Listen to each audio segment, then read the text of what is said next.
Ding dong. I possess a secret that I shall whisper to you. The sweet and delicate melody reverberated through the dimly lit corridors of the time-space prison. At the far end of the passage, a girl clad in a white dress lowered her head, her slender legs swinging beside the bed. Her skin was exceptionally fair, glowing with an ethereal luminescence under the harsh light. As a chime echoed, the song gradually subsided. The girl slowly lifted her gaze, revealing her exquisite visage, high-bridged nose, rosy lips, and pearly teeth.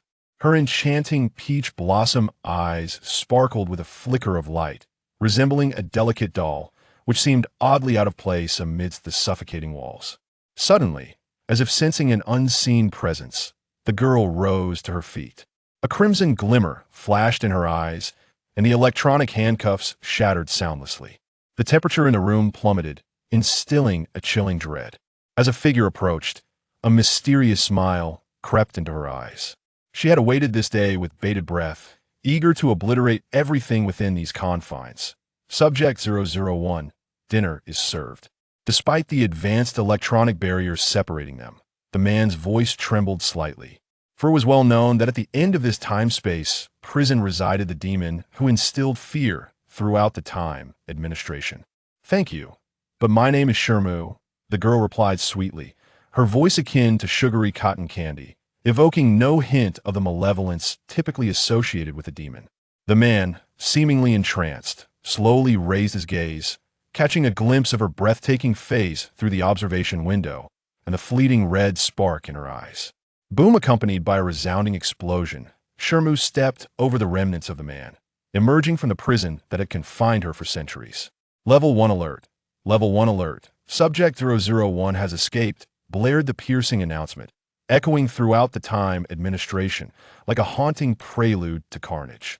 Shermu's eyes narrowed in excitement.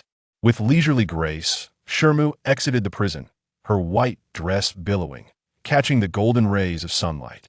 Upon lifting her head, she beheld a throng of armed soldiers, her lips briefly curving downwards in displeasure.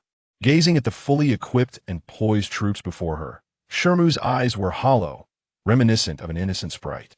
She sweetly inquired, "Are you all here to play a game with me?" Centuries had passed, and aside from the survivors of that great war, no one knew that the infamous demon, said to kill without a second thought, was indeed such an endearing young girl. The sounds of gunfire and cannon blasts erupted in succession. Shermu's pupils suddenly turned crimson as she licked her parched lips, surveying the minuscule ants before her with unabashed disdain. How utterly tiresome. With a mere flick of her wrist, the entire army vanished as if they had never existed. Shermu watched as a small flame ignited at her fingertips, murmuring, "Be good. Now." The time-space prison was engulfed in flames, a pyre for all sins to be consumed. Observing the time administration from the clouds, Shermu's eyes sparkled with resolute interest, especially as she spotted the approaching crowd. Her excitement caused her form to tremble slightly. She had found them. An unexpected twist had occurred. A luminous orb of white light emerged from the horizon, colliding abruptly with Sherwu's embrace. In the blink of an eye, Sherwu vanished from her location, as if everything had merely been a fleeting dream. When Sher-Ao and the others arrived, they were met with chaos. Fear engulfed his gaze as he murmured, "It's over. She has emerged. She has returned." Only a desperate voice remained in the air. What an insufferable nuisance. Slap. Sherwu's consciousness was hazy, and she felt a stinging heat on her face. As she opened her eyes, she beheld a strange woman before her, her expression instantly chilling as she retaliated with a swift slap. The girl, seemingly taken aback by the rustic girl's audacity to resist, erupted into frantic screams. A smile crept onto Sherwu's lips, her eyes resembling an abyss, glimmering with a crimson light that instilled terror. Stepping forward, she seized the girl's hair and, glancing at the pristine white wall, mercilessly slammed the girl's head against it. Blood gushed forth, creating a gruesome spectacle. The group of followers behind the girl, witnessing this horrific scene, were struck dumb with fear, hastily fleeing the restroom as if their lives depended on it. "Host, please stop. You're going to kill the girl." "Oh, don't do this. I've just awakened, and I don't wish to return." "Who?" Sherwu inquired, her tone laced with suspicion, inadvertently easing her grip. The bloodied girl scrambled away from the demon.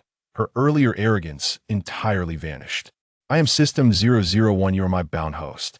By assisting every cannon fodder female character in fulfilling their wishes, you can complete your tasks, gather temporal energy, and traverse the myriad worlds.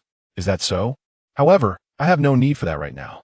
Please return me immediately. I have matters to attend to. Sherwoo's tone appeared gently conciliatory, yet her eyes brimmed with a chilling intento.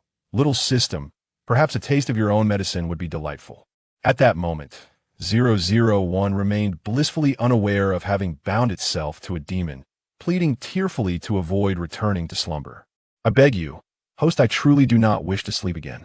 As Sherwoo prepared to respond, she sensed a familiar presence, catching a glimpse of a shadow outside the window. Intrigued, she swiftly exited the restroom. Before she could utter a word, the system began to wail. It's the main antagonist he kills without a second thought. Host, let's keep our distance. Classmate, sure. It seems I have stumbled upon your secret, remarked a boy with gold-rimmed glasses, leaning against the wall with a theatrical air, his eyes gleaming with unmasked malice, akin to a venomous serpent poised to strike. Sherwoo tilted her head, offering the boy a sweet smile. I treated my dear brother to a splendid show. Shouldn't he express his gratitude? The boy, taken aback by Sherwoo's reaction, felt a faint blush creep to his ears. He cast her a profound glance before turning to leave. Sherwoo's gaze followed the boy's retreating figure, her crimson glow flickering until it enveloped her entire pupil, only to vanish completely. Woo-woo, I found you, dear brother. Have you made your decision, host? Follow me, and I assure you, you shall become the most formidable individual in the future. I promise you, Xiao Yi, Sherwoo replied sweetly, her tone rising at the end. 001 felt its heart nearly melt with delight, eagerly initiating the process as a burst of white light erupted and plunged into the center of Sherwoo's forehead. Host Sherwoo has been selected. Binding process commencing. Binding failed. Binding failed. Host energy unknown. Level 1 danger. 001's eyes widened in terror before it could react. A flash of red light flickered and vanished, followed by the chilling sound of a mechanical voice. Binding successful. Storyline transmission commencing. Chapter 2. The True Heiress Goes Mad. 1. The original protagonist, Sherwoo, endured a childhood fraught with abuse at the hands of her mother. She often went hungry and was poorly clothed, facing scoldings and beatings as a daily norm. Fortunately, her academic prowess provided her with brief respites at school, allowing her to navigate through 18 years of hardship. On her 18th birthday, she was granted direct admission to the prestigious Imperial Capital University, having consistently ranked first. However, she contemplated relinquishing this opportunity due to financial constraints, only to discover that she was the genuine heiress of the Sher family, while the pampered daughter they had raised for 18 years was an imposter. Elated, Sherwoo returned home with her parents, believing she would finally reclaim her rightful life. Yet, unbeknownst to her, the Sher family had ulterior motives. They intended to transfer her admission to the counterfeit heiress, Sherway-yi, while offering Sherwoo a mere chance to study abroad as compensation, allowing her to exist within the family as a foster daughter. Heartbroken yet inherently kind and understanding, Sherwoo acquiesced without hesitation, ultimately foregoing the opportunity to study abroad to attend a lesser-known university in the imperial capital, desiring to remain close to her adoptive parents. However, her situation deteriorated. She became a target of relentless bullying at school, compounded by Sherway-yi's machinations, which led the Sher family to shift from indifference to disdain towards her. Sherwoo's life soon became perilous. The Sher family had long-standing ties with the Gu family, and Gu Feng, the heir of the Gu family, was a notorious wastrel. His interest in Sherwoo resulted in persistent harassment, culminating in an incident at a Sher family banquet where he attempted to drug her. Just before he could succeed, he was discovered by Sherway-yi. Gu Feng accused Sherwoo of seducing him, and with Sherway-yi fanning the flames by claiming that Sherwoo was envious of her advantageous engagement, the Sher family, embarrassed and believing they had been benevolent towards Sherwoo, seized the opportunity to rid themselves of her. They unwittingly delivered her to the bed of one of their partners, and Sherwoo remained trapped in a dark basement until her demise. Meanwhile, the Sher family thrived, and after Sherway-yi married Gu Feng, they enjoyed a blissful life, leaving no one to remember Sherwoo, the tragic pawn. Shi Wu's aspirations were 1. To enter Imperial Capital University and become a distinguished scholar. 2.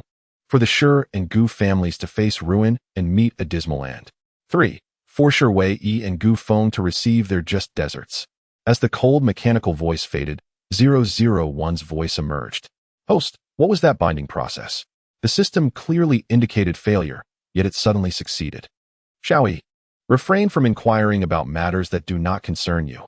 Curiosity can lead to peril, came a voice that, though gentle, sent shivers down 001's spine. It was clear that this host was not as simple as she appeared. Understanding the need for discretion, 001 chose silence, relieved that it would not have to return to slumber. As Shi Wu casually returned to the classroom and took her seat, she was met with the furious gaze of their homeroom teacher, Li Quan. His hefty frame resembled that of a corpulent pig, and the words that escaped his lips were equally distasteful. Shi Wu, your classmate Shi Wei claims you have left her bloodied and bruised. You must kneel and apologize to her immediately. Only then will she forgive you. Otherwise, the Shi family will not let this slide. Under the piercing accusations, Shi Wu lifted her head, her haunting gaze causing Li Quan to avert his eyes, aware that Shi Wu, though seemingly meek, would never dare to bully Shi Wei. However, failing to appease the Shi family could jeopardize his career. After all, this was the foremost high school in the capital. Fortunately, the girl seemed to understand the gravity of the situation, sweetly nodding in agreement. All right, to the infirmary. The venomous tirade from Shi Wei echoed through the door. That despicable Shi Wu dares to resist me. Just wait until my parents see me like this. She will regret it. Sister, how do you intend to make things difficult for me? Shi Wu stood at the threshold, seemingly unperturbed by the harsh words, though a slight tremor betrayed her inner turmoil, a sight that evoked sympathy.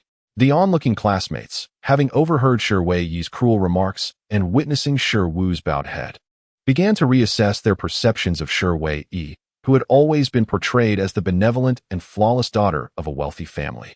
Shi Wei, taken aback by the gathering crowd at the door, cursed Li Quan under her breath. Her smile appeared strained, exacerbated by the injury on her forehead, making her look fragile, akin to a delicate white lotus on the verge of wilting. With teary eyes, she gazed at Shi Wu. Sister, may I speak with you privately? Shi Wu silently entered the room and closed the door. Turning around, she lifted her head, the aura of grievance dissipating, replaced by a radiant smile. Her voice was soft, almost playful. Sister, does your head still hurt? Alas, it pales in comparison to the torment you have inflicted upon me. This is merely the beginning.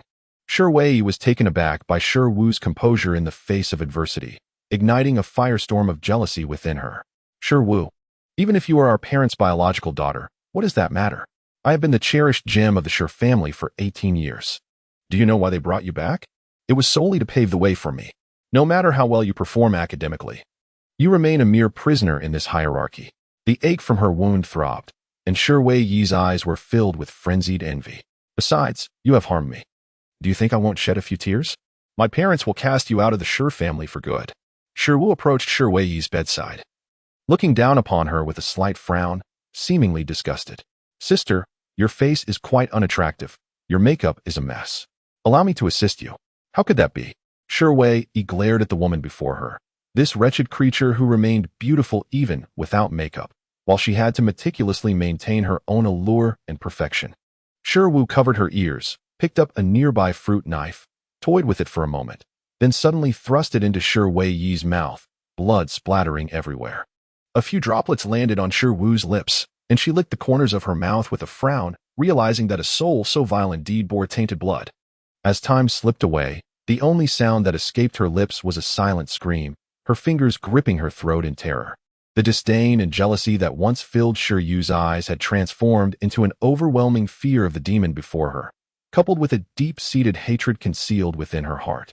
Unfazed by the opinion of an insignificant creature, Shi Wu continued her actions undeterred, driving a fruit knife upward through Shi Wei's eye, extinguishing the unsettling gaze that had once met hers. A satisfied smirk graced Shi Wu's lips as the knife decisively pierced through the temple, bringing a refreshing clarity to the air. Calmly, she sat beside the lifeless body, swinging her legs playfully in the air as she hummed a tune. Suddenly, thunder rumbled, and the previously clear sky darkened ominously, casting a shadow over all. Time seemed to freeze. All around her came to a standstill, leaving only Shi Wu, unrestrained, leisurely admiring her handiwork. Just as 001 finished processing the recording, a chilling alarm blared from the system. Mission failed. Upon witnessing the scene before him, 001 nearly fainted, his furious roar echoing through the silence. Host, how could you have killed someone from the small world? As taskers, we must adhere to the unique laws of each realm. This one is set in modern society where killing is illegal. If the temporal path discovers this, we will be obliterated. Before he could finish, a deafening clap of thunder struck the roof of the infirmary. 001 paced anxiously within the space, tears brimming in his eyes as he closed them, his heart heavy with despair. Host, this is disastrous. We are doomed. The temporal path has detected us. I don't want to die yet. For a fleeting moment, Shi Wu felt a pang of melancholy, realizing that killing indiscriminately was not permissible in this realm. How dull. She wondered what her brother was doing here. If he were not present, she wouldn't be wasting her time. All right, enough noise. I can simply reverse time, she declared, a flicker of crimson light glinting in her eyes as time began to rewind. The thunder vanished, and Shi Wei was resurrected. The scene pausing at the moment she grasped the fruit knife. Host, you can actually reverse time? How impressive. 001 sighed in relief, gazing at his host with admiration. With such an extraordinary ally, promotions and ascendancy to the throne of the realms seemed imminent, a bright future beckoning him forth. Just average. Shi Wu replied with a coy smile, placing the recording device near Shi Wei's ear as she casually peeled an apple. The device echoed Shi Wei's voice, declaring her intent. I will kill you, you wretched creature. Lowering her head, Shi Wu feigned innocence, her voice dwindling as she added, Sister, if I'm a wretched creature, then what are our parents? Surely, you wouldn't want them to know why I struck you.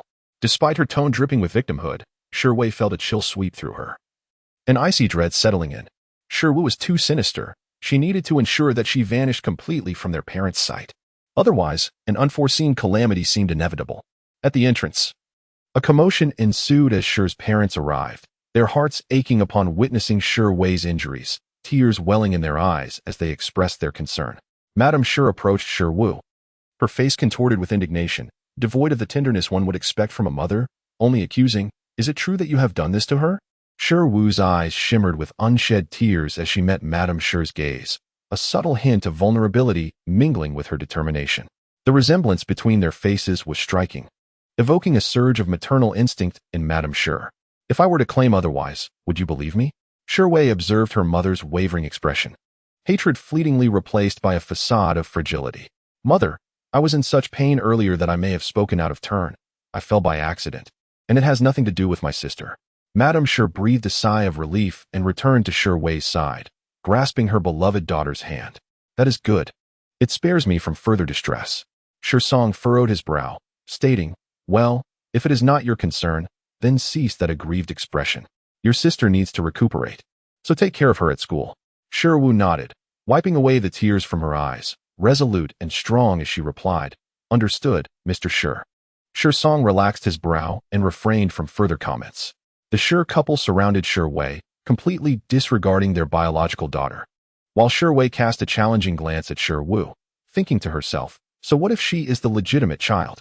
This secret shall remain forever concealed. I am the true jewel of the Shi family. Shi Wu smiled sweetly at Shi Wei, carelessly toying with a fruit knife before tossing it into the nearby trash bin, satisfied to see Shi Wei shudder before departing. In search of rare tranquility, Shi Wu chose a sunny spot. After centuries confined in a temporal prison, she had not experienced such splendid sunlight. The harsh sounds of insults and violent blows echoed from the other side of the wall, reaching Shi Wu's ears as she leisurely opened her eyes, musing on the disturbance of her peace. It seems the antagonist is at play, host. You would do well to avoid entanglement. Without hesitation, Shi Wu gracefully leaped onto the wall, sitting down to watch the unfolding drama with keen interest. Gu Tsen regarded the group before him with a disdainful smile, casually discarding his school jacket onto the ground. His peripheral vision caught a glimpse of the figure on the wall, pausing momentarily before resuming as if nothing had transpired. Just an illegitimate child. What can he possibly achieve? The offspring of a mistress, perhaps destined to be a mistress himself. Gu Feng is the true heir of the Gu family. I advise you to recognize your place and leave the Gu family at once. Laughter erupted in response. The derision grew increasingly intolerable, Yet Gu Ziyuan's expression remained unchanged. Beneath his simple white shirt lay an exquisite physique, every movement radiating formidable strength, a perfect amalgamation of youthful vigor and charisma. With effortless precision, Gu Ziyuan seized the leader by the throat and hurled him violently against the wall, rendering the man unconscious in an instant. The second and third would follow suit, until the last one fell. Sweat dampened Gu Ziyuan's tousled hair, obscuring his beautiful brows and eyes. Behind the veil of obscurity in his gaze lay an endless chill and solitude, the contours of his abdominal muscles subtly visible, exuding a potent allure that could only be described as exquisite. Applause erupted, accompanied by sweet praises. Shi Wu's gaze resembled the cold moonlight filtering through an abyss, casting flickering shadows upon the hearts of those it touched. "Brother, you are amazing." Gu Ziyuan watched as Shi Wu leaped down from the wall, his brow slightly furrowed. Perhaps unaware that this girl had stirred within him a tumult of emotions, Shi Wu extended her hand towards Gu Ziyuan, and from his perspective, her delicate, fair arm seemed fragile enough to snap, a being in need of tender care. "I am Shi Wu, the eldest daughter of the Shi family." Gu Ziyuan abruptly raised his head, locking eyes with Shi Wu, as if receiving a confirmation. Slowly, a look of disdain emerged in her beautiful eyes. "I am but a bastard. How could I dare befriend the eldest daughter of the Shi family?" He donned his school uniform jacket and left without a backward glance. Observing Gu Ziyuan's gradually fading figure, Shi Wu pressed her brow, struggling to contain her tempestuous temper. If a kitten's claws were to scratch her, she would not hesitate to clip them herself and keep the creature. 001. Keep a close watch on him and inform me of any developments.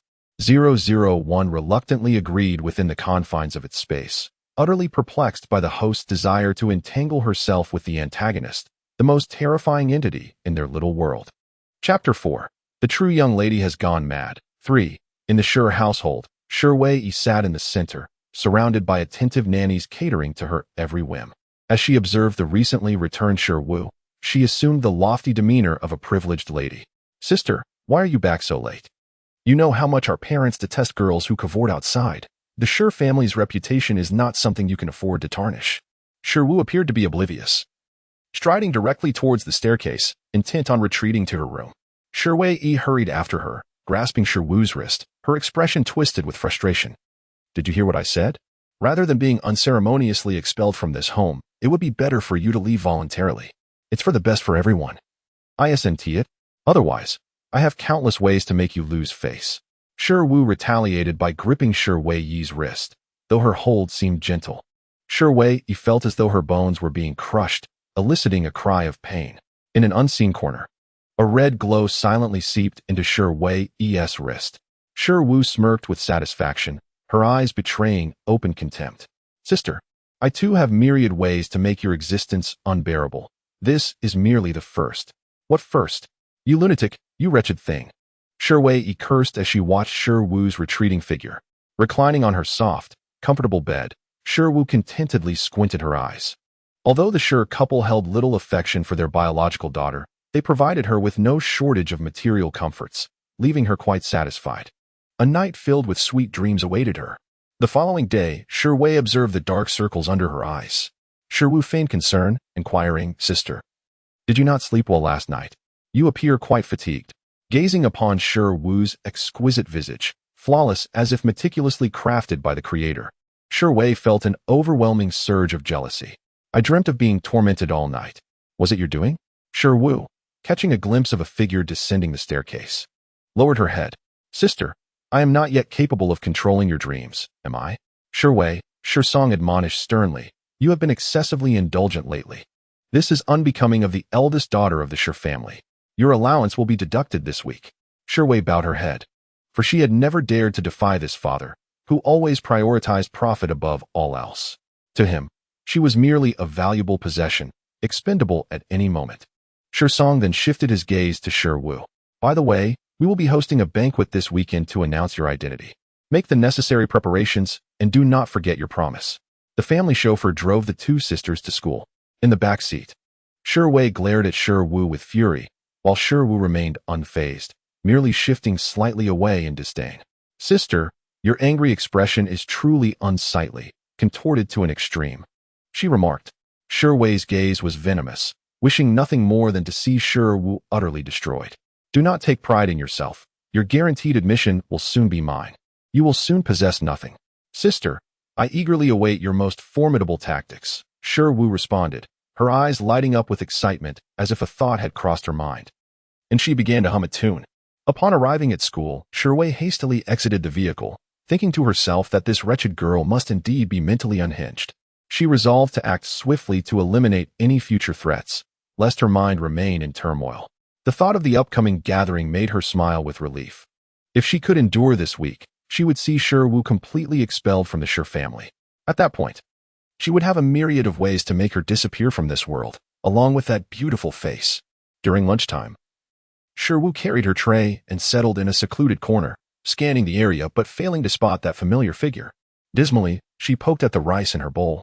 Those around her gasped in awe at her presence, marveling if she were a celestial being descended to earth, her hair seemingly aglow. A boy, nudged by his friends, shyly approached and scratched his head. "Hello, classmate, may I get to know you?" Shiru, unfamiliar with human flirtation and perceiving no malice in him, smiled sweetly. "Of course. My name is Shiru." "Wow, Shiru? Is she the one who ranks first in our year? She looks nothing like I imagined." It was understandable that they did not recognize her. The former Shiru had been shy and self-conscious, always looking down, her hair long enough to obscure her eyes. No one cared what she looked like. They only knew her as the girl who consistently topped the class. After returning to the Shi family, Shiru was promptly subjected to image management.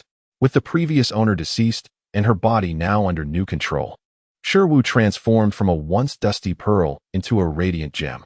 The boy's face flushed slightly as he stammered, "Hello, my name is Lu Qiyun." Shiru nodded, her delicate features radiating sincerity, effortlessly endearing herself to those around her, much like a charming little sister, devoid of any trace of madness that might accompany violence. 001 gazed at Shiru with starry-eyed admiration, rallying behind her. Unbeknownst to her, she had not noticed the little cat, and her appetite waned, prompting a sigh as she left the cafeteria. Throughout the afternoon, Shiru remained distracted, only to spot Gu Ziyuan's figure at the end of the school day. He was not clad in his school uniform, but instead donned a leather outfit, his rebellious brows and striking features exuding a brooding allure. Tall and imposing like a fallen angel, stirring an uncontrollable yearning within her. Shiru's eyes sparkled with newfound energy, her previous lethargy dissipating as she hurriedly followed him.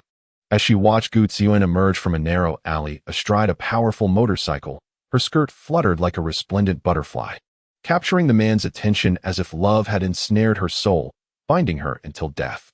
"Brother, where are you going? Please take me with you, may I?" Shiru's eyes gleamed with anticipation as she gazed at Gu Ziyuan. Upon seeing the pristine Shiru, an unexpected wicked thought crossed Gu Ziyuan's mind. Once such a notion took root, it grew like thorns, flourishing in his consciousness. This noble young lady, if confronted with such a gruesome scene, would undoubtedly be rendered speechless. Her tear-filled, fragile eyes shining like precious gemstones. As the moments ticked by, Shiru and Gu Ziyuan remained in a stalemate, her sparkling eyes prompting him, almost against his will, to refrain from uttering a word of rejection. Reluctantly, he compromised and handed her a helmet. "Get on, you chose to come, don't regret it." Once she donned the helmet and climbed onto the bike, she embraced him tightly, the motions fluid and seamless. Gu Ziyuan felt her small hands resting on his waist, his body stiffening momentarily. A malicious grin spread across his face as he wondered how the esteemed princess of the Shi family would react when faced with such a scene, brutal and hellish. Shrouded in darkness and bloodshed, would she scream in terror, perhaps even faint? The thought invigorated him as he revved the throttle, propelling the motorcycle down the desolate road as if it might take flight. Through the rearview mirror, Gu Ziyuan did not see the panicked gaze he had anticipated. Instead, he found her enchanting eyes sparkling with a fervor that rivaled his own. Madness, he mused, realizing they were irresistibly drawn to one another. Chapter 5. The Real Heir Goes Mad. 4. The motorcycle came to a halt beside an abandoned factory on the outskirts, surrounded by wild grass that concealed burgeoning desires, seemingly beckoning one to the abyss. "If you're afraid, you can still turn back now," Gu Ziyuan offered, grasping a fleeting sense of pity as a kind-hearted warning. The air was thick with the scent of blood, and Shiru closed her eyes in rapture. "This is where I belong." Her words floated lightly into Gu Ziyuan's ears, igniting a rush of exhilaration akin to finding a kindred spirit, his gaze upon her infused with an unconscious greed. Shiwu followed Gu Ziyuan as he navigated through the intricate structures, leading her into an unassuming small door. Outside the door lies a serene moonlit night, devoid of any human presence. Within, however, a night of revelry unfolds, belonging to the ruthless. In the underground boxing arena, money and lives serve as the currency for all, and Gu Ziyuan stands as the venerated king in the hearts of countless followers. A year ago, he vanquished the undefeated legend of the underground boxing world by a narrow margin, ascending to the throne as the new champion. Since then, he has been unstoppable, crafting a new myth of invincibility. You've arrived. The faithful have awaited you for so long. Tonight is a highly anticipated event. The arena's manager sighed in relief upon spotting Gu Ziyuan, for he is their golden goose. It is no exaggeration to say that 80% of those present have come solely for him, eager to profit from his prowess. This evening marks the grand finale of the boxing tournament, a battle of life and death. Who is this? The manager's gaze lingered curiously on the beautiful girl in a school uniform standing beside Gu Ziyuan, who seemed utterly out of place in such an environment. Gu Ziyuan pondered his words before slowly responding, "She is my sister. I would appreciate your assistance in keeping an eye on her." The manager nodded in understanding. Meanwhile, Shiwu remained oblivious to their conversation, captivated by the thrilling duel unfolding in the ring. The scent of blood invoked a tingling ache in her bones, as if some monstrous force were poised to erupt. "Stay here and do not wander off. The consequences will be yours to bear," Gu Ziyuan warned before departing. Shiwu obediently settled into the designated spot, her demeanor remarkably docile. The manager racked his brain, perplexed as to why Gu Ziyuan had brought this girl along, for they appeared to inhabit entirely different worlds. As a dim silhouette gradually came into focus, Gu Ziyuan, bare-chested, emerged in the arena, causing an eruption of excitement among the crowd, their eyes gleaming with unwavering faith as if welcoming their sovereign. Indeed, the fervent cheers reverberated from all directions, akin to a boulder crashing into the sea, sending waves soaring. Victory is assured.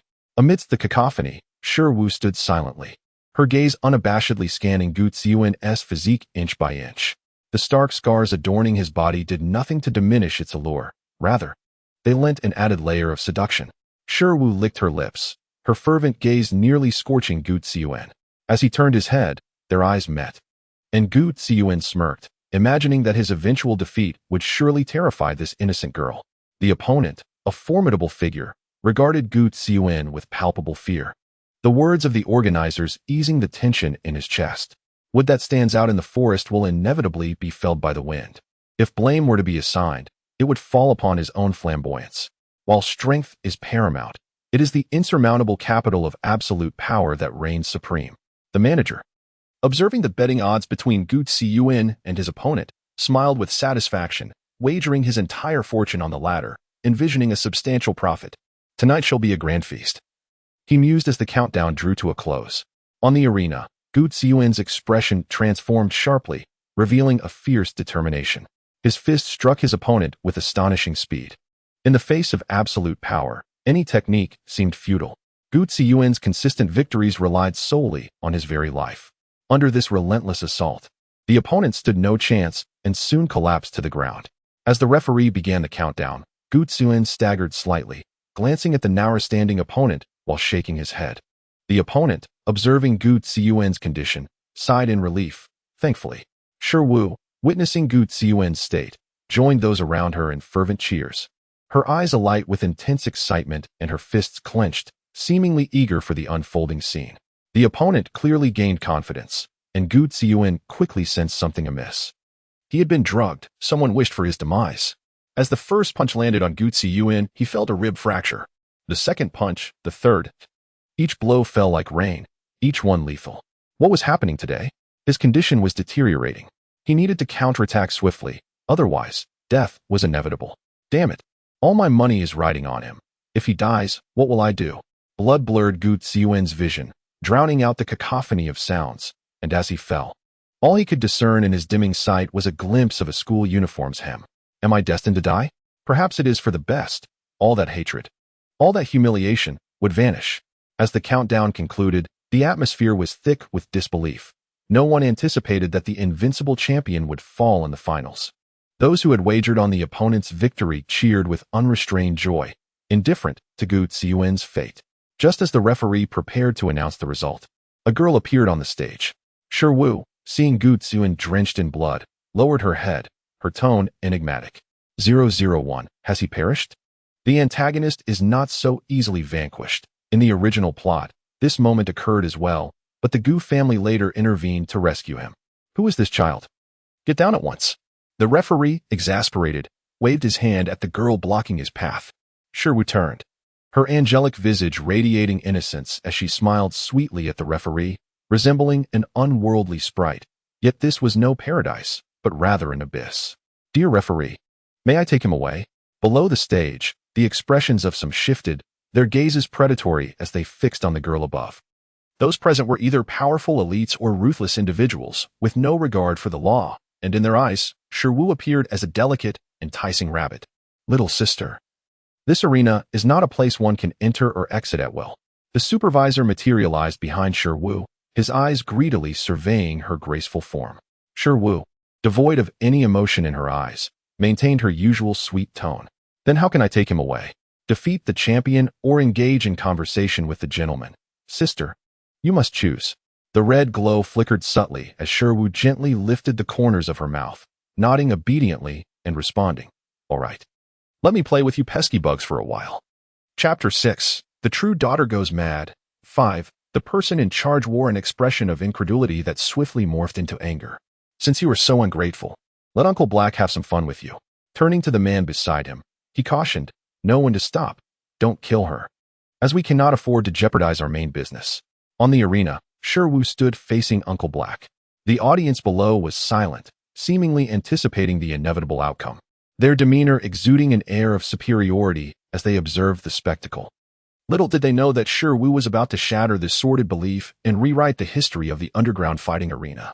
In an instant, Shi Wu's figure appeared before Uncle Black like a specter. She looked up with an innocent smile, and with a gentle squeeze, she crushed his hand completely. A pained whimper escaped him, his eyes reddening with rage, wishing to tear the girl before him to pieces. Clenching his other intact fist, he disregarded the person's warning and aimed to make her face bleed, begging for mercy. Shi Wu effortlessly intercepted his punch and, with a subtle movement of her leg, brought Uncle Black to his knees. Overcome by pain, he collapsed onto the ground.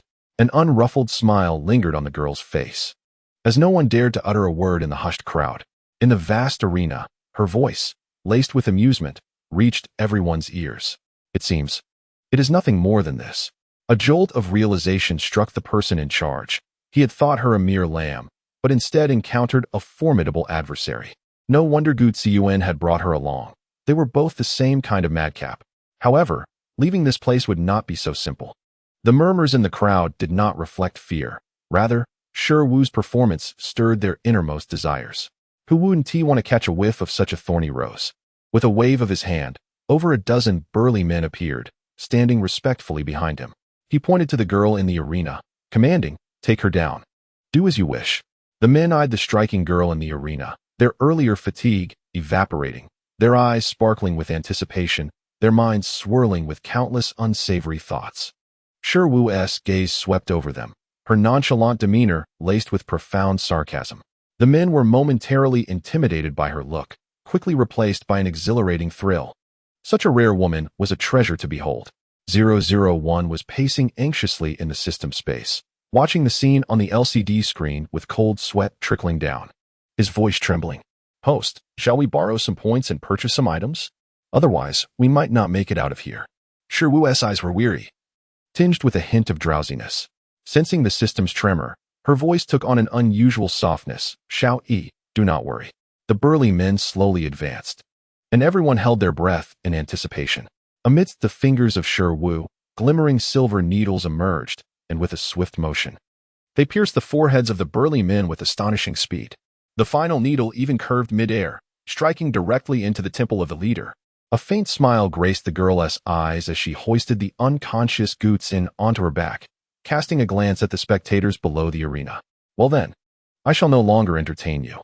Clad in her school uniform, the beautiful girl effortlessly carried a man towering over 6 feet and vanished into the underground fighting arena, leaving the audience in a bewildering silence.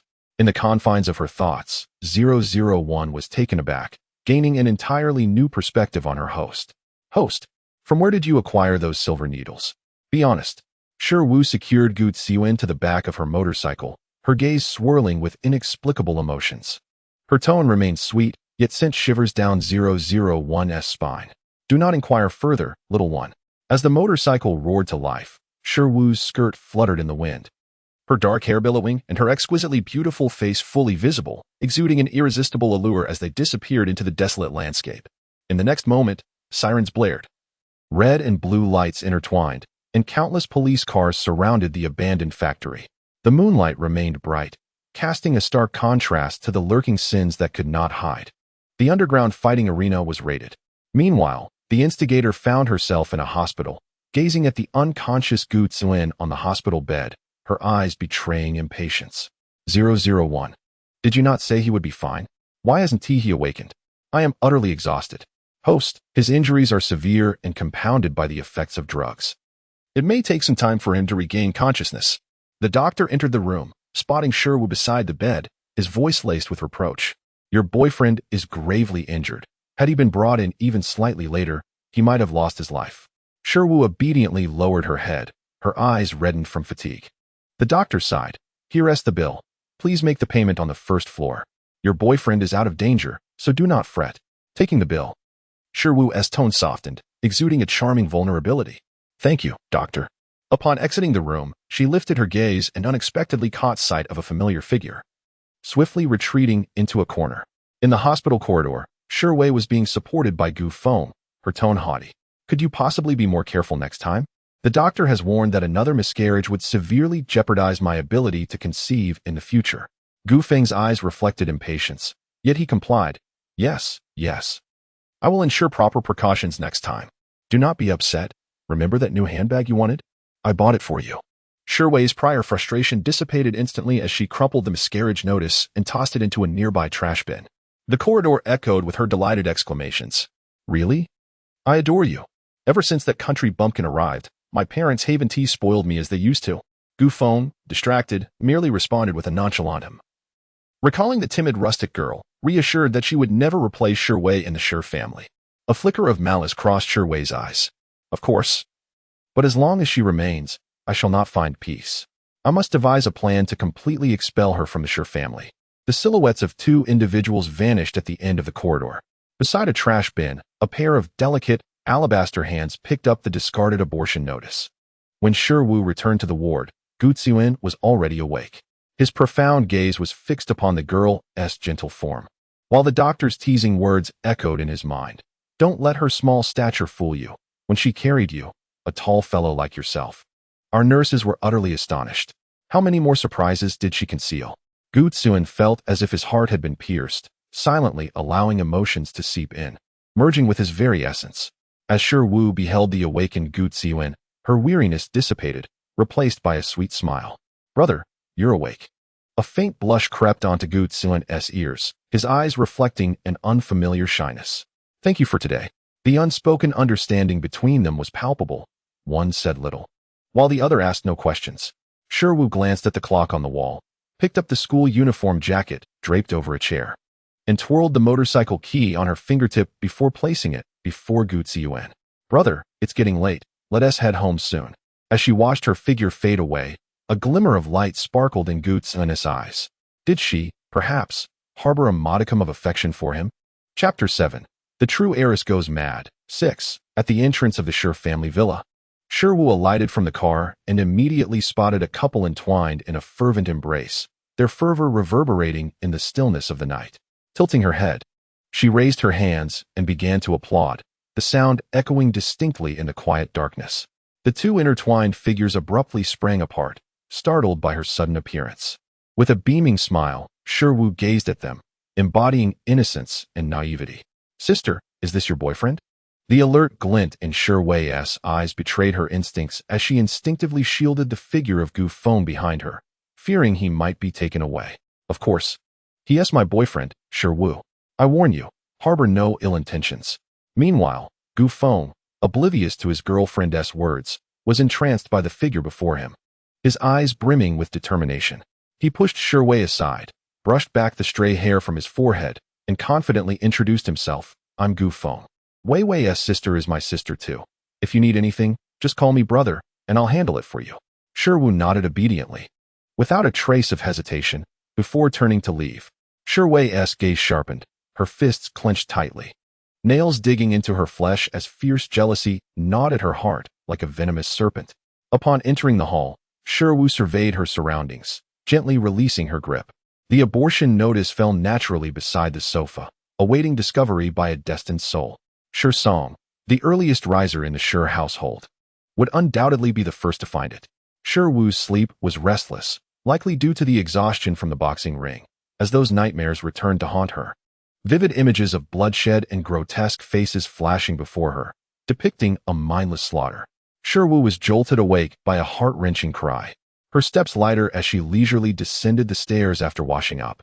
In the hall, Shiwei stood out prominently, her tear-streaked face marring her meticulously crafted makeup, creating an indescribable sense of absurdity. Shi Song's expression was one of anger, a wooden stick gripped tightly in his hand, while Madame Shi sat beside him, her gaze filled with reproach and evident concern. Dressed in a clean and elegant school uniform, Shiwu possessed a pale, exquisite visage that, though free of makeup, remained breathtakingly beautiful. She sat obediently on the sofa, forming a stark contrast to Shiwei. A hint of satisfaction flickered in Shi Song's eyes as he mused inwardly. It is no wonder she is my own daughter. Even after so many years apart, her innate grace is undeniable. Turning to Shiwei, his voice carried a stern tone. You will not attend class today. Instead, reflect in your room. Shiwu's sweet voice chimed in at an inopportune moment.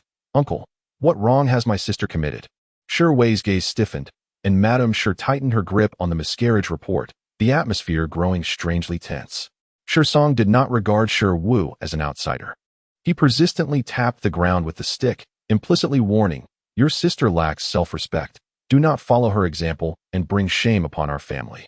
Shiwu nodded obediently, resembling a delicate doll that instinctively softened hearts. Of course, I won tea. Seemingly struck by a thought, Shiwu gazed at Shi Song with her watery, peach blossom eyes, her tone softening further. Uncle, let my sister attend school. The midterm exams are crucial. Madame Shi's grip on the report loosened slightly, her tone pleading, indeed. Our Wei must secure her spot at the prestigious capital university. She cannot afford to miss the exams. Shi Song was well aware that Shiwei's academic performance fell short of the university's admission requirements. However, to orchestrate any covert dealings, one must at least have commendable grades. Get ready and head to school, he commanded. Shiwei trembled as she rose, her disheveled gaze fixated on Shiwu, whose beautiful face had become a thorn deeply embedded in her flesh. Why had this wretched girl returned? If only she had come back, she would not be in such a pitiful state, forever cherished as the princess in the palm of someone's hand. It was all her fault. After tidying themselves, Shiwu and Shiwei departed side by side, presenting an appearance of harmony. Yet only the two of them understood the turbulent undercurrents hidden beneath the calm facade. Shi Song observed Shiwu's retreating figure, a fleeting thought crossing his mind. The reason for bringing her back initially was to secure a recommendation for Shiwei to Capital University, but now her worth had surpassed that leverage. He needed to reconsider who should bear the title of the Shi family's heiress, to maximize the benefits derived from it. The daughters of the Shi family have never merely been a title. Having recently suffered a miscarriage and facing Shi Song's reprimands, Shiwei had lost her inclination to provoke conflict.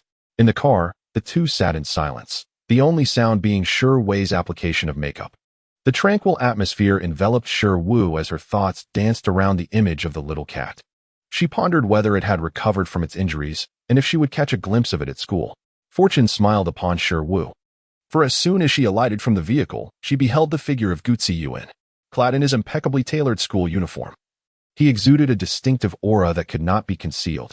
His deep, dark eyes and sharply defined jawline, combined with a youthful nonchalance, rendered him strikingly noticeable amidst the crowd. Shiwu began to run, her sweet voice calling out, "Brother, wait for me." Like a moth drawn to a flame, Guzi, attuned to her presence, turned his head. Their gazes intertwined through the throng of passers-by, sparking a connection that felt like seeds taking root. The longing glimmer in his eyes resembled that of a hunter fixated on his prized possession, an instant that felt inescapable. The beauty of their youth painted a scene reminiscent of a romantic drama, prompting many onlookers to capture the moment on their phones. Gu Xin gently ruffled the girl's hair, his demeanor softening as he advised her to slow down and watch her step. Shiwu looked up, her sparkling eyes piercing into his pupils, igniting a warmth in her heart. I fear that if I slow down, you will vanish. I want tea, he reassured her. Sensing that his words lacked conviction, he reiterated, I assure you, I want tea. All right, she replied, and together they departed, leaving only the murmurs of onlookers in their wake. Shiwei stood rooted, witnessing the scene unfold. A sardonic smile gracing her lips as she mused about the audacity of this girl mingling with the illegitimate son of the Gu family, finding a supporter without any discernment. Truly foolish, she thought. After bidding farewell to Gu Ziyuan, Shiwu entered the examination hall, the exam content so trivial that it failed to pique her interest. During the interminable hours of confinement, such trivialities served merely as distractions for her. The examination concluded, and as the bell rang, Shiwu stretched lazily, her spirits lifting at the thought of the banquet the following day, her steps lightening with anticipation. Gu Ziyuan awaited her outside the classroom, his gaze softening upon seeing her petite figure. Shiwu, may I escort you home? He offered.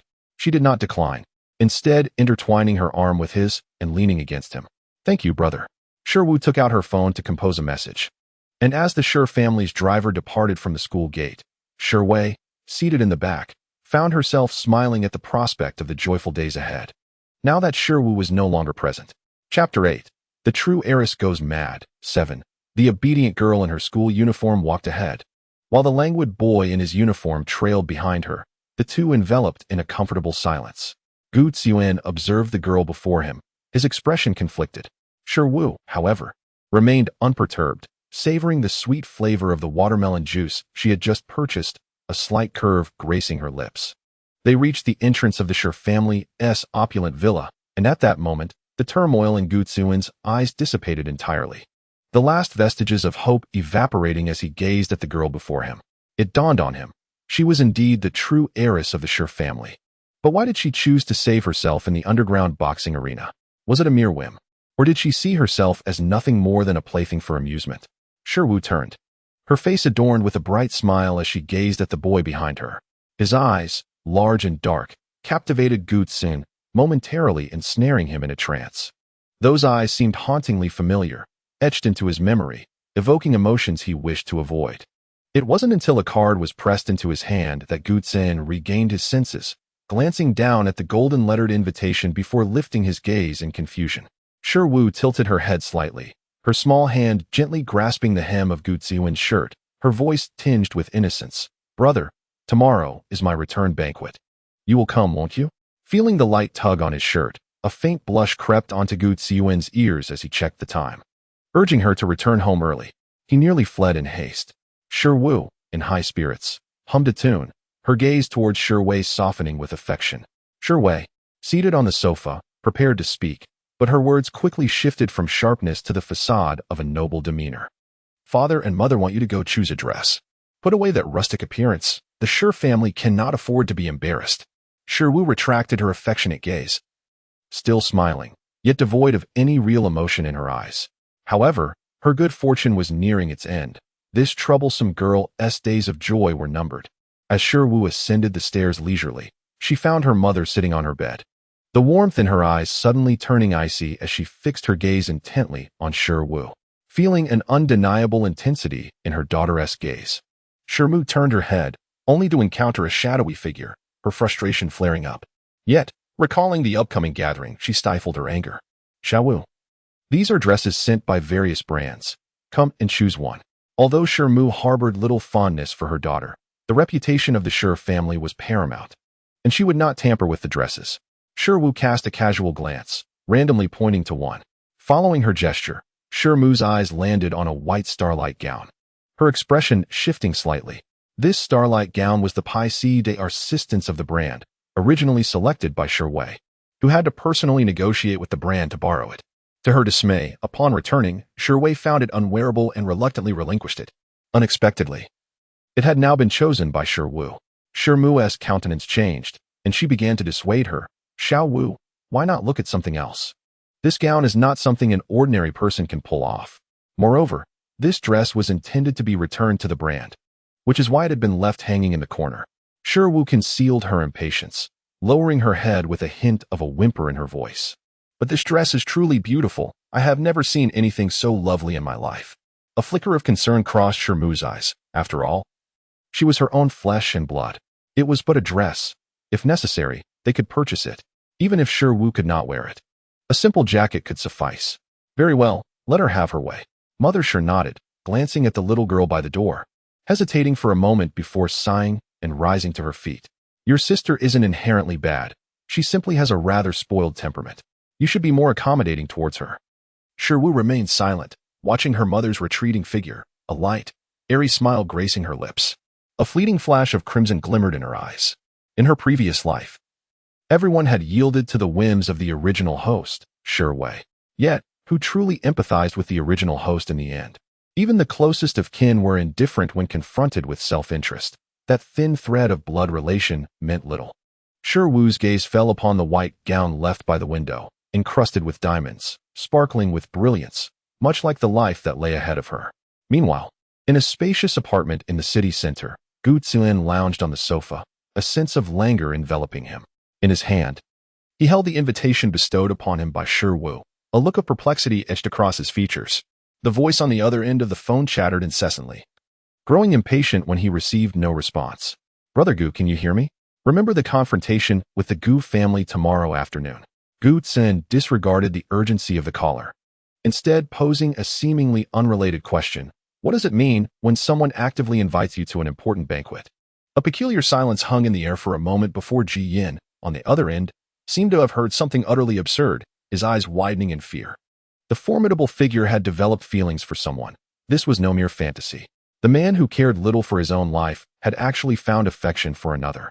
Ji Yin recalled the early days of the company's establishment, when they faced financial ruin and Gu Ziyuan had vanished for an entire night, only to return the next day, bloodied and bearing a substantial sum of money. Later, he discovered that the Demon King had resorted to underground fighting, a perilous gamble for one's life. Yet Gu Ziyuan had emerged undefeated within a year, bringing in a significant influx of funds for the company. He was indeed a madman. As these memories played in his mind, Ji Yin squinted in fear, murmuring a few prayers for solace. Before long, Gu Ziyuan's voice emerged clearly from the receiver. I won't be going tomorrow. The underground fight has been raided. The Gu family is cornered and will surely agree to our collaboration. You can handle it alone. Ji Yin refrained from further inquiries, recalling how Gu Ziyuan had once stated that his purpose in founding the company was to bring down the Gu family. He did not consider it a fanciful notion. If he said it was possible, then Ji Yin chose to believe it was. As the call ended, Gu Ziyuan set the invitation aside, the darkness gradually enveloping him. A profound solitude descending. He felt a faint ache in his chest. In a moment of disorientation, a figure slowly materialized before him, beckoning gently. Gazing at Gu Ziyuan with a tender look, her voice laced with temptation, Xiao Yuan, come with mommy. Once you leave, it won't be so arduous. It wasn't until the phone rang again that Gu Ziyuan slowly regained his composure, the heart-wrenching sensation gradually dissipating. The call was connected, and a sweet voice flowed through the receiver, carrying an enchanting allure that made Gu Ziyuan feel as if he were in a dream. Each word, spoken deliberately, struck deep within his heart. Brother, I will bring down the Gu family for you, shall I? If this were a dream, Gu Ziyuan was unwilling to awaken. Chapter 9. The true young lady has gone mad. 8. After hanging up, Shiru, standing by the window, let out a sigh of relief as the moonlight seeped in through the gaps, resembling a pursuit of light for the divine. Host, do not worry. The villainous calamity has been averted, and there will be no further mishaps. Shiru drew the curtains, shrouding the solitary beam of light along with his own visage in darkness. 001 could only hear the voice of his host, cold yet seemingly imbued with genuine emotion. Thank you. 001, Shiru expressed, unable to articulate his feelings. But he was alive, and that was a relief. Amidst the dazzling lights and clinking glasses, luxurious cars congregated outside the Shiru residence, attended by prominent figures from the capital, where wealth and power intertwined on this resplendent night. The upper class was never merely a descriptor. The banquet hall of the Shiru family was adorned opulently, showcasing treasures typically kept in hidden compartments, now displayed in conspicuous positions to signify the family's status. Grand crystal chandeliers illuminated the space, while the harmonious strains of cello and piano filled the air, accompanied by the sweet sounds of flattery amidst a haze of indulgence. Sure Ao wore a facade of insincere smiles as he raised his glass, navigating the social landscape adeptly, while Sure Wei obediently followed behind, donned in a backless white gown and a crown adorned with diamonds, her swan-like neck held high, resembling a proud peacock. "Mr. Sure, it has been a while. Your daughter has blossomed into such a beauty," a lascivious voice interjected, laden with unwelcome insinuations. Sure Ao's expression darkened. "Ji Feng, contain your inappropriate thoughts. My daughter is off limits." Ji Feng retracted his scrutinizing gaze, chuckling awkwardly. "Just looking. No intention to touch your precious daughter." Sure Wei, however, disregarded the discomforting gaze and fixed her attention on Ji Feng, her eyes sparkling with delight as a decision formed in her mind. "Dad, I'm feeling a bit unwell. I need to use the restroom," she said, her brow slightly furrowed, adopting a pitiful demeanor as she looked at Sure Song. Sure Song glanced at her disdainfully, nodding begrudgingly. "What a useless thing. You always falter at crucial moments." Sure Wei made her way to a corner by the restroom, swiftly retrieving her phone to dial a number, her tone brimming with excitement, as if a momentous event were about to unfold. "You need not come tonight.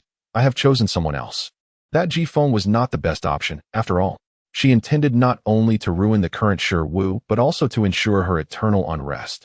Vying for identity would yield no favorable outcome. Having completed the call, Sure Wei returned to the banquet hall, invigorated and refreshed. The performance of the cello came to an abrupt halt, leaving only the ethereal notes of the piano solo reverberating in the air. It was at this moment that Sure Wu made her entrance, captivating the attention of all present, including Sure Wei, who harbored deep animosity towards her, as well as the newly arrived Gu Feng and Gu Xi Yuan, who lingered in the shadows. Adorned in a gown of pristine white embellished with shimmering diamonds and cinched at the waist with a silver chain, her features were exquisite and regal. Her dark, slightly curled hair complemented the silver crown and chains, while her porcelain skin and crimson lips radiated an innocent purity that seemed untouched by the mundanity of the world, evoking a sense of reverence. Sure Wei's jealousy was palpable, almost materializing as she fixated on Sure Wu, who gracefully descended the staircase. The dress she had longed for, which she had starved herself for a week to fit into, was perfectly showcased on Sure Wu, rendering everyone speechless with its beauty. It was undeniable that even at her tender age, Sure Wu possessed an ethereal beauty that was akin to celestial beings. Observing the reactions of those around him, Sure Song felt that the internal dilemma he had grappled with reached a resolution. It was abundantly clear who among them was worthy to bear the mantle of the Sure family's precious daughter. As Sure Wu was drawn by her mother to stand beside Sure Song, she cast a fleeting glance at Sure Wei, her expression seemingly devoid of emotion. Yet Sure Wei discerned a hint of disdain within it. Clenching her fists, a brief sting of pain sharpened Sure Wei's awareness. "Xiao Wu, you look stunning today," Sure Song remarked, his eyes filled with satisfaction and his tone softened. "Sure Zong," Sure Wu replied softly, her smile illuminating her face, transforming her into a vision of grace that drew affection from many onlookers. The new daughter of the Sure family was far more pleasing to the eyes than her predecessor, embodying the essence of a refined young lady.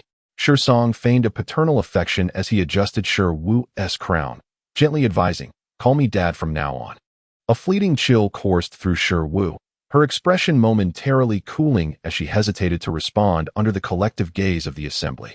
Observing this scene, the host felt a sense of bemusement, yet knew he must maintain composure, gently urging her to remain calm. "Host, take a deep breath, stay composed. It's all for the task, merely a task." Sure Wu's smile returned, even sweeter than before, as she addressed him, "Dad." Sure Song felt an inexplicable shiver down his spine, his body tensing slightly before he regained his composure and began to navigate the social interactions, his face adorned with a mask of congeniality. Sure Mu, noticing Sure Wei's troubled countenance, tightened her trembling hands around Sure Wei's, expressing her concern. "Wei, regardless of Xiao Wu's presence, you are still our treasure." Lowering her gaze, Sure Wei effectively concealed a fleeting glimmer of malice, her tone tinged with a hint of grievance. "I know, Mama. I'm just afraid that you won't love me like before." "How could that be, my dear child?"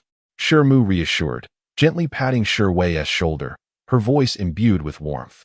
She had invested immense care and affection into this daughter, And even the knowledge of her not being biological did not alter her devotion. The bond forged over the years was as profound as that of blood. Shiwu's eyes brightened upon spotting Gu Xiaoyuan in the corner, and she hurried over, her weariness momentarily forgotten. Gu Xiaoyuan gazed at the girl rushing towards him, his body instinctively tensing until she leapt into his embrace, at which point he relaxed slightly. "Be careful." Shiwu looked up, her eyes shimmering with an emotion she herself had not fully realized. "Brother, when did you arrive?" Gu Xiaoyuan's heart softened a fraction, the possessiveness hidden in his gaze nearly overwhelming, ready to overflow. "I arrived when you came down." There was a brief pause in his voice, and his hand, which was wrapped around Shiwu's waist, tightened imperceptibly. "You look beautiful today, Xiaowu." Her soft voice was so close that he could hear her delicate breaths. "Thank you, brother. As a token of my gratitude, please allow me to show you a splendid performance." Shiwu rose from Gu Xiaoyuan's arms, feeling the warmth of his presence dissipate.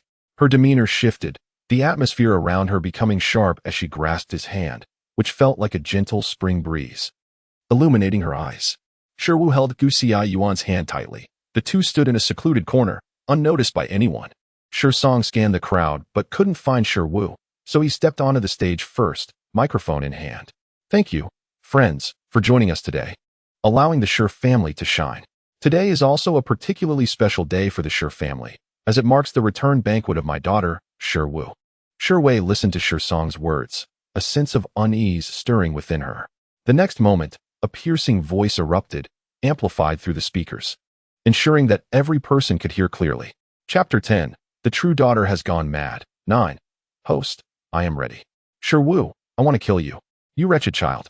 Why haven't you died yet?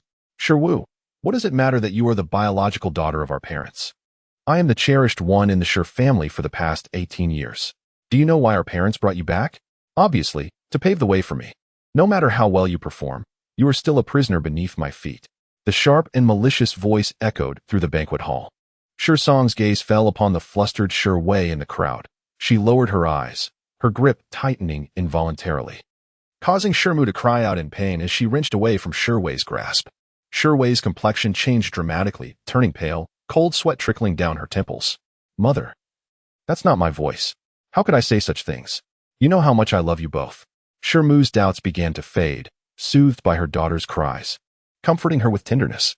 Wei understood that with Song's keen perception, she couldn't capture his heart, so she could only seek to secure her place by holding onto Shimu's affection. Whispers filled the audience. Each person's gaze carried varying degrees of scrutiny and calculation. Song's expression grew increasingly grim. The reputation of the Shi family would not permit anyone to tarnish it, and the status of the Shi family's beloved daughter was already an established fact. Clearing his throat, Song donned a renewed smile as he surveyed the crowd, assuring them that it was merely a playful jest from his daughter. He then announced a matter of greater significance. His gaze settled on Shiwu in the corner, his tone imbued with satisfaction. "Today marks the return banquet of his beloved daughter, Shiwu, who, due to an unfortunate mishap, had been lost for over a decade. After enduring numerous hardships, they had finally reclaimed their cherished girl. Henceforth, he vowed to shower her with love, compensating for the past grievances. Come, Shiwu, step forward so that the uncles and aunts may gaze upon you." Shiwu exchanged a reassuring glance with Gu Xiaoyuan, adjusting her crown and standing tall, exuding grace. Song's eyes glimmered with increasing contentment, feeling immensely fortunate about his decision. As Shiwu ascended the stage, she felt the weight of everyone's gaze upon her, each step echoing through their hearts. Standing beside her father, she could distinctly hear the murmurs surrounding her. So this is Shiwu, truly beautiful. The bloodline speaks for itself, a stark contrast to inferior genes. As she caught Wei's eye, a slight smirk graced her lips, her gaze laced with a hint of provocation. The diamonds adorning her white dress sparkled under the spotlight, resembling a lofty princess surveying her realm. Wei clenched her fists, her anger distorting her features. Yet the effort to suppress it rendered her expression somewhat comical. Shiwu grasped the microphone, her sweet voice resonating throughout the venue, soft and endearing. "Hello, esteemed uncles and aunts, my name is Shiwu. It is a pleasure to meet you, and I hope for your kind indulgence in the future." Her poised introduction painted her as an elegant and refined young lady of privilege. Song lovingly ruffled Shiwu's hair, while his assistant, quick to notice, presented a document. Song handed the file to Wu. This is a gift from your father, 20% of Group's shares. Wu raised an eyebrow in surprise. She hadn't anticipated such generosity from this father, a stark contrast to his previous demeanor. Yet, it mattered little. The past wounds remained, but her worth had undeniably increased. Receiving the share transfer agreement, Wu lifted her gaze, a glimmer of tears brimming at the corners of her eyes, filled with emotion. Thank you, father. To be your daughter fills me with immense happiness. Song relished the admiration directed towards him. After all, Wu would soon marry into a prominent family. And with her shares in the family, others would weigh the significance of family's daughter accordingly. The onlookers reevaluated their perception of Wu's standing within the family. As she descended the stage, she approached Wei, linking her arm with hers, and gazed into her sister's eyes, which sparkled with a smile, yet felt as cold as ice. Sister, you surely won't mind my return to our parents, will you? The voice of Wu was neither too loud nor too soft, yet the nearby socialites could hear it distinctly. Wei gritted her teeth, but could only respond gently, of course not. You have no idea how delighted I've been ever since I heard about having a sister. I've always told my parents that I wished for a sister, and now that wish has come true. At first glance, Wei's words seemed to welcome her sister. Yet they served as a reminder to those who underestimated her that, regardless of blood relation, she had been raised with immense affection and privilege in the family. She was not someone to be trifled with. Wei picked up a glass of champagne and handed it to Wu, saying, Since today is the celebration of our sisterly reunion, I must toast to you. Wu, fully aware of Wei's intentions, played along and took the glass. Steadying it as Wei tilted it deliberately, spilling its contents onto Wei's dress. For a fleeting moment, panic flashed across Wei's face as her mind raced for a solution. Noticing the glimmer of amusement in Wu's eyes, an idea formed. Sister, would you accompany me upstairs to change? I feel a bit scared alone. Wu nodded earnestly, feigning innocence. All right, sister.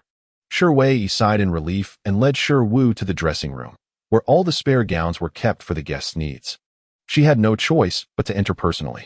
Upon opening the door, a wave of fragrant air enveloped her, and she tried her best to hold her breath and hasten her movements, eager to leave.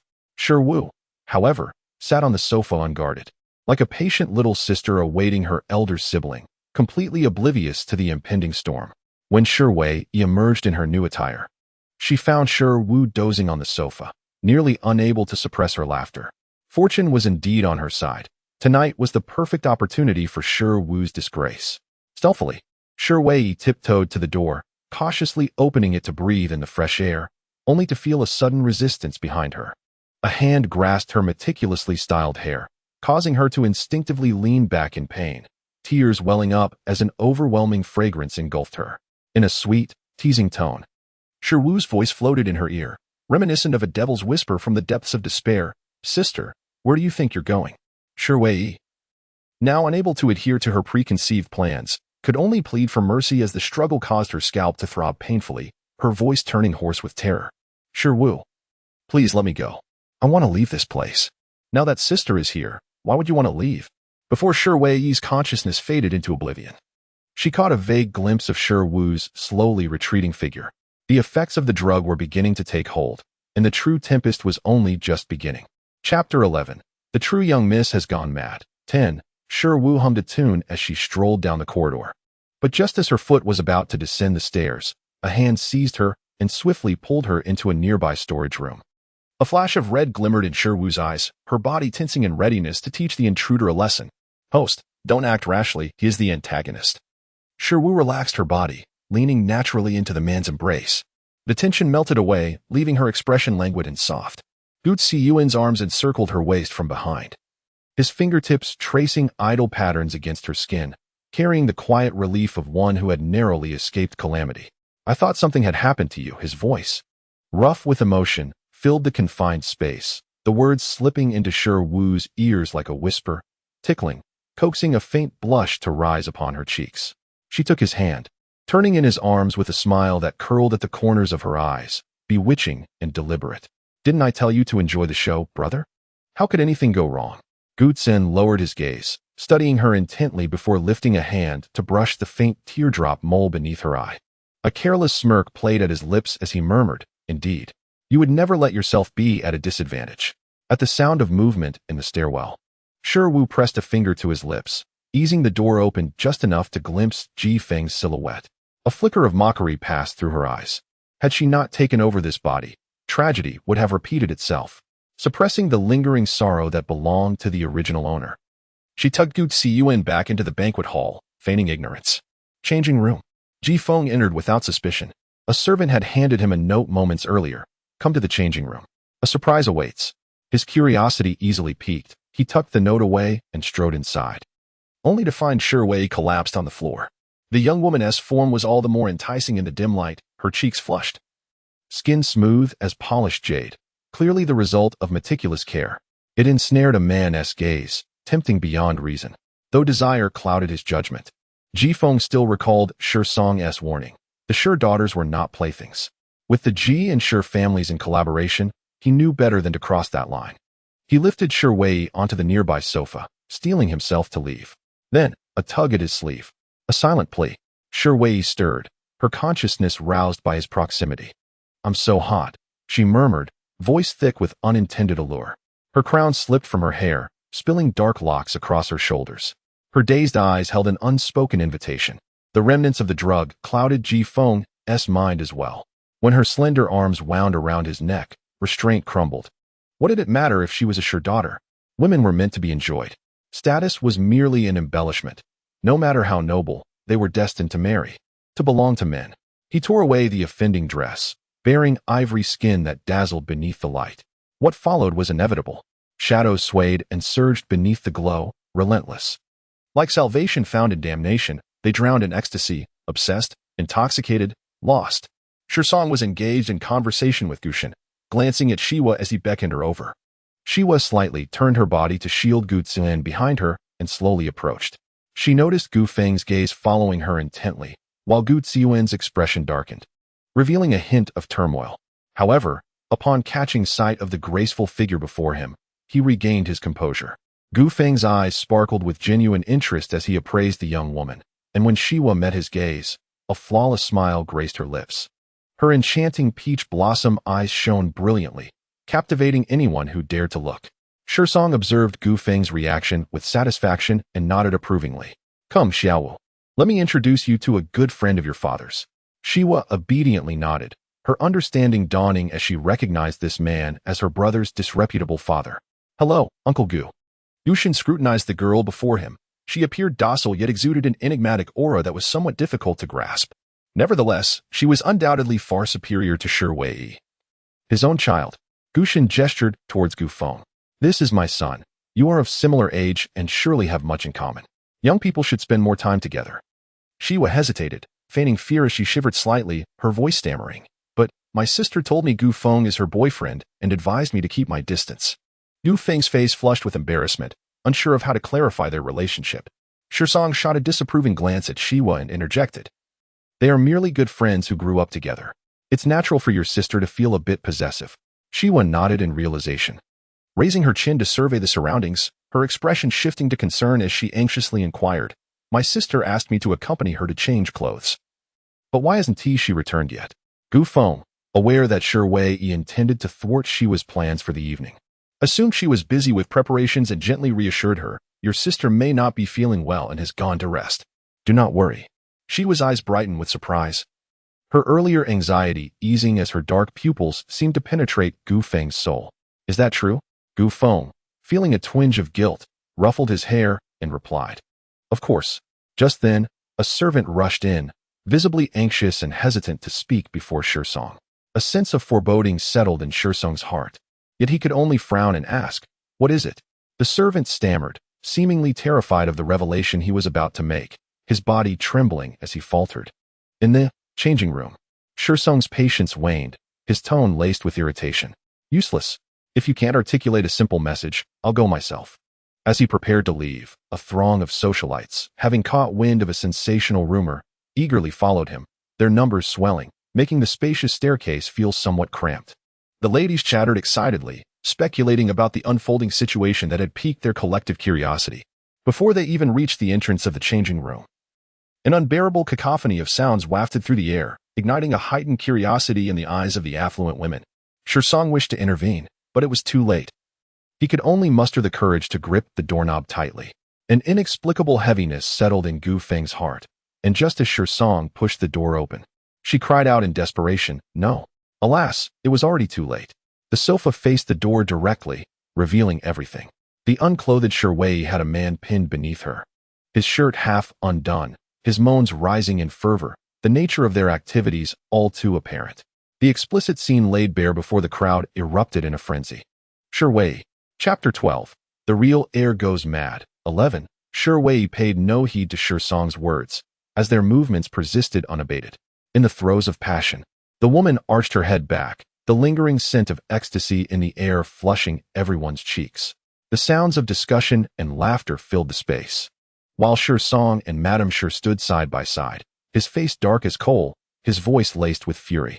Before Wei could regain her senses, Ji Feng was the first to turn, catching sight of the throng at the entrance. In a panic, he pushed the woman off him and hurriedly donned his trousers. Wei was unexpectedly thrown to the ground, her consciousness gradually returning.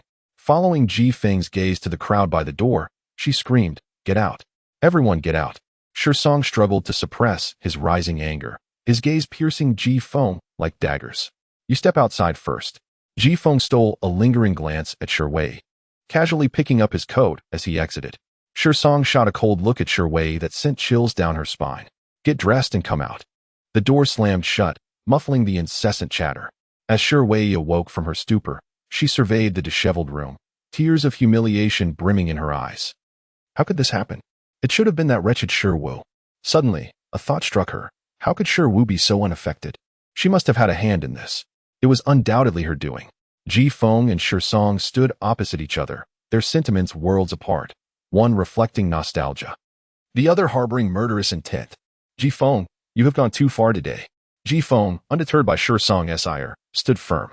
The Ji family, once a prestigious name in the capital, had begun to decline by Ji Feng's generation, but even a withered camel is larger than a horse.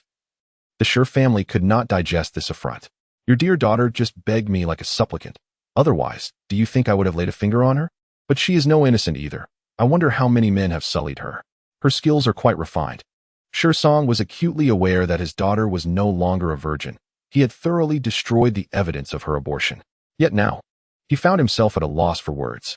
Wu, observing the scene before her, could not suppress a faint, almost imperceptible smile. Little did she expect Ji Feng to be so audacious as to expose Wei's indiscretions. The situation had become exceedingly intriguing, and this fire had been ignited at just the right moment. At that moment, the protagonist of the public uproar burst forth, charging directly towards the most conspicuous figure in the crowd, Wu. Just as her hand was about to strike Wu, there was no hint of fear in Wu's eyes. Internally, she counted down, 3, 2. The solitary hand was firmly restrained by a pair of strong hands. Song's anger was on the verge of manifesting into something tangible. "Wei, do you not feel ashamed enough?" Wei, hoarse and desperate, with shattered emotions reflected in her eyes, directed her words at Song, but her gaze was fixed on Mu. "Dad, you must believe me. It was all that vile Wu's doing. She's the one." Tears glistened in Wu's eyes as she lowered her gaze, refraining from any further defense. The affluent ladies exchanged glances, whispering among themselves. Mu remained silent, while Song could no longer contain his fury, delivering a sharp slap to Wei's face, adding fresh red marks to her already smudged makeup. "Enough. Little Wu has been with me all night. How dare you slander your sister? What kind of wicked heart does a sister like you possess?" Even if Wu was involved in this incident, Song would ensure that it was rendered inconsequential. There could only be one heiress in the family, and there had to be one. Unable to endure the scrutinizing gazes surrounding her, Wei pushed through the onlookers, stumbling down the stairs and fleeing the family villa. Song, having lost the will to pursue, spoke with an underlying tone of regret. "Ladies and gentlemen, an unexpected incident has occurred. The banquet must conclude here. My apologies." The attendees, keen observers, were adept at navigating social niceties. Children can be mischievous. Do not take offense. Indeed, children grow up and deserve to have their wishes respected. Song's expression darkened further, and he turned away in frustration. Wu glanced back, scanning the room for Gu Tsun, but upon finding him absent, her interest waned, and she returned to her room despondently. Upon flipping on the light, a conspicuous note caught her eye on the vanity mirror, the bold handwriting strikingly clear, with a grotesque heart sketched at the end. Today's performance was remarkable. Good night. The irritation in Shi Wu's countenance dissipated as she regarded her reflection, a subtle smile curving her lips. Meanwhile, Shi Wei rushed onto the street. Finding herself in a desolate expanse, devoid of any money, and with a bewildered gaze, she crouched down. Outside the Shi family, she felt utterly insignificant. She lacked even the qualifications to run away from home. Life had brought her to this absurd juncture. Yet, as long as that vile Shi Wu lived, she would not concede defeat. Reigniting her fighting spirit, Shi Wei turned back towards home, her resentment deepening as she beheld the empty living room. She also began to harbor hatred towards Shi Mu and Shi Song. If they had never brought Shi Wu back, none of this would have transpired. In the study, Shi Song was engaged in a phone call, seemingly in excellent spirits, as if the previous commotion had never occurred, deftly negotiating. I want 15% of the Ji family shares. In return, I can offer them to you, Shi Wei. On the other end, the recently returned Jifeng sat on the sofa, unleashing a torrent of curses. How could she possibly deserve 15% of the shares? I wouldn't even want to touch it. Shi Song, unfazed by Jifeng's outburst, simply chuckled. Jifeng, your family's legacy is swiftly unraveling under your stewardship. With a father who indulges in vice and a son devoid of merit, it would be preferable for capable hands to take charge rather than allow the Ji clan to fade into obscurity. What are your thoughts? Jifeng opened her mouth to retort, but her pupils constricted sharply at a single phrase. Allow me to remind you, our only heir has just turned 18. Can you withstand the public outcry stemming from a charge of statutory rape? In this brief yet intense exchange, Jifeng conceded defeat. No more than 10%, otherwise, I would rather face imprisonment than concede further. Shi Song raised his champagne glass and drained it in one gulp, delight gleaming in his eyes. Deal. Frustrated and gnashing her teeth, Jifeng relented, deciding that this share would be treated as a bridal gift, to be handed over when she truly marries into the Ji family. Of course, after ending the call, Shi Song silently calculated that securing 10% of the Ji family shares would position him favorably when Shi Mu married into the Gu family, allowing their united front to dismantle the Ji group. With his 10% stake, he would undoubtedly emerge triumphant, ushering in a new era of glory for the Shi family.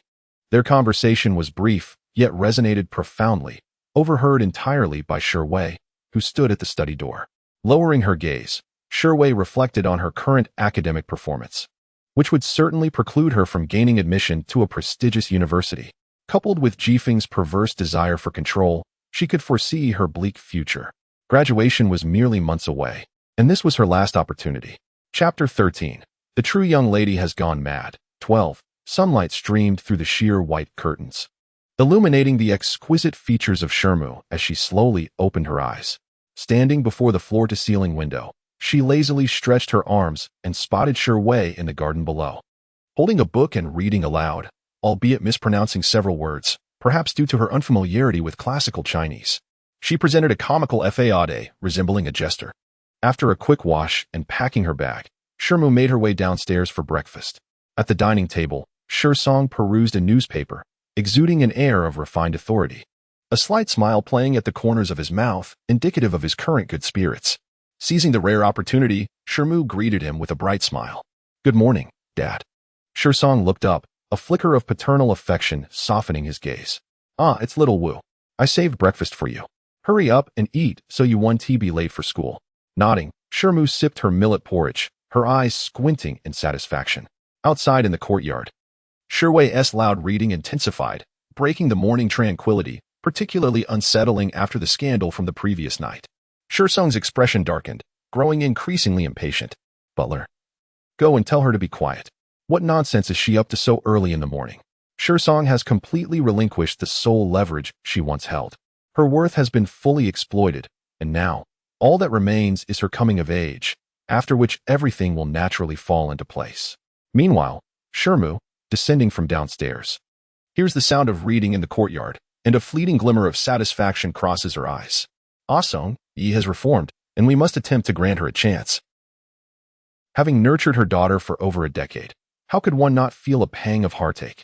Moreover, the occurrence of such an event was not her desire.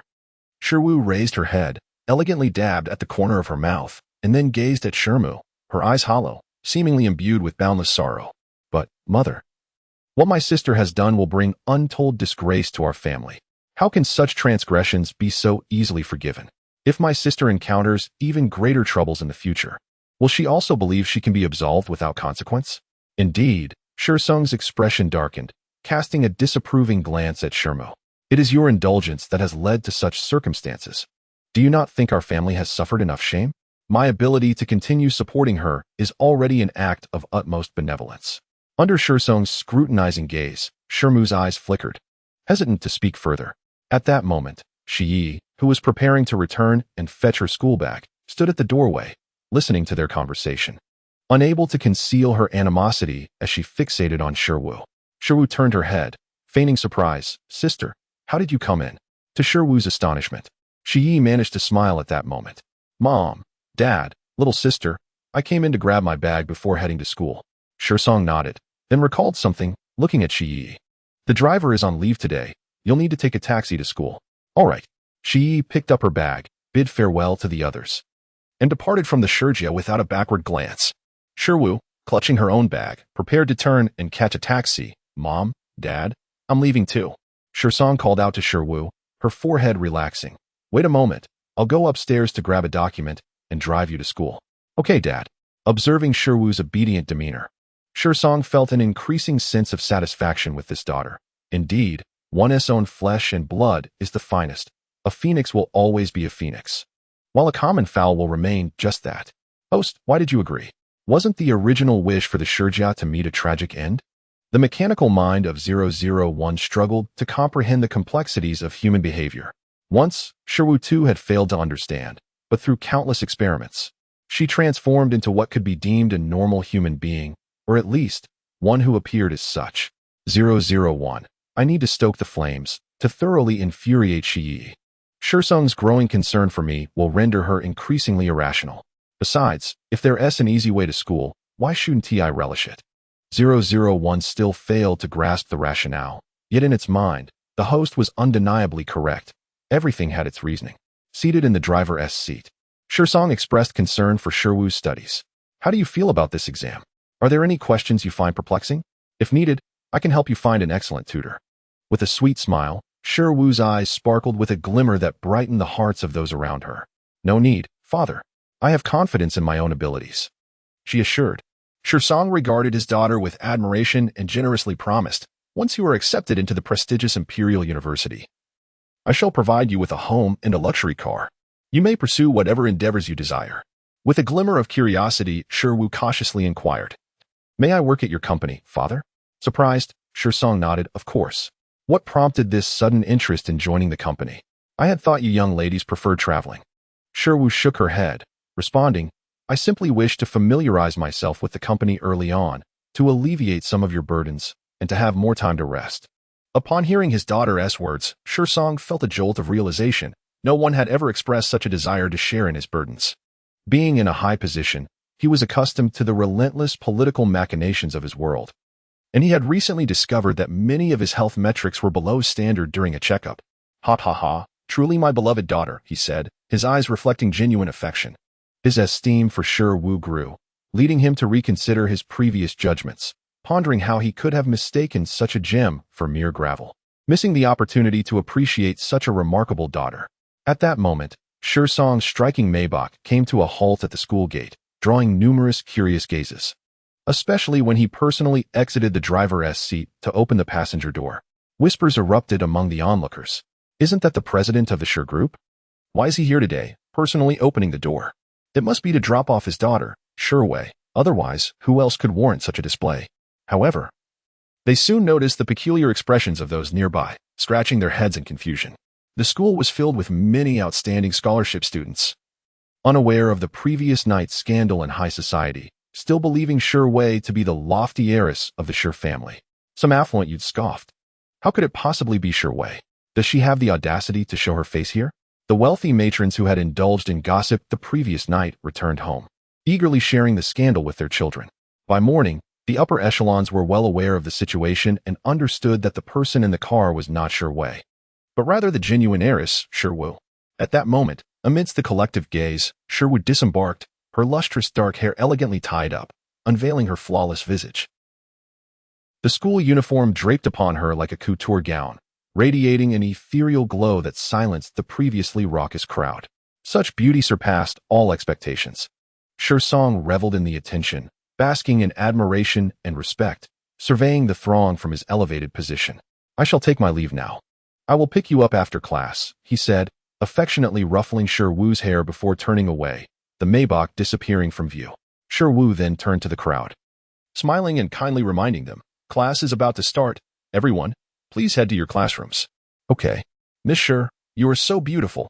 She was met with eager compliments. Wu displayed none of the airs typical of a wealthy heiress, contrasting sharply with Wei, and garnered a wave of admiration, attracting many admirers. Chapter 14. The True Heiress is Going Mad. 13. In a corner unnoticed by anyone, a pair of serpent-like eyes fixated intently on the resplendent figure before them. At this moment, Wei dared not reveal herself to the public eye. This morning, feeling that hailing a taxi was beneath her status, she had deliberately instructed the driver to stop a distance away from the school, maintaining her faade as a true heiress. As she walked, the sounds of cheers and discussions filled the air, compelling her to seek refuge in this dim corner. When Song's car finally arrived, she was initially incredulous. Her father had never before taken the initiative to visit her school. Today, however, he had personally come to escort Wu to school, creating quite the spectacle. It was utterly humiliating. Why did that wretched woman thrive while she herself had to endure such torment? She felt an overwhelming hatred, yet now she found herself at an impasse. Upon returning to her classroom, Wu encountered the obsequious Li Quan, a corpulent man whose eyes were filled with trepidation. "Classmate Shi," he began, "I misjudged the situation earlier and wronged you. I hope you can find it in your heart to forgive me." Wu nodded, recognizing that engaging with inconsequential individuals was often best avoided. "It's quite all right. I bear no ill will." Li Quan immediately developed a fondness for this young lady of privilege, nodding vigorously in agreement. The examination results were soon announced, with Wu's name prominently displayed at the top. The gilded lettering gleamed, dazzling countless gazes.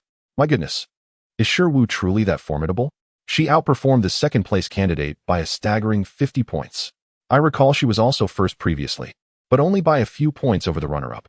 Now, as the genuine daughter of the Shi family, her growing prowess was to be expected. Her perspective and capabilities had evolved dramatically. This was the epitome of an idol. Wu, naturally, overheard these remarks and graciously acknowledged her well-meaning classmates, offering soft-spoken thanks. Her gaze returned to the leaderboard, scanning downwards until she finally spotted Gu Ziyuan's name near the bottom. Learning the results, she did not linger but turned to leave. Just as she prepared to enter the classroom, she was abruptly collided with by a hurried figure, quick on her feet.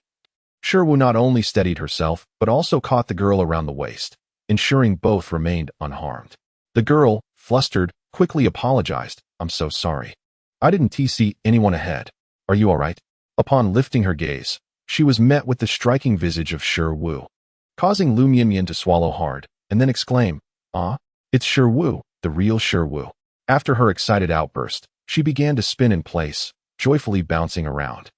Wu felt a blush creep across her cheeks, observing the girl's doll-like face alight with enthusiasm and admiration. Unable to resist, she smiled. "Classmate Shi, my name is Lu Mianmian. You are so beautiful and talented. You are truly my idol." Wu playfully pinched the girl's cherubic cheek. "Hello, Mianmian." Lu Mianmian nodded excitedly, feeling as though she had achieved a dream of meeting her idol. "As I return to class now, I bid you farewell, my idol, Wu." With that, Lu Mianmian covered her face and dashed away, glancing back thrice. Wu waved with a smile, her hair dancing in the gentle breeze, embodying beauty akin to a painting. Time slipped by swiftly, and today, Wu found herself devoid of Gu Ziyuan's presence at school, leaving her somewhat dispirited. Enduring the monotony, she longed to escape this tedious institution. Wei had not anticipated how swiftly the scandal from the previous night would spread. Not only the elite scions were aware, but even the impoverished special recruits had begun to whisper about her, casting judgmental glances. Those filthy, disdainful stares felt like daggers, inflicting slow torment. Wei could no longer bear the sensation of plummeting from grace and chose to skip school, wandering aimlessly in the vicinity. In the alley, those once loyal friends who trailed behind her now shunned her, too intimidated by the Shi family's status to voice their mockery, merely sighing in disappointment as they departed. Out of the corner of her eye, Sherway spotted a stooped figure at the school gate, her heart quickening with recognition as a plan formed in her mind. She hurried forward, grasping the woman's hand, and exclaimed with surprise, "Mother, is it you?" Luli turned, her gaze locking onto her biological daughter. Her lips quivering as tears welled in her eyes, overwhelmed with emotion as she clasped Sherway's hand. Each week, she had roamed the area near the school, yearning for a distant glimpse of her daughter, never expecting the day would come when her daughter would greet her directly. Sherway observed her mother's rough, pallid hands and wrinkled her brow in distaste, yet suppressed her feelings. "Mother, I miss you dearly." Luli, not questioning why her daughter had not sought her out sooner, was consumed by thoughts of Sherway, filled with guilt as she apologized. "It is I who has wronged you, my dear. I should have dealt with that wretched Sherwoo sooner. Otherwise, you would remain a lofty heiress, not the daughter of someone like me." Sherway's eyes brightened. Recalling the time she had fetched Sherwoo home, she had seen the shabby dwelling and this unseemly woman, feeling disdain for quite a while. Little did she know, her mother harbored the same disdain for Sherwoo, thus she merely needed to go with the flow, quietly pinching her thigh. Tears welled in Sherway's eyes as she choked out, "Mother, you cannot imagine, ever since Sherwoo returned home, my standing in the Sher family has plummeted. They even wish to marry me off to a pervert, and I am utterly powerless. I had hoped to arrange a better life for you once everything's settled, but now I cannot even voice my opinions in that household."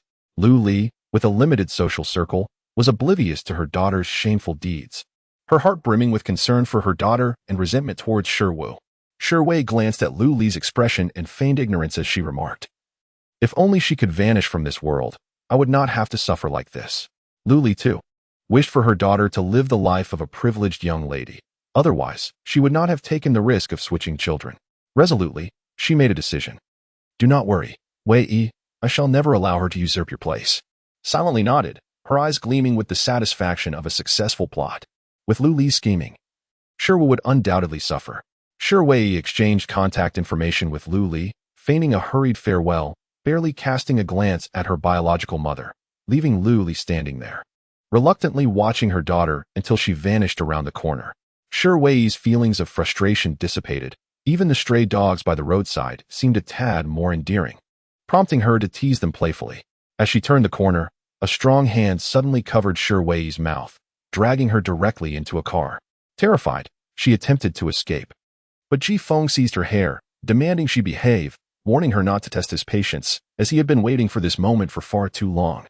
Sherway, in despair, shut her eyes and sank into the seat. After securing Sherway, Ji Feng's assistant took the driver's seat, promptly raising the partition between the front and back, driving with a serious demeanor.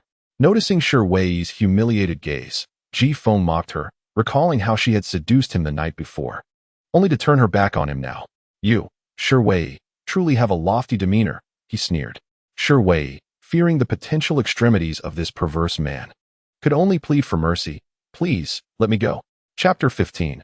The True Heiress Goes Mad. 14. Ji Feng's eyes were devoid of empathy, filled with a ruthless resolve. This was a 10% stake at stake. He had invested a considerable price due to this woman. How could she be allowed to enter the Ji family without proper discipline? Sherway was taken to a villa nestled in the mountains. Had Sherwoo been present, she would have recognized it as the hell that had confined her for half a lifetime in her previous life. Dragged into the villa by Ji Feng, Sherway barely had time to observe the decor before being led to the basement. Compared to the dark, damp dungeons, this basement appeared relatively normal, boasting bright windows and luxurious furnishings. However, when Sherway turned to assess her surroundings, terror overcame her as she gasped. Countless instruments of torture were meticulously arranged on the walls, alongside whips, candles, and even surgical knives, with an array of white syringes placed nearby. "What do you intend to do?" Sherway retreated a couple of steps, her voice trembling with anxiety. Ji Feng's lips curled into a cold smile. "Of course. To teach you a lesson." He then produced a syringe filled with a white liquid. A chill ran down Sherway's spine, her face paling at the thought of her life coming to an end. "Do not fear. You will not die. This will alleviate your suffering. Now, be a good girl and remove your clothes." Sherway desperately shook her head, dropping to her knees in a plea. "Please, spare me. My sister is far more beautiful. I can help you win her over." Upon hearing this, Ji Feng's expression darkened as he slapped Sherway across the face, Do you think me a fool? Right now, she is the jewel of the Shi family. Are you deliberately trying to bring ruin to the Ji family? Shi Yi found herself utterly bewildered, her mind reverberating with chaos. Jifeng relentlessly pressed the syringe to its limit, observing the tearful Shi Yi without an ounce of compassion. Go take a shower. Shi Yi attempted to voice her thoughts, only to be coldly interrupted by Jifeng. Do not make me repeat myself. Stumbling, Shi Yi rose and made her way to the bathroom. Gazing at her disheveled reflection in the mirror, her eyes aflame with resentment, a sight that was both haunting and poignant. Jifeng, one day, I shall exact my revenge. And the Shi family, none shall escape. Seemingly resigned to her fate, Shi Yi completed her shower with a calm demeanor, the steam and warmth gradually catalyzing the effects of the drug coursing through her veins. A profound tingling and pain resonated within her, a yearning for something elusive. Jifeng pushed open the bathroom door, taking in the sight of Shi Yi in the bathtub, her demeanor shifting towards seduction, a satisfied smile gracing his lips. This was a secret concoction developed by the Ji family, designed to maximize a woman's physical allure, delivering an ecstasy so intense it bordered on fatal. Furthermore, it was notoriously addictive, a hallmark of the Ji family's most distinguished gray market endeavors. Though Shi Yi's mind remained lucid, she could not suppress the responses of her body. As if countless tiny creatures were gnawing at her flesh, an insatiable itch that eroded her willpower. Tears brimmed in her eyes as she fixed her gaze on Jifeng, who stood at the doorway. What have you injected me with? Jifeng kindly replied, a delightful elixir that will leave you in rapture. He stood silently, observing the woman as her consciousness began to unravel. A blush crept onto Shi Yi's cheeks, her eyes clouded with desire.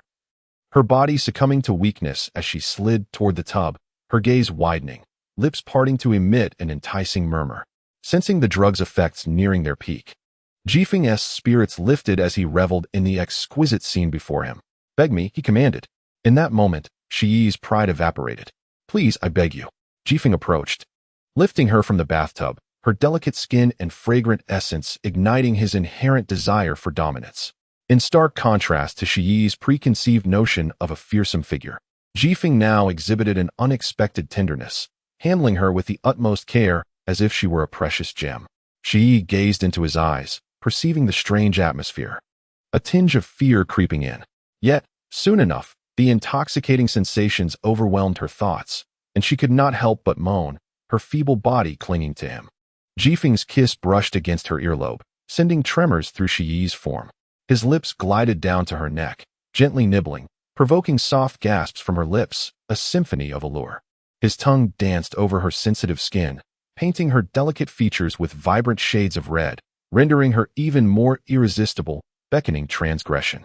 Being a man, he instinctively knew precisely how to amplify a woman's pleasure.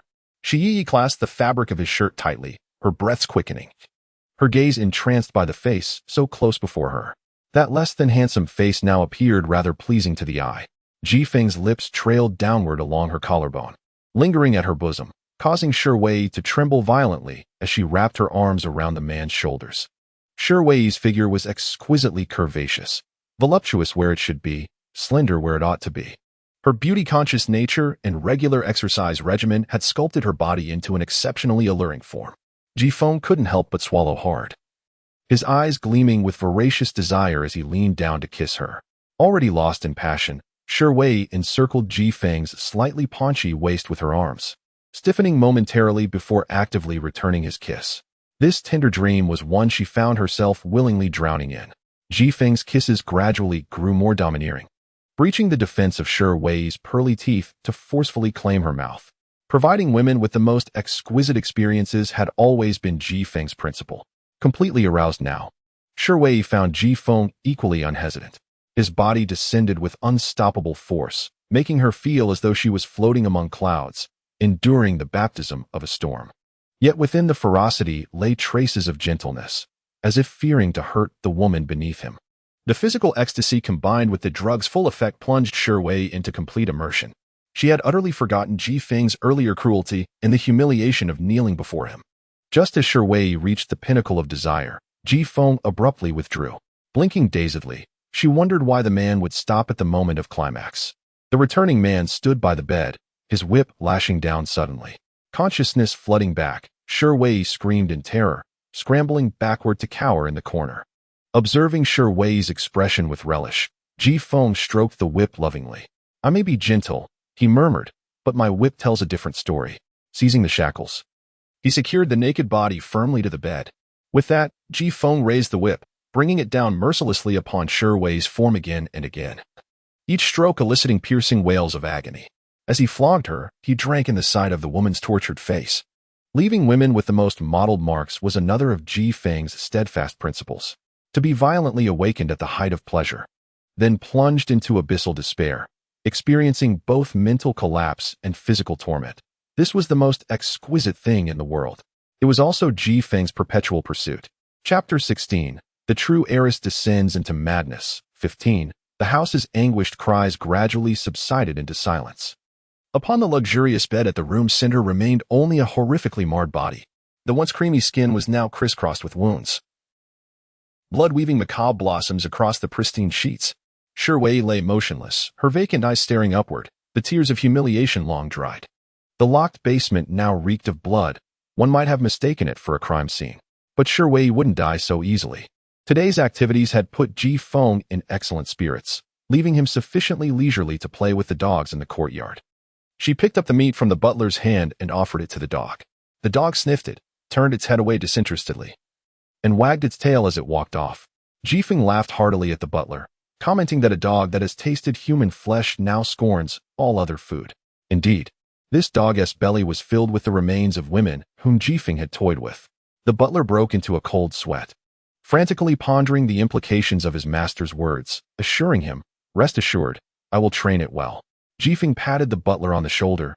"You have a good heart. Keep a close watch on the basement. Don't let her escape, for this is a precious gift I have painstakingly brought back for the dog." The butler nodded earnestly, repeatedly making promises. At the Shi residence, Shi Wu returned home from school, settled into the living room to watch television, while the voice of 001 trembled in her mind. "Host, this man is truly terrifying. You cannot imagine what Shi Wei has become." Shi Wu remained unfazed. She was well aware of the man's terrifying nature. The memories belonging to the original owner still lingered in her mind. This was all her own doing. After a while, she finally spoke. "What has the little cat been up to recently?" "Host, I am uncertain. I can no longer detect any traces of the antagonist. They should have left the capital by now." Shi Wu responded with an indifferent choosing not to elaborate further. 001, sensing the host's melancholic mood, wisely fell silent. A tedious week swiftly passed. The absence of Gu Zhen and the mischief of Shi Wei left Shi Wu feeling rather unenthused. Upon returning to the Shi household for the weekend, she found that her parents had not yet arrived home. The atmosphere in the house was harmonious, presenting an image of a blissful and affluent family, and no one mentioned Shi Wei's disappearance. Shi Song had long received a call from Ji Feng. Since this daughter had lost her value, her whereabouts were of little consequence. Although Shi Mu felt sorrowful, she dared not speak too much, for Shi Song was still the head of the household. Shi Wu had washed up early and lay in bed, gazing at her phone. The pinned conversation still held no new messages. She picked up her phone, only to set it down again, a sardonic smile creeping upon her lips. Even with his soul fragments, he was not the complete person. Why should she dwell on it so? Just then, the phone rang, and after a full 3 minutes, Shi Wu picked it up again. The pinned conversation now contained a new message. "Tomorrow morning at 8, at Dixing Amusement Park, I will be waiting for you." Before she could finish reading, another message arrived. "I've just wrapped up some matters and brought you a small gift." Shi Wu scrutinized each word before turning off her phone, drifting into a night of sweet dreams. She awoke naturally early the next morning, freshened up, selected a white dress, applied a touch of lip gloss to enhance her complexion, and after ensuring everything was in order, she made her way downstairs. Upon hearing a commotion, Shi Song raised his gaze and was momentarily dazzled by the beauty of his daughter. Gently, he inquired, "Xiao Wu, you look exceptionally lovely today. Where are you off to?" With a soft voice laced with a hint of playfulness, Shi Wu called out to her father, "I wish to go out and have some fun with my classmates today. Is that all right?" Taken aback by her endearing tone, Shi Song readily agreed without further questioning. "Let us finish breakfast first, and I shall have the driver take you there." "All right." Shi Wu exclaimed joyfully, her dark eyes sparkling with evident anticipation as she grabbed a sandwich from the table. Noticing her exuberance, Shi Song playfully teased, "Who is so fortunate as to bring such joy to Xiao Wu?" "Shi Wu, wishing to keep her closeness to Gu Ziyuan a secret, merely replied, "He's just a new friend. I'm heading out now." At the entrance of the Dixing amusement park, a man dressed simply in a black t-shirt turned numerous heads with his striking appearance. His chiseled features and piercing gaze outshone even that of celebrities. The moment Shiwu arrived, he extended his long arm and embraced her waist. Shiwu paused, her eyes lifting to meet his. His deep-set brows and high nose conveyed a distant, forbidding presence. Yet, upon seeing the figure she had longed for, Gu Ziyuan's stern expression softened, revealing a flicker of tenderness. "It's me." Shiwu nodded, a sweet smile gracing her lips. "Brother, it's been a while." The realization that the man was already taken dispelled any lingering romantic notions in her heart. As they entered the park, silence enveloped them. Shiwu gazed in awe at the peculiar toys she had never encountered before. The air was filled with screams and roars of excitement. Her eyes sparkled with curiosity, eager to explore.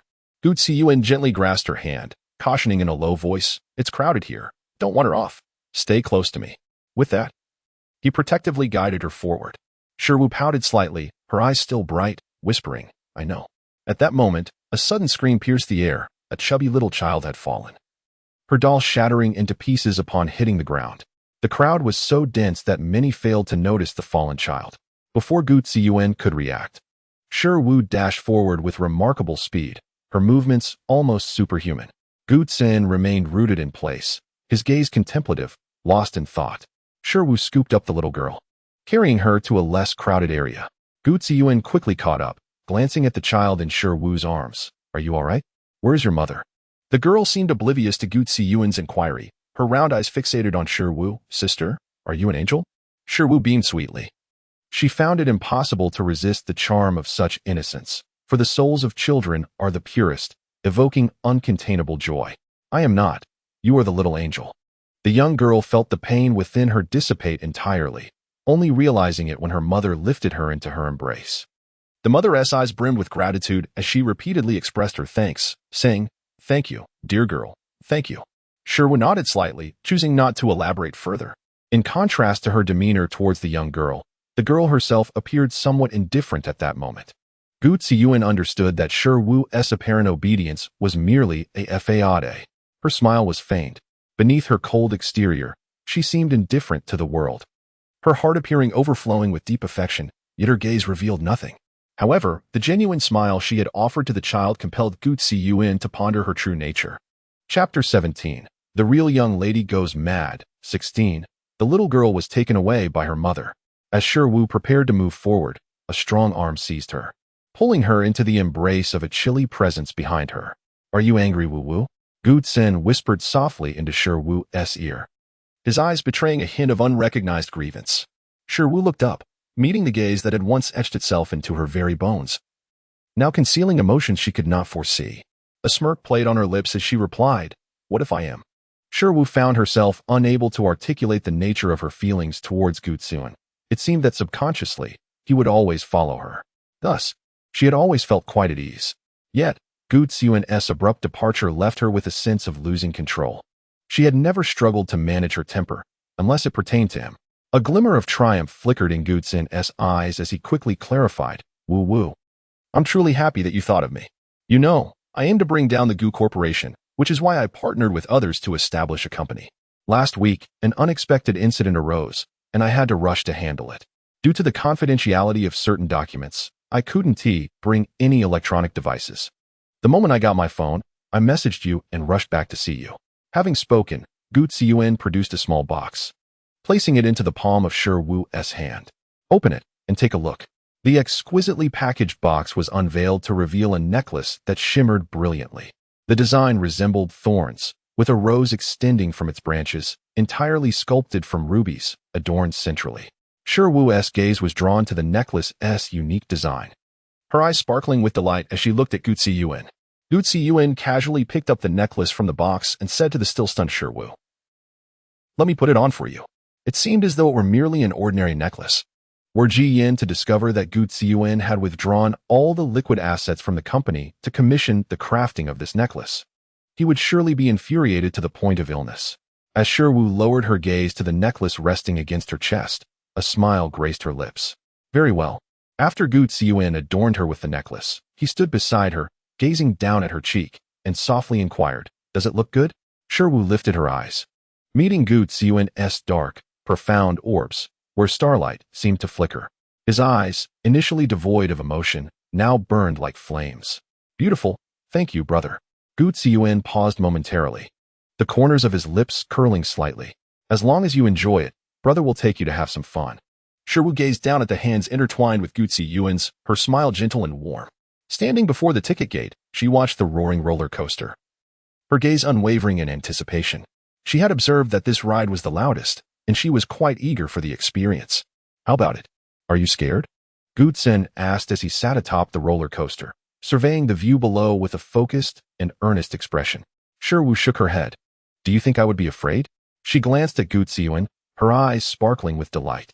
Gu Ziyuan reached out, ruffling her hair. "Indeed. My little Wu is the bravest." As the roller coaster pulled away, the thunderous shouts surrounded them. Shiru turned to look at Gu Ziyuan, who was also gazing back at her. She had prepared herself to scream, her eyes alight with excitement. Yet, throughout the ride, she felt not a single thrill. The tormenting methods of the Time Management Bureau had rendered her resilient. Nothing in this world could frighten her anymore. Noticing Shiru's relaxed demeanor, even somewhat disinterested, Gu Ziyuan took her hand. "It seems you're unafraid of this one. Let's move on to the next." They continued their adventure, partaking in every attraction in the park, with Gu Ziyuan occasionally startled by the rides. However, Shiru appeared almost senseless, yawning and feeling drowsy, tears glistening in her brilliant eyes, reflecting in Gu Ziyuan's heart. "Brother, shall we go eat?" Despite her lack of fear, the high-intensity activities had left Shiru feeling fatigued. After careful selection, they arrived at a street stall beside the amusement park. The aromas from each stall filled Shiru's nostrils. The little stands outside the school had long captivated her, but the driver had never allowed her to indulge. Today, she could finally relish them. A smile spread across her face as she turned to Gu Ziyuan with eager anticipation. Gu Ziyuan held her hand and moved forward but suddenly halted, fixated on a girl in a white dress staring intently at Shiru, her expression brimming with excitement. "Shiru idol!" Lu Mianyan exclaimed, rushing towards them. Shiru looked up a moment late and recognized the doll-like face, smiling gently. "Mianyan, what brings you here?" Lu Mianyan shook Shiru's arm. "Isn't it the weekend? My brother and I snuck out to grab a bite." Shiru nodded, just as a handsome boy caught up behind Lu Mianyan. "Sis, slow down. What did you see? You look like a starving ghost." Lu Mianyan couldn't help but pat her brother's head. "Behave. My idol is here. No foolish talk." Lu Qiyun casually lifted his gaze, unintentionally locking eyes with Shiru. Those enchanting peach blossom eyes had lingered in his dreams countless times. "Hello, Shiru," he greeted. "Hello, Lu Qiyun," she replied. Only Gu Ziyuan noticed the flush of crimson creeping up Lu Qiyun's ears. The emotions concealed within his eyes were all too evident to him. "Wu, who are they?" A distinct voice imbued with jealousy interjected. "Friends," Shiru replied succinctly, redirecting her attention to the array of delectable foods before her. The domineering Lu Mianyan, in a whirlwind of excitement, momentarily forgot to modify her address, blurting it out. After recalling the fearsome reputation of the school tyrant, she shivered slightly and quickened her pace to catch up with Shiru. "Idol, wait for me. Let's eat together." Her exuberant exclamation turned heads, evoking a sense of nostalgia in passers-by witnessing such a delightful scene. The two girls transitioned into a shopping frenzy. In stark contrast, the atmosphere shifted dramatically for Gu Ziyuan, whose previously unruly demeanor vanished in Shiru's presence. His gaze toward Lu Qiyun was laced with an icy disdain. "Suppress your thoughts. You are unworthy of her," he declared. Lu Qiyun was acutely aware of Gu Ziyuan standing, but felt no fear. He felt a flush rise to his neck in response. "And what about you? As an illegitimate child, do you deem yourself worthy of her?" Gu Ziyuan chuckled, his eyes radiating arrogance and confidence, as if proclaiming a promise of a radiant future. "I will be worthy of her." He followed Shiru's figure, watching her eyes sparkle with desire for everything she laid eyes upon, his gaze filled with affection. He was certain he could deserve her, provided she remained by his side. In Chapter 18, the true heiress had gone a little mad. Shiru and Lu Mianyan indulged in a plethora of treats, reveling in their satisfaction. Gu Ziyuan and Lu Qiyun acted as silent guardians, vigilantly ensuring no unwelcome guests approached the stunning beauty. With their protective presence, no one dared to intrude upon the captivating sight. Shiru relished her meal, finding it far superior to any prepared by a caregiver. She couldn't comprehend why Shi Song forbade her from enjoying such delights. Host, I investigated. These items are extremely high in calories and can lead to weight gain if consumed excessively. Many also claim they are unhygienic. Shi Wu tilted her head in confusion, embodying a blend of innocence and charm. But if it tastes good, why should it matter? 001 failed to comprehend, yet it was of little consequence. Gu Xin glanced at the contented Shi Wu, unable to resist the urge to gently ruffle her hair. The sensation under his fingertips was delightfully ticklish. Shi Wu looked up, her eyes sparkling with joy as they met Gu Ziyuan's gaze. Beside them, Lu Mianmian seemed to be in a daze, glancing left and nodding and shaking her head in contemplation. By the standards of beauty, the school tyrant indeed seemed well matched with their idol, presenting a picture of perfect harmony. However, in other respects, Lu Mianmian felt that the school bully was not particularly exceptional. For instance, when it came to grades, her idol was undoubtedly the top of the class. Yet, upon reflection, she realized that in her heart, her idol was unparalleled. As long as her idol was happy, that was enough for her. After bidding farewell to her dejected brother, Lu Mianmian's smile faded, and her eyes revealed an understanding. You like your idol. This was not but a statement of certainty. Lu Qiyun's complexion turned pale as he stammered an explanation. I merely admire Shi Wu for being such an outstanding individual. Lu Mianmian was unsure whether to believe him and warned, even though you are my brother, I must tell you, do not harbor any thoughts about your idol. You know well that you are not worthy of her. Lu Qiyun bitterly nodded, even without his sister's words. He understood that such a radiant person was like the bright moon in the sky, utterly unattainable. Shi Wu was escorted home by Gu Ziyuan. Brother, I'll head back now, Shi Wu said, blinking her eyes, her voice sweet and delicate, her long, curled eyelashes casting shadows on her cheeks, giving her an exceptionally well-behaved and sensible appearance. All right, Gu Ziyuan said, ruffling her hair. Go inside. As Shi Wu turned to return home, she was suddenly embraced from behind, the warmth of his chest radiating through her skin, instilling an inexplicable sense of comfort. I'll miss you a bit. A sadness welled in Gu Ziyuan's eyes, akin to that of an abandoned puppy. Shi Wu reached out to hug Gu Ziyuan, her soft hair brushing against his neck. It's all right. We will see each other often in the future. Gu Ziyuan nodded in agreement. Yes, we will always meet. Upon entering her home, Shi Wu spotted Shi Song waiting in the living room. Feeling slightly nervous, she approached the man and cautiously called out, Dad. 001 felt quite gratified that the host could now adeptly play the role of a daughter. Shi Song nodded, his expression unchanged as he gazed at his daughter's somewhat timid eyes. He sighed, Dad is not upset with you.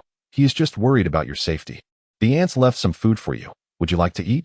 Shi Wu looked at her father's kind demeanor and found it difficult to discern how much sincerity lay within his words. I've already eaten. I'm quite tired today. I'll head upstairs now, Shi Wu said, her lively figure bouncing away. Shi Song continued to watch until she turned the corner, shaking his head. Perhaps he was unaware that a touch of paternal tenderness had crept into his features. The fleeting weekend was exceptionally pleasant. As soon as Shi Wu appeared in the classroom, she was called over by Li Quan, who wore a sycophantic expression. Classmate Shi, may I ask you something? Shi Wu smiled, her tear mole at the corner of her, making her even more alluring. Of course, teacher. I'm in a good mood today, and I'm happy to help. Li Quan, in his heart, felt an increased admiration for Shi Wu and inquired if she had seen her sister recently. As it had been a week since anyone had caught a glimpse of her at school, Shi Wu suddenly realized that, had it not been for the man's reminder, she might have forgotten about this particular individual altogether. Do not worry, teacher. My sister has been preoccupied with some matters, but she will return for the college entrance examination. Li Quan exhaled in relief. Since the esteemed young lady of the Shi family had assured him, he no longer felt the need for concern. However, Shi Wu was acutely aware that the threat posed by Shi Wei had yet to be resolved, and she would not relinquish her efforts so easily. Yet, in the hands of Ji Feng, she knew she would suffer greatly. At the Ji family's mountain villa, Shi Wei was being lashed with a whip, her whimpers echoing her profound agony. Ji Feng, holding a glass of red wine, reveled in the sight of the woman's exquisite form, finding it to be the epitome of artistic perfection in his eyes. At that moment, fear consumed Shi Wei's gaze as she curled into a ball, her legs trembling slightly. Her mouth sealed shut, paralyzed with fear. She understood that pleading for mercy could lead to even harsher consequences. Ji Feng was pleased with Shi Wei's response. lightening the grip of his punishment ever so slightly. If you satisfy me, I may grant you some comfort. Suddenly, Shi Wei's emotions surged. If I comply with your wishes, will you allow me to leave? I wish to participate in the college entrance examination. Ji Feng pondered for a moment. That can be arranged, provided you meet my expectations. Shi Wei breathed a sigh of relief. As long as she could escape this place, she was willing to pay any price. Ji Feng set down his wine glass and approached her, tilting her chin to force her to look up at him. He leaned in, his lips mere inches from her ear. But you must ensure that I am satisfied. His words, whispered like a demon's, rendered Shi Wei rigid with terror. Otherwise, he continued as his fingers slowly slid down to her chest. I shall cast you to the depths of the sea to feed the crocodiles. The very thought sent chills through Shi Wei. She knew Ji Feng was not jesting and was wholly capable of such cruelty. His words, imbued with a sinister intensity, made her tremble. She understood what was about to transpire. Ji Feng's kiss grazed her shoulder, gentle yet intimate, akin to feathers brushing against her skin, inciting a wave of revulsion within her. All right, Mr. Ji, she managed to utter, suppressing her disgust. As Ji Feng perspired profusely, the humiliation reflected in Shi Wei's eyes was palpable. Yet, whenever she envisioned Shi Wu's face, a surge of rage ignited within her. She was determined to make Shi Wu pay dearly. That beautiful, radiant smile, she vowed to eradicate it from the world, stepping over her corpse to claim her rightful place as the true daughter of the Shi family. Chapter 19. The true young lady has gone mad. 18. Dried branches began to bud, heralding a scene of vibrant life. During this time, Shi Wu seemed to have seamlessly integrated into this world, leading a life of normalcy, attending school and returning home each day. As the bond between Shi Wu and Gu Ziyuan deepened, they had nearly reached a state of inseparability. The prestigious D Capital No. 1 high school had established a connection with D Capital University, resulting in an annual selection of students earmarked for direct admission. The brightest scholars from various high schools would be gathered, facing a rigorous elimination process, where only those who stood the test of time would be granted such an opportunity. As the top student in her grade, Shi Wu was undoubtedly qualified and also the strongest contender among them. In the teacher's office, Shi Wu and Li Quan were engaged in a discussion about this matter. Li Quan was acutely aware that with Shi Wu's current achievements, she could be confidently deemed the inevitable victor. Shi student, your achievements certainly qualify you for direct admission to D Capital University. However, you must understand that every process requires its own journey. This training session is merely a formality, and you will undoubtedly emerge victorious. Shi Wu nodded. Recognizing that the original owner's aspiration was to enter D Capital University and become a leading scholar. Thus, she resolved to shine brightly and attract attention, becoming the most dazzling star. Thank you, teacher. Li Quan increasingly felt that the true heiress was indeed exceptional. The former Shi Wei had been arrogant and reckless, causing countless troubles, and had it not been for the Shi family's support, she would have long been expelled. In contrast, Shi Wu not only excelled academically, but also possessed a broad-mindedness and striking beauty, which garnered her universal admiration, even from Li Quan himself. With a smile, Li Quan nodded. Very well, take the next few days to rest at home, and we can set off next Monday. Upon hearing that she wouldn't have to attend school, Shi Wu's smile blossomed even more, making even Li Quan find her more agreeable. Feeling quite pleased, Shi Wu hummed a tune as she leisurely made her way to the classroom. In the corridor, a hand swiftly pulled her into a dimly lit corner. Sensing a familiar scent, Shi Wu pouted. Brother, could you please give me a heads up before you pull me like this? I might just get angry. Gu Ziyuan seemed oblivious to Shi Wu's complaint, his gaze fixed intently on the petite figure nestled in his embrace, a hint of unnoticeable fear glimmering in his eyes. Are you going to the training session? Shi Wu nodded. What's wrong, brother? Caught off guard by her sudden counter-question, Gu Ziyuan found himself at a loss for words. He was aware of the long-standing tradition at D Capital High School of sending the most exceptional talents directly to D Capital University. Once a student secured a place, they would no longer need to attend classes. The thought of not seeing her at school would drive him to madness. Yet, he couldn't be so selfish as to deprive her of the right to progress. There was also a deeply buried insecurity he had never voiced. The fear of not being able to gain admission to D Capital University himself, which meant that such brilliance could not belong solely to him. Shi Wu, understanding Gu Ziyuan's sentiments, realized he wished for her to remain by his side. During this time, His possessiveness toward her had reached a frightening level, yet she felt it was acceptable to indulge him in minor matters. This matter pertains to the task at hand, and having promised 001, I shall undoubtedly deliver a satisfactory and splendid result. Shiru entwined her arms around Gu Ziyuan's neck, gazing intently into his profound eyes. Yet, if I were to confide in my brother that entering the Imperial Capital University has been my lifelong aspiration, would he still attempt to deter me? The soft yet resolute tone of Shiru struck deep into Gu Ziyuan's heart. As he beheld her earnest gaze, he suddenly felt a wave of inadequacy wash over him. Though he had vowed to be worthy of her, he now found himself hoping she would wait for him. It was his own excellence that fell short. Wuwa? I'm sorry, it is I who am not good enough. The youth was filled with youthful ambition, yet reality proved to be less than satisfactory. Noticing Gu Ziyuan's despondent demeanor, Shiru opted for silence. In her memories, her brother was always a strategic mastermind, not the somewhat pitiable figure he appeared to be now. Nevertheless, I shall strive to be deserving of you, Gu Ziyan silently vowed. Upon returning home, Shiru shared this delightful news with Shirsong. Shirsong, too, was uncharacteristically elated. Despite the Shir family's illusion, they had not produced a literary star in several centuries. My precious daughter, you are simply remarkable. In that moment, it was unclear whether Shirsong's joy stemmed from Shiru's achievements or from the fact that her value had increased with each accolade. Shiru spent the next few days indulging in a leisurely routine of eating and sleeping. During this time, she had not caught a glimpse of Gu Ziyuan, and she bore no resentment, believing that allowing him to grow independently was the best course of action. As she boarded the bus to the training site, a pleasantly surprised voice broke through the air. Turning her head, Shiru was delighted to see the Liu siblings seated in the last row of the bus. She raised her hand in greeting. Sunlight streamed through the glass, illuminating her hair. Dressed in a simple white dress, with her lustrous black hair cascading freely, she appeared exquisite and regal, akin to a porcelain doll. Liu Qian graciously vacated a seat for her next to his sister. Upon seeing Shiru, Liu Mianmian was brimming with conversation, eager to discuss a plethora of topics. Liu Qian scoffed at his sister's double standards. Many had sought her friendship before, only to leave disappointed, yet now she was so affable. With Liu Mianmian's presence, Shiru found this journey to be considerably more enjoyable. While it may pose a challenge for others, for her, it was merely a journey.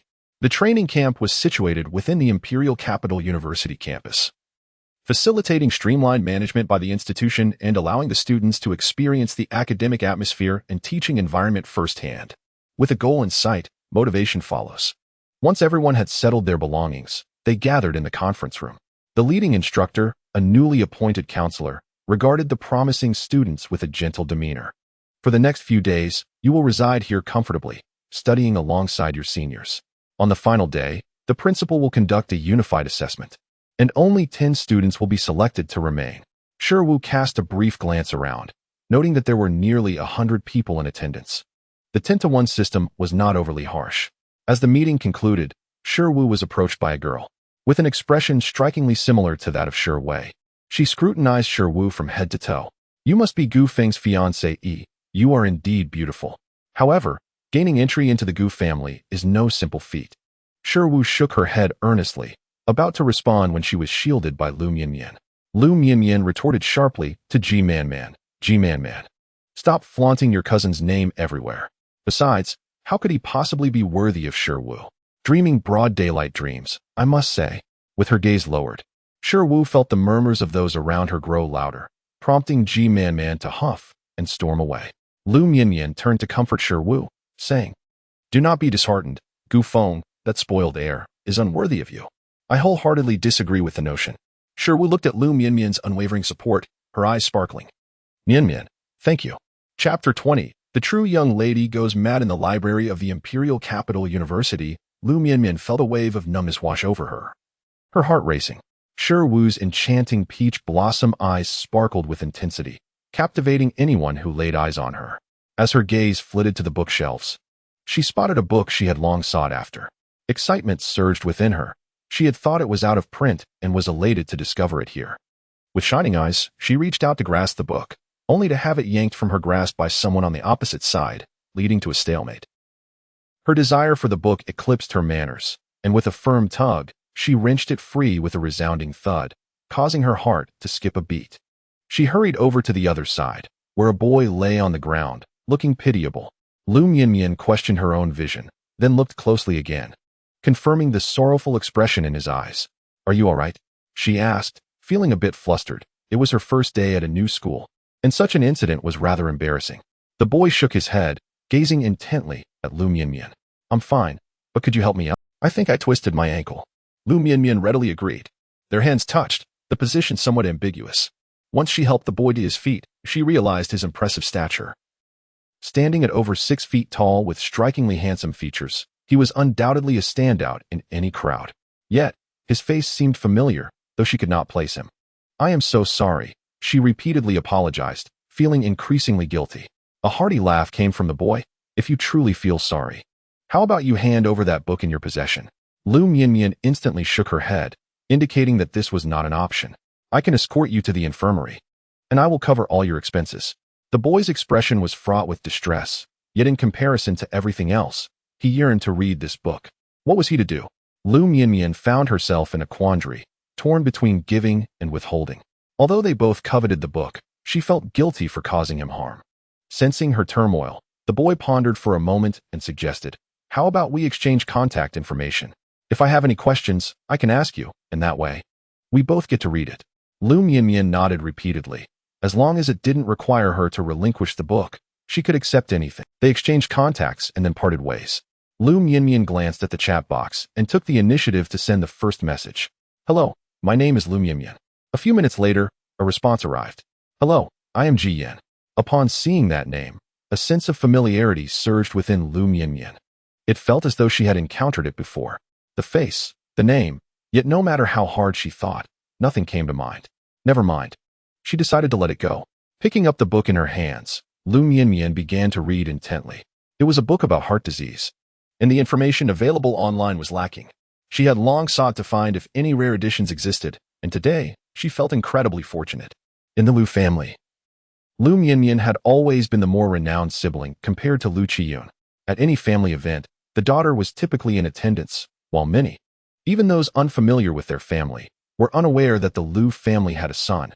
It was not that the Lu family favored daughters over sons. Rather, there was an undeniable reality they were all helpless against. The youngest son, Lu Qiyun, had been born with a heart condition.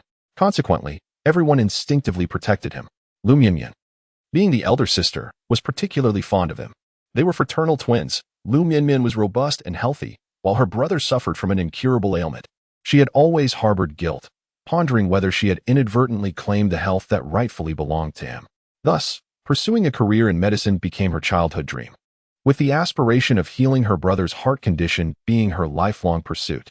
When Shi Wu returned to the dormitory, she noticed that Lu Mianmian seemed markedly different from her usual self. Even though she appeared fatigued, she was diligently poring over the text in her book. It was unlike her to be so absorbed. Sensing another person's presence in the air, Lu Mianmian slowly lifted her head, and her weary expression vanished in an instant. "Idol, you're back." Noticing the book Lu Mianmian was reading, Shi Wu casually inquired, "Mianmian, do you wish to study medicine in the future?" Lu Mianmian nodded, then shook her head. "I do it for my brother. He has had a heart condition since birth." Understanding dawned on Shi Wu. No wonder Lu Qiyun always appeared so frail, his complexion paler than others. Shi Wu gently grasped Lu Mianmian's hand, a flicker of red light passing through her eyes. "Mianmian, I believe in you. You can certainly do it." Encouraged by Shi Wu's words, Lu Mianmian felt a surge of passion. "Idol, you should rest. I want to read a little longer." She then entered the bathroom. In Shi Wu's mind, the entity known as 001 was in a state of turmoil, howling frantically within the confines of her consciousness. "Host, what on earth have you done? The energy levels have just been detected as exceeding the norm. Is this your doing?" Shi Wu gazed at her reflection in the mirror, tilting her head slightly, as if unable to comprehend 001's words. "Shaoyi, do you possess any evidence? The pathways of time and space have yet to locate us. Does that not imply that everything is functioning normally?" 001 contemplated a rebuttal, yet conceded that her host's assertions held merit. It was indeed the case. Since Ji Manman had been driven away by Lu Mianmian, she had ceased her and everyone else was diligently striving to master the intricacies of their surroundings, vying for one of the 10 coveted spots. Only 2 individuals, perhaps 3, remained unperturbed. Shiru was confident in her ability to secure a guaranteed admission, while Lu Ninian was acutely aware that she had no such opportunity and had thus immersed herself in studying a tome on cardiology. As for Lu Qian, his enthusiasm seemed lackluster. It was unclear whether he had surrendered or possessed unwavering confidence in his prospects. The training period swiftly elapsed, during which Shiru occasionally perused literature on computer science. If her aim was to dismantle the Gu family, targeting the sordid evidence would be the most prudent approach, a consideration she had pondered extensively. The final day arrived, designated for assessment. The president of the Imperial Capital University had arrived at the venue early.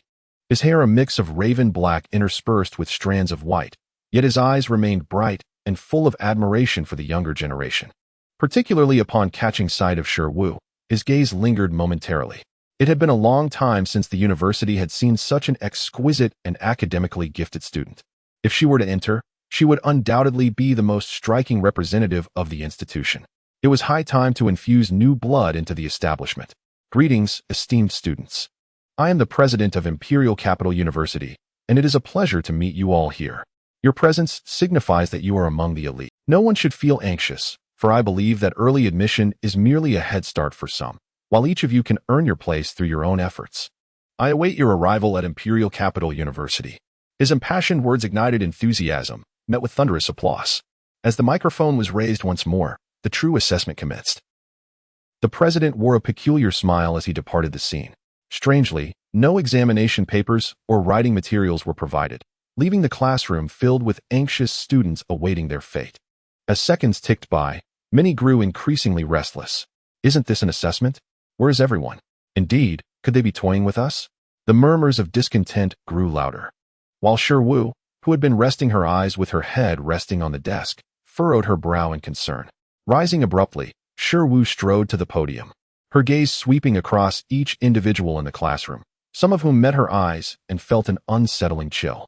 The seemingly gentle girl now radiated an aura of enigma. Just as the tension reached a breaking point, Shiru suddenly flashed a sweet smile. I hope everyone can maintain a semblance of quietude, if you please. Her tone, laced with a hint of playful charm, momentarily dispels the surrounding tension, compelling all to indulge this young lady's request. Very well. The other schools remain oblivious to the fact that Shiru is the top student of the prestigious Beijing No. 1 high school. Thus, they harbor an underlying skepticism and disdain towards this extraordinarily beautiful girl. Despite her stunning appearance, mere academic excellence is insufficient. The chasm between individuals is often insurmountable. Shiru is acutely aware of the judgments swirling in the minds of those around her. The more they underestimate her, the more satisfying their eventual reckoning will be. As tranquility envelopes the classroom, Shiru contentedly returns to her seat, resuming her slumber. In the monitoring room, the principal nods in affirmation. His instincts have proven accurate. This young girl possesses a commendable disposition. After a brief lull, some students grow restless once more. For these academic prodigies, idly waiting is less bearable than tackling 100 practice papers. If students are not engaged in problem solving, what else can they possibly do? Such deeply entrenched mindsets are a tragic reality. Agitated voices rise in a clamor, and Shiru finds the cacophony unbearable. She lifts her, fixating on an inconspicuous corner of the classroom. The principal, caught off guard by her piercing awareness, wonders how she discerned the presence of surveillance cameras. Her perceptiveness is astonishing. Bring forth those who are causing the ruckus, he instructs. Yet, he feels a tinge of regret. The current generation is ensnared in a fast-paced existence, dulled by relentless academic pressures, ultimately transforming into mere problem solvers. The elite institutions seek multifaceted talents. Both character and intellect are indispensable. This initial trial serves to assess the student's temperament. Only through composure can one achieve true results. Those with restless spirits are ill-suited for significant responsibilities. One by one, the disruptive students are escorted away. While the discussions in the classroom intensify, Lu Mianmian, overwhelmed by the noise, turns to the unaffected Shiru and blinks. Wu. Aren't you curious about what this assessment entails? Shiru rises from her desk, shaking her head in gentle defiance. Since it has been stated that this is an assessment, then it is simply a part of the process. Adapting to the circumstances is the key. The three of them remain motionless, an anomaly in the raucous classroom. Time drifts by, and eventually, the counselor arrives, albeit belatedly. The examination is fully prepared. Let us proceed together. No one inquires about the whereabouts of those taken away. After all, this is a realm where the fittest prevail. In a classroom replete with surveillance cameras, each desk is widely spaced, and a computer accompanies each seat. Please complete the exam and the computer assessment within the allotted time. Many students exhale in relief. As long as it involves problem solving, all shall be well. Yet, their hearts remain unsettled. Upon encountering the questions on the examination paper, everyone was taken aback. Wasn't this a training camp for the college entrance examination? How could the content of the test be so unfamiliar? Most individuals were still entrenched in their high school mindset, having practiced solely with college entrance exam questions. After merely 1 week of intensive training here, they had not immersed themselves in university-level coursework. Even when attending classes alongside seniors, their minds were elsewhere. The college entrance examination loomed as the next hurdle, and the number of those eligible for direct admission was exceedingly scarce, leading everyone to leave themselves a fallback option. Shiru cast a glance at the exam paper. Each question appeared daunting at first glance, yet they were fundamentally intricate problems with straightforward solutions. With attentive listening and diligent study outside of class, they could be easily resolved. Some were scratching their heads in confusion, while others wrote with remarkable speed. Shiru swiftly completed the paper and turned her gaze toward the computer. The principal in the monitoring room widened his eyes in astonishment. How could this young girl finish the exam so quickly? Unless she was writing carelessly. She must be a genius. The principal harbored doubts while silently hoping that she was indeed the destined candidate. Unbeknownst to Shiru, the principal's inner turmoil was far from her thoughts. Her focus was entirely on the computer's display of viruses, a subject that piqued her interest and was crucial in her quest to topple the Gu and Shur families. For the past few months, she had been engrossed in literature on this topic. Upon attempting to decipher the virus, her eyes sparkled with realization as she recognized the viability of her approach.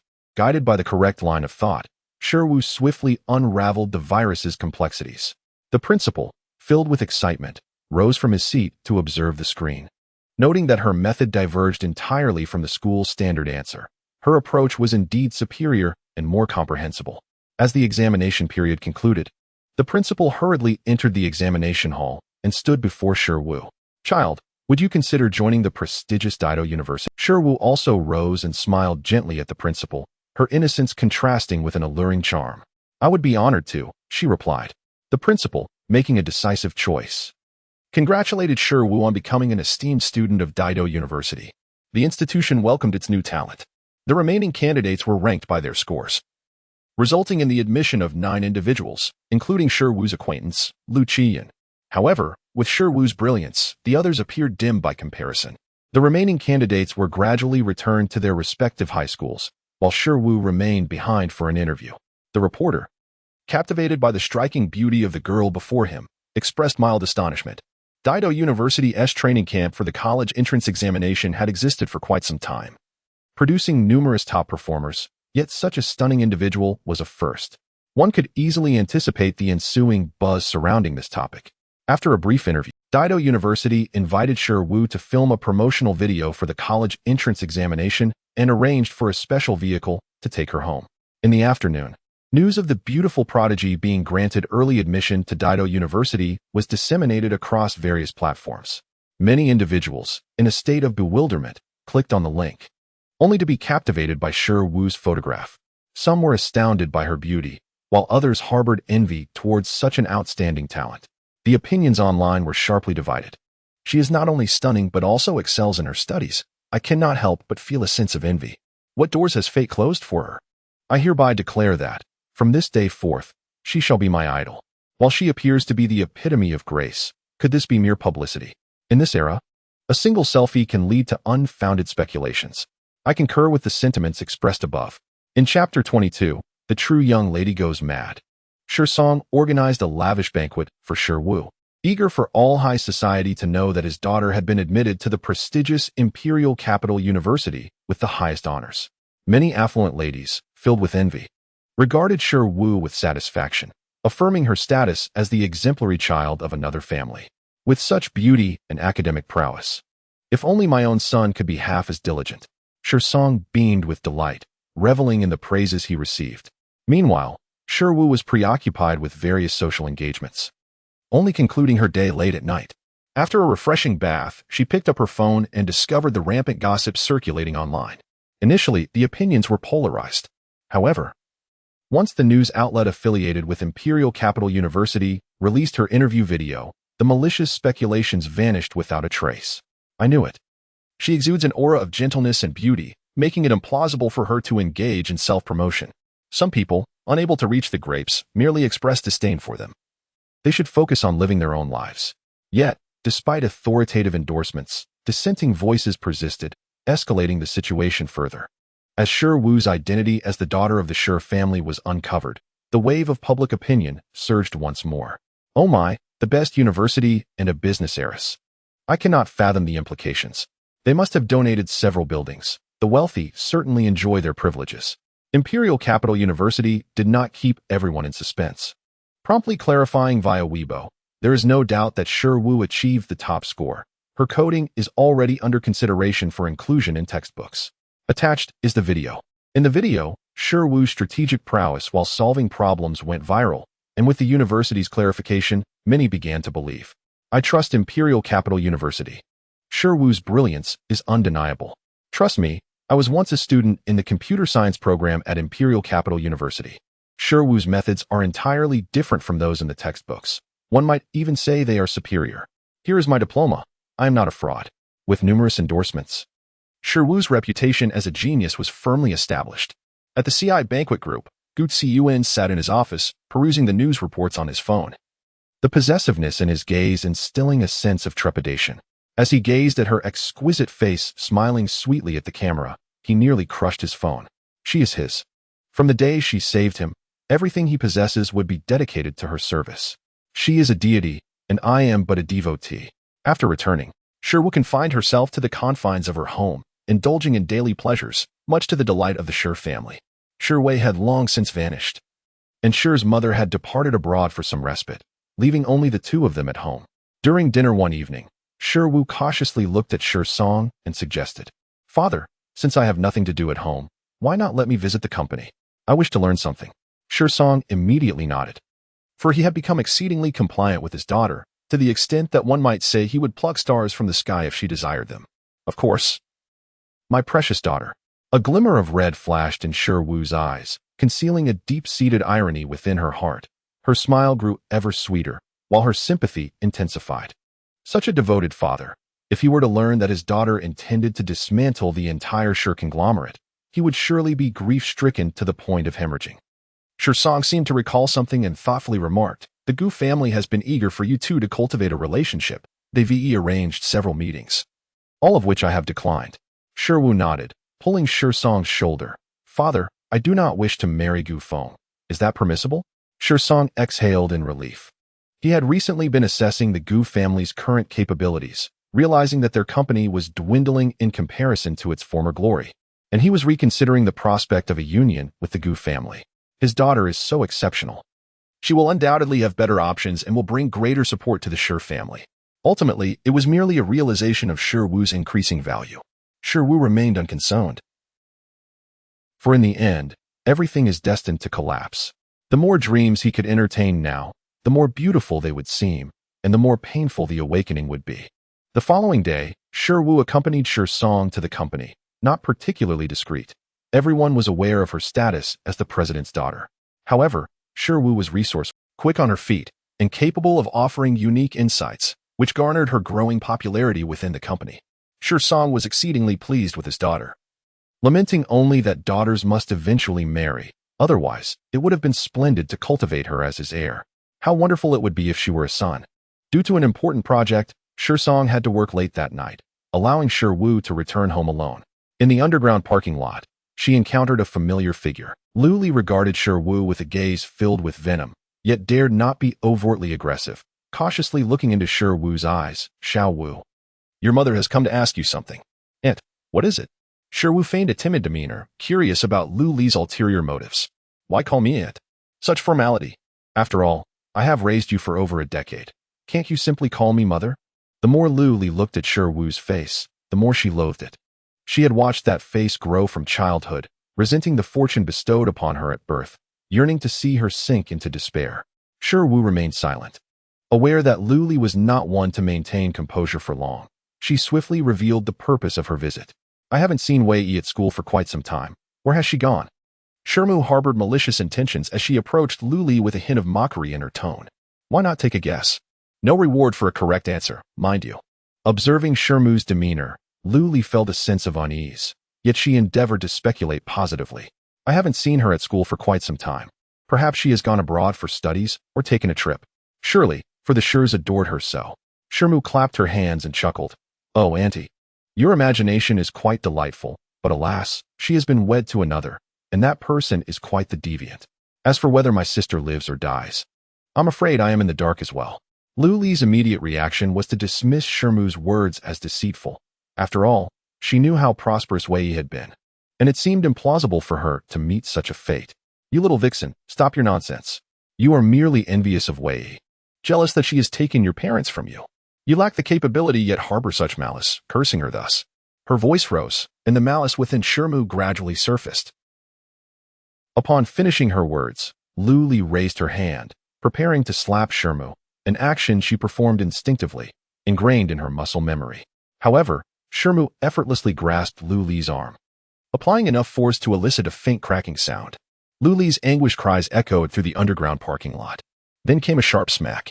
Luli, incredulous, lifted her gaze, fury clouding her judgment, her hands flailing as she sought to strike Shermu down. Shermu wrinkled her nose in disdain, unfazed, and delivered a forceful kick, sending Luli crashing to the ground. The look in Luli's eyes turned more sinister, a murderous intent that almost materialized.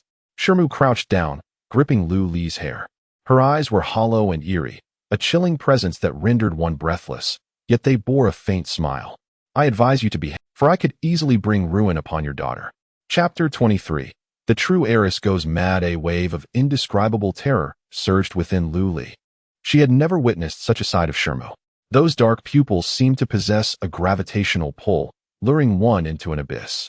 Ignoring Luli further, Shermu opened the car door and instructed the driver to depart. Luli lay on the ground, her mind consumed with thoughts of her daughter. Anxiety flooding her heart upon hearing Shermu's words. Countless speculations swirled in her mind, and she fervently prayed that it was not the worst scenario. She had to devise a plan to compel Shermu to reveal the truth. In the Ji family villa, Wei Yi remained blissfully unaware of the turmoil unfolding. Each day, she counted down the days in eager anticipation of the college entrance examination. The former version of herself would have never imagined yearning for such a day. She vowed that when that day arrived, she would ensure Shermu suffered 1,000-fold for the torment she had endured. Gazing at her scarred reflection in the mirror, she noted that many of the mottled wounds had begun to scab. She would return this suffering 1,000 times over. In the midst of a smooth-sailing journey for Sherwu, she has made some progress in self-studying computer science. Certain clandestine accounts of various companies have begun to reveal intriguing insights. Should information concerning the Ji and Gu families come to light, it would undoubtedly deal a significant blow to these powerful conglomerates. As June's warmth gradually envelopes the surroundings, countless students are engrossed in their studies, dedicating themselves wholeheartedly to the impending college entrance examination. Even the sound of cicadas perched on trees has become a luxury. Even Lu Mianmin has recently ceased her frequent disturbances towards Sherwu, who was previously besieged by requests for tutoring. With the examination looming, a notable tranquility has settled. Gu Ziyuan has privately hired a tutor, often requesting Sherwu to conduct video sessions at night. Day and night, they toil for that slender chance of gaining admission to the prestigious Imperial Capital University. Even if the hope appears dim, the courage to try remains unwavering. Sherwu has anticipated that Gu Ziyuan may not secure a place at Imperial Capital University, yet with his current grades, gaining admission to a respectable university in the capital would suffice. She also diligently manages her responsibilities at the company before returning home alone. At the entrance of the Sher family villa, a figure lurks suspiciously, glancing around. Upon spotting Sherwu's car, the individual hastily rushes to the. Observing Lu Li's reckless behavior, Sherwu furrows her brow as she steps out of the vehicle. Evidently, the previous lesson had not sufficed, for this woman still had the audacity to seek her out. A smile crept across Sherwu's face as she contemplated what kind of lesson would be appropriate this. Since hearing Sherwu's words, Lu Li had been skeptical, tirelessly searching for Sherwei's presence near the school each day. However, with the examination approaching, she still had not caught sight of her daughter. Overwhelmed with despair, she felt compelled to uncover her precious daughter's whereabouts at any cost. The car halted half a meter before Lu Li. Shiwu refrained from exiting, merely lowering the window slightly. Lu Li had initially intended to feign being struck when Shiwu stepped out, hoping to cling to her legs in tears. However, Shiwu had no intention of getting out, leaving Lu Li momentarily embarrassed. Thinking of her beloved daughter, Lu Li reluctantly set aside her dignity and bent down to stand at the car window. Shiwu smirked, inquiring, "Auntie, is there something you need?" Lu Li nodded, tears welling up as she pleaded, "Please, can you tell me where Shiwei is? I am merely a mother who wishes to know her daughter's whereabouts." Realization dawned upon Shiwu as she nodded, "I see. However, I have already informed you. She is living with someone else now, her future husband, the president of the G Group. You should seek him out." Lu Li shook her head in disbelief, lamenting in anguish, "How can this be? You must be deceiving me. I admit I treated you poorly before. That was my mistake. Please do not harm Wei. She is unaware of this. If you wish to strike or scold someone, let it be me." Annoyed by the clamor, Shiwu nonetheless kindly provided Lu Li with an address. G Family Villa in the mountains. Believe it or not, Lu Li was taken aback by Shiwu's kindness, repeatedly expressing her gratitude. With a flicker of inspiration, she adopted a humble demeanor and said, "Shiwu, you haven't visited home in quite some time. At least that place was once your home. I have gathered a few of your belongings. Would you care to come home and take a look?" Shiwu gazed silently at Lu Li, whose heart raced like a drum, attempting to maintain her composure while watching Shiwu.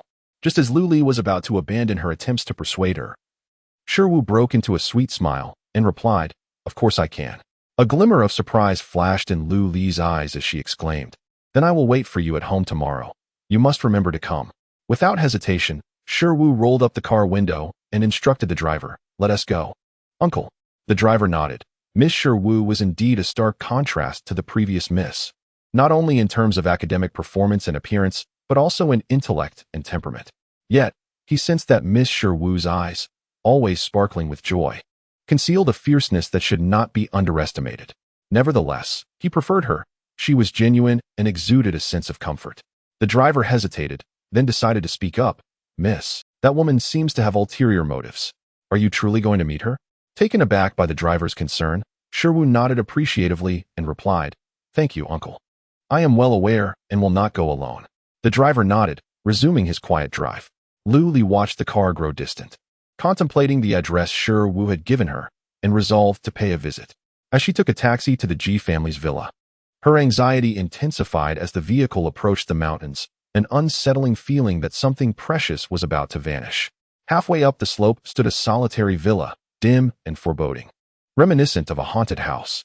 The taxi driver hastily dropped Lu Li off and departed, wary of lingering in the ominous mountain, puzzled by the urgency with which Lu Li had come here. Lu Li, however, felt no fear. An instinctive intuition told her that her daughter was present at that very moment. Shiwu, having finished her evening routines, lay in bed, listening to 001's real-time updates on Lu Li's movements. Host, Lu Li's fortune seems favorable tonight. The housekeeper is conveniently absent, and G Phone will not be coming, allowing her to indeed meet Shiwei. It is essential that they meet. Otherwise, how could she deliver a decisive blow? Lu Li approached the door and knocked, but silence enveloped her. Entranced, she felt an overwhelming urge to enter. After numerous failed attempts, she spied a transparent floor-to-ceiling window, picked up a brick, and, with determination, shattered the glass. Entering through the broken window, the villa exuded an immediate sense of gloom, heavy with an oppressive atmosphere. Just then, the sound of barking erupted, and Lu Li looked up, nearly frozen in terror. A large, menacing dog was confined in a cage, struggling against the bars as it sensed the presence of the unfamiliar woman. Lu Li screamed in fright, inadvertently stumbling into the A potent scent of blood permeated the basement. Lu Li's cries echoed throughout the dimly lit space. "Are you there? Mother has come for you." Shiwei lay naked on the bed, her gaze vacant. Upon hearing the familiar voice, she sprang up, donned a bathrobe, and pounded on the basement door. "Mother, I am here." Chapter 24. The true daughter has gone mad. Lu Li, upon hearing her daughter's voice, hurriedly crawled to the door. "Is it you? Wei, tell mother not to be afraid.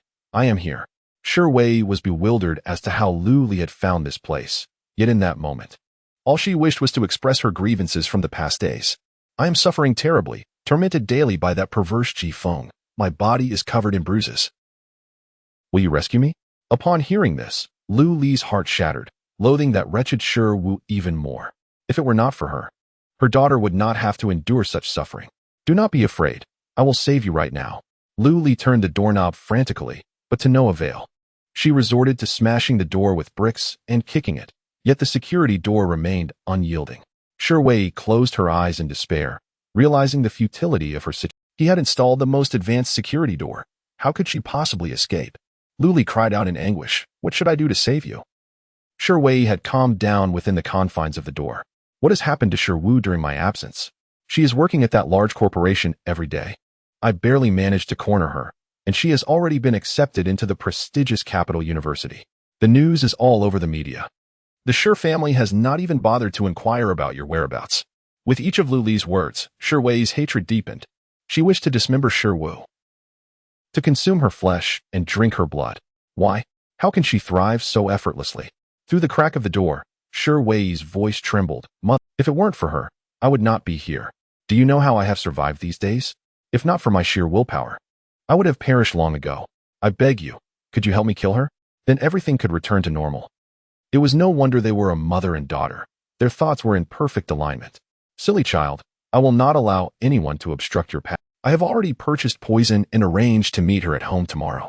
Rest assured, I will send her to hell. Once she disappears from this world, the Shi family will rightfully welcome you back. Shi Wei smiled with satisfaction. Thank you, mother. I am so grateful to have you. Rest assured. Once I return to the Shi family, I will honor you properly. Lu Li spent a long time in the basement with Shi Wei, only being urged to leave as dawn approached. Shi Wei was oblivious to how Lu Li had entered and was unaware of the beating she would endure because of her. At that moment, both were lost in the beautiful dream of Shi Wu's impending demise. Shi Wei lay back on the bed to catch up on sleep, utterly exhausted after a night spent with Lu Li. Still not fully immersed in the realm of dreams, she was abruptly roused by a whip's crack. Shi Wei screamed, her eyes widening in terror as she beheld Jifeng before her. What is happening? She stammered. Jifeng lashed out again, striking her with the whip. You shameless wretch. How dare you speak? I have provided for you abundantly, yet you still wish to flee. What is this? Did you not shatter the window? The door has a gaping hole. Why haven't you escaped? Do you wish for death? Before she could fully comprehend her predicament, Jifeng seized her by the hair and dragged her toward the floor-to-ceiling window, tossing her aside. Take a good look at what you've done to my window. Did you think this room lacks surveillance? You dream of escaping me. At this moment, fury consumed Jifeng as he gazed at the woman before him, his mind racing with thoughts of ending her life. The ferocious dog was brought forth by the butler, its eyes gleaming with a predatory light as it regarded Shi Wei, as if she were a delectable morsel. Seeing as you long for death, why not become the dog's meal? He taunted. Fear enveloped Shi Wei. She realized this man was fully capable of such unhinged brutality. All she could do was plead for mercy, bowing repeatedly until her forehead began to bleed. Unable to cease her frantic supplications. Please, don't kill me. I never intended to leave. I don't know her, and I have no idea how she got in. Of course, Jifeng had no intention of killing her. He recognized that if Shi Song, that cunning old fox, learned of this, he would surely face imprisonment, which would only serve to fulfill the old man's desires. It was merely a scare tactic. A gleaming shoe pressed against her chin, lifting her gaunt face slightly. Her once well-maintained features had become unrecognizable, as though she had transformed into a different person.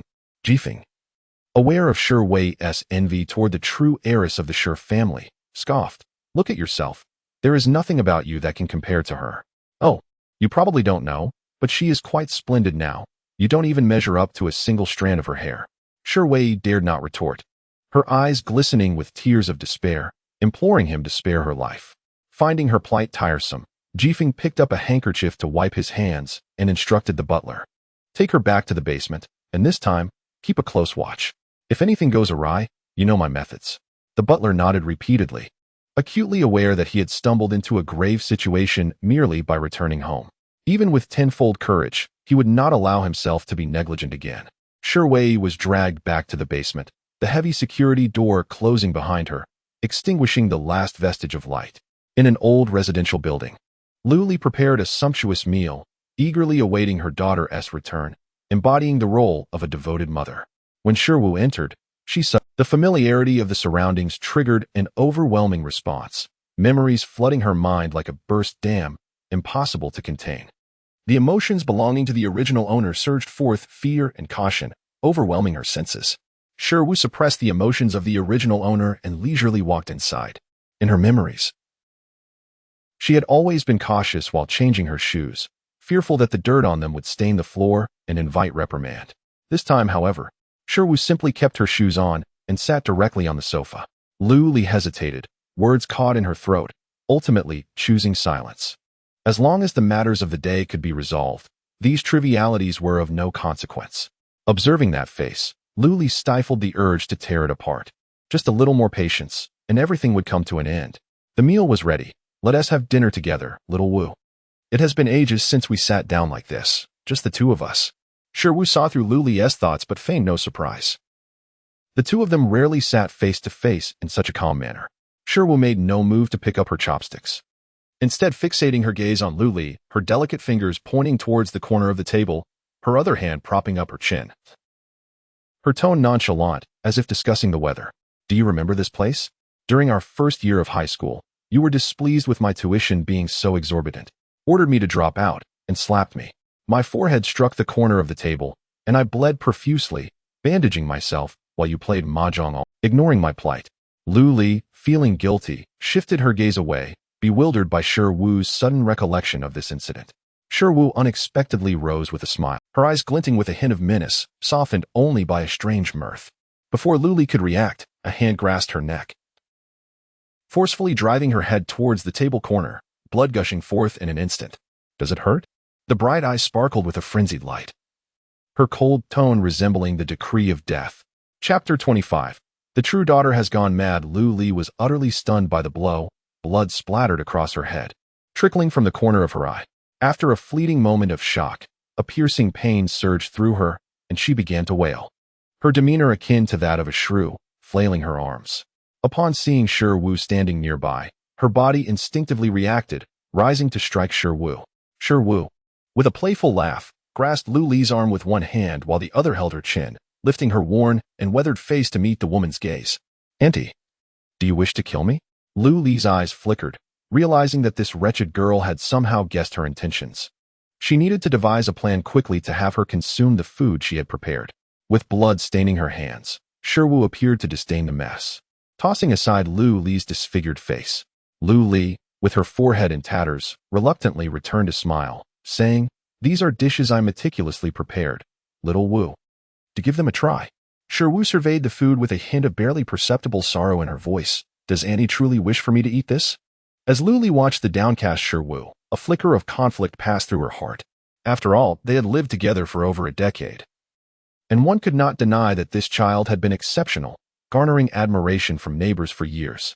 Yet, the thought of her biological daughter suffering such anguish banished any hesitation from Lu Li's mind, her eyes now filled with expectation. Give it a try. It has been a while since you've been home, and I imagine you have not tasted my cooking for quite some time.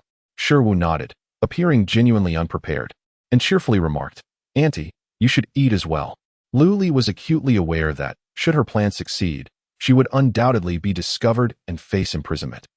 If she refrained from eating, Shiru would certainly grow suspicious. She had never intended to survive alone. Both women, each harboring their own thoughts, silently commenced their meal. The anxious driver downstairs, having finally reached the appointed time with Shiru, immediately dialed for an ambulance and rushed upstairs. Upon arrival, both Shiru and Lu Li lay unconscious at the dining table, blood staining the corners of their mouths. The ambulance arrived swiftly, transporting them to the hospital. When Shirsong hurried over, Shiru was still undergoing emergency treatment. Anger surged through him as he shouted at the driver. How could you fail to protect the young lady? If anything happens to her, you shall be held accountable. The driver, filled with trepidation, lamented inwardly that had he known that woman was so deranged, he would have never allowed the young lady to attend the meeting alone. He felt utterly wronged. In the emergency room, Shiru's spirit hovered nearby, quietly observing the girl on the hospital bed. 001 floated beside her, incessantly reproaching Shiru. Did you not know there was poison in the food? Why did you choose to consume it? You've only harmed yourself. Shiru, seemingly unfazed, leisurely replied, If she wishes to harm me, I shall grant her the opportunity. Whether she succeeds depends on her own fate. Am I not merciful? 001 suddenly gained a different understanding of the host. She appeared cheerful, yet her heart was colder than anyone else's. She was merely an observer. Even when ensnared in the midst of it all, she had never regarded the original owner as herself. Fortune still favored the girl. Thanks to timely medical intervention, both were saved and transferred to a regular ward. Shi-Wu, her eyelids heavy, internally sighed at the tedium as she returned to the original body. When she next opened her eyes, she beheld Shi-Song, who was dozing beside her. In that moment, he resembled a concerned father, fretting over his daughter's safety. Seeing Shi-Wu slowly regain consciousness, Shi-Song immediately began to inquire after her well-being, his worry palpable. Xiao-Wu, do you feel any discomfort? Should I call a doctor? Shi-Wu appeared unwell but shook her head, her gaze vacant. Being as astute as she was, she had likely surmised some truth. And he poisoned me, did she not? At Shi-Wu's trembling words, Shi-Song hesitated, for the truth was often too cruel. With unwavering resolve, Shi-Wu stated, I want to know the truth. Shi-Song revealed, it was Lu Li who poisoned the food, intending for you both to perish. Do not worry, once she awakens, she will be handed over to the authorities, and she will spend the remainder of her life in prison. After Shi-Wu finished listening, she fell into silence. Her head bowed, appearing profoundly affected. Shi-Song's anger intensified. Daring to harm the daughter of the Shi family, he was determined to see that woman imprisoned for life. Suddenly, the ringtone sliced through the quiet air. Shi-Song answered the call, his brow furrowed with concern as he listened intently.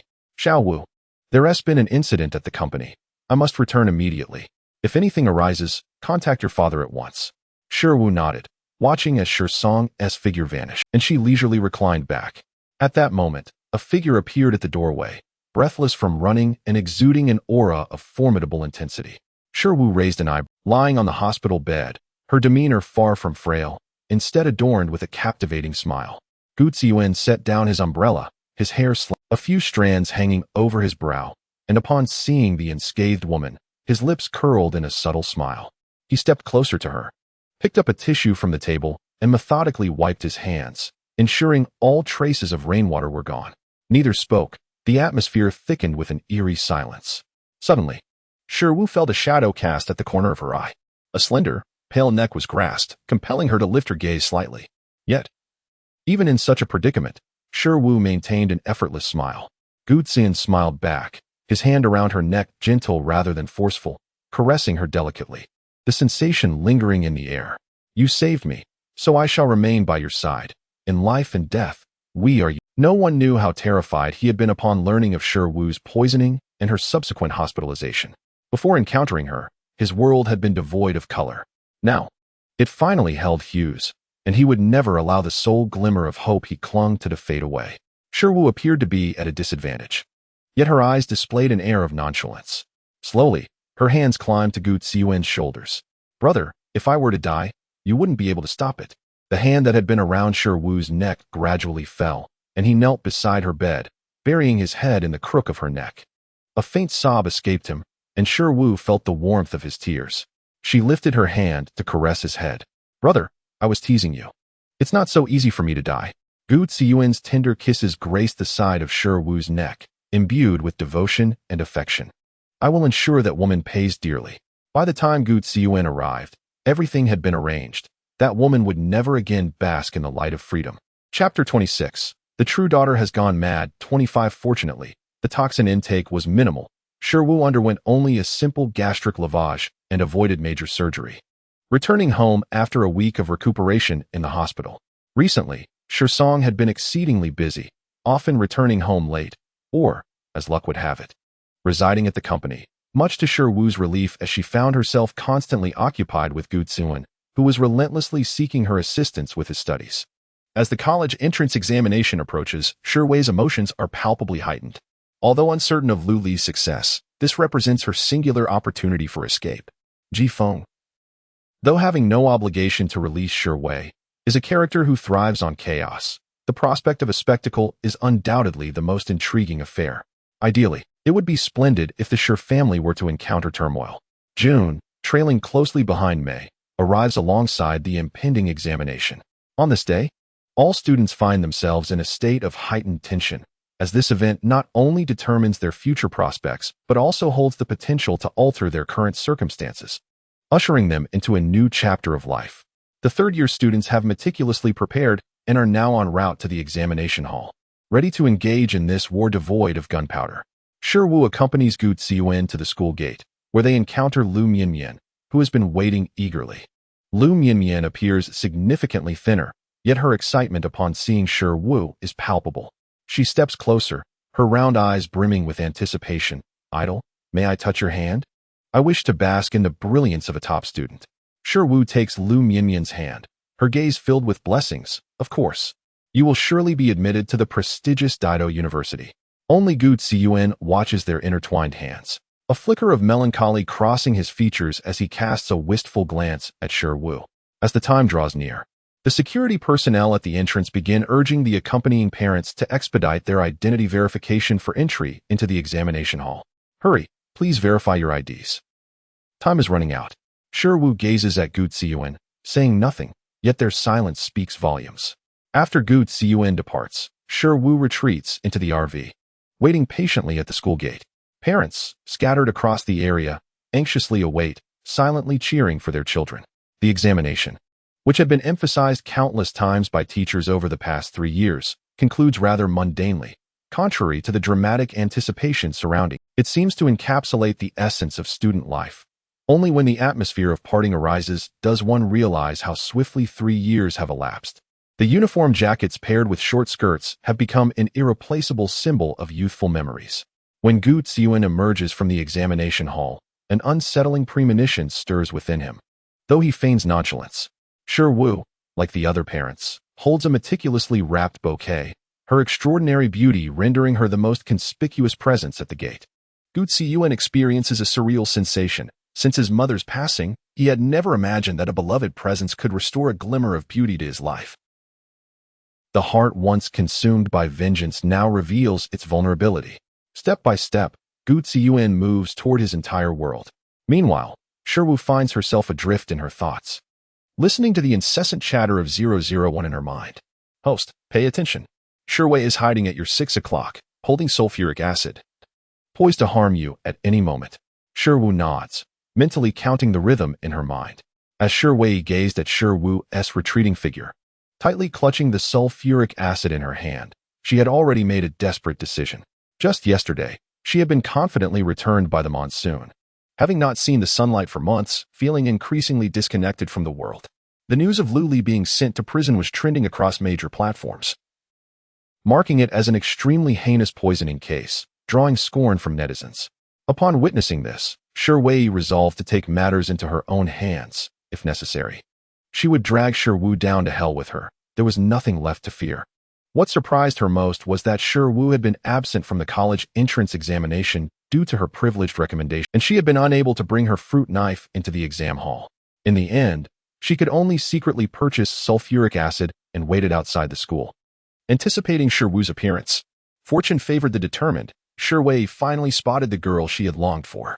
Strangely, she felt a sense of gratitude towards Gu Ziyuan, not expecting that the two of them would remain so devoted to each other, which ironically provided her with this opportunity. Seizing the moment, Shiwu burst through the crowd, raising the bottle of sulfuric acid to douse Shiwu.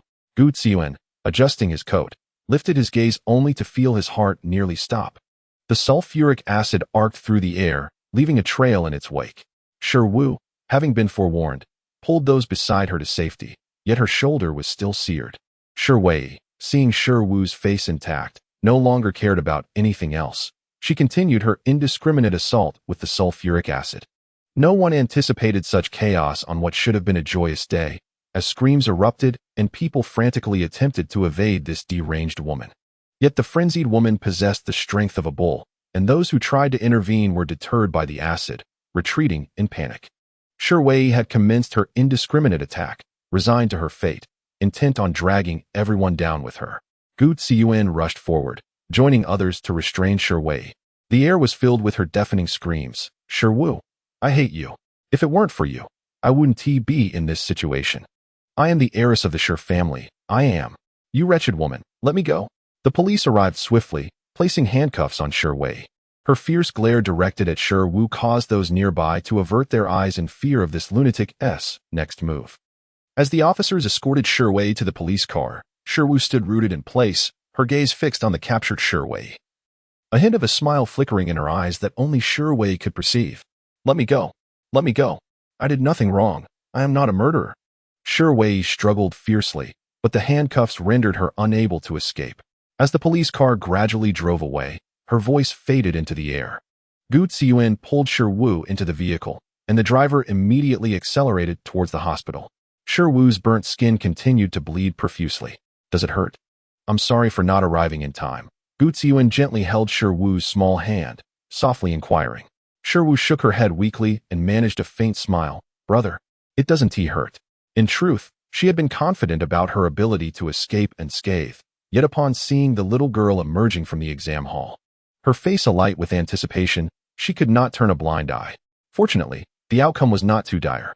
The hospital staff gazed at the freshly discharged Shi Wu, now returning with injuries, and sighed in unison. "You, such a beautiful young lady, why do you keep getting hurt?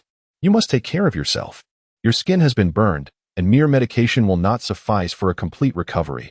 A skin graft may be necessary." Shi Wu obediently nodded, appearing as if she were a diligent student. "I understand, doctor." Gu Ziyuan held Shi Wu's hand, his grip tightening slightly in his anxiety. Shi Wu soothingly brushed her fingers against his palm, her eyes shimmering with light. She did not see her scars as blemishes, but rather as medals of a successful mission. Upon returning to the Shi residence, Shi Wu rarely spotted Shi Song. He appeared utterly exhausted, dark circles under his eyes. Yet his gaze towards Shi Wu was filled with concern. "I heard from the driver at the company that you were injured. Is it serious?" Shi Wu raised her arm, which was heavily bandaged, giving the impression of a severe condition. Shi Song's expression shifted dramatically. Having been overwhelmed with work lately, he rushed back upon hearing this news, only to find it was worse than he anticipated. "You must let Annie take good care of you these days." The thought of the instigator of this situation gave him a headache. Though he had forsaken this daughter, she still represented a 10% stake. If Shi Wei were to be imprisoned, he would lose that as well. The most troubling aspect was that Shi Wei had recently turned 18, making any underhanded maneuvering impossible. Shi Wu understood Shi Song's thoughts. Selfish individuals always prioritize their own interests, even at the expense of their own flesh and blood. He half-heartedly offered a few words to Shi Wu before hastily ascending the stairs. Shi Wu was indifferent. She poured herself a glass of orange juice. Gazing at the full moon outside, feeling a desire to appreciate its beauty as she leisurely swung on the swing in the garden, her legs swinging back and forth. The hazy moonlight enveloped Shi Wu, casting her as a celestial being, tinged with an ethereal hue. The following morning, as Shi Wu descended the stairs, she encountered an unexpected guest. Gu Feng, clad in an apron, was in the kitchen preparing breakfast alongside the aunt. Upon seeing Shi Wu, he eagerly approached her, inquiring about her well-being. "I heard early on that you were injured, so I specifically requested Uncle Shi's permission to come and see you. I made congee this morning with Andy. Come, you must try it." Shi Wu was unsure of Gu Feng's intentions, but merely nodded in response. Logically, Shi Song should have long been dissatisfied with the Gu family's influence, having previously refused several times. Yet now, he seemed intent on fostering their relationship. There must certainly be an issue within the Shi family, compelling Shi Song to reluctantly settle for a compromise, binding the Shi family to the Gu family. Shi Wu lifted the bowl of porridge sent by her aunt, savoring each spoonful. Noticing Gu Feng beside her, his face alight with anticipation, she graciously nodded in acknowledgement, expressing her appreciation. After receiving her praise, Gu Feng, emboldened, attempted to reach out and touch Shi Wu's hair. In an instant, Shi Wu stood abruptly, clutching the bowl as she departed, leaving Gu Feng feeling an icy chill in the air. Observing her ungrateful actions, he clenched his fists tightly. Shi Wu paused beside him, kindly offering a warning. "I'm heading out now. You should return early." Just as Gu Feng was about to utter another word, he was captivated by her strikingly beautiful face, illuminated by a glimmer in her eyes, rendering him speechless. The thought of such a girl potentially becoming his wife was almost unbelievable. He envisioned the prestige he would gain at future gatherings. Looking again at Shi Wu, his gaze softened with a hint of indulgence, realizing she would indeed be his wife someday. Allowing her a little leeway was inconsequential. Without granting Gu Feng another glance, Shi Wu ascended the stairs to tidy herself before driving directly to the CI Yin Group. She had obtained her driver's license on her 18th birthday for convenience, as the chauffeur was associated with Shi Song, making many matters rather inconvenient. Gu Xiaoyuan, with his eyes cast down upon the software in his hands, had shifted his focus to the company following his graduation from high school, successfully seizing several projects from both the Shi and Gu families, emerging as a rising star in the business world. As Shi Wu entered the room, Gu Xiaoyuan happened to look up, their gazes colliding. Shi Wu extended the tray she held toward him, and Gu Xiaoyuan raised an eyebrow, puzzled by her actions. Brother, this contains evidence of collusion between the Shi and Gu families. While it may not suffice for a conviction, it could certainly inflict some damage. Gu Xiaoyuan remained silent for a long moment, his thoughts drifting back to that fateful night when he had nearly perished at home. Her ethereal voice, akin to that of a deity, had rescued him from the depths of despair. Gu Xiaoyuan grasped Shi Wu's arm with a gentle yet firm grip, causing her to tumble into his embrace. He held her tightly, leaning close to her ear. Wu, thank you. Shi Wu smiled, lifting her head, and pressed her lips softly against Gu Xiaoyuan's in a fleeting kiss. A tremor coursed through Gu Xiaoyuan's body, rendering his breathing increasingly labored, as if enchanted. His gaze fixated solely on her luminous eyes. Even in death, he would find solace in this moment. As Shi Wu withdrew from his embrace, her eyes clouded with inscrutable emotions, she remarked with a smile, recently, there have been issues within the Shi. Shi Song is intent on orchestrating a union between me and Gu Feng. The fury brewing within Gu Xiaoyuan was overwhelming. He realized he had been too lenient, allowing them to entertain thoughts of such a marriage alliance. Gently smoothing the stray strands of hair from Shi Wu's face, he reassured her with unwavering tenderness. I will take care of this. The long-awaited results of the college entrance examination were about to be announced. Gu Ziyuan, alas, failed to gain admission to the prestigious capital university. The knowledge he had neglected during high school was far too extensive to be compensated for in a fleeting moment. Shi Wu did not thwart Gu Ziyuan's desire to repeat his studies. He possessed the capability and would ultimately fulfill his aspirations. Upon learning of her results, Lu Mianmian was the first to call Shi Wu, bursting with joy. Idol, I truly have been accepted into Capital University. I never imagined I could realize this dream. I am so elated, thank you. Without you, I honestly do not know if I could have persevered. Shi Wu's voice, gentle and soothing, flowed through the receiver into Lu Mianmian's ears. Mianmian, it is your own excellence that has brought you here. Lu Mianmian would forever cherish the memory of such a radiant presence illuminating the otherwise mundane tapestry of her youth. As the trial of Shi Weiwei commenced, Shi Wu carved out time to accompany Shi Song to observe the proceedings. Shi Weiwei, unperturbed by the legalities, thought little of the consequences, for she had not committed murder and would not face a lengthy sentence. Once released, she vowed to ensure that Shi Wu suffered in hell. As the first trial concluded and Shi Weiwei was led away, she brushed past Shi Wu. Unflinching, Shi Wu met Shi Weiwei's gaze, causing the latter to retreat into a more subdued demeanor. Her emotions tightly reined in. In a secluded corner, a flash of crimson light penetrated Shi Weiwei's being. The entity known as 001 was taken aback by her actions, perplexed by the fact that, despite the temporal barriers designed to thwart external influences, her host was still able to wield her powers repeatedly. Rest assured, little one, Shi Wu reassured 001, her tone imbued with intrigue. She shall not be harmed. I merely wish to evoke certain memories. Shi Weiwei had thought that her years in confinement would be bearable.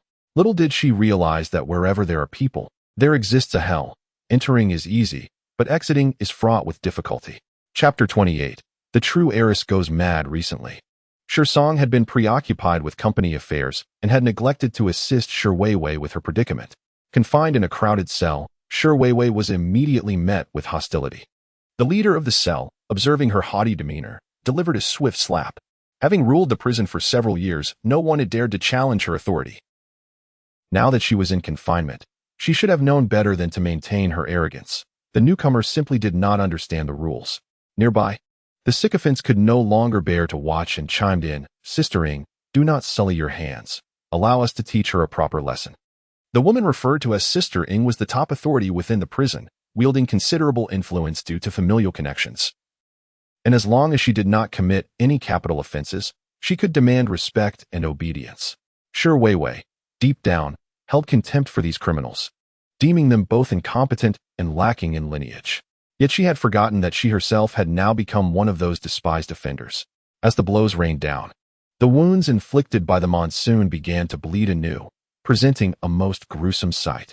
Even Sister Ing was taken aback by the severity of these injuries and commanded her subordinates, tear off her clothing, standing completely exposed in place.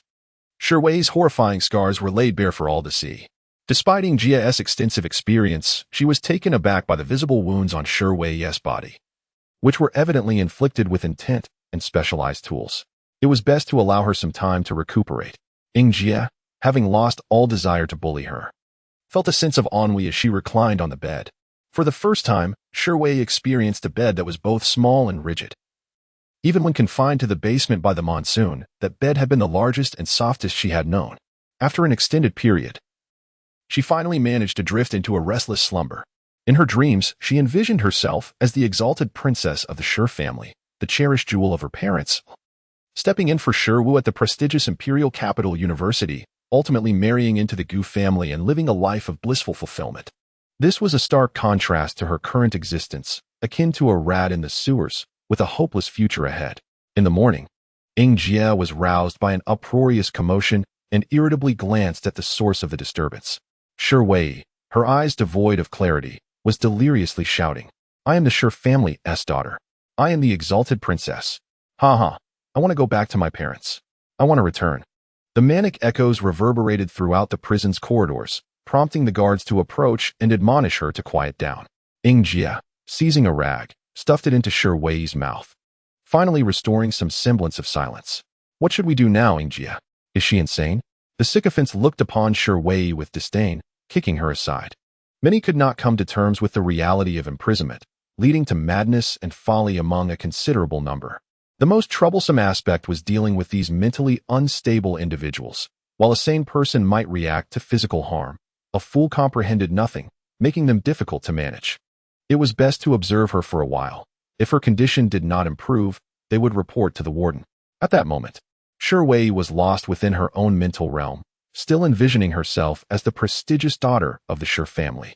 Meanwhile, Shi Wu was blissfully unaware of Shi Wei's descent into madness, as she busied herself packing for her enrollment at Imperial Capital University. In an effort to accompany Shi Wu to school, Gu Ziyuan orchestrated a minor disruption to necessitate Shi Song's return to the company. The entrance to Imperial Capital University buzzed with excitement, each individual harboring dreams of their future. Even more remarkably, the university's president personally welcomed the new students, creating a striking scene at the entrance. The president scanned the crowd, seemingly awaiting a particular individual. Gu Ziyuan arrived at the university in an RV, but was forced to park and walk due to traffic congestion. He and his assistant carried Shi Wu's luggage, while she, adorned with sunglasses, sauntered ahead leisurely. Upon catching sight of Shi Wu, the university president became visibly animated. During their recent correspondence, Shi Wu's reputation as a prodigious talent had spread among the professors at the computer science department. Regardless of the type of firewall or virus, she possesses an uncanny ability to discover the most exquisite methods of breaching them, and she does so with astonishing speed. Her genius evokes envy in all who behold her. "Welcome, Shirmu, to the embrace of the Imperial Capital University. On behalf of the institution, I extend my heartfelt congratulations," the principal declared. Nearby, the camera captured this historic moment in its entirety. With a radiant smile, Shirmu shook hands with the principal, her eyes sparkling as she gazed into the camera. This photograph graced the display wall of the computer science department for many years to come. However, that is a tale for another time. Shirmu's presence captured the attention of many, some even bold enough to approach her for contact information. After she shyly gestured towards Gu Ziyuan, they hurriedly apologized and retreated. At that moment, Gu Ziyuan found himself regretting why he hadn't applied himself more diligently in his studies. After tidying her dormitory, Shirmu saw Gu Ziyuan off.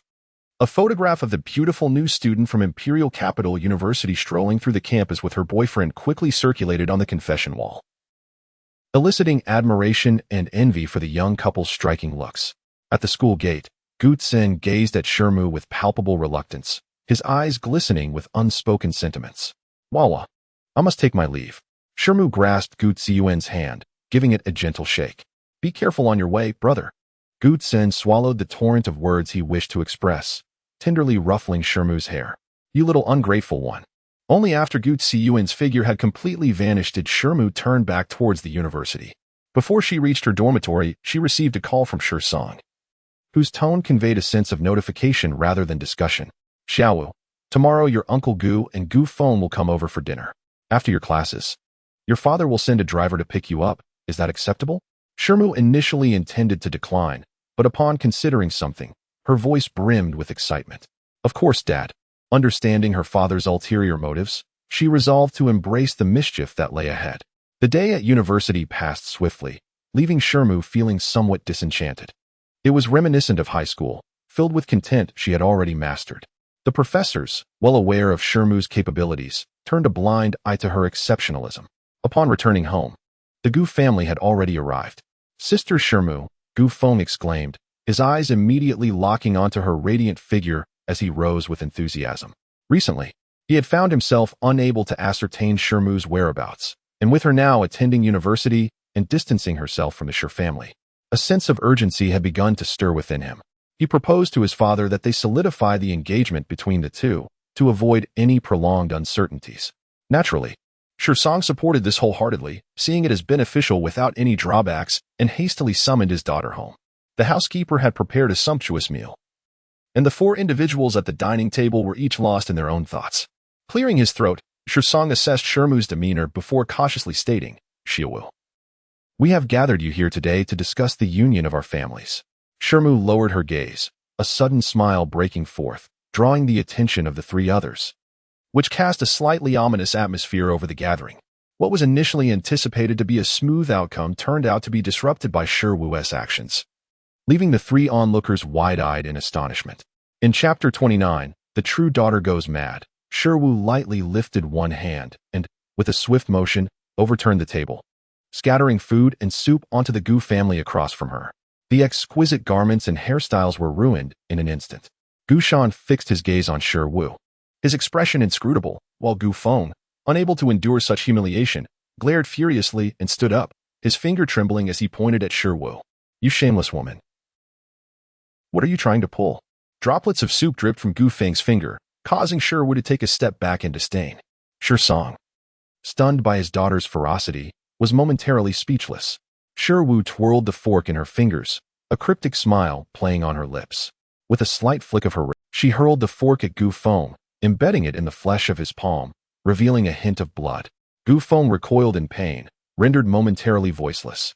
Whether from agony or rage was unclear. Gu Shan, the cunning old fox, maintained his composure, even as his son suffered. What does your Shi family mean by this? Is this how you treat your guests? Shi Song, discerning the chill in Gu Shan's words, finally regained his senses and looked at Sherwu in confusion. Xiaowu, why are you so enraged? Where do you place our Shi family? Sherwu bowed her head, silent. Gu Feng, filled with contempt, scoffed. You clearly don't regard the Gu family at all. At this, Sherwu abruptly lifted her head, her pupils tinged with red. Noticing the glimmer of tears in his daughter's eyes, Shi Song found himself at a loss for words, and the atmosphere grew tense. With a quivering voice, Sherwu posed a question laden with accusation. Is it us who disregard your Gu family, or is it you who look down upon the Shi family? Gu Feng, failing to grasp the gravity of her words, sneered. You overturned the table before everyone. Are we to blame you? At this moment, a tear finally escaped from the corner of Sherwu's eye, embodying a shattered beauty that evoked pity. Do you even remember your child? Upon uttering this, Gu Feng's expression shifted, panic flickering in his eyes as he feigned ignorance. What do you mean? Do you know how much your sister cherishes you? Each quiet night, she prays alone for that child, while you, perhaps you have forgotten your time in that tender embrace. I promised my sister that I would never covet the one she loves. Now that she has erred, your Gu family seeks to abandon her for me. Are the daughters of the Shi family merely your pawns, to be trampled upon at will? The last few words escaped Sherwu's lips in a near scream, each syllable dripping with anguish. After expressing this, Sherwu turned to Shi Song, her eyes filled with disappointment. Father, are my sister and I merely tools for your alliances? Am I not your own flesh and blood? Will you truly send me into the flames? The silence in the air was so profound that one could hear a pin drop. The butler and the maid stood silently to the side, hesitant to speak. Shi Wu let out a mocking laugh before turning and ascending the stairs, vanishing from sight. Shi Song, lost in thought, gazed at Shi Wu's retreating figure, unable to regain his composure for a long while. Was he truly in the wrong? Yet, he had been the one sustaining this family all along. Although the Gu family was not an ideal refuge, it promised him a life of wealth and comfort, and moreover, it could bolster the Shi family's standing. Why had matters spiraled into such chaos? He had only sought the glory of the Shi clan. He was not at fault. Reassuring himself, Shi Song observed the disheveled father and son across from him, cleared his throat discreetly, and remarked, "The guest room has a bathroom. I will have the maid bring up some fresh clothes. Today, I shall apologize on behalf of my daughter." After tidying up, Gu Shan instructed Gu Feng to drive home first and made his way directly to Shi Song's study. Shi Song was engrossed in handling documents when he heard commotion at the door, assuming it was his daughter, only to find it was Gu Shan. Meanwhile, Shi Wu lay on her bed, chatting with Gu Xi Yuan about the earlier incident via her phone. 001, filled with admiration, exclaimed in the host's mind, "Host, your table-flipping move was incredibly cool." Shi Wu playfully stuck out her tongue, responding modestly, "It was nothing special." The phone lit up again. A message from the little cat read, "Don't worry, they won't be rampant for long." At the company, Gu Xi Yuan set his phone down and continued with his tasks. As the Gu family had begun to exert pressure on the Xi Yuan group, a time fraught with tension, Gu Shan locked the study door behind him and casually settled onto the sofa, surveying the room's layout. Shi Song, observing the man before him, paused with his pen, puzzled. "Why haven't you returned?" Gu Shan, regarding Shi Song with a frigid tone, replied, "Your precious daughter has harmed my son. Aren't you as a father supposed to show some concern?" Shi Song let out a laugh, a hint of mockery in his smile. "Mr. Gu, you do have a sense of humor. Little Wu is just a child. Besides, we are all adults here. Can you not manage a modicum of tolerance?" "Huh, tolerance? Do you realize what your darling daughter has done? My son's hand was nearly ruined. To put it nicely, it was intentional harm. To put it bluntly, it jeopardized the future of the Gu family." Although Gu Shan appeared to be filled with care for his son, there was no trace of emotion in his eye. After a moment of contemplation, Shi Song offered a concession. "The new land acquired in the west of the city is yours." Gu Shan, taken aback by Shi Song's unexpected generosity, felt a small thrill of surprise. Though meager, it was better than nothing. "Not enough." Shi Song's expression grew stern. "Gu Shan, do not overreach." "Just joking, Mr. Shi. Don't take it to heart. Is the marriage alliance between the two families still valid?" Shi Song nodded, "Of course. The alliance is beneficial for both families, and I welcome it. As for Little Wu, I will find a way to discuss it." Having said that, Shi Song returned to his work, urging, "If there is nothing else, you may leave." Gu Shan remained still, raising a matter that made both men's expressions change. The factory's goods have already begun to be tested. Shi Song felt a sudden surge of anxiety as he glanced at the closed study door. Wasn't it advised to refrain from discussing such matters in public? Did he wish to tempt fate? Gu Shan, with his legs casually crossed, exuded an air of tranquility, reassuring him that, for now, no one was aware. Indeed, it would remain that way. Shi Song's heart, previously burdened, now eased. What did that old fox, Lao Ji, have to say? The arrangement remained unchanged, a division of 62 to 38, with them responsible for the trade and distribution of the drugs. Gu Shan, however, was not entirely content with this profit-sharing scheme. The Gu family had invested significantly in the drug development, while the Ji family, solely responsible for research, reaped the greatest rewards. Shi Song, too, felt a twinge of dissatisfaction, signaling that it was time to address this issue with the Ji family. Their conversation concluded on a pleasant note. As Gu Shan departed, he failed to notice a white garment discreetly concealed in the shadows. All these nefarious deeds had been overheard. Chapter 30. The true heiress goes mad. Shi Wu returned to her room with a voice recorder in hand. Though not without her own flaws, the malevolent schemes she had encountered were utterly depraved. This realization sparked a thought in her mind. If they treated lives as mere games, she would play along. Halfway through her freshman year, Shi Wu had already mastered all theoretical knowledge. Unexpectedly, she received a secret email from the dean of the computer science department. A gathering of professors had convened, awaiting her response. Sitting at the center, Shi Wu met their fervent gazes with calm composure, accepting their scrutiny. "Are you truly certain you wish to participate?" inquired one elder. His name was Zhao Lixing, a former director of the National Database Management. now retired and focusing on international cybersecurity research, occasionally teaching at the prestigious Beijing University. Having finally discovered such a promising talent, he was inclined to nurture her potential. Shiwu nodded. It was time to shine brighter and contribute to the world. Affirmative, she declared, her voice resolute and imbued with undeniable strength. Very well, prepare yourself. Thank you. Shiwu turned and departed, leaving behind an aura of steadiness. At 9 o'clock that evening, Shiwu stood before her computer. The black and white screen displayed an array of complex codes and numbers, appearing both intricate and enigmatic. Taking a deep breath, she swiftly typed a sequence of convoluted codes. Soon, the screen illuminated with a cascade of snowflakes. A group of professors stood anxiously behind her, holding their breath, none daring to disrupt the silence. Shiwu persisted, continuing to input a series of codes. The screen brightened once more, only to revert to its snowy state. It's almost done, she murmured to herself, casually brushing her hair aside. This was no trivial endeavor, yet the knowledge she had acquired was sufficient. To breach the world's most formidable firewall demands an extraordinary level of technical proficiency, especially considering this particular firewall has been subjected to modifications. Once more, Shiwu struck the keys with fervor, reprogramming the system. At last, the screen flickered with the familiar red and green indicators of success. The professors stared at the timer on the wall, their eyes wide with disbelief. Particularly, Zhao Lixing was so overwhelmed with excitement that he found himself speechless. The nation's technological barriers had persisted for many years, and he had an inkling that Shiwu was destined to be the one to overcome them. Whereas he himself had taken nearly half a day to achieve such a feat, Shiwu had accomplished it in a mere 15 minutes. Shiwu, on behalf of the national database, we welcome your addition, a professor declared. Shiwu smiled graciously, expressing her gratitude for the professor's acknowledgement. Her humble demeanor further endeared her to the assembly of professors, who regarded her with a touch of fondness. Sure, once I finalize the arrangements with the administration, you may commence your duties directly. This process will take some time, so feel free to organize your life as you see fit. With the realization that the university had nothing more to teach her, it was preferable for her to rest well once she entered the administration. Late nights and overtime would become the norm. All right, thank you, Professor. This was the perfect opportunity for her to resolve all her affairs.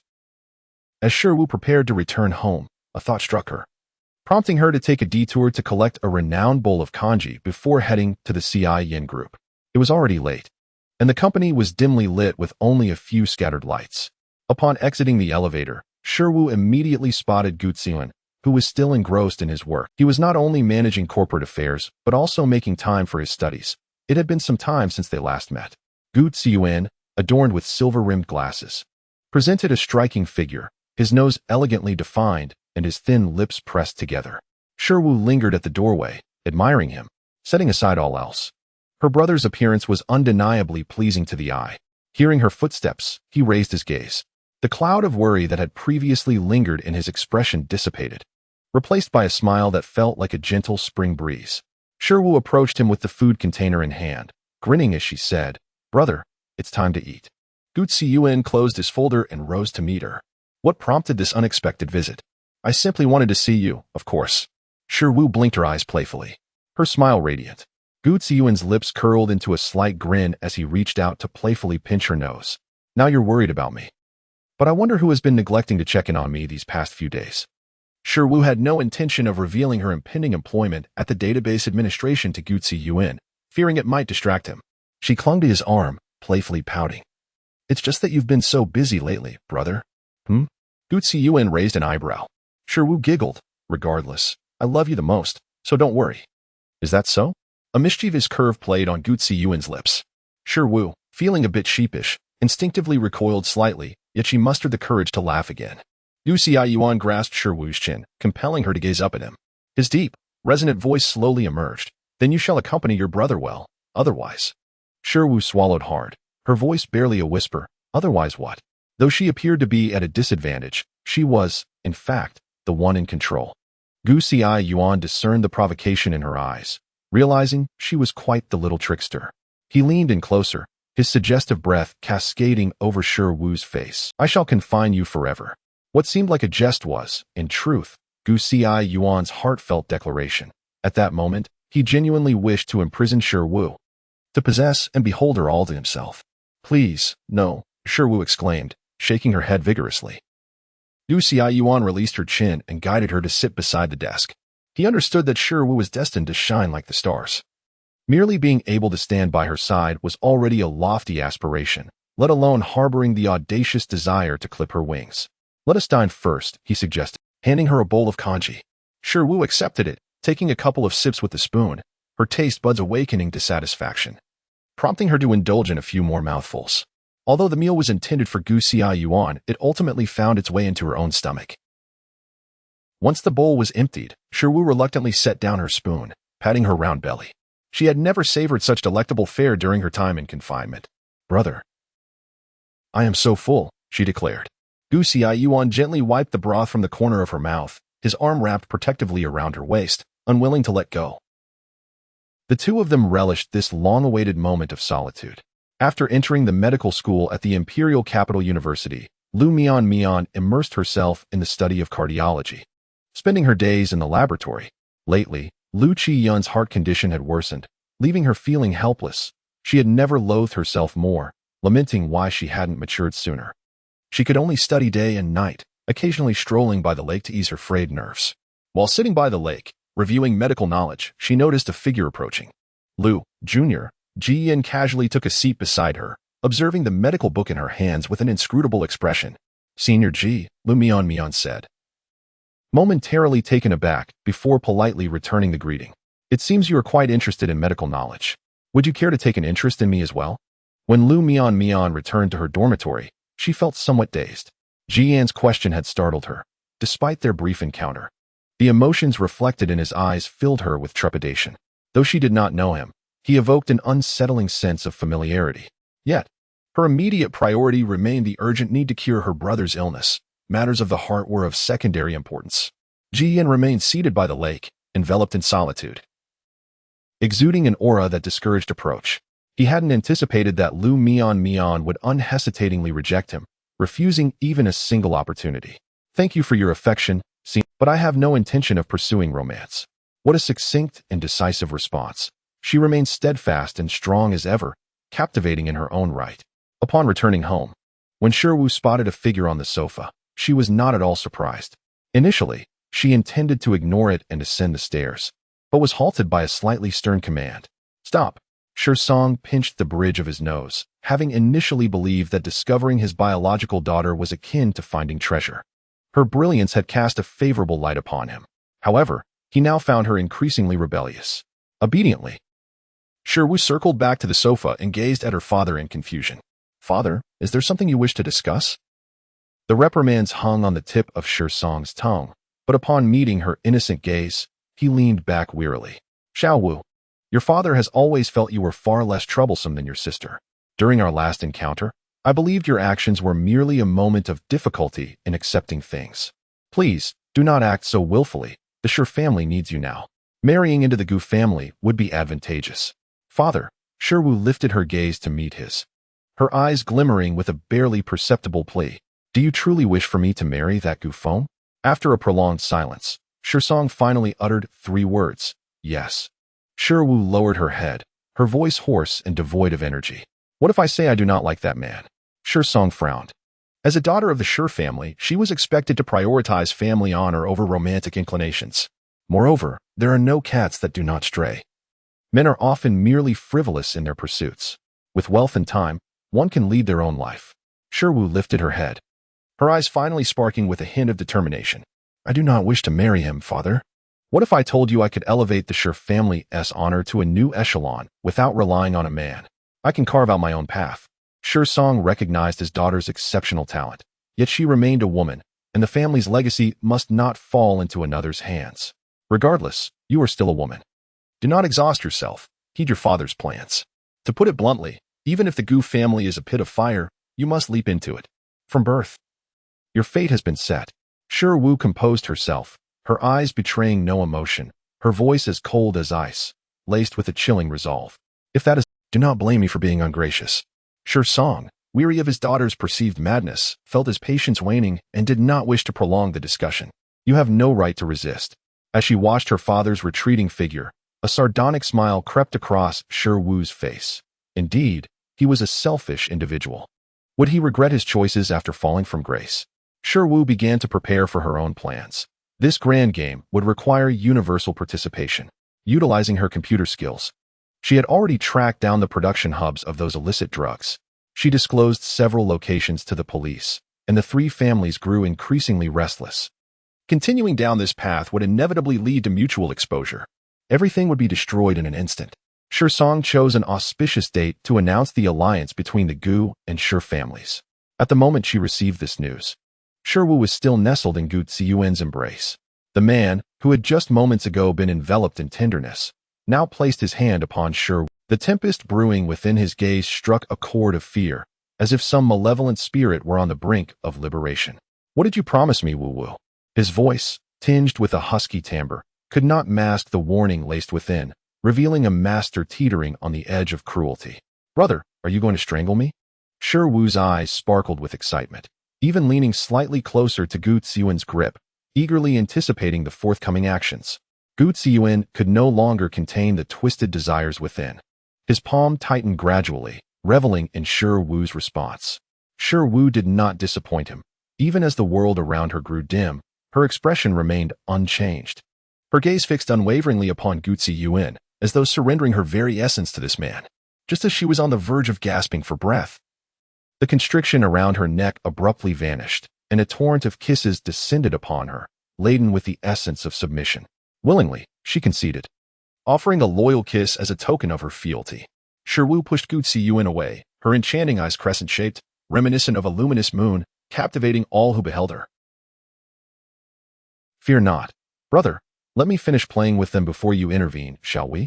Gu Ziyuan knew that Shi would not allow herself to be wronged. Yet the mere thought of Gu Feng's name alongside hers ignited a wild jealousy within him, like vines spiraling uncontrollably. "Wu," he murmured, gently caressing, his deep-set eyes brimming with adoration and unabashed obsession. "Remember, your brother will always stand by your side, protecting and cherishing you." MHM. 3 fleeting days passed swiftly, leading to the engagement banquet for the two families, grandly arranged at the Imperial Capital Hotel in the heart of the city. Shi, adorned in a white gown, stood before the mirror, the hem trailing elegantly along the floor, exuding an air of noble grace that hinted at her breathtaking beauty. The makeup artist enhanced her features, painting her lips crimson and her teeth pearly white, rendering her visage stunningly alluring, akin to a radiant moon. Shi glanced at her reflection, acknowledging the exquisite appearance of her form. "Wu, tonight you shall undoubtedly be the most beautiful woman." Lu Mianmian stood beside her, gazing at Shi with rapt admiration, captivated by her every movement, so breathtakingly beautiful that even she, a woman, felt herself enchanted. In the banquet hall, where goblets clinked and toasts were, the union of the Shi and Gu families fundamentally altered the dynamics of the business world, a mingling of both the virtuous and the unscrupulous. As everyone sought to seize a piece of the pie, each harboring their own intentions, engaging in superficial pleasantries. As Shi descended the spiraling stair, all eyes were drawn to her, and in that moment, she outshone even the most dazzling chandelier. Gu Feng, unable to contain himself, stepped forward to greet her, extending his palm like a prince awaiting the arrival of his princess. In an unnoticed corner, a shadowy figure leaned against the wall, obscured by the dim light, its piercing gaze imbued with an icy chill.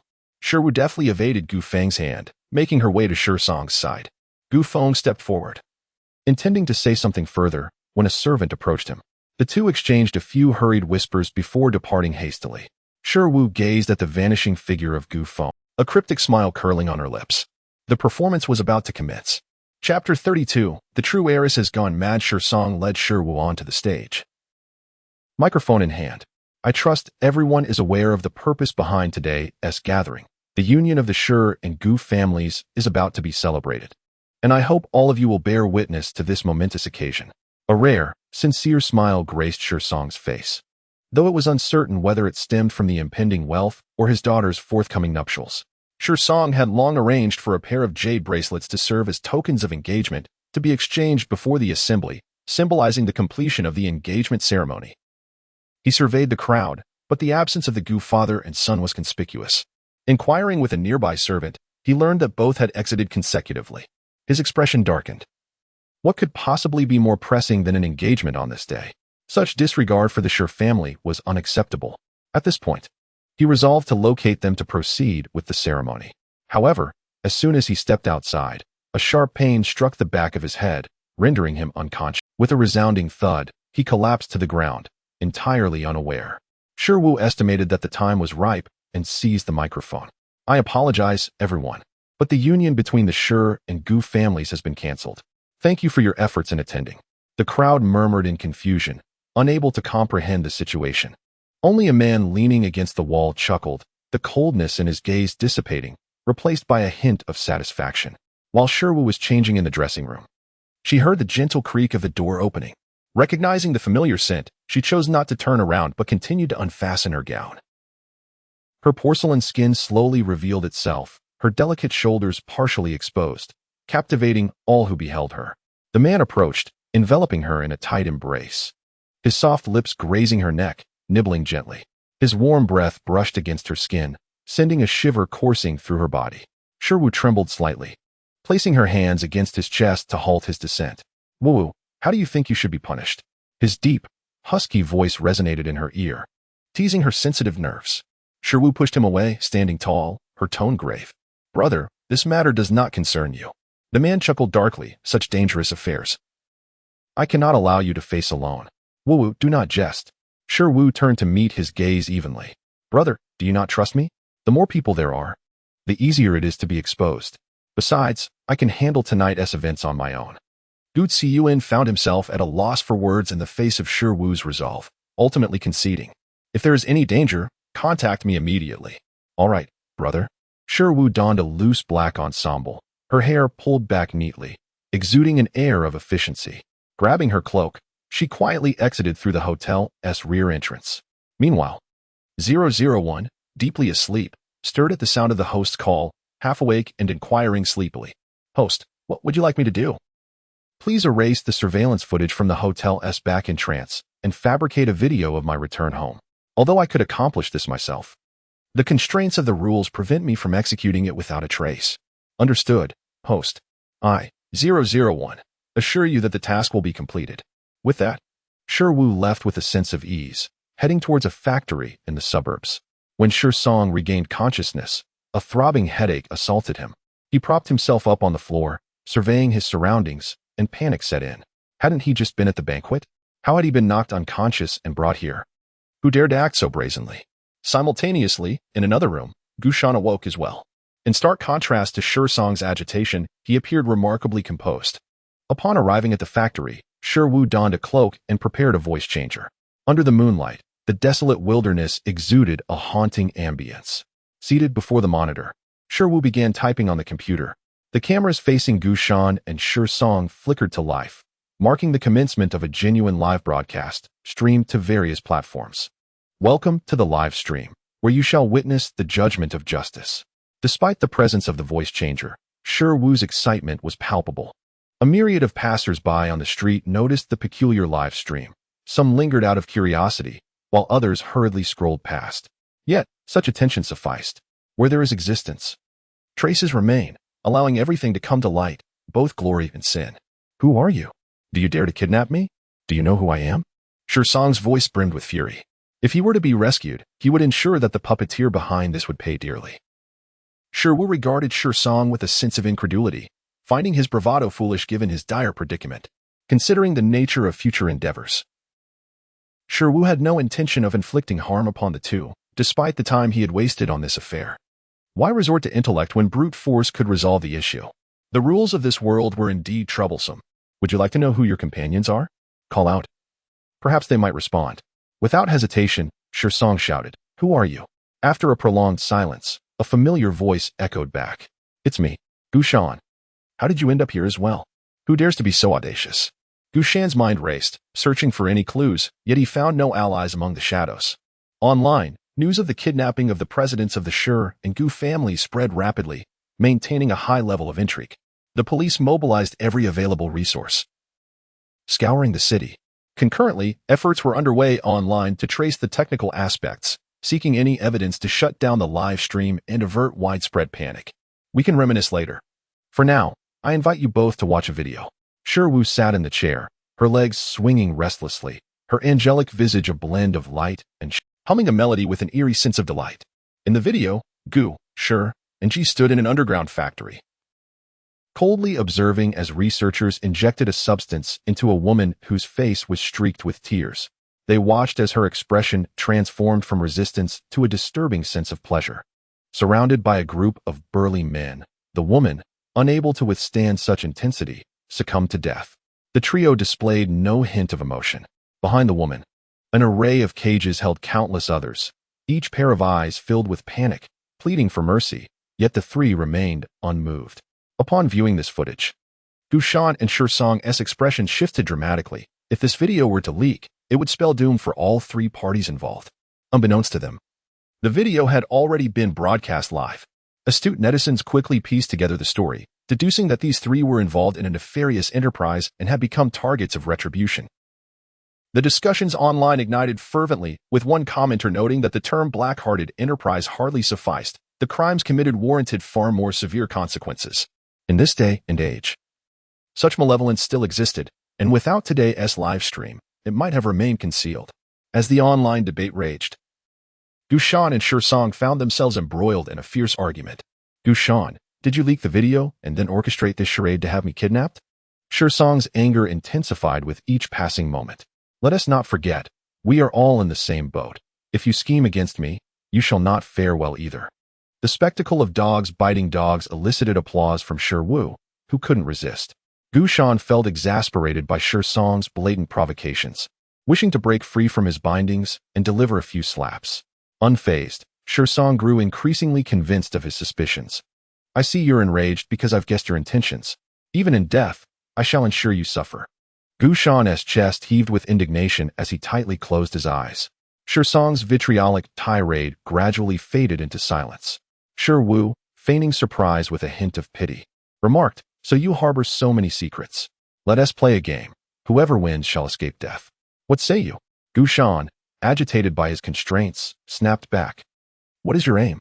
Speak plainly. Do you intend to kill for money or something else?" Shi Wu was displeased by the challenge to her capabilities. Murder was her forte. "Your words offend me."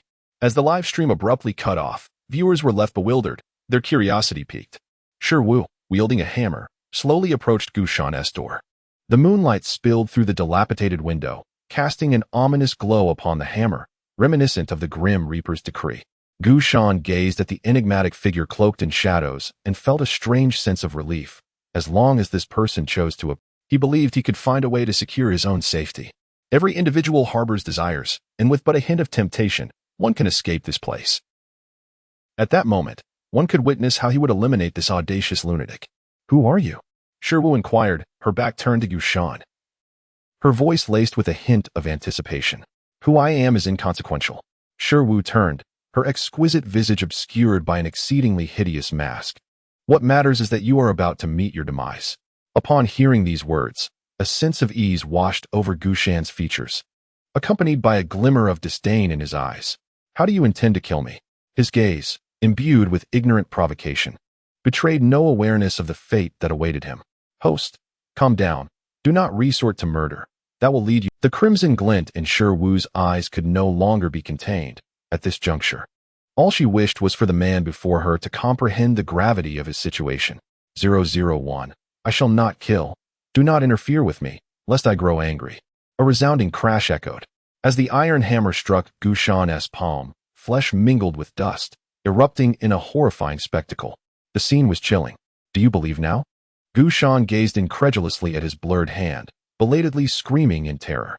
He could no longer maintain his calm facade. His fearful pupils dilated to an infinite extent. When the second blow fell beside him, Gu Shan could no longer restrain his pleas for mercy. "Please, spare me." Shi Wu discarded the hammer, dusting off her hands, and looked at Gu Shan with disappointment. Having expected him to be more resilient, he could not withstand even 2 blows. "Since you have conceded, let this game continue." Shi Wu hummed an unknown tune, departing leisurely. Gu Shan trembled. He had never been so certain of anything. This person genuinely wished for his death, not as a jest, but as a true finality. The live stream room reconnected, the image restored. Shi Song felt the inexplicable confinement dissipate, gasping for breath. Upon hearing Gu Shan's agonized cries, he instinctively shouted, only to discover that no sound emerged from his throat. Gushan, what transpired? At that moment, Gushan bore no semblance of the composed strategy. The meticulously arranged hair for the engagement banquet hung limply due to cold sweat, and his once pristine suit was now dust-laden. My hand is gone. That person smashed it with a hammer. The animosity in Gushan's eyes surged, and though the pain began to fade, his hand would never return. Without it, how could he ever stand before others again? The viewers, watching the live stream, were filled with confusion. Am I blind? Wasn't Gushan's hand perfectly fine? I saw it too. Perhaps he was just so frightened that his mind went awry. While the viewers could see the footage, Song resolutely believed Gushan's words. For he had heard the screams all too clearly. Wu returned to the surveillance room, removing her mask.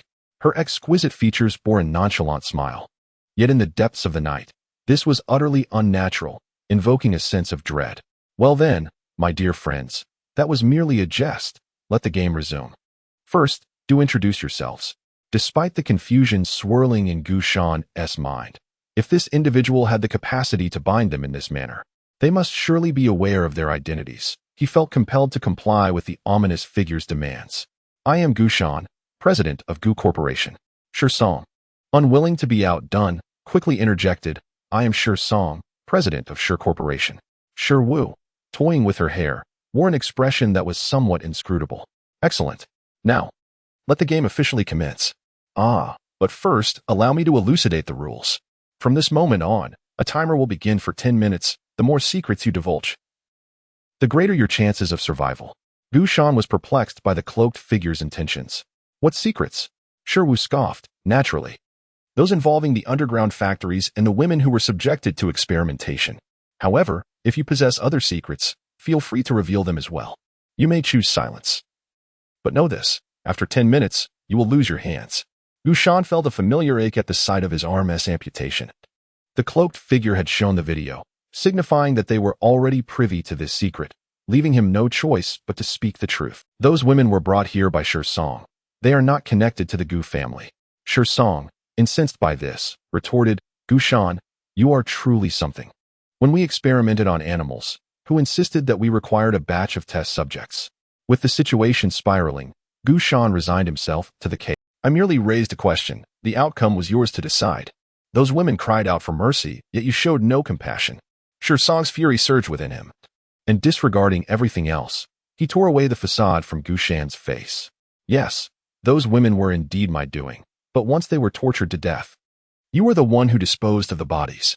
I do not even know where they ended up. Gushan dismissed him with a tone of haughty disdain. At least I afforded them a swift end. They ought to be grateful to me. Otherwise, they would be eternally imprisoned in a lightless basement.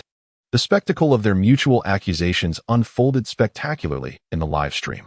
Good heavens, this is not mere depravity. It is sheer demonic malevolence, an affront to humanity.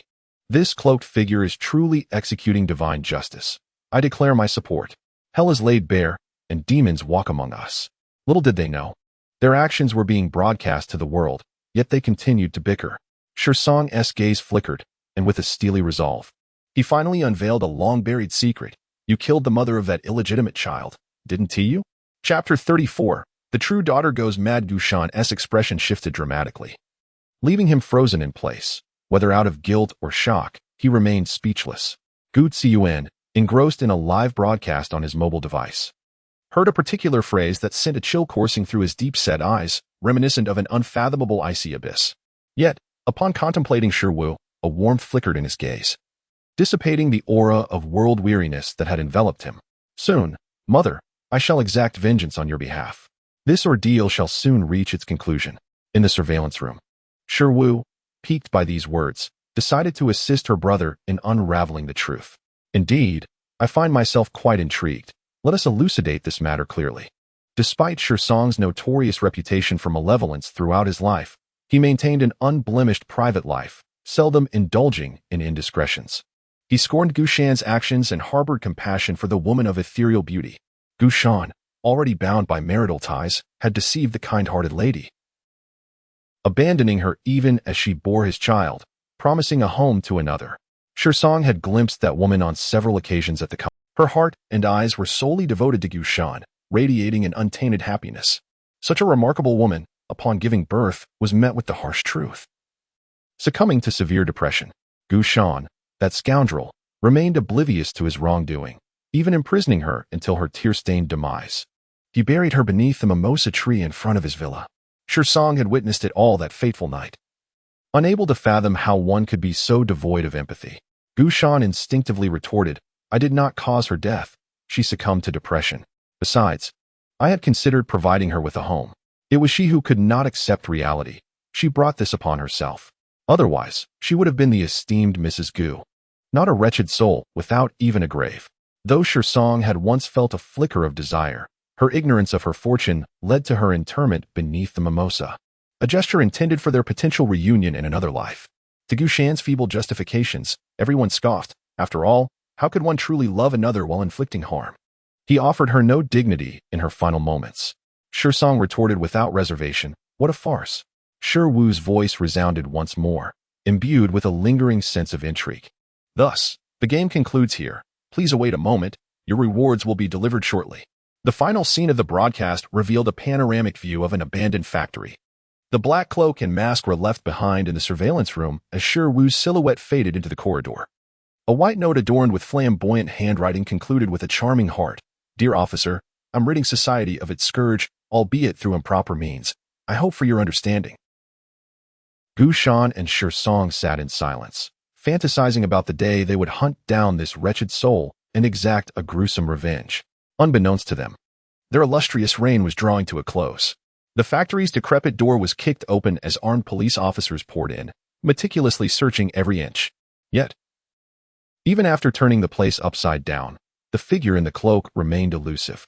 The ropes binding Gu Shan were untied, and he instantly regained his lofty demeanor. "Why have you all arrived so late? What kind of police are you?" The special police, upon hearing Gu Shan's words, exchanged disdainful glances, wondering if he had truly lost his wits. Facing imminent peril, what audacity he displayed. "Gu Shan, Song, you are implicated in multiple heinous cases, and we are hereby arresting you in accordance with the law." Song, believing he had stumbled upon a farce, pointed at himself incredulously. "Do you know who I am? Call your chief." His expression was one of arrogance, entirely devoid of the earlier disarray, as if this place were merely his domain. "You dare to arrest me?" The special police, well accustomed to the arrogance of business magnates, paid no heed to his threats. "We are merely following protocol. We hope Mr. will cooperate." Just as Song was about to retort, Gu Shan grasped his sleeve, cautioning him, "Do not act impulsively." The expressions of the special police were decidedly peculiar. They preferred to observe the situation before ensuring absolute safety. Impulsiveness could lead to folly. The two were handcuffed and escorted to a police vehicle. The factory was thoroughly searched by the special police, turned upside down, as if the very ground were to be uprooted. Yet, apart from the abandoned cloaks, masks, and a cryptic note, nothing of significance was discovered.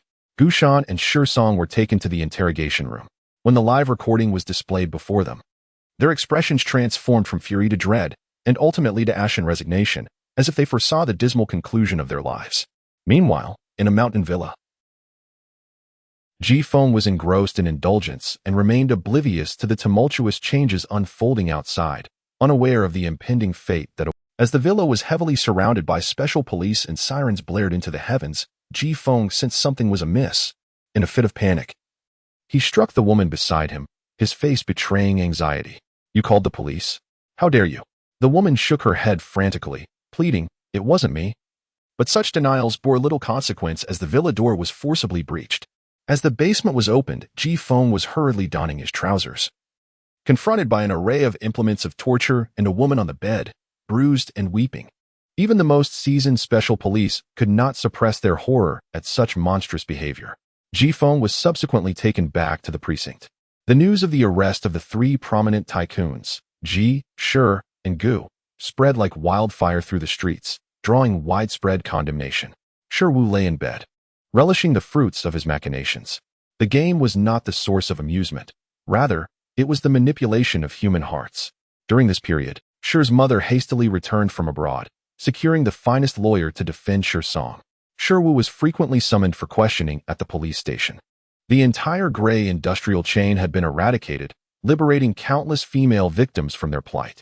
Many women, when rescued, found themselves at the brink of despair, weeping in a heart-wrenching manner. The complete cycle of development by the G family, transportation by the Sher family, and aftermath management by the Gu family has been thoroughly established, leaving no one to escape culpability. Although the source of the new aphrodisiac has been eradicated, a considerable number of its products still circulate, wreaking havoc on the unsuspecting. Its addictive nature is not to be underestimated. They deserve the gravest punishment. In the interrogation room, Sher Wu sat upright, her eyes reflecting a mixture of respect and admiration for the police station, presenting herself as a patriotic and diligent student without a trace of fault. The interrogators regarded the young girl before them and, adhering to protocol, inquired, "Are you certain you are unaware of everything the Sher family has done?" "Absolutely," she replied, her voice resonating with conviction, devoid of any hint of guilt. Outside the one-way mirror, the special police captain furrowed his brow, a flicker of doubt in his gaze. Observing the captain's expression, a teammate questioned, "Captain, she is just a child, recently found after wandering alone. How could she possibly be involved in this matter?" The captain nodded thoughtfully, then shook his head. "I cannot shake the feeling that she is not as simple as she appears." Inside the interrogation room, Sher Wu discreetly glanced at the one-way mirror, a barely perceptible smile gracing her lips. The people from her little world are rather endearing. Chapter 35. The true heiress has gone mad. The verdict of evil has been irrevocably pronounced. The three individuals are destined to spend their next lives in prison. Even Sher's mother and Gu Feng face consequences for their complicity and silence, now shackled in custody.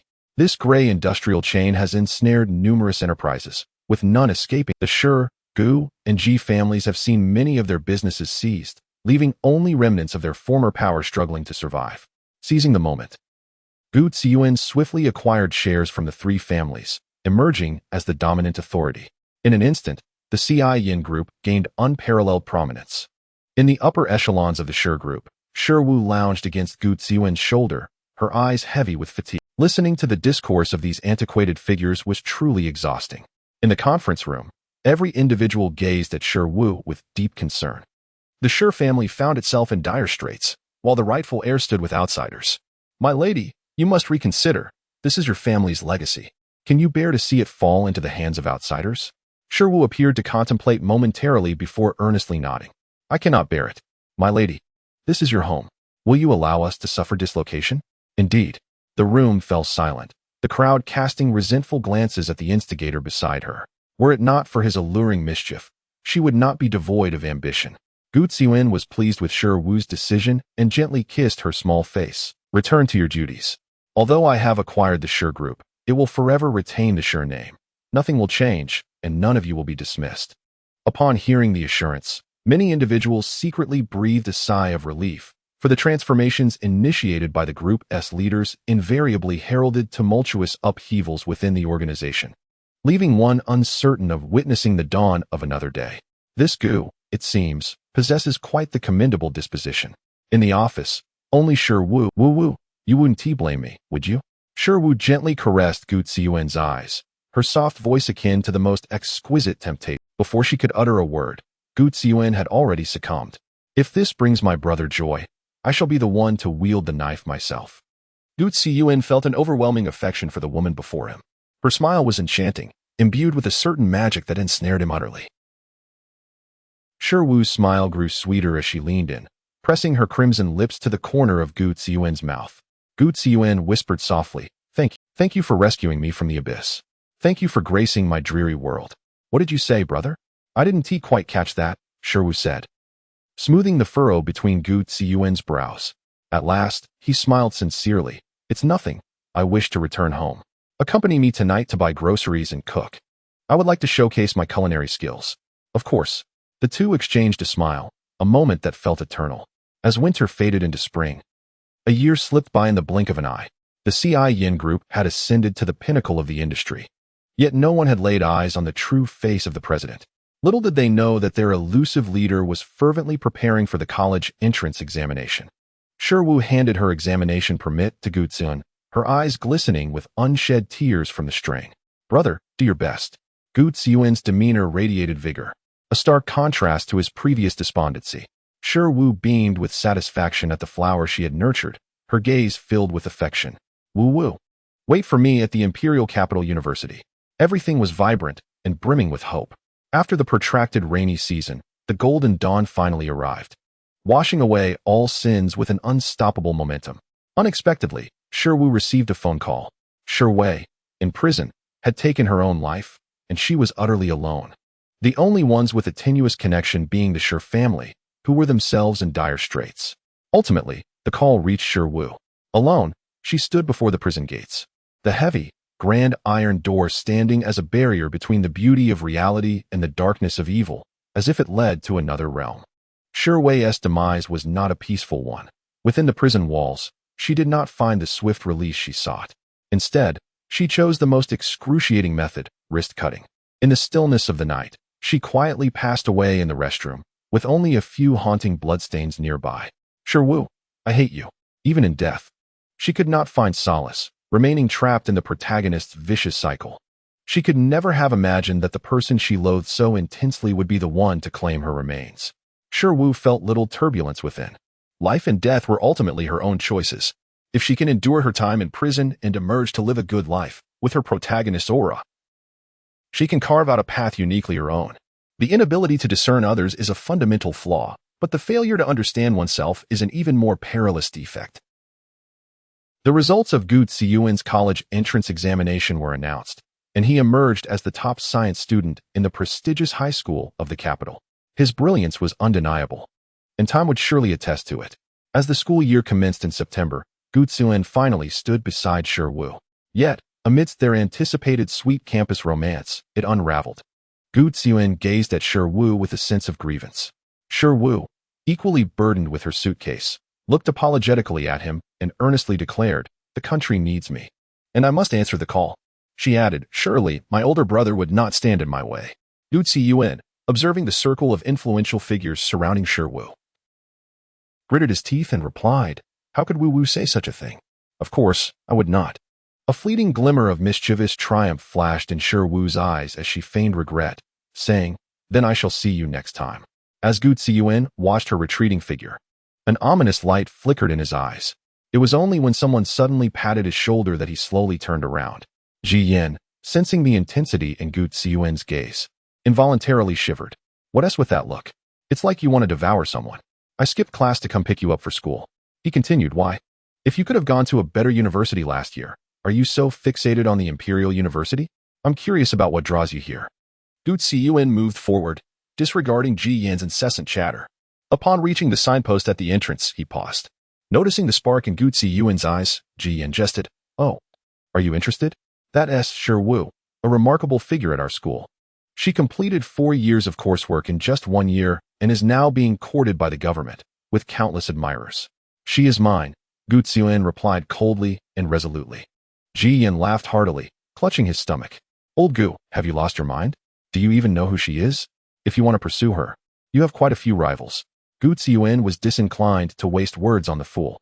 "Have you caught up to your white moonlight?" Ji Yan's smile abruptly vanished, replaced by a hint of melancholy. "Why must you bring that up? If I had succeeded, I would have already shown her off to you." Gu Ziyuan nodded, his tone dripping with sarcasm. "Indeed, how could Lu Mianyan ever be interested in someone like you?" Ji Yin shot him a glance, snorting in disdain. "You and I are equally matched. Do you really think Shiwu would look at you?" Chapter 36. The true young lady has gone mad. Upon being brought to the Database Management Bureau, Shiwu encountered the national leaders who had been waiting for her arrival. He was eager to see what kind of talent could stir such excitement in Old Zhao. The leaders did not appear as distant as they seemed on television. Their smiles were warm, though it remained uncertain how genuine they were. "Little Wu, welcome." Shiwu, at ease, naturally took a seat beside the national leader. "Hello, hello." The leader observed Shiwu's calm demeanor and subtly nodded in approval, recognizing her as a person capable of great accomplishments. He had heard that there had been some minor issues at her home recently, and inquired if she had been affected. Shiwu shook her head, lowering her gaze. Her voice tinged with a hint of sorrow as she confessed, "I only just learned that my father committed such a cruel act. No wonder he brought me back. He never liked me, only my sister. I felt utterly invisible in that household." Shiwu understood that the prolonged silence from the Bureau regarding her employment must be due to their investigation into the recent events surrounding the Shi family, and whether they bore any relevance to her. The fact that she could still secure a position was attributable to her ignorance of the situation and her absence from the family lineage. Otherwise, no matter how exceptional she was, Entry into the national sphere would have been impossible. The leader, noticing the distress on Shi Wu's face, felt a pang of empathy. As a father himself, he understood the sensitivity of a young girl's heart. She had endured a difficult life after being swapped at birth. And even after being found by her biological parents, she was not favored, likely shedding countless tears in secret. Fear not, for the members of the Bureau will be your brothers, sisters, uncles, and aunts, who will cherish you, he reassured her. Shi Wu smiled genuinely, and in that moment, everyone was captivated by her charm, as if she were an angel, adorable and pure. Initially, they had all been quite protective of this newcomer. But little did they know that she was fiercer and more capable than anyone else. In just a few short months, she had overcome several technical hurdles and addressed many urgent issues. Their affection for her deepened further. The annual International Cybersecurity Exchange Conference was an occasion for each nation to showcase its technical prowess, and this year, the Bureau intended to send Shi Wu to represent them. Her abilities were sufficient to ensure she would stand out at the conference, marking a significant recognition and trust from the Bureau. Dressed in a white dress, Shi Wu stood confidently at the center of the conference room, her eyes sparkling with determination. Shi Wu, present, she responded with vigor as she turned. The leader gazed at her, satisfied with the spirited young woman before him, noting her unique youthful energy. Are you ready? He inquired. Report to the leader. I am ready to depart at any time, she replied. Very well, tomorrow at 8:30, you shall take a helicopter to the nation. While everyone anticipated that Shi Wu would be anxious and unable to sleep, she surprised them all by remaining completely relaxed, experiencing a dreamless night. At the exchange conference, Shi Wu stood obediently to the side, a badge of her nation hanging from her chest, resembling a young princess on a leisurely outing. The cacophony of diverse languages surrounding her did not diminish the shared disdain reflected in their eyes. What is the nation thinking, sending a young girl this year? They whispered, perhaps out of fear, using a woman as a shield, as Shi Wu appeared to be oblivious to her surroundings. Her gaze remained steadfastly fixed on the exquisite pastries before her, savoring each delectable bite that attested to the meticulous effort invested in their creation. They dissolved upon contact with her palate. Just as she was immersed in her culinary delight, a piercing voice of derision intruded upon her reverie. Oh, feigning an air of nonchalance, how embarrassing it would be if I were in your position. I would have long since hidden beneath the table. Slowly, Shi Wu set down her pastry and turned her attention to the man who had spoken. Oh, do you believe you possess the authority to reprimand me? The man scoffed. While I do not, your nation has a saying, does it not? A dog relies on the power of its master. Shi Wu smiled sweetly at him. Excuse me. Are you suggesting that you are the dog? Although the man could not comprehend her words, he perceived the disdain in her expression, realizing they were hardly complimentary. Do you dare to accept my challenge? Shi Wu leisurely placed her pastry aside, stepped forward, and raised her head with an air of regal disdain. It is I who shall challenge you. It was no wonder that others did not support Shi Wu. After all, what prowess could a girl clad in a simple white dress possibly possess? The two sat before their computers, the man deftly maneuvering his mouse, while his eyes remained fixated on the girl across from him. He intended to demonstrate to her what it truly meant to be a master of the keyboard. Shi Wu, however, paid him no heed, her fingers dancing swiftly across the keyboard. The man's eyes widened in disbelief as he observed his screen. Not only had she breached the firewall he had erected, but she had also seamlessly infiltrated his main interface. A wicked smile crept across Shi Wu's lips as her fingers continued to glide over the keys, inputting a series of intricate codes. The man stared at his computer in disbelief. How could she have accomplished such a feat in such a brief span of time? You have lost. Shi Wu's smile radiated the confidence of a victor. Unwilling to concede defeat, the man continued to scrutinize the screen until, at last, he beheld the program Shi Wu had crafted. His complexion drained of color. The program was impeccable. He had lost. This was inconceivable. To be vanquished by a woman, one he held in such contempt, was a bitter pill to swallow. Noticing the abrupt pallor of the man's face, Shi Wu's smile grew even more resplendent. Her voice laced with a palpable mockery, "You may take your leave now." The man gritted his teeth, casting a venomous glare at Shi Wu before storming out of the conference room. The eyes of the other representatives in the room were filled with curiosity as they regarded Shi Wu. She chose to ignore their stares, sitting upright in her chair and surveying the room. Is there anyone else who wishes to challenge me? You are all welcome at any time. Many were eager to test their mettle. In this arena, where strength reigned supreme, Shiru naturally became the focal point of everyone's aspirations, leaving them in awe as she triumphed in one contest after another. What astonished everyone the most was that she never took more than 3 minutes to defeat all her opponents, including last year's champion, who voluntarily conceded defeat. I hereby announce that the champion of this International Cybersecurity Exchange Conference is Hua Guoshi Wu. The applause thundered. Standing on stage, Wu flashed a subtle smile, exuding both confidence and a hint of flamboyance. Thank you. Politely nodding to the audience, she turned and descended the stage, her stunning visage strikingly illuminated under the lights, radiating exquisite beauty. A photograph was promptly captured, and it quickly circulated among various nations. Wu's reputation soared, making her an incredibly sought-after figure. Gu Ziyuan, in his dormitory, gently caressed the photograph, capturing her spirited gaze. She shimmered with brilliance. Thus, he resolved to be her most devoted guardian. Chapter 37. The true daughter goes mad. On the day Wu returned to her homeland, the administration hosted a grand welcome banquet. As the focal point of the event, Wu was surrounded by a throng of senior officials, each wearing genuine smiles, showering affection upon the young girl. At such a tender age, she had brought glory to her nation, truly a remarkable figure. The following day, after discussions among central leaders, they unanimously agreed to bestow upon Wu the honorary title of Professor of Computer Science. The announcement sent shockwaves across the internet. This was a decree from central leaders, a personally conferred, unparalleled honor, an unprecedented display of high regard. In her mind, the mechanical voice of 001 echoed, "Congratulations, host. Mission accomplished." Moments later, the mechanical voice resumed, tinged with excitement. "Oh my, host, you are truly remarkable. This is my first successful small world. I can finally cease my slumber." Wu nodded. "Congratulations to you too. Little one. Host, you may now choose to stay or depart."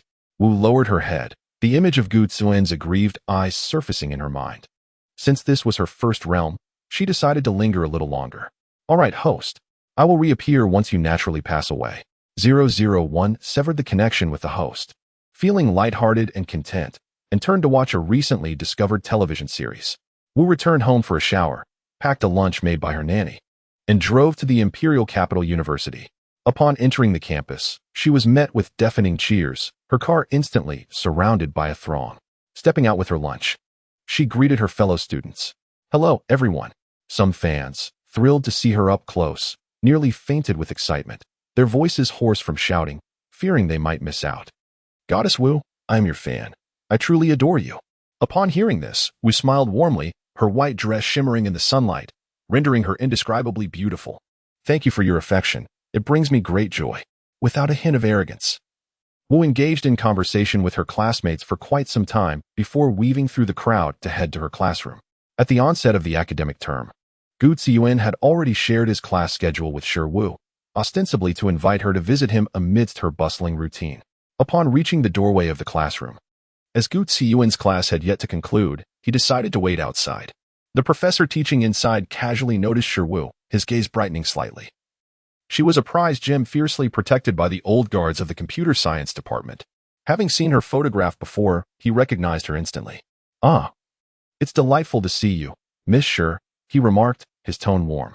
Taken aback by the professor's affable demeanor, Shi Wu nodded politely, responding with, "Hello, Professor." The professor, impressed by the beauty and courtesy of this young lady, silently approved her demeanor. "Your recent accomplishments have created quite a buzz around the school. Would you be willing to share some of your experiences with our class to inspire these young minds?" "Of course, Professor," Shi Wu replied as she entered the classroom, placing her lunchbox on the podium. A collective gasp followed, quickly escalating into a cacophony of astonished exclamations that nearly overturned the entire classroom. "Is that the legendary Shi? I can't believe I'm seeing her in person today. Mom, I've made it." Her astonishing talent and beauty elicited feelings of envy and admiration. In a corner, Gu Ziyuan leaned against his chair, jolted awake by the uproar. Frowning, he glanced toward the podium. Upon hearing that familiar voice, he straightened up, his eyes seemingly sparkling with delight. "Good afternoon, everyone," Shi Wu greeted, and the classroom fell into a hushed reverence, every pair of eyes fixated on her figure. After she concluded her remarks, many students, still yearning for more, clamored for her to elaborate further. "All right, perhaps we can have another session in the future. Today, however, I am here to see my boyfriend, she said, directing their attention toward the broodingly handsome figure in the corner. Everyone recognized this man, the top scorer in the science track of the college entrance examination, who, with his striking looks, had quickly risen to become a campus heartthrob. Albeit with an aloof personality that had left others struggling to converse with him. Just then, the school bell rang, signaling the end of class. Gu Ziyuan picked up his backpack, wrapping an arm around Shiwu's waist as he bid the professor farewell and exited. Their silhouettes were captured in a candid photo and shared across social media, inciting a wave of admiration and wistfulness. Even if he is the top scorer, he can't steal my Shi away, someone mused. Am I the only one who thinks they are perfectly matched in both talent and beauty? Meanwhile, Lu Mianmian sat in a campus CAF, observing the discussions unfolding on social media, and promptly chimed in. They are indeed a perfect match. This sentiment echoed in a resonant voice that sent shivers down Lu Mianmian's spine. Glancing at Ji Yin, who had naturally taken a seat across from her, she rolled her eyes in exasperation. What are you doing suddenly appearing here? Trying to scare me to death? Over time, Lu Mianmian had grown familiar with Ji Yan's audacious demeanor, as he seemed to appear everywhere. Do you know Shi Wu and Gu Ziyuan? Lu Mianmian, with a hint of pride in her eyes, raised her head confidently and affirmed, Of course, I am good friends with my idol, Shi, and the school tyrant, Gu. We were classmates in high school. Ji Yin was surprised to learn that Gu Ziyuan indeed knew Shi Wu. Had they known each other since high school? Lu Mianmian clicked her tongue and, with an air of mystery, remarked, not just knowing each other, they were quite enamored in high school, and Gu, the school tyrant, fell in love with her. Ji Yin instantly felt like a fool. It turned out that Gu Ziyuan's words that day were entirely truthful, and he had mocked him, only to find himself alone in his heartache. Mianmian, can we have dinner together tonight? Ji Yan's eyes sparkled with anticipation. I have to conduct an experiment tonight. Lu Mianmian replied, a hint of hurt flickering in Ji Yan's gaze. Experiments, experiments. Why were there so many of them in this world? To his dismay, his greatest rival in love was not a person, but the daunting experiments that terrified every college student. Observing the expression in Ji Yan's eyes, Lu Mianmian couldn't help but chuckle softly. But I can after I finish the experiment. All right. Ji Yan's eyes brightened once more, filled with joy. Meanwhile, Shi Wu was directly brought back to the CIEN group by Gu Ziyuan. In the top-floor office, Shi Wu found herself pressed against the expansive floor-to-ceiling window, her chin gently lifted by a pair of distinctly knuckled hands. Wu Wu, can you still remember your brother? I am so touched, Gu Ziyuan said, his teeth gritted. Ignoring the undertone of his words, she wrapped her arms around his neck. I think about you every day. A smile graced Gu Ziyuan's lips as he leaned down to kiss the corner of her mouth. Such a good girl. His tongue brushed against her tender lips. Suddenly, he pushed her onto the desk, his long, fair fingers tracing her delicate collarbone. Shi Wu grasped the edge of the desk in frustration, but it was futile. The tall, imposing figure of the man loomed over her, completely overshadowing her fragile form. Wu Wu, you must always be by your brother's side. As 4 years swiftly passed, Gu Ziyuan dedicated himself wholeheartedly to the development of the CIEN group after graduation. In just a few years, the company surged forward, becoming the dream workplace for many. Ji Yin continued to work while pursuing Lu Mianmian, hoping to one day catch her attention. On a sunny afternoon, Shi Wu received a call from the busy Lu Mianmian, who had received an acceptance letter from a top medical school abroad and would be leaving this September. It had been a long time since they had seen each other. Shi Wu felt genuinely happy for Lu Mianmian, who was steadfastly pursuing her dreams. They decided to meet for a shopping outing. Knowing that it would be difficult to see each other again in the future, Shi Wu drove, and they arrived directly at the mall entrance. Idle Shi, it's been a while. The youthful aura surrounding Lu Mianmian has gradually dissipated, transforming her entirely. She now exudes a composed demeanor, accompanied by a confident gaze. Shi Wu's face is adorned with a smile, her eyes reflecting a long-lost affection. Mianmian, it has been quite a while. Lu Mianmian is her first true friend in this world, holding a unique significance in her heart. She is determined to protect her with unwavering dedication throughout. As they meander through the streets, they arrive at a high-end designer boutique. In a moment when Shi Wu is unaware, Lu Mianmian discreetly exchanges a glance with the store manager. The manager instantly comprehends, retrieving a gown that has long been prepared. It is a white mermaid gown, cinched at the waist with a pearl belt, adorned with intricate silver embroidery depicting roses. The flowers appear to bloom in layers, each petal vividly alive. transporting one into a sea of blossoms. This gown is the crown jewel of our collection, the manager proclaims with eloquence. I believe it harmonizes splendidly with the lady's spirit. Might we, the staff, be granted the privilege of witnessing it on her? The manager's words are impeccably crafted, leaving no room for refusal. Lu Mianmian, echoing the sentiment, adds with eager anticipation, Idol, you must try it on. I am certain it will look stunning on you. Shi Wu, unable to deny Mianmian's request, nods. When Shi Wu emerges clad in the gown, onlookers find the dazzling lights pale in comparison. The mermaid's silhouette accentuates her figure exquisitely. The dress hugs her waist closely, with the pearls glistening brilliantly, seamlessly blending with her visage. This garment appears to have been tailor-made for her. The manager, momentarily awestruck by Shi Wu's beauty, quickly regains composure. This gown is truly destined for the lady. I wonder if our makeup artist would be honored to create a flawless look for her. Of course, the artist replies. Just as Shi Wu prepares to decline, Lu Mianmian interjects with enthusiasm, assenting on her behalf. Shi Wu can only smile and shake her head in resignation.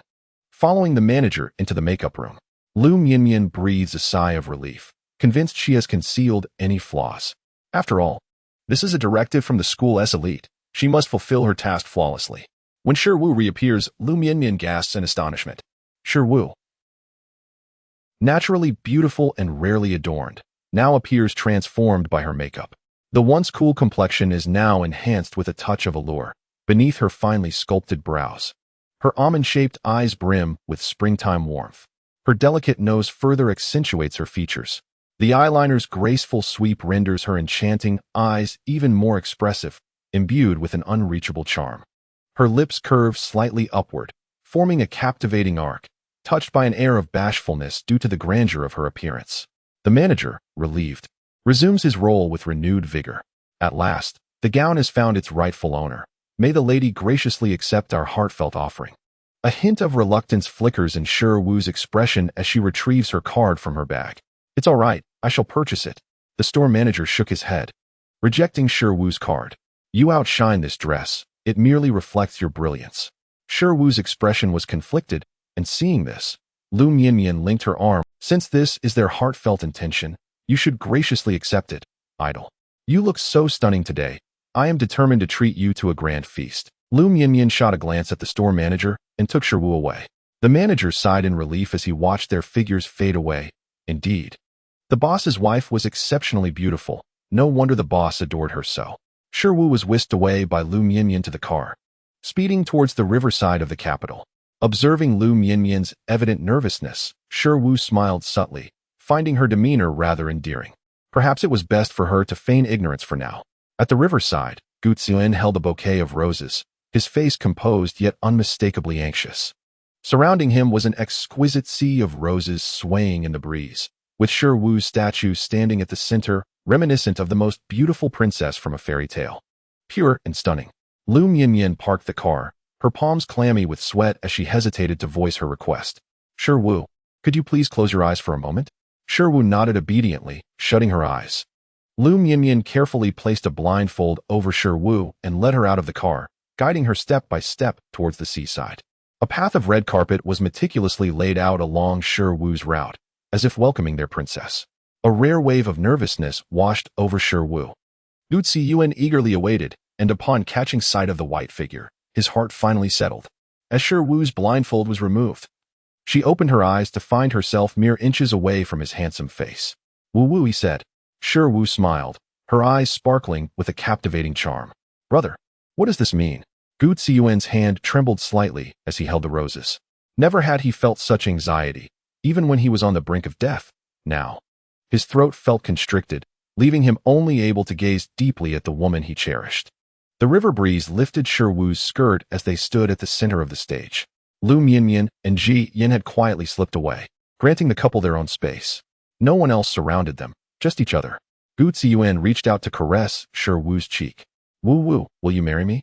Shi Wu paused for a moment, then suddenly laughed softly, her eyes gleaming as if they contained an entire spring. Of course, brother.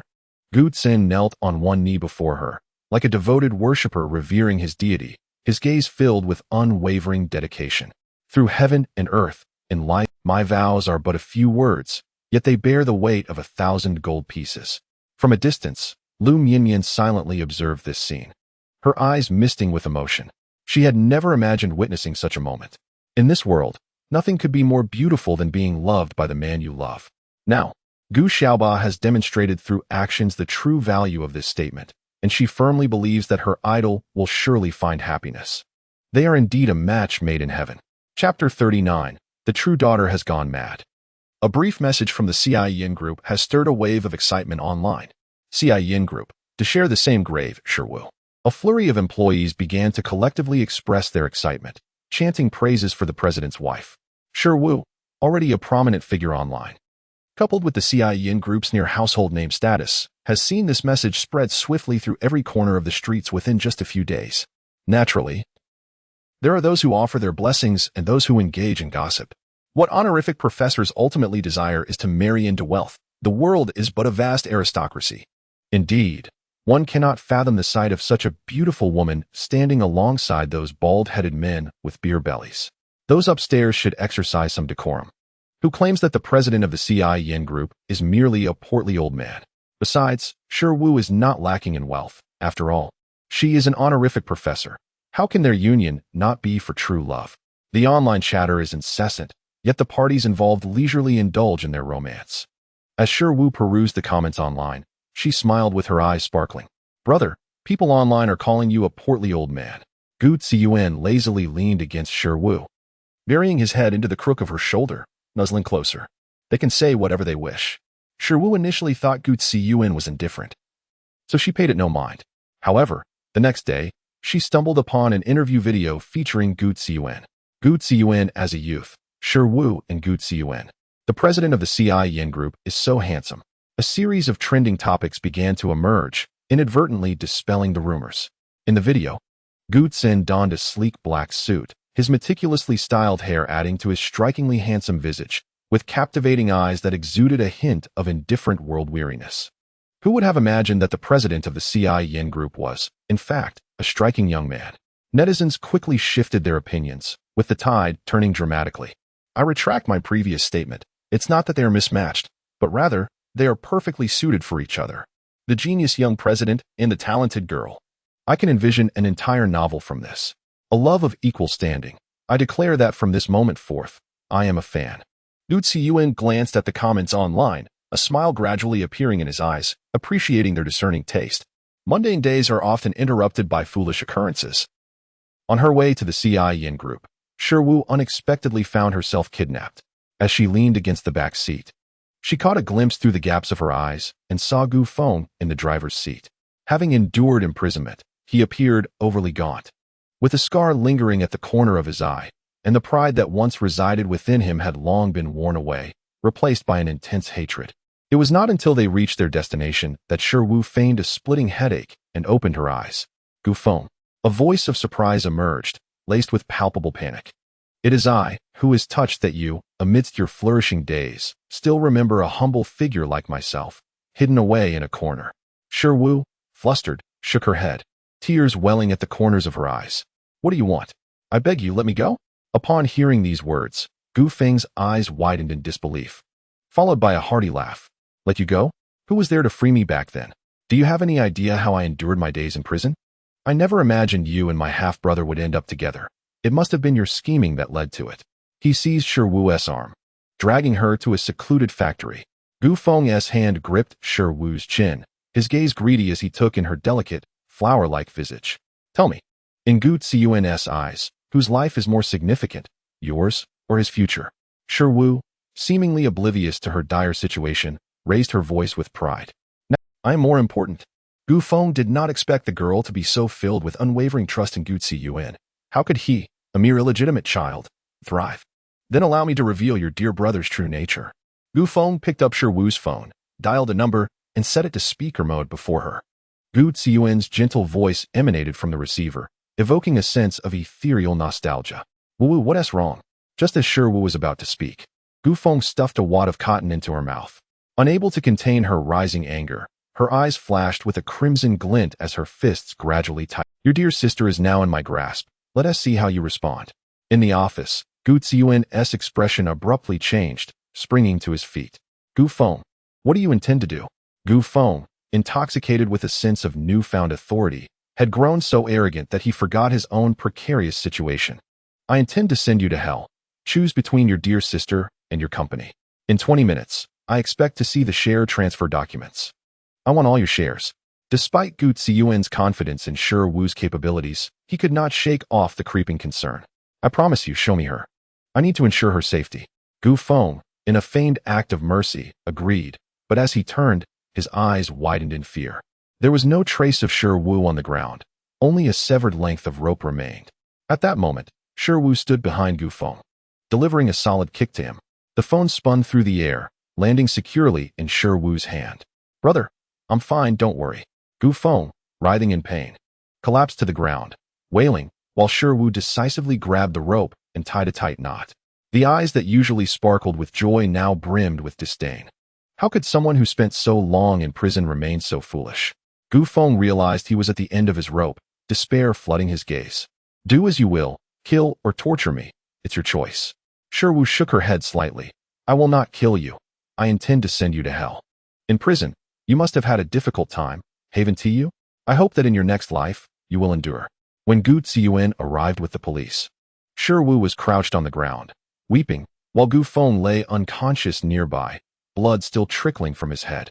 Upon witnessing this scene, Gu Ziyuan's heart surged with fury, and he cautiously knelt beside Shi Wu, his tone imbued with an inexplicable tenderness and care. Wu, are you all right? Hearing the familiar voice, Shi Wu slowly lifted her gaze, and upon seeing Gu Ziyuan, she threw herself into his embrace. Brother, you finally came. At that moment, Gu Ziyuan harbored but a singular thought. He would never again allow Shi Wu to find herself in such perilous circumstances. Gu Feng was taken back to the police station, destined to languish in the shadows of a prison in his next life. Shi Wu, having acted in self-defense, was released after a mere brief questioning. After all, who could resist the sight of her tear-streaked, innocent face? The fans of Shi Wu and Gu Ziyuan awaited the union of their beloved couple, yet the wedding never came. Did Shi Wu and Gu Ziyuan get married today? The query perpetually topped the trending searches, a hope for a sudden surprise from the couple. Regrettably, they remained unwed. However, it was a comfort that they had never truly parted ways. Shi Wu succumbed to sudden cardiac arrest, a consequence of her years spent in front of a computer screen, a fate she deemed the most ordinary.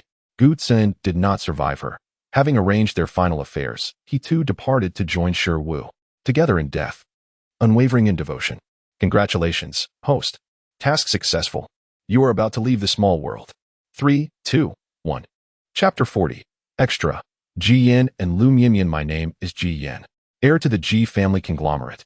I am perceived by outsiders as a young master born with a silver spoon. Yet, I would wish that I had never come into existence. My father is a vile creature, revered by the public as the illustrious president of the Ji Corporation, exuding glamour and prestige, while I have witnessed him imprison numerous women, subjecting them to horrific torments with terrifying implements. My mother was one of his victims, ultimately beaten to death. Her anguished cries from the basement became the lullabies that haunted my sleep. I have wept and rebelled, only to receive further painful lashes. My father seems to be a demon, and I am filled with dread. The first time I laid eyes on Lu Mianmian was at a gathering hosted by the Lu family. She was the epitome of affection, the true jewel of the Lu household. I observed Uncle Lu and Aunt Lu showering her with adoration, a stark contrast to my own plight. I realized that such familial love existed, yet it was a yearning forever out of my reach. I believed I would never cross paths with someone so radiant, for we hailed from entirely different worlds. I saw her again at my mother's funeral. The circumstances of my mother's death remained shrouded in mystery. Whether she was beaten to death or succumbed to illness, my father has never disclosed the truth. An orphan without a mother, how pitiful I must seem. Let us not play with him. He has caused the deaths of his parents. These wretched words pierced my heart like a dagger. It was at this moment that Lu Mianmian appeared, standing before me like an angel. From that instant, she became a cherished secret within my heart. What are you doing? He has already lost his mother, and yet you wish to torment him further. Her physical form was diminutive, yet her spirit radiated immense strength. A seed was sown in my heart, destined to grow into a towering tree. I had always known. I began to take notice of her presence, tracking her movements, and caring about every aspect of her life. She gained admission to the prestigious high school in the capital. She relished the pudding sold at the school. She cast an extra glance at that young man. She appeared rather discontented. My first encounter with her proximity was the result of my deliberate machinations. I learned of her participation in training at the Capital University. Following her, I arrived at the library, and from behind a row of bookshelves, I felt as though I beheld my entire spring. I intentionally stumbled before her, yet felt no pain. I could only see the face I longed for night and day. I was on the brink of madness. I thought of her during class, and even after. My thoughts were consumed by her incessantly. I successfully acquired her contact information, wondering if one day Lu, the junior, could transform into Mian. I greeted her with a simple hello, though my true desire was to ask if I could be closer to her. Perhaps my fervent wishes bore fruit, for she ultimately arrived at Capital University. I incessantly searched for traces of her in every corner of the campus. At last, I caught a glimpse of her slightly fragile self. That night, she sat alone by the lake. Even from a distance, I could sense the solitude within her heart. Those who are cherished often bear their own burdens. Would you not also take an interest in me? As I uttered this phrase, I anticipated her reaction, predicting she would perceive me as insipid or feel offended. Yet, I could no longer wait. I yearned to stand beside her with rightful intent. She politely declined, leaving me devoid of any comfort. From beginning to end, it was merely my unrequited affection. Nevertheless, I was unwilling to surrender. I would wait. I would wait for her to willingly remain by my side. I wondered if fate itself could no longer bear to witness my plight. Unexpectedly, Ji Feng was arrested. That live stream went viral online, and I too bore witness. The Shi, Gu, and Ji families, birds of a feather, engaged in heinous deeds. The cloaked figure saved countless souls, including his own. Ji Feng's imprisonment gradually diminished the shadows of my childhood. To my astonishment, Ji Feng's final request before incarceration was to see his son one last time. After coming of age, I had never returned home, and for him to still remember me as his son was indeed rare. Observing Ji Feng, stripped of his former glory, I felt a sense of relief. He pleaded for my assistance in securing his release, hoping the Ji family could rise again. Yet, I proclaimed, your remaining years should be spent in prison, repenting for your sins. The grievous deeds of the Ji family have long warranted their downfall. I pledged to co-found the Cyan Group with Gu Ziyuan, whose ambition is to bring down the Gu family, while my own aspiration is to escape the Ji family, a veritable den of iniquity. Gu Ziyuan is a rare talent, and under his stewardship, the company soars to unprecedented heights, eclipsing the former 3 industry leaders to become the most formidable enterprise. I, too, stand to reap the rewards, having amassed considerable wealth at a young age. Yet, I am left with but one desire, to marry Lu Mian. From childhood to adulthood, my heart has only ever fluttered for her, and in this lifetime, I seek no other. Upon graduating from university, I believed I would finally see the light at the end of the tunnel, only to discover that she intended to pursue further studies abroad. This presented the perfect opportunity for me to relinquish the company to Gu Ziyuan. As I set forth to chase my love, Mian, I am determined to move you and ultimately win your hand. Life abroad proved monotonous, as my daily routine revolved around attending Lu Mian's classes and picking her up after school. Fortunately, it appeared that she harbored a flicker of affection for me. She confided in me a secret. Despite her studies in medicine, her true passion lay elsewhere. She had chosen this path solely to save her twin brother, who was born with a congenital heart defect. Burdened by guilt over her brother's condition, she pursued medicine not only to aid others, but to redeem herself. Though medicine was not her dream, she possessed remarkable talent, mastering all theoretical knowledge within a year and embarking on a prolonged journey as a medical intern. She spent 5 years abroad, and her diligence paid off, as she became the youngest medical professor, returning home in triumph. It is no surprise that I am enamored with such an outstanding individual. Lu Qiyun's heart condition worsened, severely affecting his quality of life. For a decade, she devoted all her time to preparing for his surgery. At last, she successfully transplanted a healthy heart into Lu Qiyun, who then began to recover, liberated from the torment of his ailment. It was the first time I witnessed Mian smile with a sense of relief. From that moment on, she began to live for herself. When I knelt before her with a bouquet of roses, my heart raced with anticipation. I reassured myself, should I propose 1,000 times, I would not believe she could deny me. After all, I am committed to her for this lifetime. Her acceptance detonated within my heart like a bomb. Words failed me as I found myself weeping uncontrollably, unable to quantify my affection for her. It felt as though I was living solely for her. We married and welcomed children, living a life of harmony and peace. She often chattered in my ear, questioning why her idol and Gu Xiaobai had yet to wed. I paid little mind to it. As long as I am happy, with Mian Mian by my side, I consider myself the most fortunate person in the world. As for others, they are of no consequence. I wish to remain this way until old age. Through heaven and earth, my heart belongs solely to you. Chapter 41. The Saintess of the Demon Sect goes mad. Shi Wu's consciousness was drawn away and then sent back, as though she had undergone countless cycles of reincarnation. Her soul was pulled, causing excruciating pain. Unable to bear the torment, Shi Wu cried out, her voice tinged with a hint of petulance. Xiaoyi, could you possibly improve the transmission experience on your end? 001 tightly shut its mouth, refraining from admitting that the clumsiness was due to its inexperience with the operation. Gradually, Shi Wu's consciousness slipped into a slumber. When she regained awareness, Shi Wu felt a soothing release in her shoulders and neck. A pair of soft, boneless hands were massaging her body, exhibiting exceptional skill, though soon they began to wander in an improper manner, seeking to explore deeper realms. Shi Wu grasped those hands and languidly opened her eyes. Before her lay an opulent scene.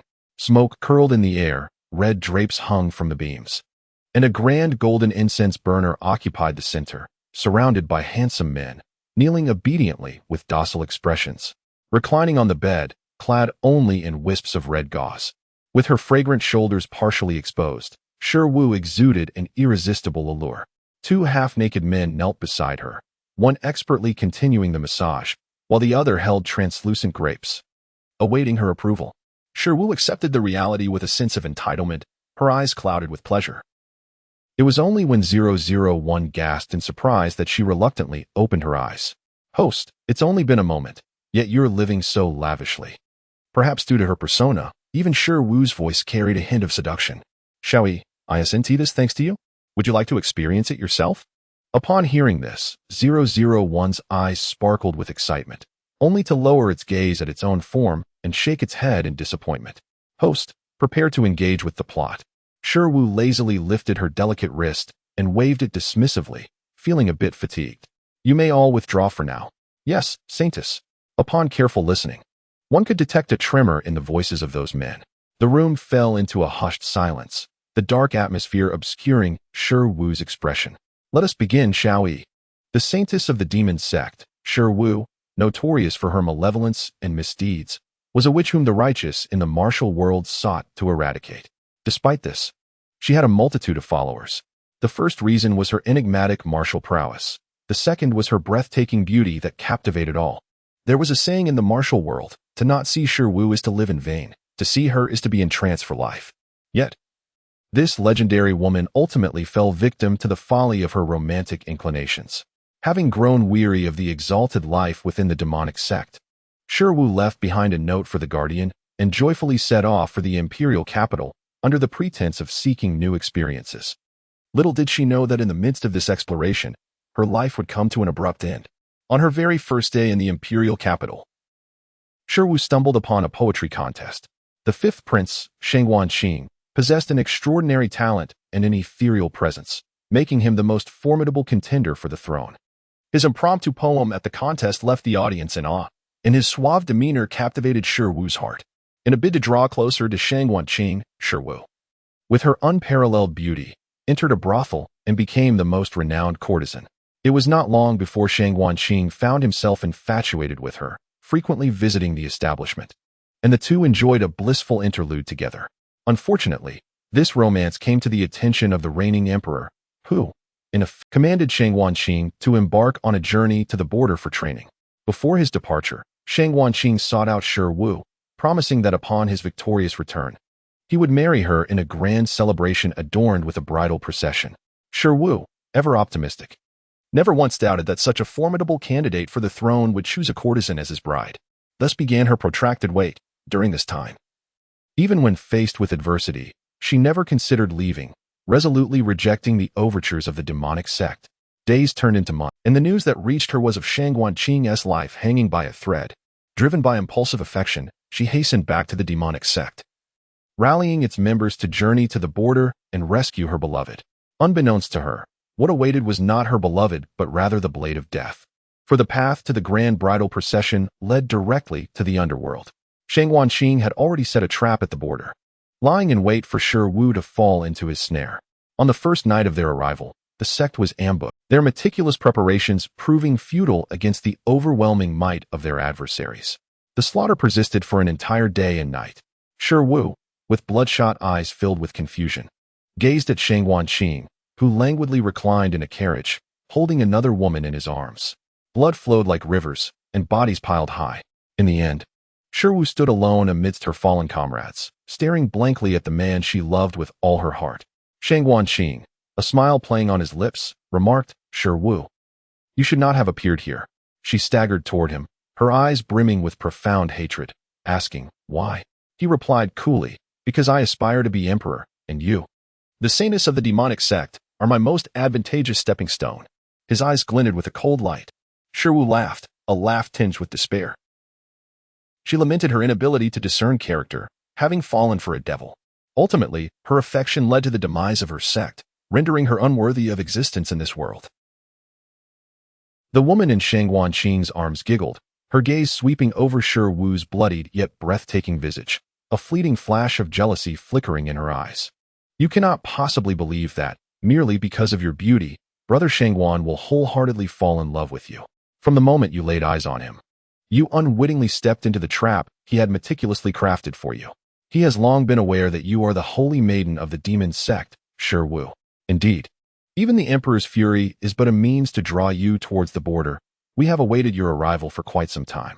Shang Wanqing glanced at Shi Wu, who was bowing her head, and furrowed his brow as he spoke to the woman in his embrace. "Do not speak out of turn." The woman pouted, submissively leaning against Shang Wanqing. Being a woman herself, she understood all too well the words that could pierce the heart. Clearing his throat, Shang Wanqing masked his gaze with a faint tenderness. "Wu, if you're willing, I could elevate you to the status of a concubine." Shi Wu burst into laughter. Yet as her laughter echoed, tears began to flow. The sorrow reflected in her eyes was unbearable to witness. "If there is a next life, I shall not let you off so easily." Shi Wu took her own life beneath her sword, her eyes never closing even in death. Shang Wanqing, having eradicated the demon sect, was appointed as the crown prince by the emperor and wed to the eldest daughter of the general's household. The two, a match of talent and beauty, became a celebrated tale within the annals of history. The aspirations of the female antagonist, Shi Wu, are 1. To prevent Shang Wanqing from becoming the crown prince and ensure he meets a miserable end. 2. To reverse the reputation of the demon sect within the martial world, bringing it to glory. The mechanical voice faded away, and 001's voice emerged, tinged with indignation. "Host, this Shang Wanqing is truly malevolent. Although Shi Wu is the holy maiden of the demon sect, they have never committed heinous acts, only eliminating the cancers of the martial world." With a slight smile in her eyes, Shi Wu gradually sat up. Sometimes, notions of justice and evil reside within one's heart.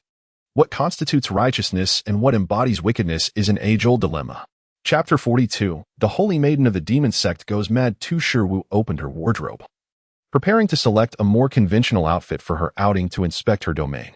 Her eyes were met with an overwhelming sea of red, each piece made of sheer fabric, exuding a haze of desire. After rummaging through the depths of her wardrobe, she finally unearthed a somewhat ordinary garment. Gazing into a copper mirror, Shi Wu examined her form. The fitted gown clung to her waist, accentuating her alluring silhouette, while her black and white silk hair cascaded over her shoulders. Her face was pure and flawless, her brows like distant mountains, yet her eyes held an enchanting allure that sparkled with life. After ensuring she looked presentable in the mirror, she departed her room. The demon sect truly lives up to its legendary reputation. Every corner exudes opulence, with premium red sandalwood adorning the surroundings, embellished with gold, silver, and precious jade, all glimmering under the sunlight. The eaves were tiled with golden glazed tiles, and the gardens were paved with jade stones, surrounded by an array of flowers competing for beauty. Resembling not a demon sect, but rather a prestigious noble family, Shi Wu made her way to the council hall. The left guardian was diligently attending to official matters. Upon noticing Shi Wu's presence, he hurriedly rose to pay his respects, perplexed by the fact that today the holy maiden was dressed so ordinarily. "Salutations, holy maiden." Shi Wu nodded subtly, casting a glance at the countenance of the left guardian, her mood brightening as her eyes narrowed in delight. "Truly, Beauty is a feast for the eyes. It is no wonder that the original owner was enamored with appearances. The disciples of the demonic sect are undeniably striking. Please gather all the disciples, she instructed. Understood. In but a quarter of an hour, all the members of the demonic sect were assembled in the central training ground, murmuring amongst themselves as they gazed at the woman upon the high platform. Leaning languidly against her chair, Sherwu surveyed the crowd, her mind already calculating the situation. Silence, she commanded, her voice laced with enchantment, resonating through the air, instantly quelling the clamor. Rising slowly, her once languorous gaze transformed, now imbued with a subtle yet palpable ferocity. The purpose of gathering everyone here today is to cleanse the ranks. Before her words could fully settle, the crowd erupted once more. Sherwu, slightly irritated, arched an eyebrow, her palm facing upwards, lifting slightly, causing a ripple through the air. A robust middle-aged man from the throng was abruptly lifted from the ground, propelled towards Sherwu. With a mere gesture, she grasped his throat from afar, and with a gentle squeeze, he was rendered breathless. The atmosphere turned to stone, none daring to utter a sound. The left guardian raised an eyebrow in surprise. This middle-aged man was a spy sent from outside, one whom he had been unable to apprehend, only to see the holy maiden resolve the matter effortlessly upon her arrival. Sherwu's melodic laughter rang out, chilling yet beguiling. Do not be frightened, continue your discussions. It has been a while since I've taken a life. Allow me to exercise my skills once more. She gestured towards the fallen man at her feet, her expression devoid of any emotion. Take him away for disposal. The left guardian acted swiftly, lifting the man and making him vanish in an instant. Sherwu, having set an example, observed the now subdued crowd, her spirits considerably lifted. Let us all ease our minds. The purpose of this gathering is not of great consequence. I am aware that many of you came to the demonic sect reluctantly. In my past kindness, I welcomed you, yet you have proven ungrateful and indecisive. Thus, I must cleanse our ranks. From this day forth, the demonic sect will no longer harbor idlers. Her final words struck with gravitas, embedding themselves in the hearts of all present. Your choice to stay or leave is yours alone, but should you decide to remain, you shall henceforth share in the glory and disgrace of the demonic sect.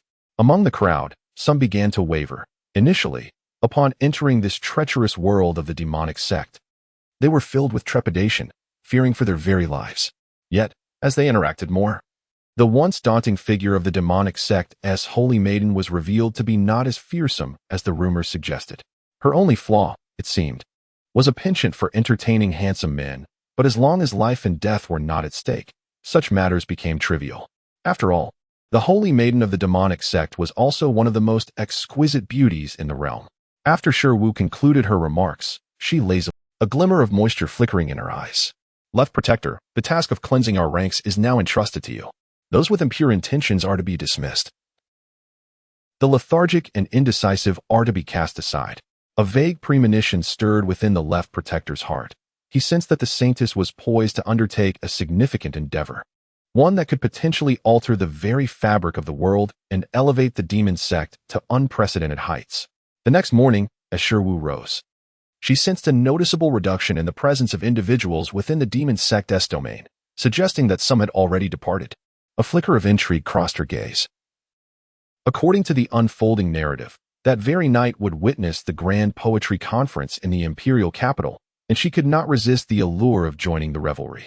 This time, she intended to partake openly and without reservation. Prepare my usual carriage. I shall make a journey to the imperial capital. As the carriage entered the city, countless onlookers were struck with awe. Red silk draped irregularly over the carriage's top, adorned with an array of exquisite ornaments that dangled freely, creating a resounding clamor with every movement, boldly proclaiming the identity of its master. The poetry conference was already in full swing. In the central square of the capital, a sea of heads surged, with many elegantly attired young ladies eagerly anticipating a glimpse of the current fifth prince's striking visage. Sherwu's carriage came to a halt directly beneath the platform, capturing the attention of all present, even pausing the ongoing event. The guards discreetly protecting the fifth prince emerged, drawing their blades and taking a defensive stance.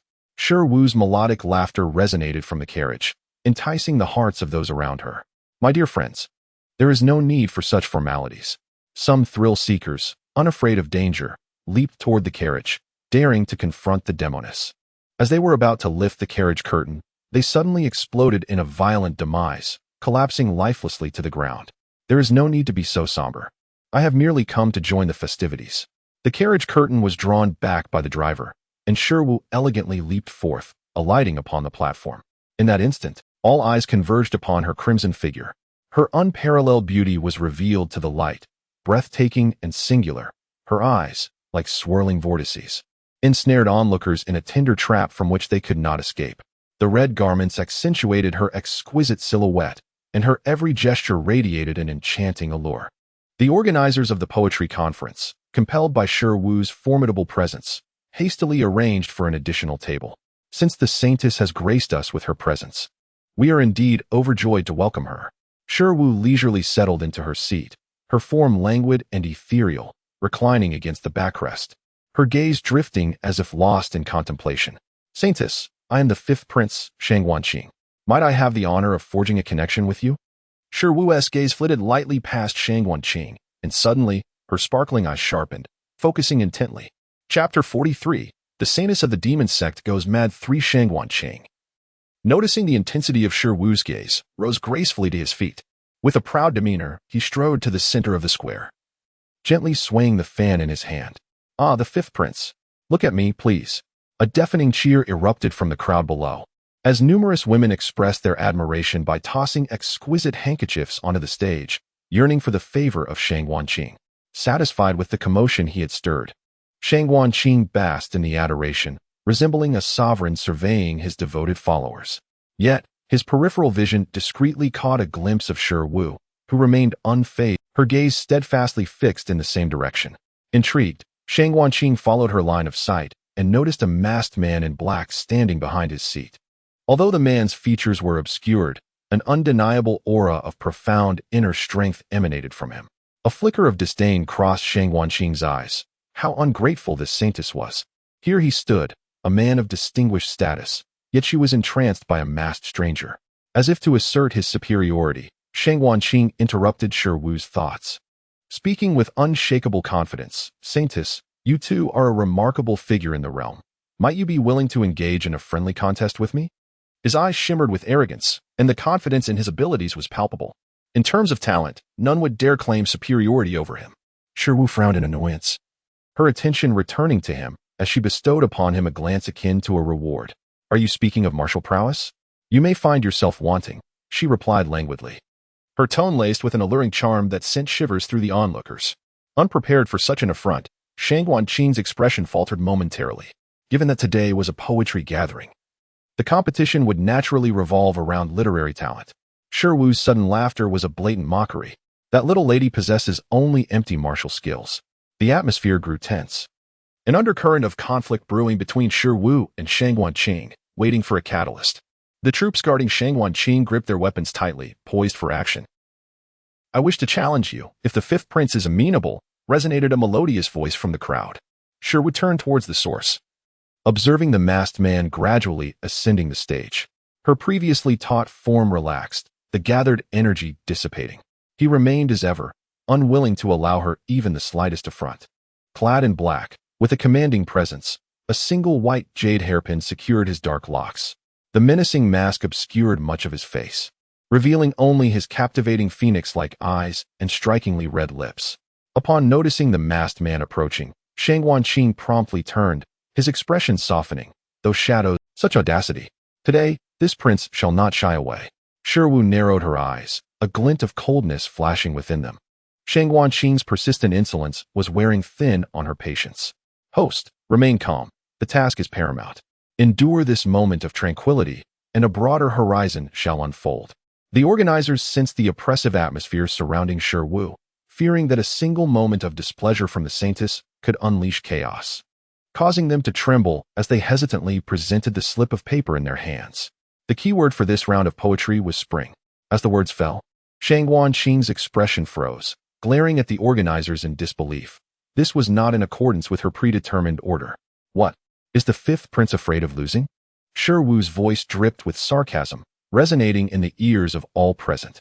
She had discreetly exchanged the slips of paper with her inner strength earlier, eager to witness whether Shang Wanqing would once again dazzle as she had in a previous life. Shang Guanqing could no longer maintain her facade of calmness. Her tone edged with urgency. Humph. Why must the saintess provoke this prince? Are you afraid? Certainly not. Their verbal sparring rendered the entire venue silent. Shi Wu smirked. Then, please, fifth prince, go ahead. Very well, this prince shall begin. The masked man, unperturbed, merely cast a glance at Shi Wu and politely nodded. Fifth prince, please. Shang Guanqing picked up her pen and confidently inscribed a few lines on the slip, passing it to the organizers. They took her paper and read aloud, the verses resonating magnificently under the enhancement of her inner strength. For a brief moment, the atmosphere was awkwardly silent, only to be broken by hushed whispers. Shang Guanqing's expression darkened further.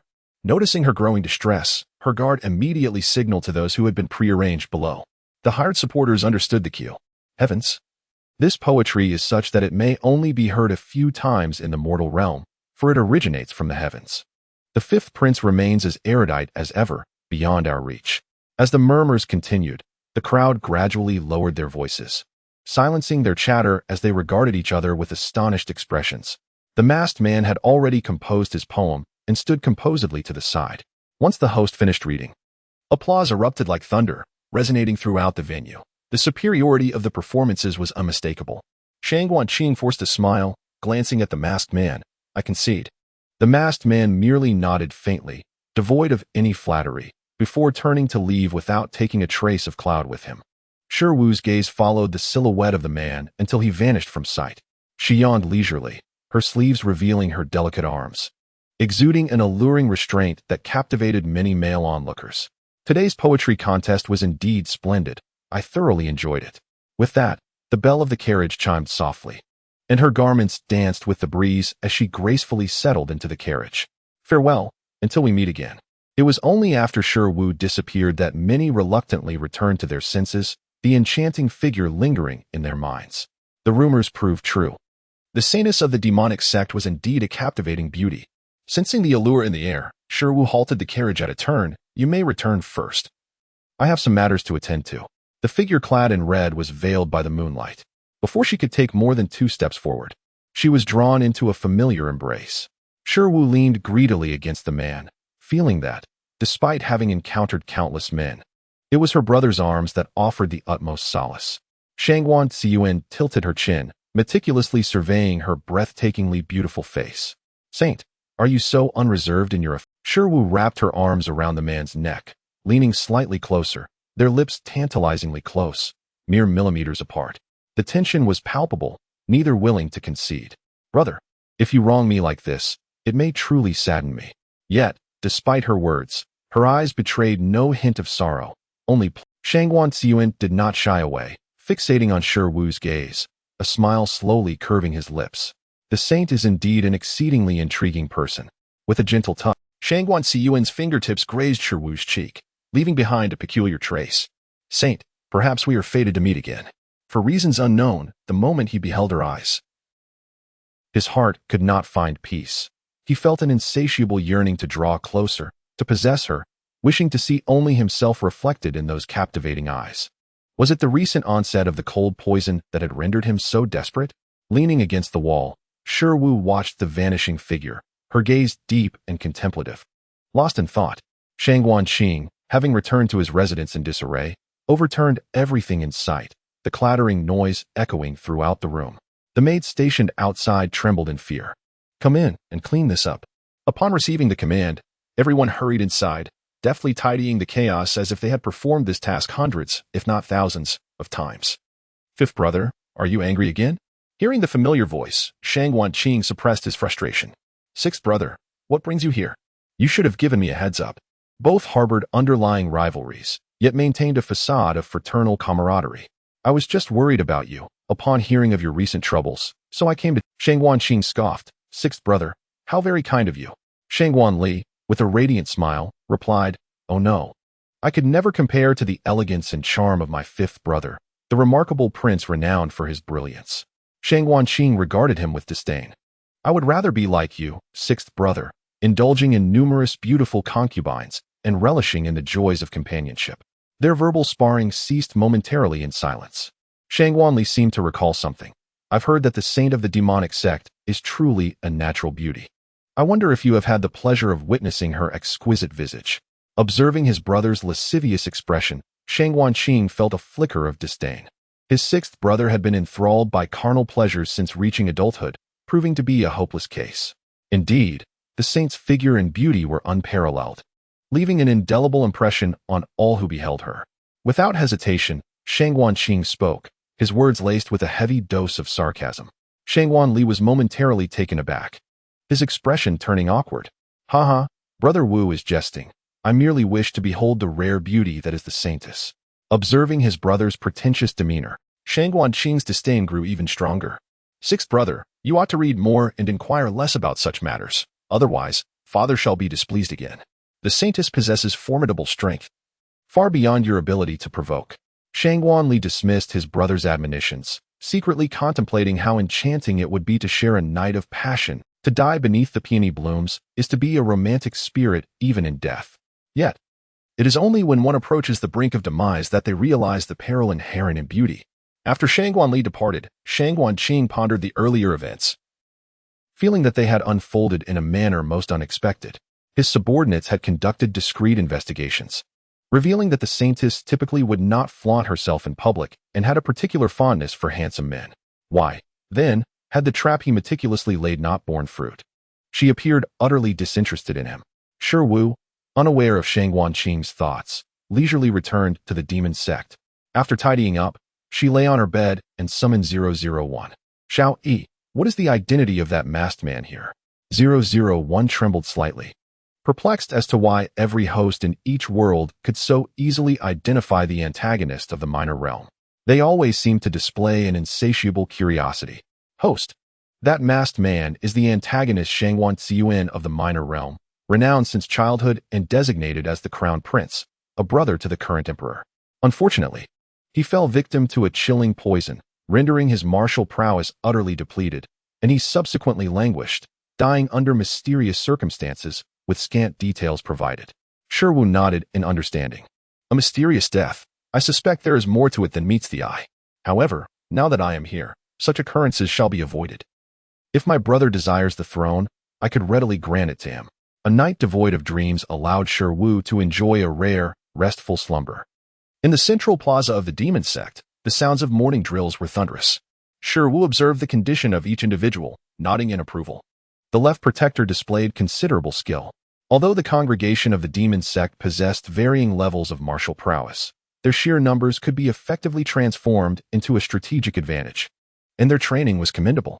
Such talent, if utilized within an army, would undoubtedly rank at the level of a military strategist. The original host, despite having some mental deficiencies, possessed an uncanny ability to discern character. The saintess. The left protector knelt before Shi Wu, who sat in a chair, watching the training of the crowd below. All hail the saintess. The assembly echoed their respectful shouts, their voices imbued with unwavering loyalty. You have all worked hard these days. I shall grant you a few days off to visit your families. Thank you, Sect Master, for your generosity. Shi Wu waved her hand, signaling everyone to rise, while the left guardian addressed the crowd, instructing them to continue their training. Observing the left guardian, who had remained silent all this while, Shi Wu urged him to speak free. The left guardian nodded, discreetly glancing at the woman's expression. Recently, the demon sect had taken on numerous commissions, and due to the pressing need to cleanse their ranks, they had delayed matters for too long. How should the saintess proceed? Although the demon sect had not previously been entirely malevolent, it had been indiscriminate in its actions, blurring the lines between good and evil. From now on, the sect would only eliminate the most heinous of villains, the duplicitous, and those who slaughtered the innocent. After each execution, they would document their crimes in blood. Shi Wu's gaze swept across the vast landscape before her, and in that moment, she seemed to radiate a celestial light. I shall demonstrate to the world that the so-called evil sect is, in fact, a righteous path. The left guardian's heart fluttered as he looked intently at Shi Wu. He had always known she was not the demoness described in the tales of the martial world, which was why he had devoted himself to her cause. Yet, he had not anticipated that she harbored her own convictions. No wonder he felt compelled to follow her from their very first encounter. It was as if fate had decreed it. Left guardian, I entrust the affairs of the demon sect to you during my absence. I must attend to an important matter in the imperial capital and may require assistance at any time. Yes, saintess, I shall not fail in my duty. Shaiwu had spent considerable time cultivating within the demon sect, and it was only upon hearing that Shang Wanqing was seeking a divine physician that she decided to bring along 2 subordinates to the imperial capital. The city was bustling with activity. The 5th prince, inexplicably suffering from a loss of inner strength, had thrown a fortune into the search for renowned healers, sending out invitations far and wide. Consequently, people from all corners were converging there. While many were charlatans, it was a rare opportunity that none wished to miss. Unfortunately, no one could remedy the mysterious ailment. As the 5th prince grew increasingly anxious, amidst this crucial juncture, a divine physician emerged in the imperial capital. In the deepest alley in the northern part of the city, it was said that this healer would only consult 10 patients daily, curing ailments with miraculous efficiency. As long as there was a breath of life, she could snatch souls from the clutches of the king of hell. Yet, there were those she chose not to save. There was no one she could not heal. Especially remarkable was the fact that this divine physician was a woman, clad in white, possessing an ethereal beauty reminiscent of a celestial being, an unattainable presence. Countless individuals gathered daily in the alley, longing for a glimpse of her grace. Chapter 45. The Saintess of the Demon Sect Goes Mad. 5. Shang Wanqing had also heard the rumors circulating in the streets. He personally drove to the northern alley, eager to witness the legendary healer. Shai was sat in the courtyard, flanked by 2 guards. Before her lay a long queue of hopefuls, each person eagerly awaiting the divine physician's healing touch, yearning to reclaim their health. A woman supporting an elderly man had tears glistening in her eyes as she gazed at Shaiwu, her last glimmer of hope shining through. She was on the verge of kneeling, pleading, "Divine physician, I implore you, save my father. I would gladly toil like a beast for your mercy." The elderly man had lost his senses and was on the brink of death. Countless medical establishments had been besieged, yet none possessed the ability to restore his life. This was the final glimmer of hope. The woman pondered, yearning for the existence of a miraculous healer in this world. Shirwu retrieved a pill from the jade vial and placed it in the man's mouth. She then extracted another pill, resting it in her palm, soaking it in water before instructing the woman to administer it to the ailing elder. In due course, the old man slowly opened his eyes. His pallor was striking, yet his gaze held a hint of vitality. "Are you a divine doctor?"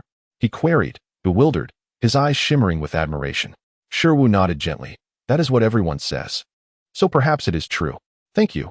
He expressed his gratitude. "There is no need for thanks. I merely do what I can," Shirwu replied nonchalantly. The elderly man's gaze scrutinized her, his respect for Shirwu ascending to new heights.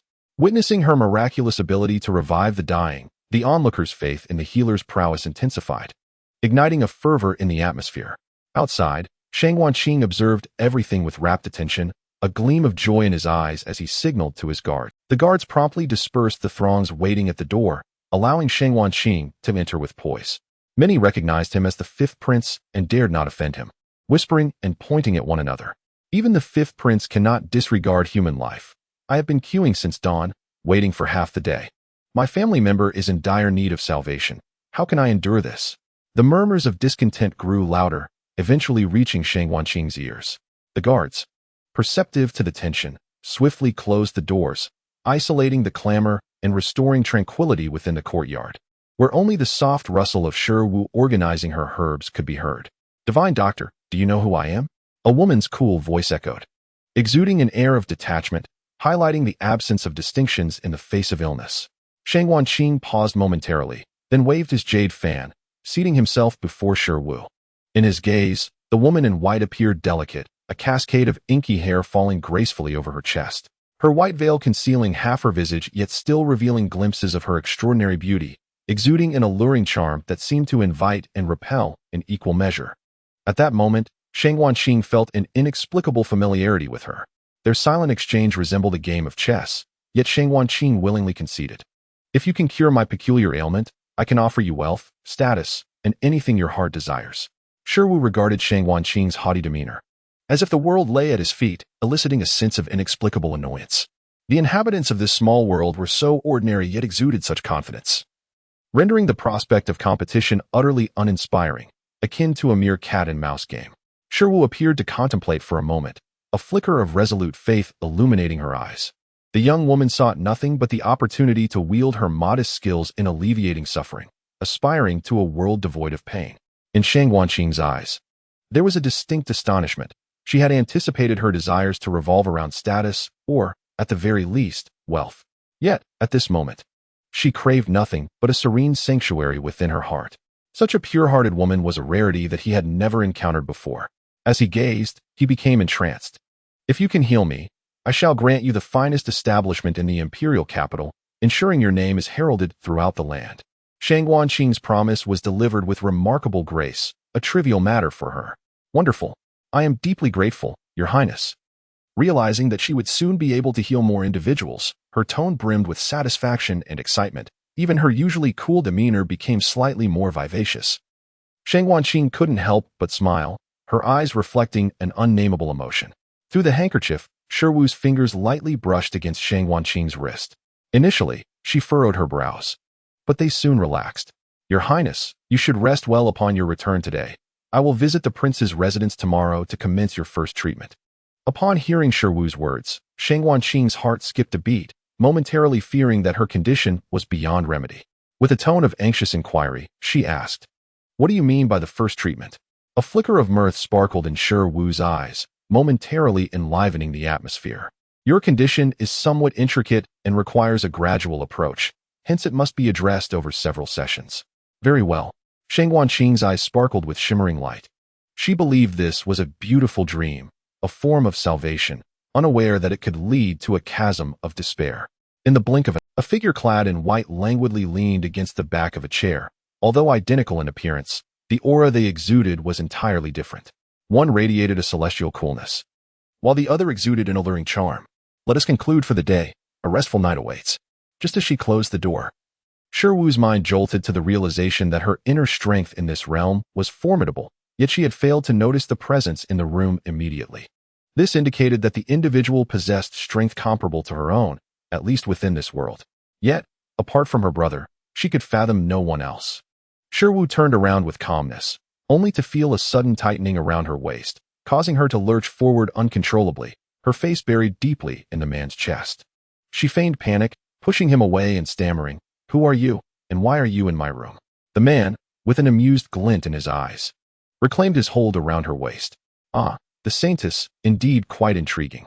The panic on Shiwu's face evaporated entirely, replaced by astonishing allure. Her fingers began to trace Shang Wanqing's chest, inch by inch, eliciting a sensation that was both ticklish and yearning.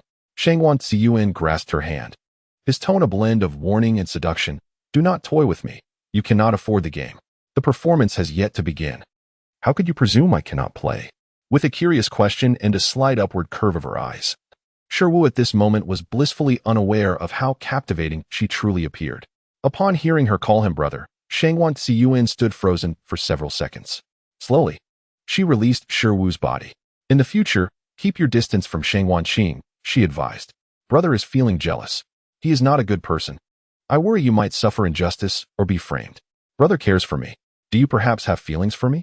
Their conversation concluded with Shang Wanqing's panic-stricken departure. Shiwu's eyes sparkled with mirth, clearly in high spirits. Chapter 46. The Holy Maiden of the Demon Sect Goes Mad. 6. Upon her arrival at the prince's residence, Shiwu was immediately greeted by a maid who came out to welcome her. The maid's demeanor was one of utmost respect, clearly regarding Shiwu as an esteemed guest. Likely under Shang Wanqing's instructions, Shiwu, composed and unperturbed, entered the estate, observing the people around her with a glint of subtle meaning in her eyes. She smiled and remarked, "You all seem rather anxious." "It is the master's command. We dare not be negligent." Shiwu nodded, choosing not to elaborate further, and proceeded directly to the main hall. Inside, the hall was filled with guards and maids, and as Shiwu approached, everyone bowed in unison. She cast a sweeping glance over them, nodding in acknowledgement. Once she took her seat, the room fell silent, all awaiting her words. "Where is Shang Wanqing?" Shiwu's voice resonated softly, causing the assembly to tense once more. "The master is currently attending to official matters. The divine physician will arrive shortly." Just then, a gentle breeze swept through, causing Shiwu's white veil to flutter gracefully, revealing her exquisitely delicate chin. The atmosphere was perfectly poised, and some among the crowd were momentarily entranced. When Shang Wanqing entered, he too was momentarily taken aback, standing frozen in place. "Fifth Prince," Shiwu greeted him casually. Shang Wanqing, snapping back to reality, was unable to conceal a hint of unacknowledged greed in his eyes. "Divine Physician, Please prepare these items, Shi Wu instructed. Handing Shang Guanqing a note densely filled with the names of expensive herbs, each worth a fortune. Shang Guanqing gazed at the note, feeling a pang of regret. The prince's residence was already lavish, struggling to make ends meet, and now he was tasked with procuring these precious herbs. Yet, for the sake of his peculiar ailment, he deemed every sacrifice worthwhile. Once he ascended to the highest position, everything would be within his grasp. Shi Wu observed Shang Guanqing with a faint smirk of derision playing upon her lips. The herbs were swiftly gathered. Shang Guanqing mobilized all his resources, managing to procure the rare ingredients in a mere half-hour. Shi Wu carelessly tossed the herbs into a wooden barrel as if they were mere cabbages, signaling Shang Guanqing to lie down. Shang Guanqing stared in disbelief at her actions. Divine Physician, is this medicine truly safe? I have already added a concentrated solution. You may lie down now, Shi Wu replied nonchalantly. After a moment's hesitation, Shang Guanqing gritted his teeth and finally shed his heavy garments, slipping into the barrel. Shi Wu regarded him with a cold smile curling at the corners of her lips. After the effects of the medicine took hold, the entire countenance of Shang Guanqing flushed crimson, with veins on his forehead bulging ominously, presenting a rather ghastly visage. A glimmer of mockery flickered in Shi Wu's eyes. This concoction of herbs was designed to inflict excruciating agony, akin to the torment of being sliced 1,000 times. Shang Guanqing's expression grew increasingly anguished, beads of sweat forming on his forehead like pearls. He gripped the sides of the tub tightly, trembling as if expending every ounce of strength he possessed, embodying a visage of unbearable suffering. Divine Doctor, I cannot endure this any longer. Save me. Shang Guanqing suddenly emitted a piercing scream, his eyes bloodshot, rendering him a sight most horrifying. Throughout his life, he had never endured such torment. For a fleeting moment, he even contemplated surrender. Yet, thoughts of his grand aspirations compelled him to suppress his consciousness. His skin turned a dark red, resembling that of poisoning, and it appeared to intensify, instilling fear in those who beheld him. Shi Wu furrowed her brow slightly, her gaze tinged with regret. It seemed her dosage was still insufficient, and she resolved to increase it next time. Divine Doctor, help me, I implore you. Shang Guanqing's voice grew increasingly muted, laced with a desperate whimper. His complexion had turned ashen as parchment, his body convulsing more violently. Shi Wu relaxed her brow, in the interest of enhancing the experience. She contemplated for a moment and decided to take a chance. She retrieved a silver needle from her sleeve and plunged it into Shang Guanqing's acupoint. The needle fell into the water, producing a sharp, resonant sound that pierced the silence, akin to the ominous clang of the Grim Reaper's scythe, evoking an involuntary sense of dread. Shi Wu glanced at the dark liquid swirling in the water, her eyes widening in surprise. She had not anticipated such potent effects from the herbs. Evidently, Shang Guanqing had procured only the finest ingredients. At this moment, Shang Guanqing could no longer endure. He gripped his shoulders tightly, his nails embedding into his flesh. Divine Doctor, save me. I cannot take it any longer. His voice trembled in fits and starts. His eyes filled with bloodshot veins, his body writhing violently in a futile attempt to break free from his constraints. Shi Wu's eyes flickered, yet she remained in. Time passed slowly. At long last, everything returned to a semblance of normalcy, and Shang Guanqing gradually regained his composure. The water in the tub had grown cold, and he was utterly exhausted. Shi Wu chose the opportune moment to speak, offering Shang Guanqing a glimmer of hope. This treatment has proceeded quite smoothly. Do test whether your inner strength has experienced any recovery. Upon hearing this, Shang Guanqing was filled with excitement, disregarding his physical frailty as he eagerly summoned his inner power. Though he could still harness only a fraction of his strength, he sensed that the shackles within him had loosened somewhat. All the suffering endured felt worthwhile. Shi Wu tucked the silver needle back into her sleeve, her demeanor appearing unfazed and tranquil, as if nothing had transpired. Thank you, Divine Doctor. Thank you, Shang Guanqing exclaimed, rising from the tub in a surge of emotion, continually expressing his gratitude to Shi Wu, his heart swelling with overwhelming joy. His complexion had regained a hint of rosiness, and his breath was markedly stronger than before, indicating a significant recovery. Shi Wu rose to her feet, feigning profundity as she nodded. Your condition is not optimistic. You will require several more treatments, each potentially more painful than the last. Can you endure that? Her soft voice carried an undercurrent of tenderness, evoking an involuntary fondness. In this moment, aside from gratitude for Shi Wu's healing, Shang Guanqing found her thoughts wandering elsewhere. If she could gather such talent for herself, it would be a considerable asset in her quest for supremacy. Noticing the flicker in Shang Guanqing's gaze, Shi Wu sensed her underlying thoughts, yet deemed them inconsequential. A rival of such insignificance hardly qualified as an adversary. As she turned to leave, Shang Wanqing remained rooted in place, her eyes lost in contemplation, thoughts spiraling into a small seed that, with time, would surely grow into a towering tree. Upon returning to the dark alley in the northern part of the city, Shiwu felt a familiar presence. Gently closing the door, she beheld Shangwan Ziyuan, who was seated leisurely at the table. "Brother, what brings you here today?" Shangwan Ziyuan's penetrating gaze was fixed on Shiwu, seemingly in search of an answer. "You visited the prince's residence," Shiwu replied, unabashed and forthright.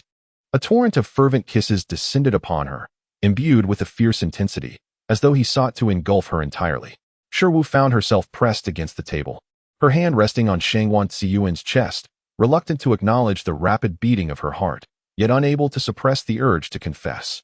His kisses grew increasingly domineering, his strength intensifying, as if he wished to meld Shiwu into his very essence. "You are mine. From the moment I laid eyes on you, I wanted to merge with your blood, for a lifetime, bound by life and death." Chapter 47. The Holy Maiden of the Demon Sect has gone mad. 7. Shangwan Ziyuan struggled to articulate his emotions. At the poetry gathering, she had descended in a flowing red gown, and even without seeing her face clearly, his heart had been irrevocably drawn to her, as if they had met in a previous life. Shiwu removed her veil, her enchanting visage appearing delicate under the contrast of her white attire. "Brother, do you not wish for me to go?" Shangwan Ziyuan nodded without reservation, his eyes brimming with possessiveness. "From this moment forward, you belong to me." The statement was succinct yet laden with significance. Shiwu leaned against the table, drawing closer to Shangwan Ziyuan, their proximity allowing them to hear each other's breaths. Her hands, soft and boneless, caressed his chest, naturally finding a resting place upon his thigh. With a flirtatious glimmer in her eyes, she teased, "Isn't that a bit too authoritarian, brother?" Shangwan Ziyuan's hand found its way to Shiwu's waist, his fingertips gently grazing her skin as he spoke in a low, resonant tone, "Follow me, and henceforth, everything will be at your discretion." Shiwu tilted her head in contemplation. "Including everything of yours, Regent?" Shangwan Ziyuan's eyes flickered with a hint of surprise. "How did you discern my identity?" Shiwu chuckled softly, her hand brushing against Shangwan Ziyuan's eyes. "Your eyes are remarkably beautiful. I could never mistake them. Those very eyes have haunted my dreams countless times, etched deep within my memory. I approached Shangwanqing with my own intentions. Do not worry, brother." Upon hearing Shiwu's explanation, regardless of the discomfort brewing within, Shangwan Ziyuan could only acquiesce. What she wished to pursue, he would not obstruct. "If you encounter any trouble, come to the Wangfu, and I shall protect you." "All right." For several consecutive days, Shiwu visited the fifth prince's residence, her treatment nearing its final phase. Shangwanqing fidgeted restlessly in the hall, eagerly awaiting Shiwu's arrival. The guards and maids shared his anticipation. Recently, due to the master suffering from an inexplicable ailment that had drained his internal strength, his temperament had become exceedingly irritable, resulting in the demise of countless servants. The presence of the divine physician had saved innumerable lives. The master had not laid a hand on anyone for quite some time. As Shiwu's figure finally graced the sight of all present, a collective sigh of relief escaped their lips. "Divine physician." Shangwanqing could hardly contain his eagerness as he approached. "You may simply call me Miss Shi." Upon hearing the surname Shi, Shangwanqing paused for a few seconds, recalling some unpleasant memories. "Very well, Miss Shi."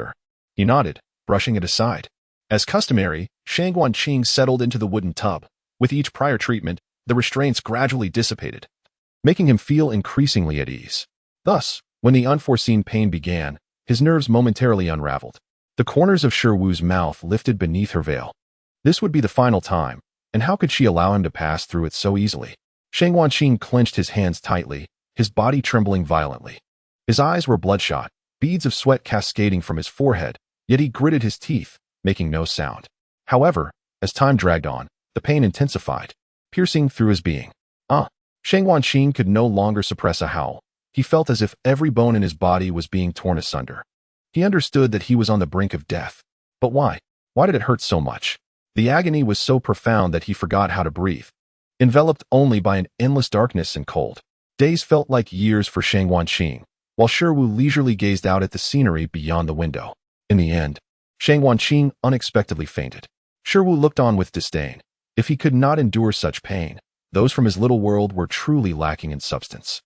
Once the fifth prince awakens, please remind him not to forget his promise. The maids all curtsied. The divine physician speaks heavily. We shall convey your message at the earliest opportunity. In the northern alleys of the city, Shi Wu was, as usual, attending to the line of patients.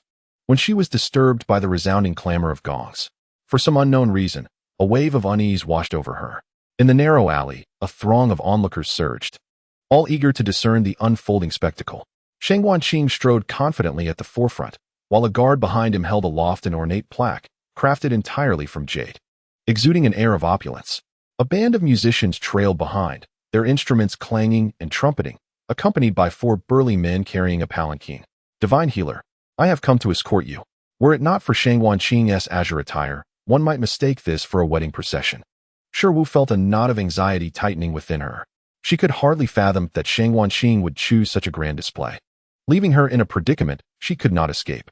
Standing at the entrance, she gazed at the multitude of heads before her, her eyes piercing through the foolishness of Shang Wanqing, as if they bore daggers. Unbeknownst to him, he took 2 steps forward, his eyes gleaming with the anticipation of praise. Divine Healer, everything has been prepared. The establishment at the heart of the imperial city has been arranged for your arrival. The crowd murmured in awe, further affirming Shi Wu's esteemed abilities. Who would have thought the Divine Healer was so formidable that even a prince would come personally? Indeed, the healer's medical prowess is second to none. No one dares to claim the top position. My neighbor's uncle was on the brink of death, yet the healer revived him in mere moments, leaving me utterly astounded.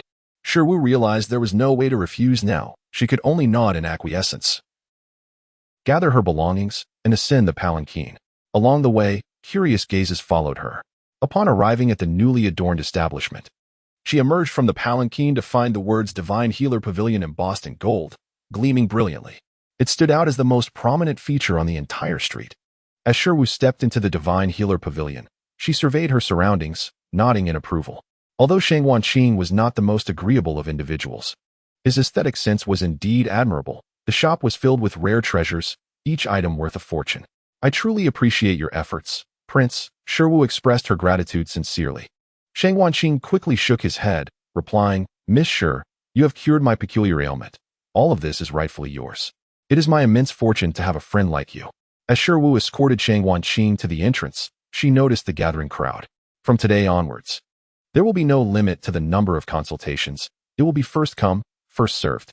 The cheers resounded deafeningly, their words betraying their admiration for the Divine Healer. At that moment, an unexpected gust of wind swept through, lifting Shi Wu's veil and sending the white fabric fluttering away, revealing her face in its entirety. All eyes unwittingly converged upon her visage. My word, how beautiful! Am I beholding a celestial being? To have such a stunning beauty attend to my ailments daily, I'd gladly welcome death. With such extraordinary medical skills and unparalleled beauty, what sort of man could possibly be worthy of the Divine Healer? Shi Wu had previously disguised herself, subtly altering her appearance. Though it was the same face, it projected an entirely different aura, rendering her unrecognizable to the crowd. Chapter 48. The Holy Maiden of the Demon Sect Goes Mad. 8. Standing frozen in place. Shang Wanqing gazed intently at the visage before her. Just as she had envisioned countless times, every feature of the renowned physician resonated with her deepest affections. With porcelain skin, lips tinted a vibrant red, and eyes that slightly drooped at the corners, exuding an aura of delicate vulnerability, the overwhelming purity was irresistibly alluring. She yearned to see that serene countenance tainted by desire, to witness her weep and succumb to madness. Shi Wu exhibited little reaction, donning her mask anew. Shang Wanqing, lost in a daze, departed, turning back repeatedly, unwilling to part from Shi Wu's retreating figure. The physician pavilion flourished immensely, with patients flocking daily to seek counsel, some even lavishing extravagant sums for a mere glimpse of the healer. Shang Wanqing visited the pavilion frequently, her intentions far from innocent. As Shi Wu busied herself in the apothecary, a shadow fell across her. Who do you think you are? The haughty tone of the physician was particularly irksome. Shi Wu glanced up to find a plump face marred by evident jealousy. You are. Shi Wu spoke leisurely, yet Shin Meng'er was consumed by an inexplicable dread. However, thoughts of her brother Qing ignited a surge of anger within her. What right does a mere doctor have to associate with my brother Qing? She recalled her maid's words about how her brother Qing had grandly opened a shop, personally welcoming the physician. Initially, she had thought little of it, but upon returning home, whispers of the physician's beauty had spread through every street and alley. claiming that beneath her mask lay a breathtaking visage. The fifth prince had evidently been captivated. How could she allow someone else to be by her brother's side? He belonged solely to her. What right I have to associate with whom is none of your concern. Shiwu replied coolly, casting a disinterested glance at her before rising to leave, ignoring Shinming'er entirely. Unwilling to back down, Shinming'er hastened to catch up. Grasping Shiwu's sleeve, Shiwu paused, casting her gaze upon the hand that clutched her garment, frowning. Let go. Brother Qing is mine, Shinming'er declared defiantly. Shiwu let out a derisive chuckle. Whether he likes you or not, you are well aware. Shinming'er, struck at her core, bit her lip in frustration. Her eyes reddening, yet she fought back her tears. He must like me. I am the daughter of a general, and no one could resist that. At the mention of her lineage, Shiwu finally regarded Shinming'er with a measure of interest. In the original narrative, while she was not a paragon of beauty, she was certainly attractive enough to be spoken of in conjunction with Shang Wanqing. Yet, the Shinming'er before her now bore a slightly plump figure and a cherubic face. To be worthy of the fifth prince, she must have endured much. In an uncharacteristic display of compassion, Shiwu remarked, I will not harbor feelings for him. He is not worthy of you. How could he not be worthy of me? Shinming'er stamped her foot in indignation, a blend of anger and bashfulness coloring her cheek. You must trust me. Shiwu leisurely removed her veil and wiped the sweat from her forehead with a handkerchief. Shinming'er was taken aback by Shiwu's beauty. Her jaw dropping in astonishment, her eyes sparkling with the allure of discovering a treasure.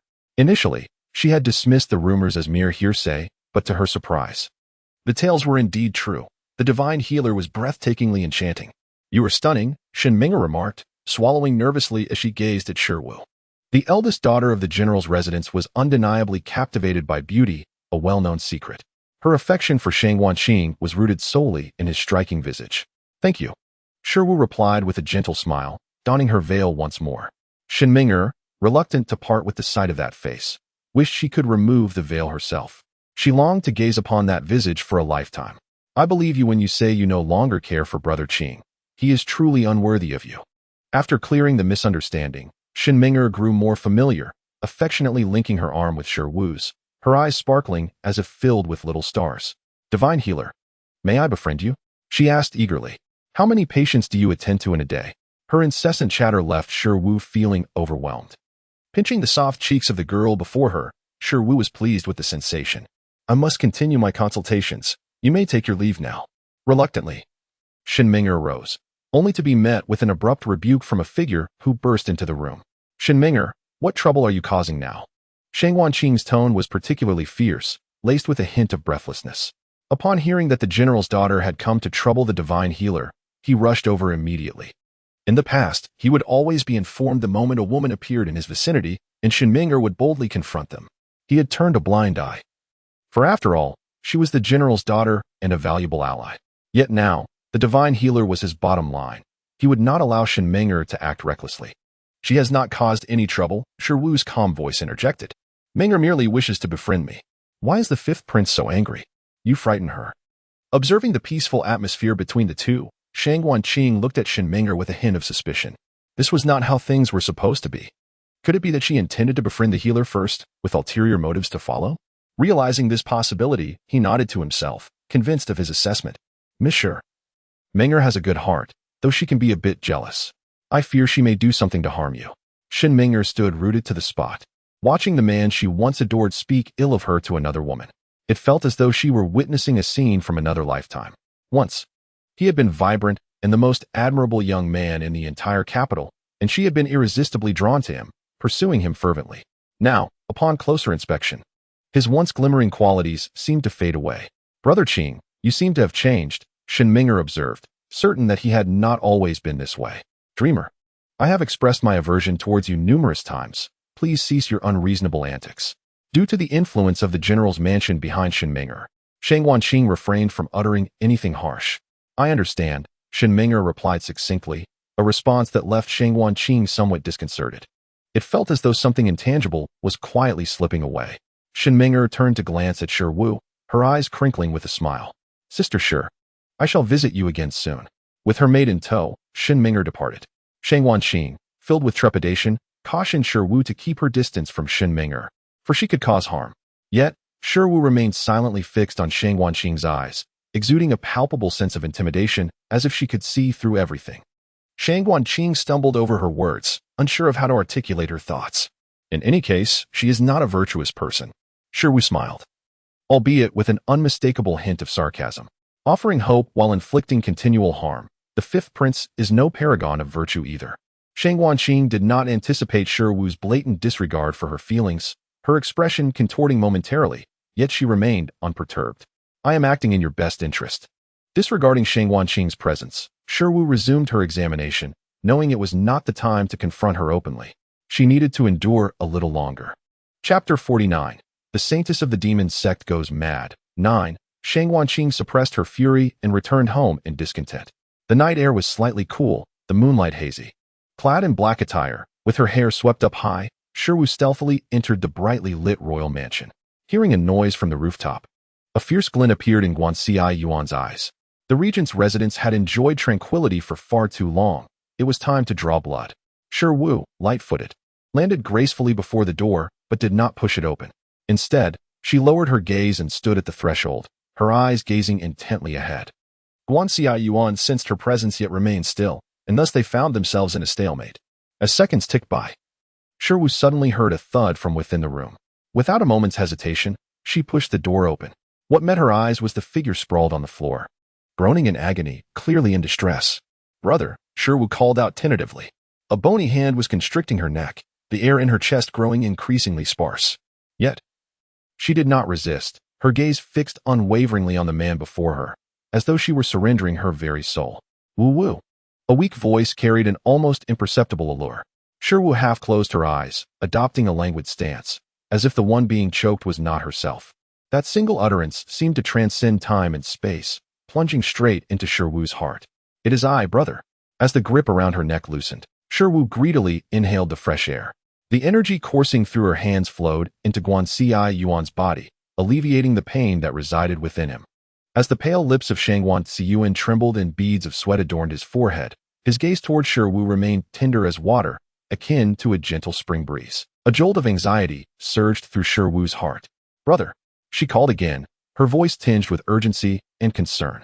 This marked the most agonizing moment she had witnessed in her brother's presence, the most disheveled he had ever appeared. Even in death, he would resonate with an earth-shattering presence. Exuding an indomitable spirit, Shi Wu's internal strength intensified, striving to counteract the encroaching chill of the poison. Yet, Shang Guanxi's complexion grew increasingly pallid, though the depths of his inky black eyes sparkled with mirth. 3, 2, 1. Shi Wu's fingers gradually tightened. The icy venom inched closer to his heart, the pain intensifying to an unbearable degree. A muffled groan escaped Shang Guanxi's throat, yet he persisted, his gaze stubbornly fixed upon Shi Wu. Shi Wu's brows knitted in concern, her expression a complex tapestry of emotions, lost in thought. A sharp crack echoed as she abruptly released her grip. He had forcefully broken his own bones. A torrent of crimson erupted from his mouth, staining Shi Wu's garments.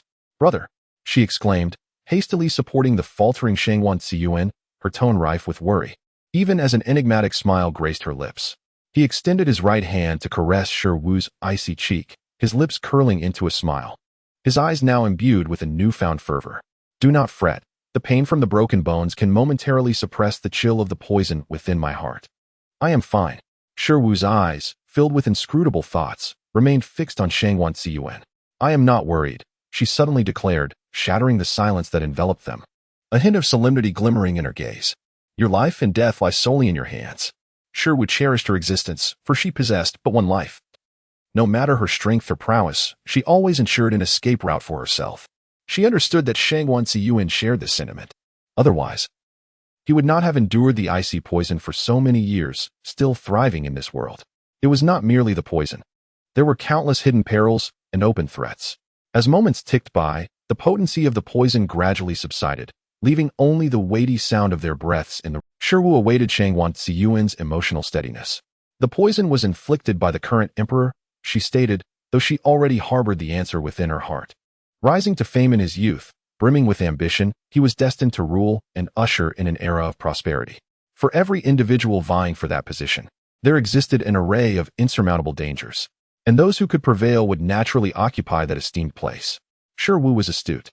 A glimmer of appreciation flickered in Shang Guanxi's eyes, seemingly unperturbed by her revelation of his wounds. He eagerly anticipated her next words. "I can reclaim the throne for you, brother," Shi Wu declared without hesitation, her eyes alight with joy, as though she were discussing a matter of little consequence. It seemed to be merely an inconspicuous trinket, not the supreme throne of this world. Shangguan Ziyuan admired Shi Wu, yet this did not signify his belief that she, as a woman, could seize the highest position. Why should she? Shi Wu smiled with reckless abandon, her eyes betraying a hint of contempt. Just because of me. Shangguan Ziyuan's hand wandered to Shi Wu's neck, delicately exploring, his face drawing near to her ear as he whispered softly, "Shall we wager, Saintess?" His voice carried a whisper of seduction, akin to a striking siren from the depths of the ocean, luring one into an unfathomable abyss. "Of course, dear brother," Shi Wu replied cheerfully, willing to indulge him in this playful challenge. "Let us bet on who will claim that position first, you or I?" Shangguan Ziyuan's face bore a defiant expression, a testament to his unwavering confidence in his own abilities. "Brother, you are bound to lose." Shangguan Ziyuan regarded Shi Wu with piqued interest, his eyes glinting with amusement and affection. Very well. Shi Wu understood that Shangguan Ziyuan held some skepticism towards her, but it mattered not. Time would be her ally in proving herself. "Brother, we shall see." With a gentle kiss on his cheek, Shi Wu laughed and departed. The warmth abruptly faded, and for a fleeting moment, Shangguan Ziyuan's gaze dimmed. Yet, as if nothing had transpired, he returned to his usual demeanor. Typically, the effects of the cold poison would persist for 3 days and nights, but today it had dissipated in merely a few hours. The Saintess is truly a treasure. After leaving the regent's residence, Shi Wu did not return home. Dressed in her formidable attire, she had not come to engage in casual conversation with her brother. Lightly landing upon the rooftop, Shi Wu drew no attention. Gazing at the grand plaque of the Dali Temple, a flicker of derision crossed her eyes. If the left protector's investigation was accurate, the vice minister of the Dali Temple was indeed a nefarious figure, corrupt and unjust. Most importantly, he had been involved in her brother's past affairs. She could easily deal with such filth on her own. Alighting gracefully before the door, Shi Wu gathered her internal energy, forcing the door open with a resounding impact.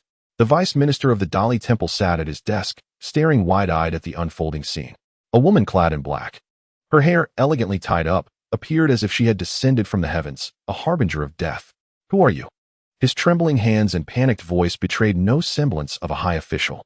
Shi Wu grasped the man's throat through the air, her eyes sparkling with a playful mirth. "Why? I am the one who has come to take your life." The final note of her voice rose, sweet as a confection, compelling one to willingly surrender their existence. Embarking on a beautiful dream. Yet, dreams are fleeting. Pain soon followed, and Shi Wu's grip tightened as she savored the agony etched upon his face. Suddenly, a figure flashed through her mind. The man's eyes widened in terror, his voice nearly faltering under the weight of his extreme fear. The demon cult's guards arrived belatedly, interrupting Shi Wu's concentrated force. The man, liberated from his shackles, collapsed to the ground, gasping for breath. His eyes, filled with malice, conveyed a tone laced with intensity. "Kill her for me." The guards responded in unison. "Yes." Shi Wu maintained a playful demeanor, seemingly unfazed by the number of adversaries before her. Her gaze lingered on the man, a smirk gracing her lips. "What did you just say?" The man gritted his teeth. Fury etched across his face. "I want you dead." Shi Wu's lips curled into a smile. "Are you certain you know who I am?" Momentarily taken aback, the man's rage morphed into an inexplicable panic. "The holy maiden of the demon sect, what do you intend?" Shi Wu nonchalantly averted her gaze, turning to the guards. "Don't be anxious, let us all join in." "What do you want? Why have you come for me?" "Why me?" The man's breaths came in rapid succession. Observing his expression, Shi Wu's smile deepened. "It's simple. I desire your life." Before she could finish her sentence, the guards, swords drawn, encircled her. Shi Wu regarded their movements with a disdainful smile, raising her hand with a flourish. The sound of clashing steel echoed. One by one, the guards fell, lifeless in pools of blood. The scent of iron permeated the air, heralding the arrival of death. Standing amidst the corpses, Shi Wu wore a smile that betrayed her madness. "Your turn." Her tone was so casual, as if she were merely discussing what to have for lunch. The vice minister of the Dali Temple gazed listlessly at the bodies surrounding him, lost in despair. Without a hint of hesitation, Shi Wu snapped the man's neck. "You should repent properly in hell." With blood, she inscribed the sins of the vice minister of the Dali Temple, leisurely departing the scene of carnage. A grave incident had recently transpired in the imperial capital. The vice minister of the Dali Temple met a tragic end within his estate, his demise horrific, and his entire household annihilated. The entrance was marked with inscriptions of his crimes, written in blood. Sources revealed that this bore the hallmark of the demon sect, undoubtedly the handiwork of the Holy Maiden. In no time, rumors concerning the Holy Maiden spread through the streets. Some claimed she sought vengeance, while others suggested her motives were selfish. Countless versions emerged, each with its own narrative. Have you heard? The vice minister of the Dali Temple has been exterminated. Indeed, it seems the Holy Maiden of the demon sect is quite formidable. Of course, such events cannot be fabricated. It is said that she possesses unmatched beauty and extraordinary martial prowess, capable of annihilating an entire household with a single blow. Frankly, the vice minister deserved his fate. The crimes inscribed at the entrance are numerous and grievous. His death is hardly lamentable. The Holy Maiden is ridding the world of evil. Upon hearing these discussions, Shi Wu's smile deepened. There were still many sinners to deal with, and she intended to send each one to hell. The atmosphere in the imperial capital grew increasingly tense, with everyone fearing they might be next. Both the Dali Temple and the Ministry of Justice, as well as the Ministry of Works and the Ministry of War, were overwhelmed with anxiety. In this tumultuous time, a glimmer of rectitude began to emerge amid the chaos. The streets and alleys are noticeably less populated by ruffians, for they fear that the saintess may inadvertently claim their lives. Over the course of a month, Shi Wu has taken countless souls. The current emperor is infuriated and has decreed that the fifth prince must eradicate the demonic cult within a month. This imperial edict has incited widespread outrage. News of the cult's recent reformation has spread throughout the realm. Those they have slain were deemed deserving of their fates. They meticulously documented the transgressions of these individuals, ensuring that the corrupt officials faced consequences. Moreover, they utilized the ill-gotten gains to provide relief for the suffering populace, thus garnering considerable goodwill. Instead of thoroughly investigating the guilty, the emperor has ordered the elimination of these heroes, leading to crowds of protesters filling the streets. Within the Yangxin Palace, the emperor gazes at the petitions before him, filled with calls to spare the cult, and in his fury, he overturns the table. "Qing'er, what should I do?" Shang Guanqing stands in the center, trembling and afraid to speak. "Your son is at a loss. Please enlighten me, father." A flicker of disappointment crosses the emperor's eyes as he speaks with profound significance. "Qing'er, one day this realm will belong to you. If you do not know how to manage it, what will become of the people?" Shang Guanqing hesitates, aware that his father, having encountered all manner of people in his life, can easily perceive his inner turmoil. "Speak plainly, Qing'er. Do you consider me a stranger?" Shang Guanqing shakes his head in fear. He knows his father's intense suspicion and fears that a poorly chosen word may provoke his ire. Yet, there are certain truths that must be voiced to show his father that he too possesses ambition and capability. "My humble opinion is that the cult must be eliminated. But given the overwhelming opposition from the populace, we must proceed with caution, working from the shadows to achieve a dual purpose: to eradicate the cult while preventing suspicion among the people." The emperor gazes into Shang Guanqing's eyes and slowly nods, as if a common family were discussing matters of importance. "Your words resonate with me. If that is the case, I entrust this task to you, hoping you will not disappoint your father. I shall do my utmost, striving to fulfill the mission." Shang Guanqing first visits the Divine Healer Pavilion, where he finds Shi Wu tending to patients, his gaze softened with affection. During this time, the pavilion has firmly established its reputation, as no patient who has been treated by Shi Wu has failed to recover. Consequently, she has come to be regarded by the common folk as a living deity. Her supporters are plentiful, and any disparaging remarks directed at her are met with an outpouring of public scorn. Miss Shi, Shang Guanqing has long forgotten their previous unpleasant encounter, instead gazing deeply at the woman in white, adopting an expression of profound sentiment. The fifth prince, with a curious expression, removed his veil, his bright eyes fixed intently on Shang Guanqing. "I have come at the behest of father, tasked with a matter of importance, the timeline of which remains uncertain. My primary purpose in visiting you today is to convey a significant piece of news." Hearing the exceptionally gentle tone of Shang Guanqing, Shi Wu felt a shiver run down her spine, apprehensive that this foolish fellow might utter something utterly bewildering. As anticipated, upon hearing Shang Guanqing's words, Shi Wu could no longer maintain her composed smile. "From the moment I first laid eyes on you, I was captivated. If all goes well this time, upon my safe return from achieving merit, I shall petition father to formally marry you with great fanfare. Would that be agreeable?" Upon hearing this, Shi Wu lowered her head, her shoulders trembling slightly as she struggled to contain her laughter.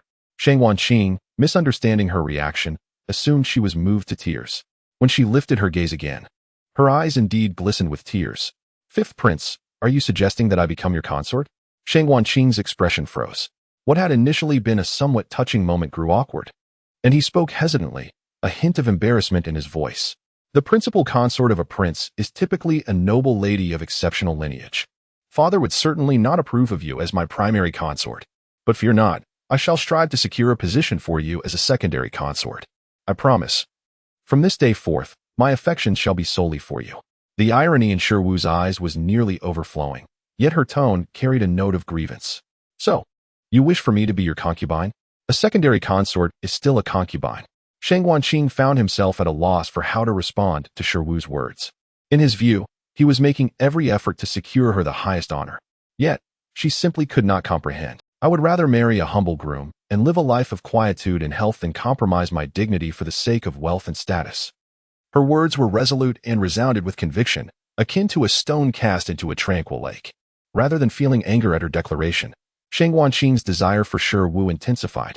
Such a woman, he felt, was one he must possess. Rest assured, I shall strive for you. With that promise, Shang Wanqing departed. Meanwhile, 001 erupted in indignation, vociferously condemning the prince. Host, he is truly a scoundrel. In his past life, he treated the original host with indifference and caused her untimely demise. This time, he is unwilling to let go yet cannot attain her. Shiwu dismissed Shang Wanqing's words with a wave of her hand. Ah, Shaoyi, you must understand. What is unattainable is always the most desirable. She laughed lightly as she took her seat, her gaze subtly alluring. Yet, he would have no further opportunities, for the demonic sect would not be vanquished. 001 gazed adoringly at Shiwu's commanding demeanor, nearly bursting with excitement. Sister, I can. News of Shang Wanqing's departure from the capital quickly spread, and it remained unclear who divulged his intent to eradicate the demonic sect. Many martial artists spontaneously organized to thwart his mission. In the imperial capital, a piece of news spread through the streets and alleys. The elixir of immortality had been developed, promising eternal youth and life to those who consumed it. The most exhilarated by this revelation was none other than the current emperor, for no one desires to relinquish such a lofty position. Should he obtain this potion, endless riches and splendor would be his. An imperial decree was issued. Anyone who could produce and present the elixir would be allowed to make any request. Shiwa, cloaked in black, tore down the decree and entered the palace. The emperor regarded the slender figure before him with keen scrutiny. You are the one who has created the elixir of immortality. Shiwa remained composed, her tone devoid of any hint of insecurity. Indeed, it is I. How can you prove it? The emperor was no fool. He understood that mere claims did not equate to possession. Otherwise, anyone could storm the palace with wild assertions. Shiwa remained unfazed. If you do not believe me, why seek the elixir? It appeared that the emperor feared provoking Shiwa to the point where she might withhold the potion from him, prompting him to abandon his probing. I will grant you 3 patients. If you can heal them, I shall believe you. Shiwa's lips curled slightly, bemused by the emperor's naivete. Healing and immortality were not intrinsically linked. Her prowess in healing was already unparalleled. Countless renowned physicians existed, yet not all would concoct an elixir for eternal life. Very well. Soon, 3 near-death individuals were brought forth and laid before Shiwa. She surveyed them, understanding immediately that the emperor was not entirely foolish. Each of these individuals was on the brink of death. The emperor watched Shiwa's every move with intense interest. With silver needles in hand, Shiwa deftly inserted them into the 3 patients within mere moments. She then administered a pill to each one. 3, 2, 1. As the countdown concluded, all 3 sat up, unharmed. One among them had been poisoned with a lethal toxin, one that had remained unsolvable until now. The emperor's gaze intensified, a glimmer of fervor igniting within him. May I ask, esteemed one, can the elixir of immortality be granted to me? Rest assured, I can provide you with all the wealth, power, and status you desire. Shiwa nodded, her demeanor unchanged by promises of riches. As the reigning emperor, I am inclined to assist you, however. The elixir is not merely a single pill, but a gradual process. The emperor quickly grasped her meaning and eagerly acquiesced. Of course. The divine physician shall reside within the palace. You have my word that all your requests will be fulfilled. Shiwa shook her head, declining the emperor's arrangement. There is no need. I have other matters to attend to. I shall come daily to assist the emperor in improving his health. The emperor dared not protest and promptly nodded in agreement. Meanwhile, at the entrance of the demonic sect, standing before the gates of the demonic sect, Shang Wanqing was brimming with vigor. Those of the demonic sect, do not delay in your demise. He taunted. The left protector, unfazed by the provocation, continued to leisurely observe the disciples' training on the grounds. Receiving no response, Shang Wanqing resolved to force his way in, before he could even touch the sect's plaque. A barrage of arrows rained down from above, striking him with unrelenting precision. He was sent hurtling backward, crashing heavily to the ground, blood gushing forth. Witnessing this, the guards rushed to his aid, lifting the wounded Shang Wanqing. The fifth prince, wiping the blood from the corner of his mouth, glanced upward, his deep-set eyes ablaze with fury and murderous intent. Very well. I had initially intended to leave your corpses intact, but it seems I have been too merciful. Today, none of you shall survive. With that, Shang Wanqing turned and issued commands to his troops. These were the elite guards he had brought from the imperial capital. Each possessing formidable inner strength, he had no doubt the demonic sect could not withstand them. Not even the Sectus Sanctus possessed the power to confront them single-handedly. Kill them. At Shang Wanqing's behest, a torrential downpour of arrows descended, forcing the approaching disciples of the demonic sect to evade. Yet, despite the sheer volume of arrows, none found their mark on the sect's disciples. Those who danced daily on the edge of death were hardly intimidated by such threats. A glimmer of ruthlessness crossed Shang Wanqing's gaze. He refused to believe that the demonic sect possessed immortality. Today, he would ensure a bloodbath within their ranks. Just as Shang Wanqing reveled in his triumph, a figure abruptly materialized before the sect, launching a punch towards him. Struck with force, Shang Wanqing was propelled backward, colliding with the wall. Clutching his chest, he looked up, his eyes filled with fierce determination. Who are you? Standing before him was the left protector, his eyes reflecting the same disdain as that of the tempestuous wind. You come to eradicate my sect, yet you are unaware of my identity? Shang Wanqing stood momentarily stunned. He had indeed neglected to inquire about the demonic sect. Thus, he was unaware that apart from the Sanctus, the left protector wielded the most significant authority within the sect. Observing Shang Wanqing's perplexed expression, the left protector regarded him not as an adversary, but as a mere curiosity. Unleash all your skills. I am eager to see what you will employ to eliminate us. Provoked by the taunt, Shang Wanqing gritted his teeth and charged at the left protector. And they were soon embroiled in combat. This clash, however, was not particularly fierce. It was merely Shang Wanqing indulging in his own delusions.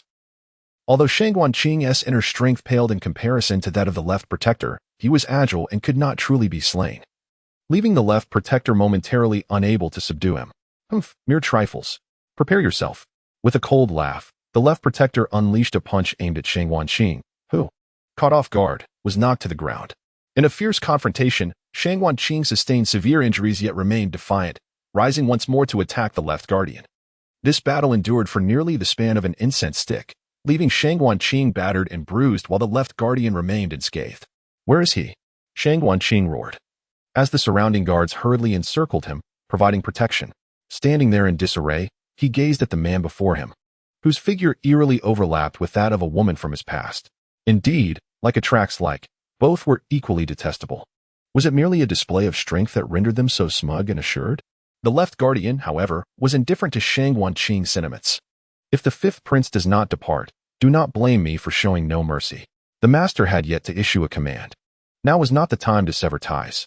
Moreover, Shang Wanqing was the most formidable candidate for the future throne. To kill him would be an untenable act for the demon sect, both morally and logically. Shang Wanqing, having arrived uninvited and leaving in disappointment, bore the weight of his injuries. Instead of returning to the capital in disgrace, he made camp nearby, dispatching men from the capital to prepare for a thorough annihilation of the demon sect. Little did he know, by the time he returned to the capital, the world would have irrevocably changed. Shi Wu had become a favored guest of the imperial court, even regarded as the emperor's cherished jewel.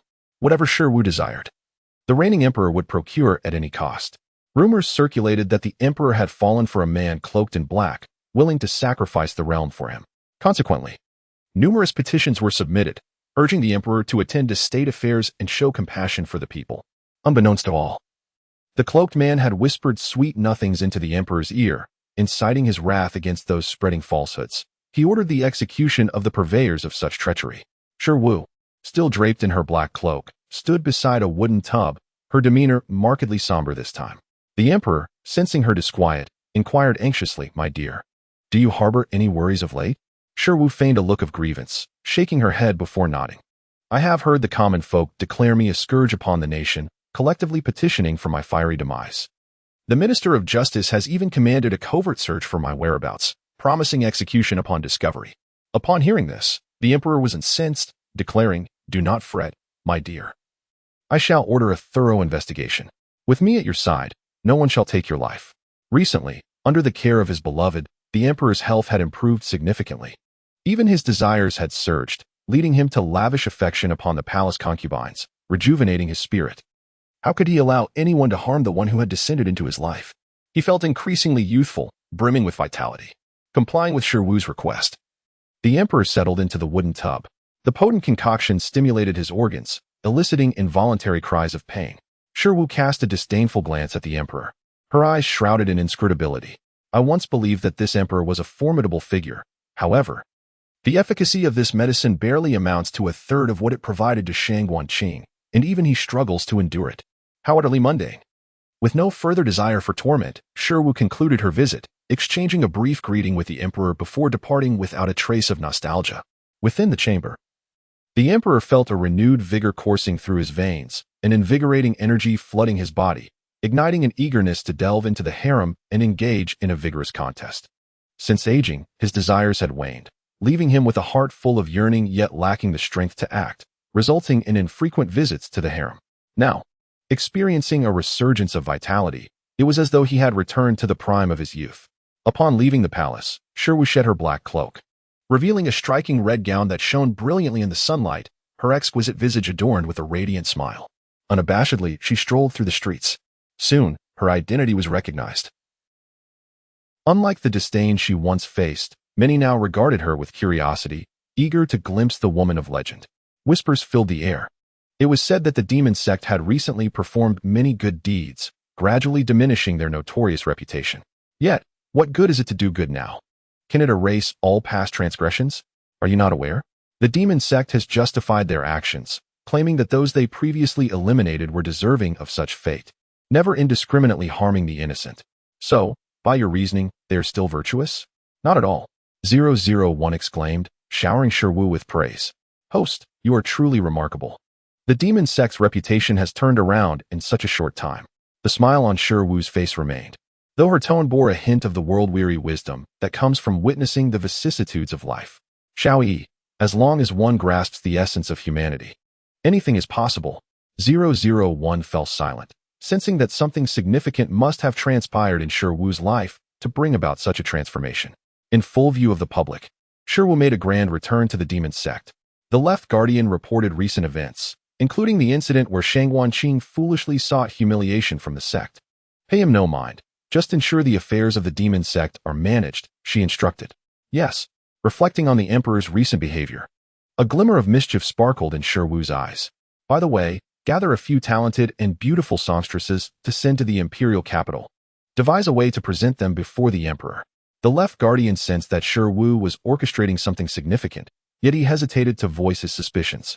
In the regent's residence, Shangwan Ziyuan sat elevated, resting his chin on his hand, his exquisite brows partially obscuring his gaze, exuding an indescribable allure. Below, the guards were reporting the recent happenings in the imperial capital. Shangwan Ziyuan listened, his eyes shimmering with intrigue. It was truly captivating, event after event. It was evident that these were the works of Wu Wu. She indeed possessed remarkable prowess. No wonder she had captured his attention. With unwavering determination, he transformed the imperial capital into a realm of uncertainty. Regent, His Majesty requests your presence. Shangwan Ziyuan casually nodded. It was indeed time to see him. One could only imagine the anxiety that plagued his existence every second of his life. Chapter 53, The Demon Sect's Holy Maiden Goes Mad. 13. The Emperor sat upon his resplendent throne, casting a condescending gaze upon the man before him. Though he bore the demeanor of a victor, his mind wandered through memories. Shangwan Ziyuan, clad in casual attire rather than court robes, exuded an undeniable brilliance. His exceptionally handsome visage made even simple clothing shimmer with elegance. In contrast, were he not the sovereign, he would be but an inconspicuous individual amidst the masses. Despite both being princes, they were worlds apart. He had secretly envied Shangwan Ziyuan's striking beauty throughout his childhood. His mother, the most favored concubine of the late emperor, possessed a grace akin to a celestial maiden descending from the heavens. Shangwan Siyuan was born in the year of their utmost affection, naturally receiving immense adoration. A cherished being nurtured with endless love. His own mother, albeit the queen and the most esteemed woman in the realm, could not capture her husband's heart. Aside from wealth and status, she possessed little else. He recalled the festive seasons of his youth, when his mother would stand alone at the palace gates, yearning for the late emperor to glance her way, even if just for a fleeting moment. Alas, such a moment never came.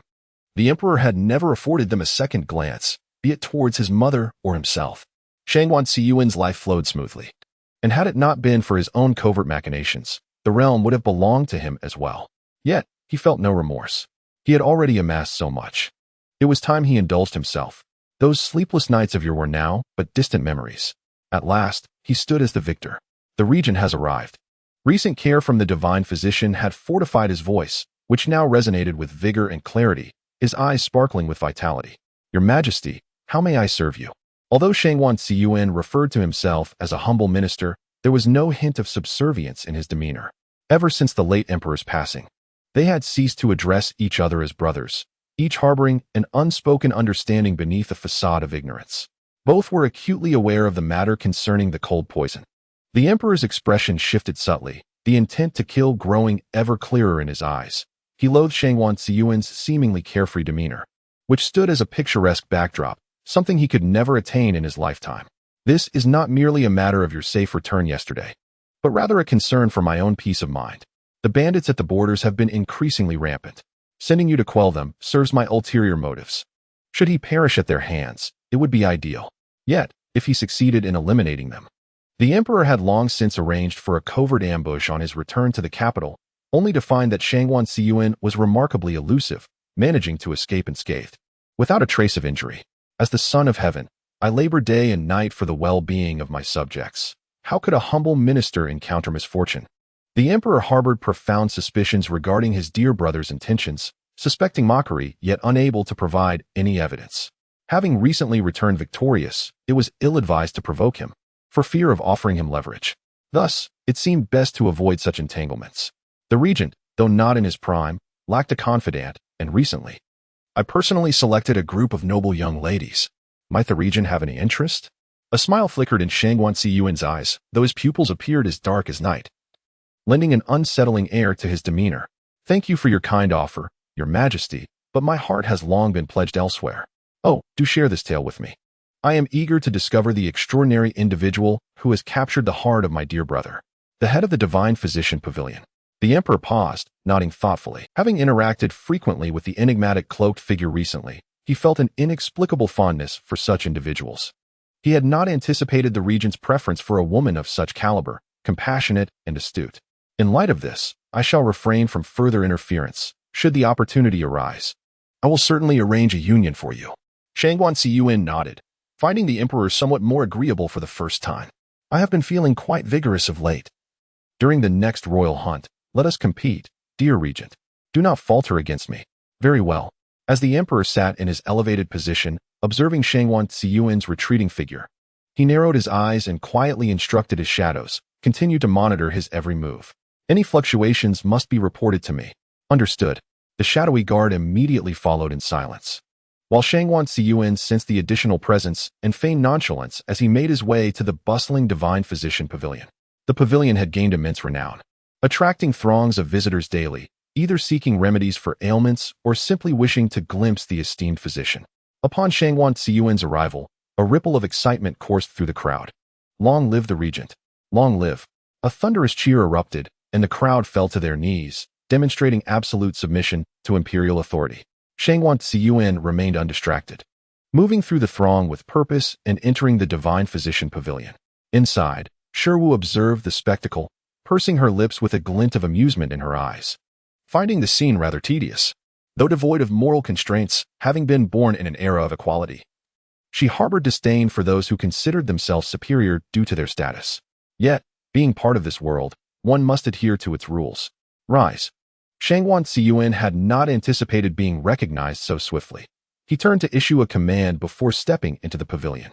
His gaze met Sherwu's, and a fleeting spark ignited in his eyes. Woo-woo. In the charged atmosphere, Shangwan Siyuan broke the silence first, his unwavering gaze fixed upon Shiwu. Brother, such an imposing presence you hold. Shiwu smiled, though her eyes lacked warmth, leaving it uncertain whether her words were a compliment or a jest. Shangguan Ziyuan furrowed his brow, sensing the peculiarity in Shiwu's words.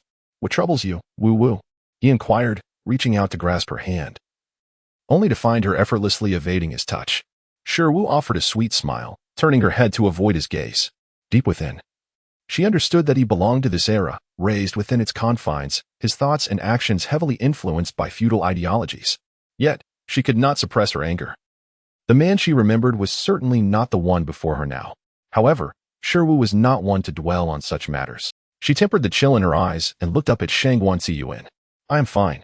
But for the regent prince to engage in such displays in public is neither appropriate nor reasonable.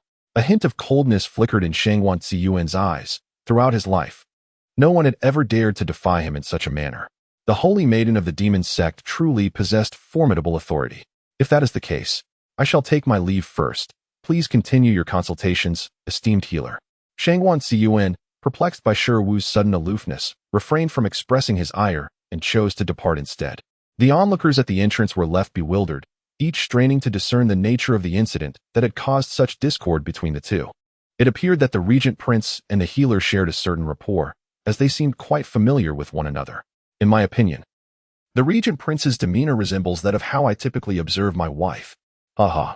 Shiwu, unperturbed, continued her consultations with an impassive expression while listening to the murmurs of the crowd. Chapter 54. The Holy Maiden of the Demon Sect Goes Mad. 14. The court was in turmoil. A bevy of exquisite beauties, seemingly procured from nowhere, captivated the heart of the reigning emperor with their enchanting voices and graceful dances. Spring nights are fleeting, and the sun rises high. From this moment on, the monarch neglects morning court. Within the imperial harem, the newly conferred beauties donned diaphanous garments that revealed their fragrant shoulders. Each gesture and smile exuded an irresistible allure. As they surrounded the emperor, their every movement enchanting beyond words. The emperor's mood was evidently splendid, a radiant smile gracing his lips. He downed cup after cup of wine, occasionally glancing at the stunning maidens before him. Among them, one woman clad in white stood out, reminiscent of a celestial being descending from a snow-capped mountain. Her otherworldly grace setting her apart, as if she were a denizen of a realm beyond. Yet, her every expression and movement was tantalizing. Her playful laughter directed at the emperor, as if she intended to ensnare his very soul. The emperor gazed upon these exquisite beauties, a flicker of infatuation crossing his eyes, his spirits soaring with an indescribable delight. Are they all mine? He mused, his voice thick with desire, eyes gleaming with avarice as he remained transfixed by the enchanting maiden before him. Indeed, your majesty, a decrepit and faded eunuch replied respectfully. This selection of beauties has been meticulously curated for you, each one a paragon of beauty. With that, the eunuch discreetly withdrew, granting space for this revelry to unfold. The emperor's gaze roamed over the multitude of beauties, his eyes unrestrained, causing their breaths to quicken with a mixture of excitement and trepidation. His voice faltered for a moment. Exceptionally hoarse and intolerable. Whoever pleases me first shall be handsomely rewarded. Upon hearing this, the beautiful women, each employing their utmost charm, endeavored to win the emperor's favor.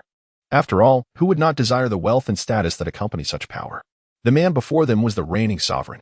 Meanwhile, the ministers in the court, anxiously waiting, cast restless glances, having not seen the emperor for quite some time, and the common folk were growing increasingly discontented. If this continued, the hearts of the people would surely be lost. At this moment, the emperor was immersed in a realm of exquisite delight, oblivious to the external world. Here, he was the master. Standing at the forefront, Shangguan Ziyuan donned his imperial robes. Following an unpleasant encounter with Shiwu the previous day, his expression was inscrutable, a mask of contemplation.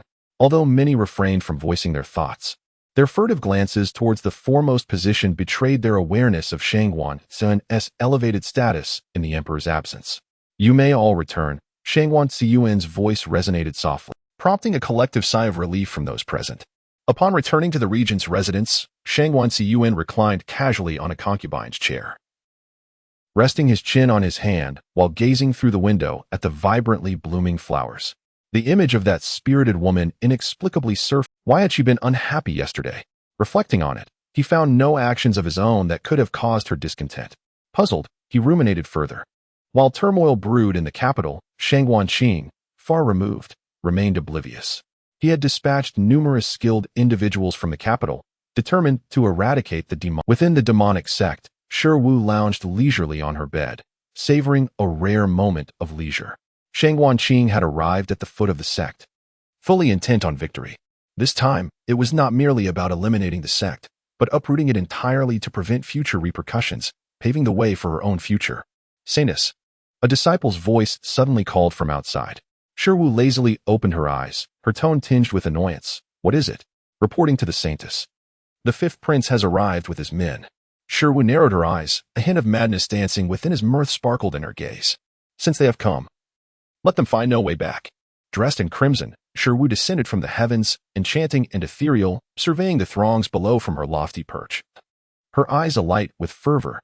Shang Wanqing's entourage was indeed formidable, comprised of elite warriors meticulously trained in the capital, their numbers substantial, and their combat prowess unmistakable. Shi Wu smirked coldly. She need not lift a finger, for the left guardian could easily handle them. Shang Wanqing remained as foolish as ever, failing to grasp the true strength of the demonic sect. Since their last confrontation, the sect had become acutely aware of Shang Wanqing's intent to annihilate them, prompting them to prepare diligently for the impending conflict. The battles on both sides intensified, with soldiers continually falling, rivers of blood flowing, and corpses accumulating into a gruesome tableau. Standing atop the cliff, Shi Wu gazed down at the chaos of war, her eyes brimming with the essence of slaughter and a sanguine thirst. She lightly caressed her nails, the crimson tips flickering like dancing flames. As the breeze tousled her inky hair, it resembled a wolf revealing its sharp claws, poised for its prey. One could only wonder when they would meet their demise. At that moment, a figure cloaked in black appeared beside Shi Wu, donning a silver mask that concealed his features. He knelt respectfully and spoke. Saintess, I apologize for my tardiness. Not a problem, she replied, her voice low and icy, yet laced with an alluring undertone. Shang Wanqing, if you do not withdraw now, all of you shall perish today. Do not say I did not warn you. Upon hearing her words, the soldiers paused their fray and turned to gaze at the woman atop the cliff, momentarily at a loss for action. Shang Wanqing, are you prepared to face the consequences? Ignore her, kill. Shang Wanqing's command resonated with conviction, stirring a wave of fervor. Almost immediately, the soldiers below hurled stones, darts, and various weapons toward the cult. Others charged at the cult with fervent cries, emboldened by a sense of impending victory. Shi Wu curled her lips in disdain, her eyes sparkling with mockery and scorn. In a flash, she vanished from view, only to reappear a mere meter above the ground. She raised her hand, gathering an internal force, and directed it towards the throng below. A cacophony of crackling sounds erupted as stones shattered and soil was sent flying. The crowd gasped in horror, scrambling to evade, yet many were struck and sustained minor injuries. A group of soldiers quickly encircled Shi Wu, intent on capturing the saintess of the cult. With a contemptuous glance, she surveyed them, the derision in her eyes unmistakable. Again, she concentrated her internal power and unleashed it. The soldiers hastily amassed their own energies in defense, but none could withstand her might. The royal army found itself in retreat, faltering at every turn. A glint of fierce light flickered in Shi Wu's eyes as she chuckled. Is that all there is to it? This group was utterly feeble. A mere sweep of her hand sufficed.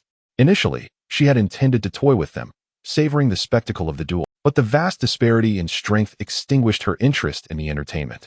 Left Guardian, I leave the rest to you, Shi Wu commanded, stretching languidly and yawning, her gem-like eyes glistening with tears as she turned to retreat to the cult for a moment of respite. Saintess, a faint voice called out, prompting Shi Wu to raise her gaze towards the source. Her eyes fell upon Shang Wanqing, whose expression held a shadowy depth. Each emotion reflected in his eyes tinged with greed and desire, hatred, alongside a feigned display of profound affection. The Holy Maiden. When Shang Wanqing observed, her expression remained inscrutable, prompting her to call out once more. What is it? Intrigued, Shi Wu regarded Shang Wanqing's actions with keen curiosity, eager to discern what he would articulate. The reputation of the Holy Maiden of the Demon Sect resounds throughout the land. You merely require a single opportunity to turn the tides in your favor, elevating the Demon Sect to a legitimate faction that supports the Emperor. Upon concluding his statement, Shang Wanqing brushed aside the stray strands of hair that obscured his face, a visage slightly disheveled, yet exuding an air of disdainful superiority, which, in this context, appeared somewhat ludicrous. Oh, grant me what opportunity? It seemed that Shi had caught wind of something amusing, and the weariness in her eyes dissipated entirely, replaced by a hint of mirth as she regarded the man before her. You assist me in ascending the throne, and I shall vindicate the demon sect. Shang Wanqing could hardly contain his eagerness to claim the emperor's position. He sought a powerful ally, and the demon sect was the most fitting choice. To become his own weapon. Ha ha. The melodious laughter, imbued with seduction, sent shivers down the spines of all present, as the figure clad in crimson seemed to dance in the sunlight, radiating an ethereal beauty that transcended mere mortals. Shang Wanqing gazed at Shi in confusion, awaiting her response. You, utterly delusional. Without a shred of mercy, Shi words delivered a devastating blow to Shang Wanqing's aspirations. You do not believe I am the fifth prince. Shang Wanqing was bewildered. He considered himself the most distinguished among the current princes. Why should she doubt him? Refusing my invitation is tantamount to courting punishment. And what of it? With that retort, Shi turned her back without a glance, leaving Shang Wanqing alone, adrift in the winds of confusion. His face flushed with indignation, shifting from red to green, while the hatred in his eyes intensified, becoming increasingly palpable. The left protector swiftly moved to restore order, addressing Shang Wanqing coldly. You have trespassed upon our demon sect time and again. We have chosen to overlook your transgressions. Should you dare to return, do not expect our hospitality. Shang Wanqing surveyed the surrounding carnage, the bodies, the blood, the nails deeply embedded in flesh. When he ascends to the throne, he shall ensure these individuals prostrate themselves at his feet.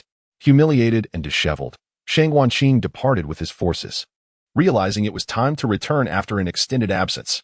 Yet, he remained oblivious to the fact that the tides in the imperial capital had already shifted. Shi had arrived back in the capital before Shang Wanqing, making her way swiftly to the palace.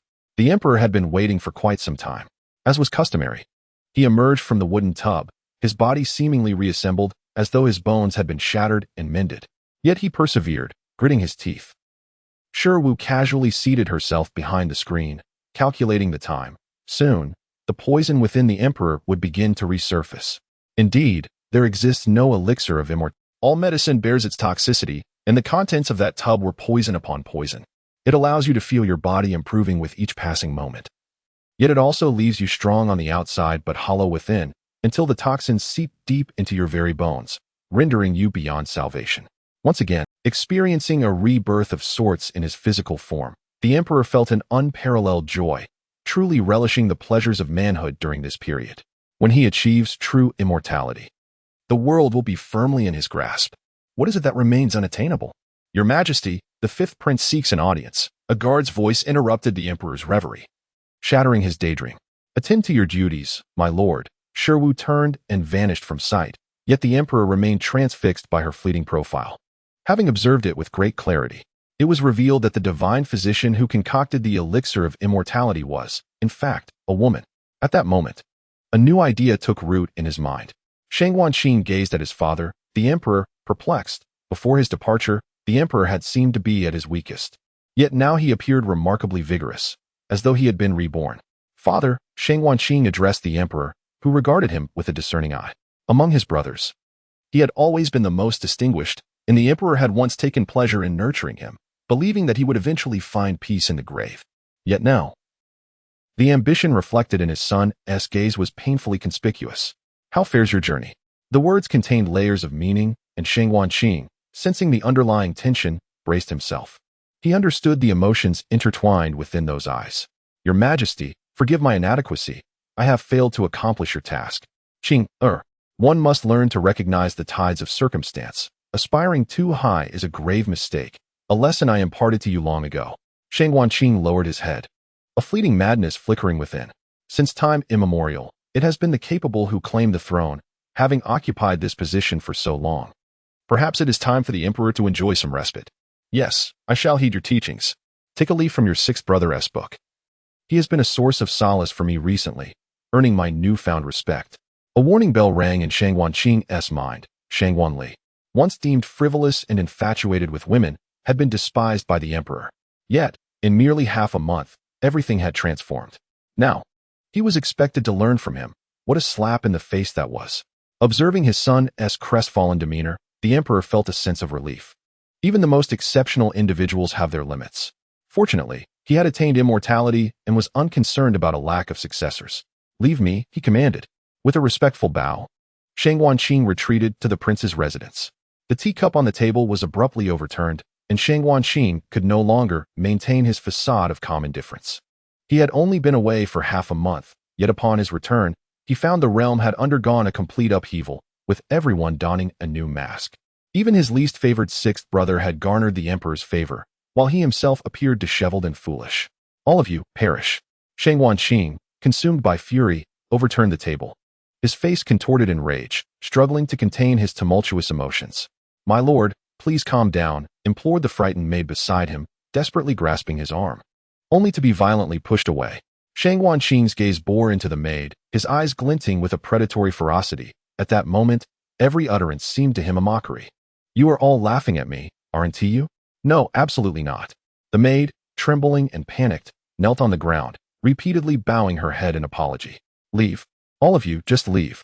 We shall take our leave at once," the maid hurriedly replied, scrambling to her feet and hastily retreating. Shang Wanqing slumped into a chair. The visage of his father still vividly etched in his mind. "Father, you have forced my hand." His hands clenched tightly, his face a mask of malevolence. Rising from his seat, he strode toward the door, his silhouette exuding a sense of reckless determination. This time, he intended to seize power entirely for himself. Let it not be said that he showed mercy to his subordinates. Chapter 56. The Holy Maiden of the Demon Sect Goes Mad. 16. The imperial capital had recently settled into an eerie calm, reminiscent of the tranquil before a tempest. The annual royal hunt was imminent, set to take place in the scenic Liang Mountain, a natural hunting ground not far from the capital. Renowned for its breathtaking vistas and temperate climate, Liang Mountain, a celebrated locale chosen by the late emperor himself after considerable effort, had become the site of the royal hunt, which, apart from the royal family, also welcomed dignitaries from various sects, thus culminating in a grand affair this year. Nestled halfway up the mountain were several magnificent palaces, lavishly constructed by the late emperor, each exquisitely designed, with a pavilion every 5 paces and a tower every 10, offering picturesque views. On the day of the hunt, the royal hunting grounds were already teeming with spectators.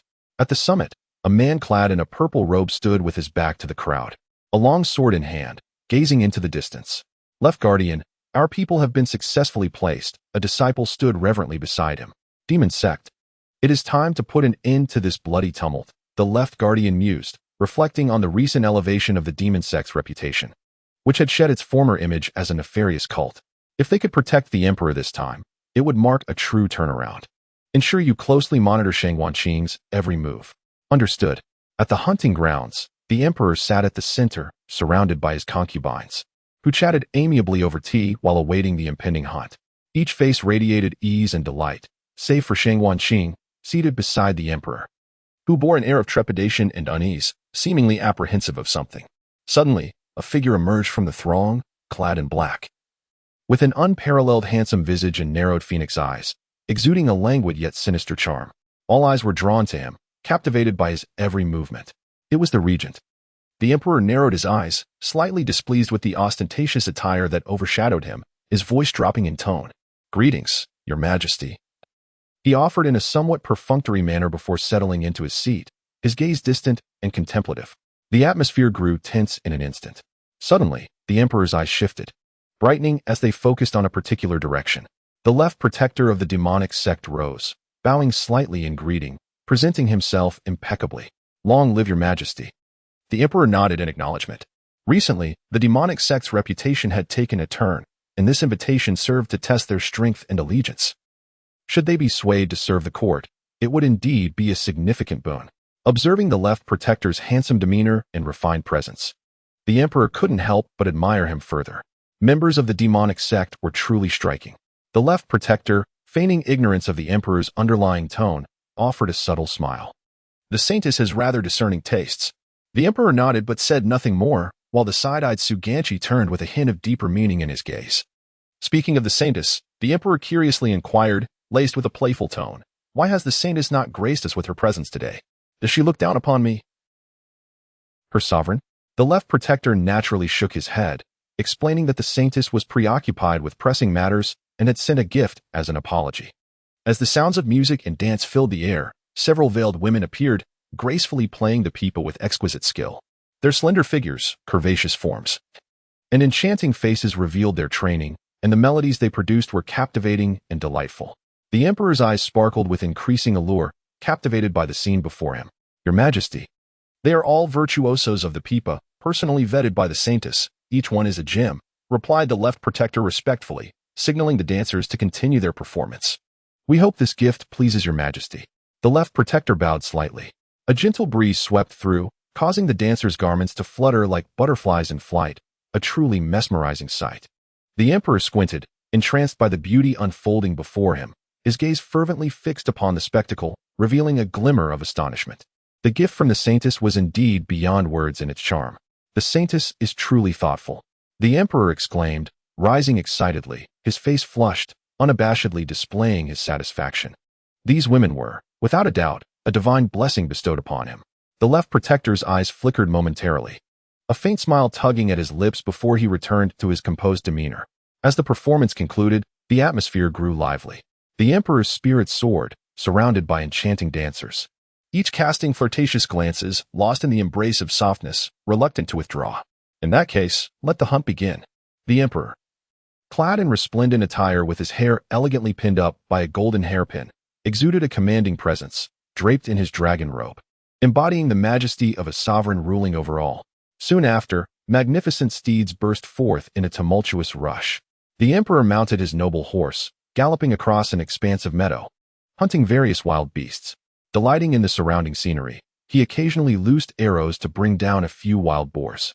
Suddenly, a swift stallion surged ahead, creating a significant distance between itself and the emperor. Observing the figure of Shangguan Ziyuan from behind, the emperor squinted in displeasure and cracked his whip to hasten after him. The two figures raced across the grassland, swiftly distancing themselves from the main party.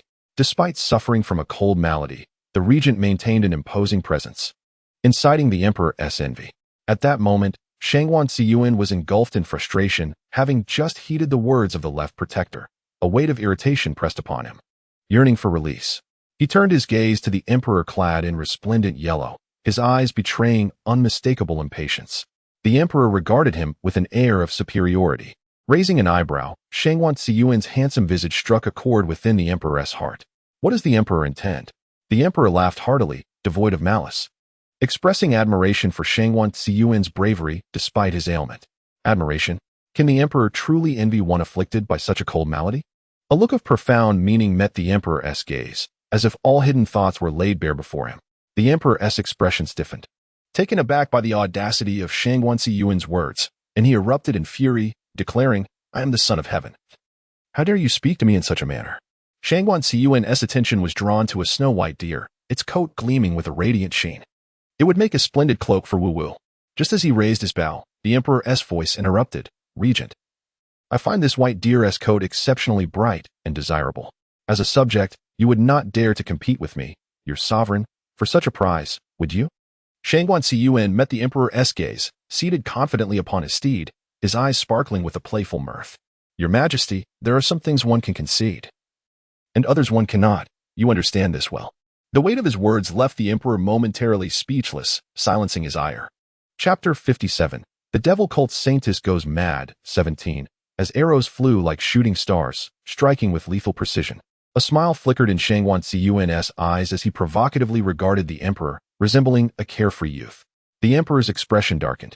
Gazing upon the now lifeless white deer before him, it felt as though his dignity had been trampled beneath foot. "I am the son of heaven." The regent's arrogance knows no bounds. The emperor, beloved by his people, would not stoop to quarrel with a mere minister. This thought quelled the emperor's anger. Leaving him to merely stare, the two locked in a silent standoff. "Your Majesty," a throng of ministers rode up, encircling the emperor. "We were concerned for your safety, and we hasten here upon hearing of your plight. With the regent present, we feel reassured." Unbeknownst to them, this remark only darkened the emperor's mood further, prompting him to turn his horse and depart. The courtiers, bewildered, could only follow in silence. By the time they returned to the royal residence, night had fallen. The emperor returned to his chamber, initially appearing weary, yet upon entering, he was greeted by a scene brimming with vibrant spring hues. The dancers, sent by the Saintus that morning, awaited him, their eyes glimmering with allure, beckoning him towards indulgence. With a hint of eagerness, they approached the bed. "Your Majesty." The sultry voice of a dancer resonated. The emperor leaned down, pressing himself against the dancer, his fingers tracing the curves of her form. The dancer, composed, closed her eyes, surrendering to his every whim. He lowered his lips to hers, his tongue invading the sanctum of the saintess's mouth, eliciting a soft whimper as she wrapped her arms around his neck, her voice laced with desire, intoxicating in its allure. Unable to maintain his effete of calm, the emperor turned, pinning the dancer beneath him. "Your Majesty," she purred enticingly, "call out louder." With a playful caress of her cheek, he wore a devilish grin, a mix of mischief and mockery. "What does your Majesty desire? I shall bestow my favor upon you," he declared, tearing away her outer garment. "Your Majesty, no," she began. But her words were lost as he shredded the hem of her dress, his hands exploring her legs with an infatuated fervor. The flickering red candles cast shadows as sounds of passion echoed, continuing until the dawn gently silenced them. The following day dawned gloomy, with a fine drizzle, yet it could not dampen the emperor's spirited enthusiasm. He galloped through the misty rain, embodying the regal demeanor of a sovereign. Meanwhile, a pair of eyes observed this scene, their gaze akin to a venomous serpent, poised to strike with lethal precision. Shang Guanqing did not join the hunt today. Instead, he remained hidden, awaiting the opportune moment. When that moment arrived, the realm would be within his grasp. "Is everything prepared?" he inquired, ensuring every detail was flawless. Today, it was a matter of his survival or that of the emperor. "My lord, we are fully prepared, awaiting only your command." Despite a flicker of anxiety in Shang Guanqing's heart, after all, this was treasonous. A retreat was no longer an option. The previous words of the emperor had instilled a sense of urgency within him. This was the most advantageous opportunity. The royal hunt was simplified, with not all the palace guards in attendance, greatly increasing his chances of success. On horseback, Shang Guanxiyuan cast a knowing glance at Shang Guanqing, understanding the implications hidden within his gaze. Given the dreary weather, why not stir some excitement? With a silver needle poised in his hand, he swiftly aimed at the emperor's steed. A glint of mischief danced in his eyes. The horse, startled, reared and surged forward, a gust of wind swirling dust that obscured the emperor's vision. Suddenly, a cry of anguish pierced the air as the horse's foreleg buckled, sending both riders tumbling into the muddy fields below. The emperor, still in a state of shock, lifted his gaze and beheld the figure of Shang Guanqing. Countless dark guards surged forth, gradually coalescing from the forest, encircling the emperor, who remained on the ground, bewildered and panicked. Some ministers stood frozen, unsure of the unfolding scene. Father, Shang Guanqing, accompanied by his personal guards, advanced step by step towards the trembling figure on the ground, exuding an air of supremacy as if he were the sovereign and the emperor merely a subject. "Rebellious son, what do you intend to do?" The emperor hastily scrambled to his feet, his garments soiled and disheveled from the muddy rain. "What do you think I wish to do, father?" Shang Guanqing's countenance bore a confident smile, as if the world were already within his grasp. "Do you truly believe I am so easily subdued?" With a commanding voice, the emperor summoned the royal guards, who instantly surrounded Shang Guanqing. The weapons of the Imperial Forest Army were meticulously aimed at Shang Guanqing, poised to strike him down at a moment's notice. "Shang Guanqing, you possess an audacity beyond measure, daring to commit patricide and usurp the throne. I shall see to your execution." The emperor gritted his teeth, filled with a fierce desire to obliterate Shang Guanqing. "Patricide and usurpation?" Shang Guanqing scoffed, disdain shimmering in his eyes as he retorted, "Father, you jest. You are the emperor, and I am but a subject. The two cannot be compared. Moreover, you are my father. How could I ever contemplate such treachery?" The emperor's face turned ashen, his eyes bulging with fury, visibly incensed by Shang Guanqing's insolence. "Shang Guanqing, you have grown increasingly reckless. Today, I shall show you that the throne is not a prize for the taking." With that, he lunged forward, his sword aimed with lethal intent. Shang Guanqing, a smile gracing his lips, made no attempt to evade the blade, allowing it to pierce towards his chest. Yet, at the very moment the sword was about to strike, an unseen force altered its trajectory, and it instead struck the individual beside him. The emperor's pupils constricted, his face paling as he realized the caliber of his son. Blood gushed forth as the unfortunate victim collapsed to the ground, lifeless. "Father, you see, survival of the fittest is the natural order," Shang Guanqing remarked with a faint smile. The emperor's complexion turned ghostly, sweat beading on his forehead as he trembled, pointing a quivering finger at Shang Guanqing, stammering, You wretched beast, I shall kill you." The royal guards instantly sprang into action. But Shang Guanqing's dark guards were no mere pushovers, and chaos erupted as the two factions clashed, the scent of blood gradually permeating the. Although the royal guards were formidable, they were outnumbered and soon found themselves at a disadvantage. Observing this, the emperor's expression shifted to one of panic as he stumbled backward, his dark guards swiftly closing in around him. "Protect the emperor," he commanded, and some ministers, suddenly awakened to the gravity of the situation, rushed to encircle Shang Guanqing. With a wave of his hand, Shang Guanqing commanded his dark guards to plunge into the fray, engaging the royal guards in fierce combat. As Shang Guanqing's demeanor lightened, it became evident that the situation had solidified into an irreversible outcome, exuding a sense of audacity. "Father, this is no longer your imperial capital." In Chapter 58, the holy maiden of the demons sect goes mad. The emperor's eyes were bloodshot as he gazed upon this familiar, yet unfamiliar son. He never anticipated that this child would possess the audacity to rebel, especially in the remote halls of the mountain palace. "Do you dare?" Shang Guanqing tilted his head. "What is there to fear?" The ministers could no longer withstand the chaos. Some had perished, while others, gripped by cowardice, had stealthily fled. Shang Guanqing, mounted on horseback, surveyed the tumultuous scene with narrowed eyes, a glimmer of amusement flickering within. Indeed, Shang Guanqing's intellect seemed rather lacking. With a gentle flick of his fingers, a pebble soared toward Shang Guanqing. Engaged in a fierce confrontation with his father, Shang Guanqing paid no heed to his surroundings. The stone struck the back of his head with precision, causing blood to gush forth. "What is the meaning of this, Regent?" Shang Guanqing glared, harboring a deep disdain for this uncle of his, who carried an air of superiority yet remained unyielding. In his youth, whenever his father suffered indignities here, he would be reprimanded. Even before the rebellion had borne fruit, his manners had grown increasingly impudent. Shang Guanqing spoke nonchalantly, treating the notion of rebellion with a lightheartedness akin to discussing what to dine on that day. "Regent, I am the future sovereign. You should be contemplating how to curry favor with me to secure your life." Shang Guanqing's tone was defiant, laced with contempt. At that moment in the hunting grounds, Shang Guanqing sat upon his horse, observing the unfolding drama with keen interest. The emperor stood awkwardly, accompanied only by a handful of loyal guards who were desperately holding their ground. Meanwhile, Shang Guanqing appeared to command the situation, flanked by hidden guards. The entangled grievances between them were known only to their own hearts. The emperor seemed to awaken to the reality that this was a hunting ground, not his palace where he wielded absolute power. The loyal guards were either wounded or dead. With the mountains and waters closing in, hope seemed to dwindle. The rain poured increasingly, mirroring the somber mood of all present, as the imperial guards grew weary. "Rebellious son, do you believe you can triumph over me?" "Ah, fear not, father. Having dared to come to the hunting grounds and challenge your authority, I am, of course, unafraid." A wicked smile curled at the corners of Shang Guanqing's lips, his tone brimming with arrogance, devoid of any trace of fear. "Shang Guanqing, you possess an audacity beyond measure. Father, you have..." The Yangtze River's waves pushed the previous ones aside. "My courage is something you cannot fathom." With each deliberate word, Shang Guanqing suddenly thrust his sword skyward. In that instant, a tempest of thunder and lightning erupted, illuminating the sky with a brilliant radiance, as if heralding the impending rebellion. The blade swiftly lunged towards the emperor, and one might have assumed he would be utterly defenseless.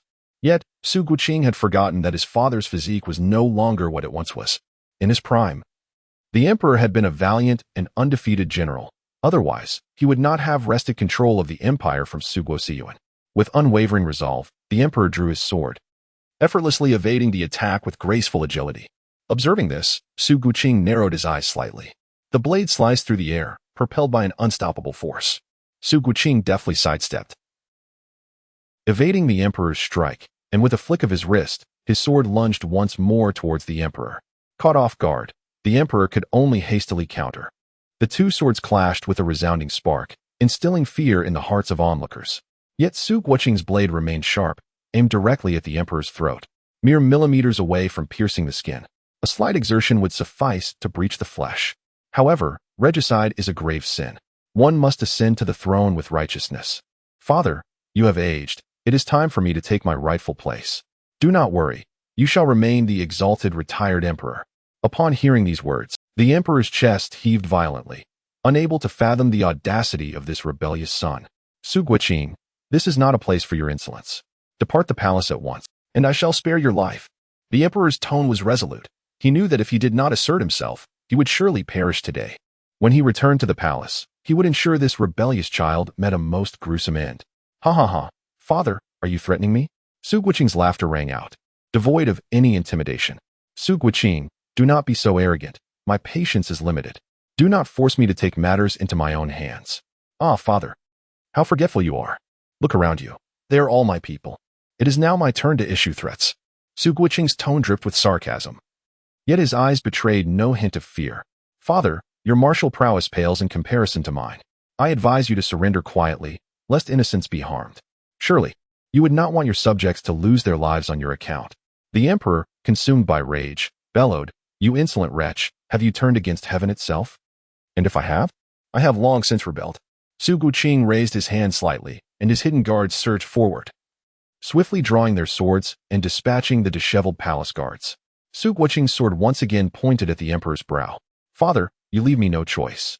The emperor squinted, suddenly appearing much older, a self-deprecating smile coupled with a hint of madness flickering in his eyes. "Unless you take my life, I shall never pen a decree of abdication."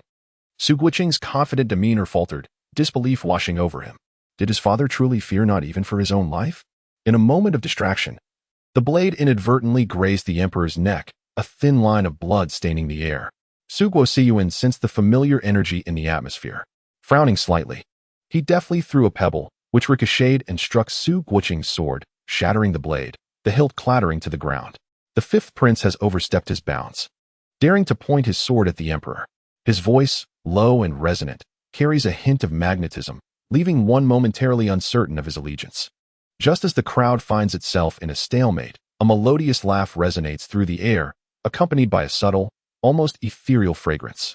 What a splendid scene this is. A single word stirring a tempest of emotions.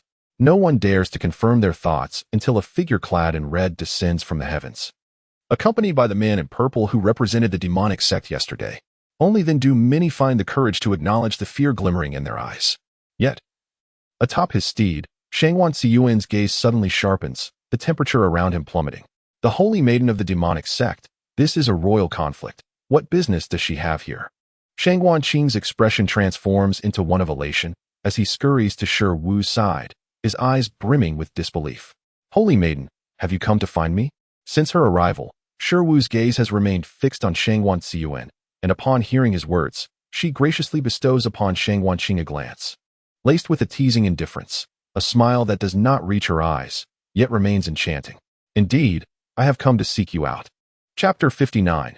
The Holy Maiden of the Demonic Sect Goes Mad. 19. A glimmer of hope emerges.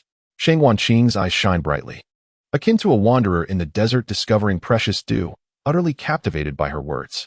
"Holy Maiden," he utters, his voice tinged with an undercurrent of impatience, as he imagines a splendid future ahead. Shi Wu's form is ethereal. In an instant, she stands behind Shangwan Qing, her blade pressed against his spine, poised to deliver a fatal blow. "Prince, regicide and usurpation are acts of treachery, you know." In his eagerness, Shangwan Qing attempts to turn and speak to Shi Wu, but the force of his movement drives the sword deeper into his flesh, pain seeping through him.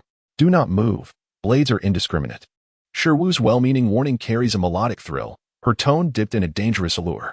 The rain around them, influenced by her inner power, dares not touch her form. "Holy Maiden, what do you mean by this?" Shangwan Qing, filled with joy, believes the Holy Maiden has come to rescue him, to usher in a golden age for him, unaware that she is a harbinger of his demise. "I am here to take your life." With an explosive force, the blade, guided by Shi Wu's strength, swiftly severs Shangwan Qing's tendons. His heart-wrenching cries echo through the skies. "Shi Wu, how dare you?" Shi Wu leisurely places her foot upon Shangwan Qing's back, applying a slight pressure that forces him to bow his head towards the emperor. "Your Majesty, our demonic sect is here to assist you, indeed." The emperor, as if just awakening from a dream, nodded eagerly, acknowledging, "Indeed, the Saintess and the demon sect are my saviors. I shall forever hold this in my heart. Since that is the case, I shall see this through to the end." He slightly turned, casting a glance at the left protector, prompting countless disciples of the demon sect to descend from the skies, encircling the dark guards brought by Shangwan Qing. Awaiting Shi Wu's command, her crimson lips parted, and in an instant, a surge of internal energy erupted. "Kill. Yes, Saintess." The scene devolved into chaos once more, blood splattering everywhere as the disciples of the demon sect, valiant and highly coordinated, swiftly annihilated the dark guards accompanying Shang Wanqing. Shi Wu remained motionless, gazing across the crowd at Shang Wanziyuan atop his steed. Ever since Shi Wu's arrival, Shang Wanziyuan had not uttered a single word, merely observing in silence. Blood mingled with rain, seeping into the surrounding earth, bearing witness to this extraordinary turmoil. No, this cannot be real. Shang Wanqing's legs were crippled, collapsing to the ground, his face a mask of panic as he surveyed the bodies around him, bellowing in disbelief. How could this be happening? He had prepared meticulously, convinced that dawn was finally within reach. Why did the demon sect have to intervene? His heart burned with hatred. No, he refused to accept it. Summoning every ounce of strength, Shang Wanqing staggered to his feet, fleeing in desperation. Observing this, Shi Wu smiled faintly, waving her sleeve, conjuring a whirlwind that swept Shang Wanqing back, pinning him firmly at the emperor's feet. Despite his attempts to struggle, he was utterly powerless against the overwhelming internal force. Forced to prostrate himself, subjected to the scorn of others. Witnessing Shang Wanqing's humiliation caused a dull ache in Shi Wu's mind. A remnant of the original host's emotions yet to be fully expended. In her past life, she too had been so isolated, consumed by despair. This time, it was her revenge for the original host. Shang Wanqing's future would be far from bright. Shi Wu, like a wisp of smoke, vanished without a trace, leaving the left protector to handle the aftermath as she turned to depart. Yet, before she reached the edge of the hunting ground, an unexpected hand intercepted her path. Shi Wu did not turn, merely gazing down at the road beneath her feet. What does this mean, Regent? Shang Wanziyuan, observing her reluctance to turn, sighed and stepped closer. Standing before her, looking at the soft crown of her head, his ire dissipated entirely. Did you not even think to greet me, Wu Wu, before leaving? His tone was laced with a hint of lament, as if he were humbly bowing his head. Shi Wu continued to keep her gaze lowered, remaining silent, the air thick with tension. Shang Wanziyuan, growing somewhat irritated, reached out to lift her chin, yet paused, his hand hovering in the air. His peach blossom eyes, slightly arched, held a seductive glint, their dark pupils gleaming, yet devoid of any emotion, an unsettling coldness enveloping them. As their gazes clashed, any lingering feelings dissipated in an instant. Shang Wanziyuan remained perplexed. Does the regent have business with me? As if addressing a stranger's inquiry, devoid of any emotional nuance. Shi Wu tilted her head slightly, seemingly awaiting the words of Shang Wanziyuan. A torrent of questions swirled within him, yet Shang Wanziyuan found himself unable to articulate a single one. His gaze lingering on the woman before him, imbued with an unrecognized plea. From what perspective should he stand? What identity did he possess to inquire? What questions ought he to pose? Since there is nothing, I shall take my leave. Shi Wu turned away, departing without a trace of nostalgia. As resolute as a scene of finality, even withholding a superfluous explanation. Had she ceased to care for herself? Impossible, that was clearly not the case. As if sensing that Shi Wu was truly departing, Shang Wanziyuan abruptly grasped her wrist. Shi Wu did not halt her steps, nor did she turn. And she did not shake off Shang Wanziyuan's hold, her tone remaining indifferent. Release me. Wu Wu, Shang Wanziyuan implored, yet he did not relinquish his grip, tightening it instead. What troubles you? Why this change? It was not so before. Shi Wu answered without a hint of hesitation. If the regent has no further matters, please step aside. I have other affairs to attend to. With that, she withdrew her hand and continued forward, unwilling to provide further explanation. It was as if the entire encounter was but a solitary performance by Shang Wanziyuan. He did not anticipate such treatment from Shi Wu, and a dull ache welled within him, his feet rooted in place, his heart feeling as though it were being cleaved. This sensation was unfamiliar. In that fleeting moment, images flickered in his mind, and Shang Wanziyuan even experienced the illusion that Shi Wu belonged solely to him. Once this notion took root, it burgeoned uncontrollably. If only he were not Shang Wanziyuan, and she not Shi Wu. No, he had never truly been Shang Wanziyuan. A splitting headache ensued, as if something within him yearned to break free. After Shi Wu departed, she returned directly to the demon sect, quietly leaning against her bed, her gaze vacant. It was a perfectly normal reaction. Yet, why did her heart ache so intensely? Host, do you not favor the antagonist? Why treat him thus? 001 remarked. Having informed Shi Wu of the antagonist's throbbing headache, reminiscent of a cold affliction, the air fell into a silence. Only then did Shi Wu's voice slowly emerge, akin to a whisper from a dream. Xiao Yi, for I cannot discern whether he truly is who he claims to be. In Chapter 60, the Saintess of the Demon Sect had gone mad. 001, scratching its head in confusion, still could not grasp Shi Wu's meaning, and could only offer silent comfort. Host, if you believe he is indeed who he is, then he certainly is. I have faith in you. The two, one being and one system, fell into silence, savoring the moment. Saintess, the voice of the left protector broke the stillness, prompting Shi Wu to blink her dry eyes and sit up from the bed. Come in. The left protector pushed open the door, and a wave of sanguine scent rushed forth, reminiscent of victorious believers coming to boast before their deity. Shi Wu fiddled with the Hahuan flowers adorning the table. What is the situation? The left protector bowed his head even lower, his peripheral vision catching only a glimpse of Shi Wu's skirt, yet his tone was imbued with utmost reverence. Saintess, the emperor has been safely returned, and other matters have been suitably addressed. Shi Wu nodded. What of Shang Wanqing? She was curious about the fate of Shang Wanqing, who had failed in his rebellion, and how the emperor would choose to deal with him. The left protector shook his head. After our people escorted them back, they withdrew entirely. All we know is that Shang Wanqing is temporarily confined in the dungeons by the emperor. Very well. The emperor rested in the palace for a while before the grand banquet commenced. This time, a special edict was issued, personally inviting the demon sect to participate, underscoring its significance. It must be noted that although the demon sect's reputation had undergone a remarkable turnaround, its association with the royal family now bore a different connotation. The palace banquet was a jubilant celebration, a grand amnesty for the realm. The populace was filled with laughter and joy, making the imperial city more vibrant than before. At the banquet, the members of the demon sect were elegantly attired, demonstrating their respect for the imperial capital. Shi Wu donned a striking red brocade robe, a sword at her waist, exuding an air of gallantry, her demeanor marked by a tranquility that belied her appearance, yet could not conceal the allure that emanated from her. Yet, no one dared to entertain any improper thoughts. The left protector, clad in pristine white, bore a handsome visage, unmasked by his fanged disguise, his eyes clear and bright, a gentle smile ever present at the corners of his lips. Together, they appeared as a pair of celestial beings, a match of grace and beauty. Shi Wu's gaze caught Shang Wanqing, stirring complex emotions within her. Shang Wanqing sensed her attention and graciously nodded in acknowledgement. Yet the profound depth in his eyes made Shi Wu reluctant to meet his gaze. A fleeting sense of awkwardness washed over her. She was uncertain about how to confront the present Shang Wanqing. The emperor arrived fashionably late, accompanied by a throng of concubines. Leading among them was a lady in a delicate pink gown, her features painterly, skin fair and radiant, lips crimson and teeth pearly white, her figure slender and graceful, the long hem of her gown trailing behind her like a blooming peach blossom. She was a stark contrast to the dancers from before. In an inconspicuous moment, the woman silently cast a profound glance at Shi Wu. Shi Wu imperceptibly nodded in response. Upon spotting Shi Wu, the emperor hastened to her side, standing before her.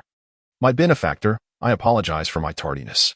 His tone carried a hint of regret, and with careful listening, one could discern an undercurrent of humility. Many courtiers who had not attended the hunting grounds were left perplexed, unsure of the emperor's true intentions. They merely recognized that upon returning from the hunting grounds, the atmosphere of the imperial city had shifted. The emperor's most cherished fifth prince was imprisoned, and numerous favored courtiers had seemingly vanished, their whereabouts shrouded in mystery. Do you not know? During this excursion to the hunting grounds, the fifth prince audaciously led a rebellion, nearly achieving success, leaving the emperor in a state of despair, prepared to resign himself to fate. And then, as some began to grasp the unfolding events, a multitude gathered, eager to indulge in the tantalizing gossip. However, I would require some form of incentive before divulging further information. Why must you keep us in suspense? We are all colleagues here. The man shook his head. You remain unaware. I too faced a perilous situation, narrowly escaping with my life. Very well, I am truly impressed by you. The man, having received his due reward, beamed with delight and continued. At a critical juncture, the saintess of the demon sect, accompanied by her followers, arrived just in time to capture Shang Wanqing and eliminate the hidden guards he had brought, decisively turning the tide. My goodness, does this not elevate the demon sect to the emperor's favored circle, particularly the saintess? Indeed, the emperor now places great importance on fostering a good relationship with the demon sect, which has transformed remarkably since its past.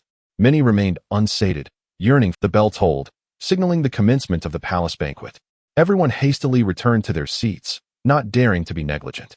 Shiwu's position faced Shangwan Ziyuan across the crowd, their gazes locking in a spark of connection. "Saintus, how does this dancer fare?" The emperor was exceedingly attentive to Shiwu's feelings, consistently inquiring about her well-being, fearful of any neglect. "Quite well." Fatigued, Shiwu leaned slightly against her chair, a captivating smile gracing her lips. Her red gown cascading to the floor like a flower poised to bloom. Vivid and alluring, it beckoned exploration. The dancers personally selected by the Saintus paled in comparison. Having said this, he embraced the figure in pink, eagerly planting a kiss. The pink-clad woman giggled playfully, her eyes sparkling with allure. "Your Majesty knows how to tease." With that, she swayed her waist and glided to the center of the dance floor. As the music played, her movements were as graceful as a startled swan, fluid like a water serpent, captivating all who beheld her.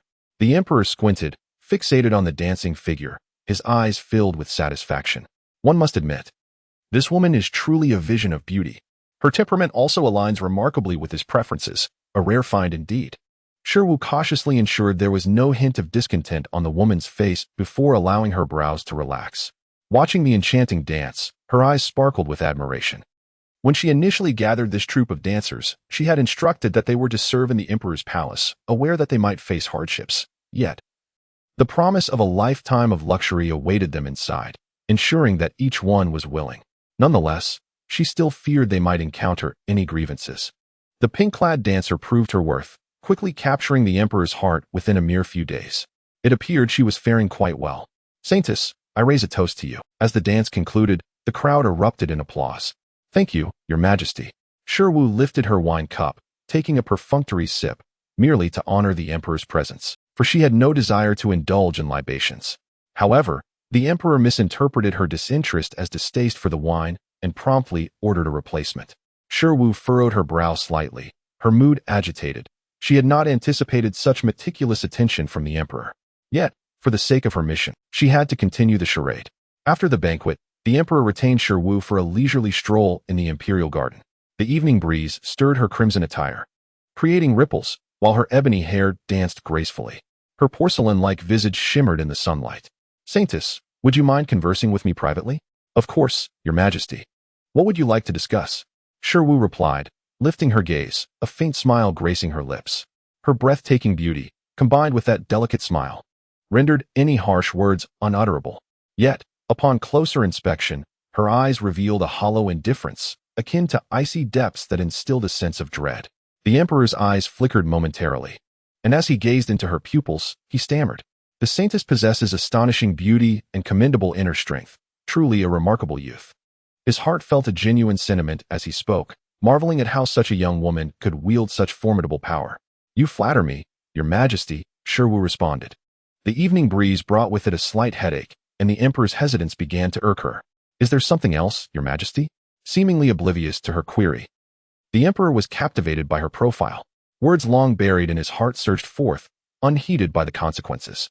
"Saintus, do you have someone special in your heart?"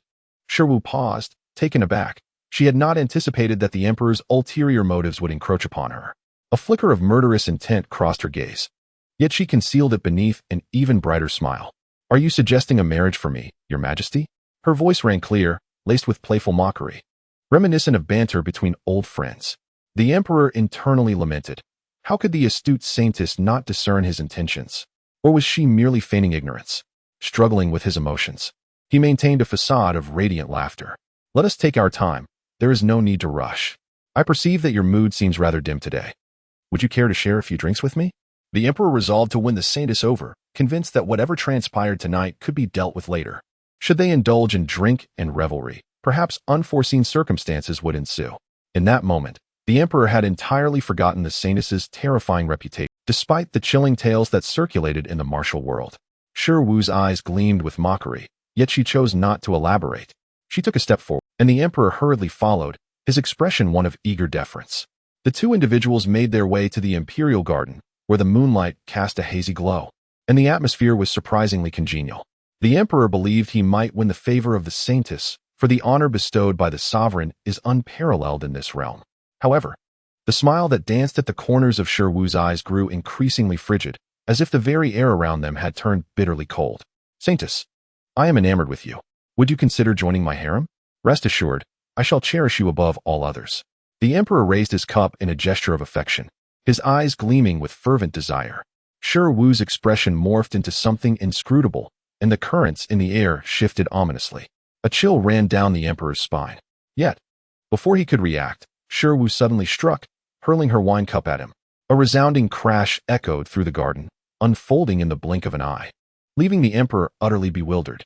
A sharp, metallic scent of blood assaulted his senses. He stared in horror at the crimson liquid gushing from his chest, staining his garments. His eyes widened, and his visage contorted in agony. Shi Wu, with an invisible grip around the emperor's throat, wore a mask of unrestrained mockery. How dare you presume to claim me? At that moment, the emperor was consumed by regret, lamenting his ill-chosen words. This saintess was evidently not to be trifled with. How had he fallen under her spell? Please, spare me, he managed to utter, struggling to extract the words from his constricted throat, desperate for survival. The saintess, she was a madwoman. No matter her beauty, she was still a lunatic. Do not provoke me further, and I may let you go. Shi Wu languidly tilted her head, a playful smile dancing in her dark, enigmatic eyes, which glimmered with an unsettling light. The emperor no longer dared to refer to himself as I, even his voice tinged with a hint of desperation. Be obedient. Her gentle tone was intoxicating.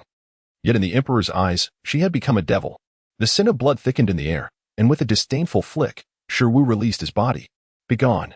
Her succinct command rang like divine music in the emperor's ears. He dared not utter another word, crawling away in haste. Shi Wu's gaze wandered, fixing upon him. Brother, how much longer must we wait? Shangguan Ziyuan, emerging from the shadows with a clap, approached Shi Wu, lifting her strikingly beautiful face with a hint of cautiousness beneath his seemingly assertive demeanor. Wu, aren't you going to call for the regent this time? Shi Wu lifted her gaze to meet his profound eyes, unperturbed and adorned with a radiant smile. If brother wishes to hear it, I can certainly. Shangguan Ziyuan fell silent, his fingertips tracing the curve of her crimson lips, his gaze brimming with a deep possessiveness. Once entangled, one falls into an abyss. Shi Wu gently closed her eyes, and memories long buried surged forth in her mind. No matter her transformation, her brother remained the same, an inescapable presence in her life. Brother, do you harbor feelings for me? Shi Wu suddenly opened her eyes, her laughter fading into a serious demeanor as she earnestly inquired, her words articulated with care and sincerity. Shangguan Ziyuan was momentarily taken aback, then chuckled lightly. In that moment, his exquisite features radiated an unparalleled beauty, infused with the vibrant hues of springs. Reminiscent of a beguiling enchantress in the depths of night, unknowingly captivating those around her. Each word, delicate and ethereal, fell upon Shi Wu's ears like precious jewels. Imbued with an unwavering resolve, a smile rekindled in her eyes, as the figure before her merged with the memories etched in her mind. Transcending the vast stretches of time and the throngs of humanity, standing once again before her. I love you too, brother. Indeed, there was no cause for hesitation. She would not misidentify him. Even if his visage had altered and his voice transformed, the thrill he evoked within her remained unchanging. He stood there, and her recognition was steadfast, devoid of doubt. Shangguan Ziyuan's heart surged with immense joy as he embraced the woman before him. This phrase seemed familiar, as if he had awaited it for an eternity. Shi Wu smiled softly, then reached out to return the embrace, only to have her wrist captured by Shangguan Ziyuan, who pulled her closer and fervently pressed his lips against hers. Shi Wu found herself completely ensnared by him, their breaths intertwining in a passionate dance. His kiss was wild and commanding, a declaration of possession that left Shi Wu feeling slightly breathless. She yearned to push him away, but the strength of the man was overwhelming. No amount of struggle could shift him. Gradually, his kiss softened, and she felt his tenderness enveloping her, her consciousness beginning to wane. After a prolonged moment, they finally released one another. Shangguan Ziyuan's heart brimmed with affection, wishing to devote his very existence to the woman before him. His distinctly defined hand slowly encircled her delicate, pale neck, fiercely whispering in her ear, Wu, having chosen to be by my side, you must never think of leaving, otherwise I shall never let you go, even if it costs me my life. Chapter 62. The Saintess of the Demon Sect Goes Mad. 22. The Emperor gradually recuperated from his injuries. Yet the capital remained anything but tranquil. In the ensuing days, a bizarre illness swiftly swept through the imperial city. Initially, it was of minor scale. but it erupted suddenly into a widespread outbreak, claiming many lives. Panic ensued among the populace, prompting a mass exodus. Fear permeated the air as families, disregarding their status and power, hastily gathered their belongings to flee. Those who succumbed to the illness were left to perish in the wilderness, their remains unclaimed and turned to ash, with no trace left behind.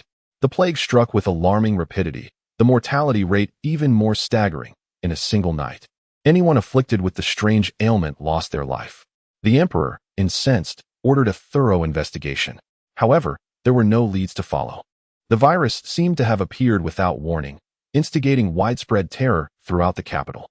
During the court assembly, the emperor surveyed the noticeably diminished number of his ministers, his fury reaching a boiling point. Where has everyone gone? The remaining ministers, trembling with fear, knelt in silence, afraid to utter a word. Those still present in the court were either loyal and virtuous subjects or treacherous officials unwilling to part with their riches and status. Your Majesty, they have all fled the imperial capital to seek refuge from the calamity, one minister reported. The emperor, overwhelmed by rage, felt a surge of blood rise within him. Unable to find relief, I have treated them generously, yet they betray me at this critical moment. I shall not show mercy. The ministers, hearing these words, shuddered, their hearts filled with trepidation, fearing the emperor's wrath would befall them. Dismissed.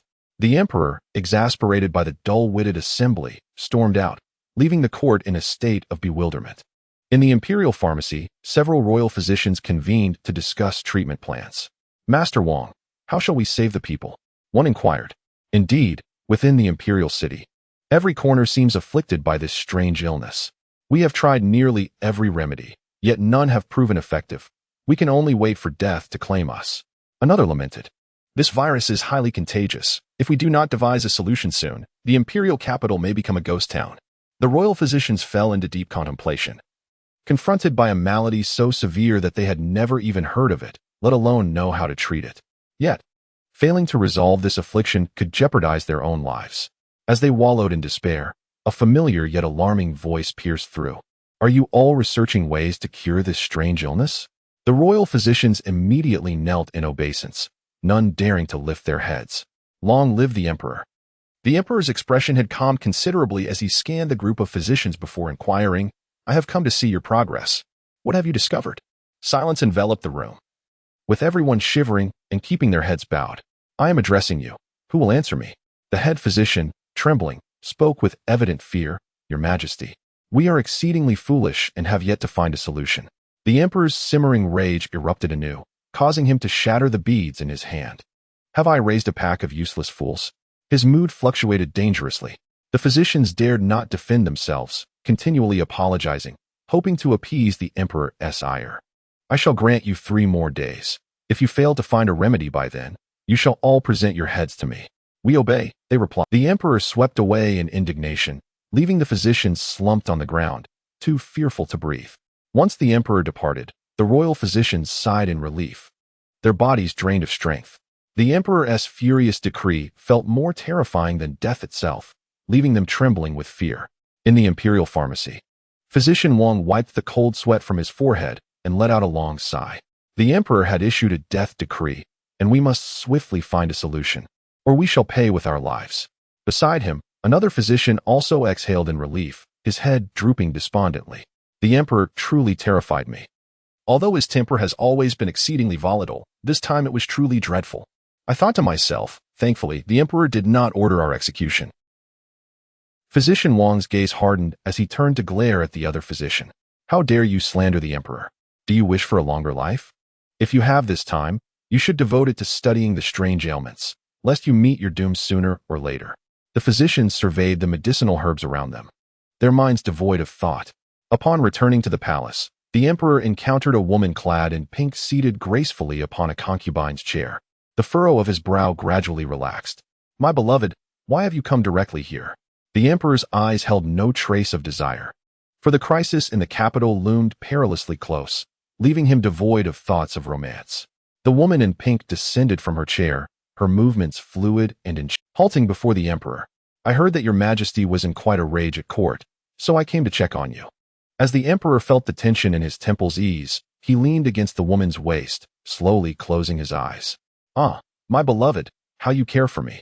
Having you is indeed my fortune." The woman smiled, though her eyes betrayed no warmth. "Your Majesty, you are too courteous.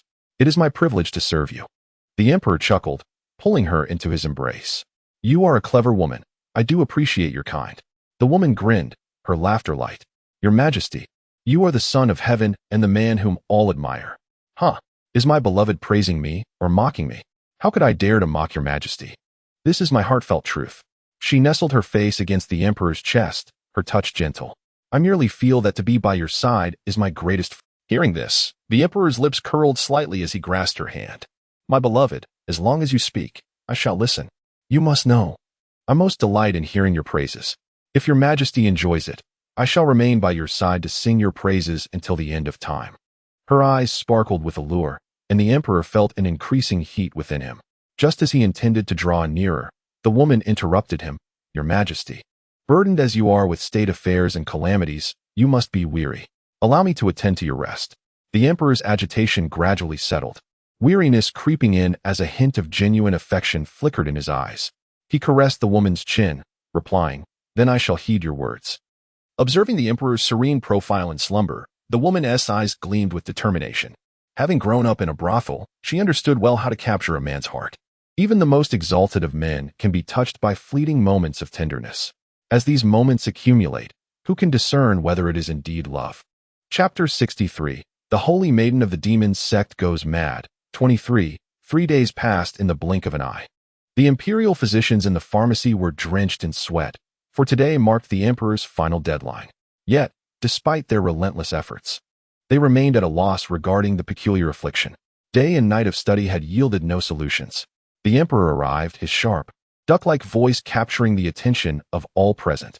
Shortly thereafter, a figure clad in bright yellow entered, and upon observing the situation within the pharmacy, a look of anger crossed his face. Each day, he had dispatched individuals to inspect their research findings, yet they had produced nothing of value. "Why have you not paid your respects?" The eunuch's piercing voice shattered the silence, awakening everyone from their stupor as they hastily knelt in reverence. At that moment, the emperor's intense gaze fixated on the physician standing in the corner, as if he sought to penetrate his very soul. The physicians were drenched in cold sweat, beads rolling down their foreheads, yet they steeled themselves and raised their heads to meet the depth of the emperor's oceanic eyes. A flicker of murderous intent passed through the emperor's gaze, but he quickly regained his composure. "Have you found a solution to this strange ailment?" A jolt coursed through Chief Physician Wang's heart, and in the heavy silence, he reluctantly stepped forward, his voice trembling as he spoke. "We have never encountered such a bizarre illness, hence our progress has been slow. We beseech the emperor for forgiveness." The emperor's expression darkened, an ominous aura emanating from him that instilled fear in all. He approached Chief Physician Wang, his eyes gleaming with a chilling light that sent Wang's legs began to tremble, and he struggled to maintain his composure, yet beads of perspiration formed on his forehead. "Have I not given you enough opportunities? If you fail to uncover the cause, not only will you perish, but I shall meet the same fate." At these words, Wang trembled violently, nearly collapsing to the ground. Fortunately, a fellow physician was there to catch him, preventing his disgrace. "Please, Your Majesty, show mercy." The others hurriedly bowed their heads on Wang's behalf, seeking clemency for themselves as well. Their foreheads struck the cold floor, producing a sharp, resonant sound. The emperor's lips pressed into a thin line, and his expression grew grim. Yet he refrained from immediate punishment, instead casting his gaze upon the others, leaving them uncertain of his thoughts. "All of you, withdraw. Thank you for your grace, Your Majesty." The physicians retreated, leaving the room eerily vacant, with only the emperor remaining. Suddenly, his expression twisted into a snarl as his hands clenched into fists, producing the clamor of discontent among the populace grew louder, and if this continued, the emperor feared his reign would become a mere fade. What course of action should he take? In times of crisis, human potential is boundless, often leading to thoughts that would otherwise remain unconsidered. A flash of inspiration struck the emperor's mind. Since the renowned healer is capable of concocting the elixir of immortality, this peculiar affliction should pose no challenge for him. With 3 days remaining until the next medicinal bath, a query directed at the healer would surely unravel all mysteries. The healer's pavilion has inexplicably closed its doors for 3 days. During this period, Shi Wu has remained within the confines of the demon sect, relishing a few days of leisurely respite. Amidst this tranquil time, 001 inopportunely interjects. Host, the temporal path has detected a deviation in the narrative and has imposed a penalty. Now, the imperial capital is afflicted by rampant maladies. Shiru squints slightly, a glimmer of darkness flickering in her gaze. Xiaoyi, are these tasks not issued by your Temporal Management Bureau? Is it not the case that the Temporal Path and the Temporal Management Bureau are allies? 001 shakes its head, a note of lamentation lacing its voice. The Temporal Path governs the rules of each microcosm, safeguarding them from external influences.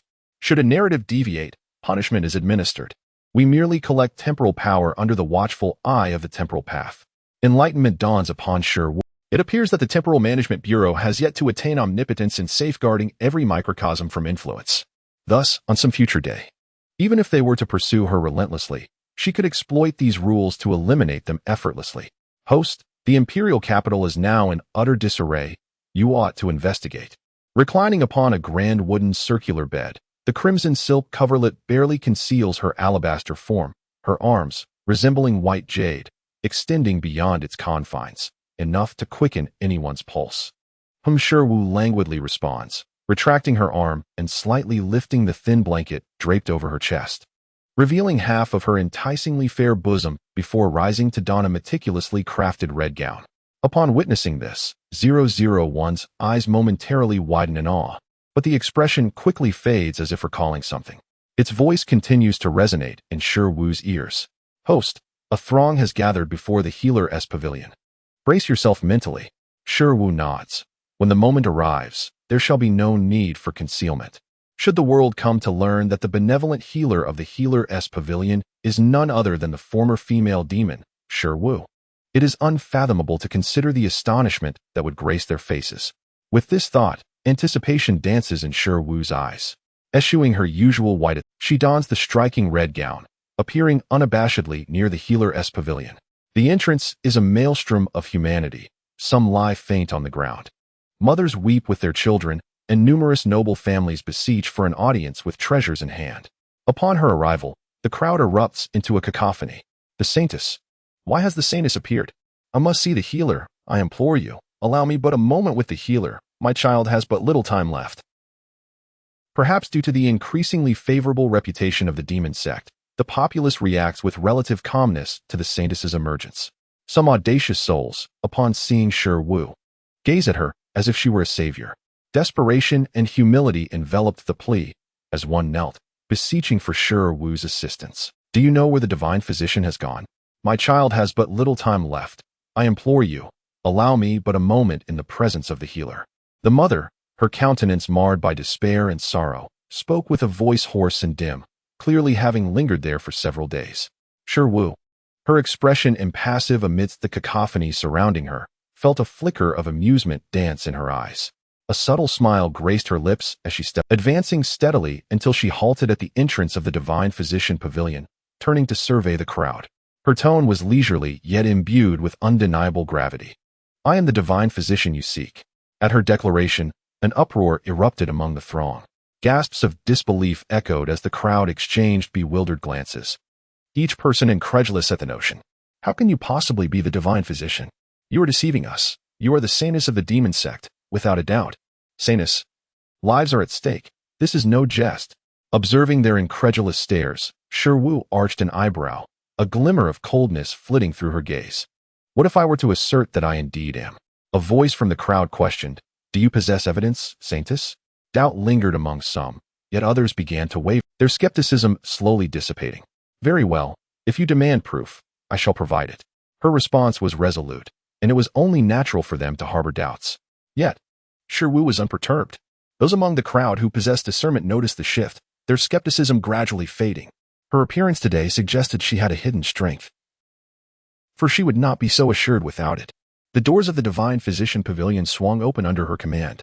Upon entering, Shiru donned a familiar white gown adorned with a veil, and when she reemerged, she bore an uncanny resemblance to the Divine Physician. A glimmer of melancholy illuminated her gaze, tears of compassion welling at the corners of her eyes. Standing before the multitude, she appeared both vulnerable and resolute. Her voice tinged with emotion. As you are aware, my reputation within the realm has been less than favorable. Many harbor fear towards me. Yet, my sole desire is to alleviate suffering and diminish ailments in this world. Thus, I have concealed my identity and established the Divine Physician Pavilion. Some among the crowd, once skeptical, found themselves moved by her words. Who would have thought the saintess possessed such beauty and benevolence? Indeed, I have always believed the saintess to be stunning. Yet to learn she has been tirelessly aiding others is truly admirable. Yes, such a remarkable person. We have unjustly maligned her in the past. From this day forth, should anyone utter a word against her, I shall be the first to object.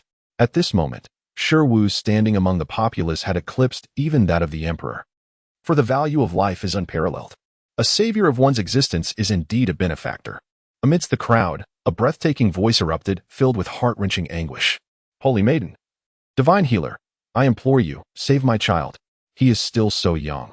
As a mother, how can I bear to witness his suffering? Shi Wu approached the mother, gazing at the child in her arms, and channeled her inner strength to assess the situation within. The mysterious ailment indeed wielded immense power. The meridians within felt as though they were ablaze. Had time lingered any longer, the very bones might have crumbled to dust. Shi Wu retrieved a pill and placed it in the child's mouth. This is a temporary antidote to suppress the toxin. I require some time for further research. Rest assured, with my presence, he shall not perish. Tears still glistened in the mother's eyes as she hastily bowed before Shi Wu, viewing her as a savior. Thank you, Divine Healer. Upon receiving this news, all afflicted by the strange illness began to converge upon the Divine Healer's pavilion, their cries echoing like wails of despair, pleading for the healer's compassion. Naturally, Shi Wu would not present a stern visage. She intended to leverage this peculiar affliction to completely transform her image. Orchestrating a splendid resurgence for the demonic sect, she instructed the apothecary boy to dissolve the pills in water and distribute them among the throng gathered at the entrance. Within the Divine Healer's pavilion, Shi Wu was engrossed in the study of the medicinal herbs before her. The punishment bestowed by the path of time and space was evidently not of this small world, which explained the absence of a cure. Suddenly, a knock echoed from outside. Come in. Without lifting her gaze, Shi Wu remained focused on her task. The door creaked open, revealing a figure clad in a white robe. With long hair elegantly gathered atop his head, strikingly handsome, his enchanting eyes brimming with profound affection. It was none other than Shangguan Ziyuan. Shangguan Ziyuan regarded Shi Wu with gentle eyes and a soothing tone. Wu Wu, how fares the situation? He was well aware of Shi Wu's return to the demonic sect. It had been some time since their last encounter, and upon hearing of her arrival, he had rushed over without delay.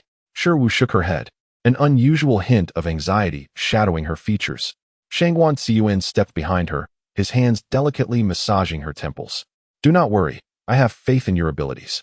Shi Wu refrained from elaborating, for the illness surpassed the comprehension of this realm. Its difficulty in being cured was a truth only she fully grasped. Taking a deep breath, she leaned slightly against his shoulder, her tone taking on a serious note. I too wish to save them.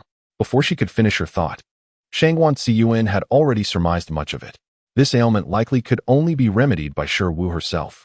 He embraced her slender waist tightly, his warm breath brushing against her ear. Wu Wu, I have always stood by your side. Shangguan Ziyuan's nature was inherently aloof. In his eyes, these ailments, these lives, whether they lived or died, were of no consequence to him. Yet, if Shi Wu could capture his attention, then the blood coursing through her veins must surely run cold. However, she is now so resolute in her quest to save the countless souls, without questioning the reason behind it. I shall always stand behind her, respecting and Shi Wu tirelessly researches within the Divine Healer Pavilion, while Shangguan Ziyuan, whenever he finds a moment, comes to her side, offering companionship even if he cannot provide assistance. 3 days swiftly passed. At the appointed time for the Emperor's medicinal bath, Shi Wu, as usual, instructed him to recline in the wooden tub, gauging the time. The Emperor's days appear to be numbered. Your Majesty, there remains but one final medicinal bath, and you shall attain true immortality. Is that truly so, Divine Healer? The Emperor's eyes sparkled with a mix of rapture and madness, an excitement that made Shi Wu find the situation rather amusing. The sovereign, nearing his 40th year, still harbored hopes of eternal life. Indeed, suddenly, the Emperor recalled the recent strange illness and tentatively inquired, Divine Healer, do you possess any knowledge of the peculiar ailment that has swept across the imperial capital? I have heard whispers. Might you have a remedy? I am utterly at a loss, and the capital is engulfed in panic. Cloaked in a black mantle, Shi Wu's expression of mockery was obscured from the... A solution has yet to be discovered. However, I have heard of the Divine Healer Pavilion, and they may possess a means. At this moment, the Emperor remained unaware that the Divine Healer he sought was the very Saintess who instilled dread within him. Clutching at this last glimmer of hope, he contemplated the figure in the cloak disappearing from sight, and a thought took root in his mind. Since the next meeting would be the final opportunity, he must devise a means to keep her by his side. Such a woman was unlike any he had encountered before, naturally igniting his curiosity. Yet, in his ignorance, he did not realize that the more he conspired against her, the closer he drew to his own demise. He promptly summoned a eunuch, commanding, "Relay my edict," summoning the head of the Divine Healer Pavilion for an audience. Yes, shortly after Shi Wu arrived at the Divine Healer Pavilion, she received the imperial decree summoning her to the palace. Adorned in a striking crimson gown, she entered the palace with confidence. The emperor gazed at her, his eyes wide with disbelief. "Saintess," with a mischievous grin, Shi Wu tilted her head, observing the visibly anxious emperor, her eyes alight with excitement. Chapter 65. The Saintess of the Demon Sect Goes Mad. 25. The emperor stumbled back 2 steps, distancing himself from the demon before him. The wound upon his chest throbbed, a constant reminder of her terrifying presence. Observing the emperor's disarray, Shi Wu's laughter grew increasingly unrestrained, her demeanor almost playful as she teased. "What? Are you afraid of me?" The emperor fell silent, offering no reply. "Oh dear, look at how frightened you are." Shi Wu leisurely settled into a nearby soft chair, her laughter blooming like flowers, her eyes twinkling like stars, beautiful yet undeniably fearsome.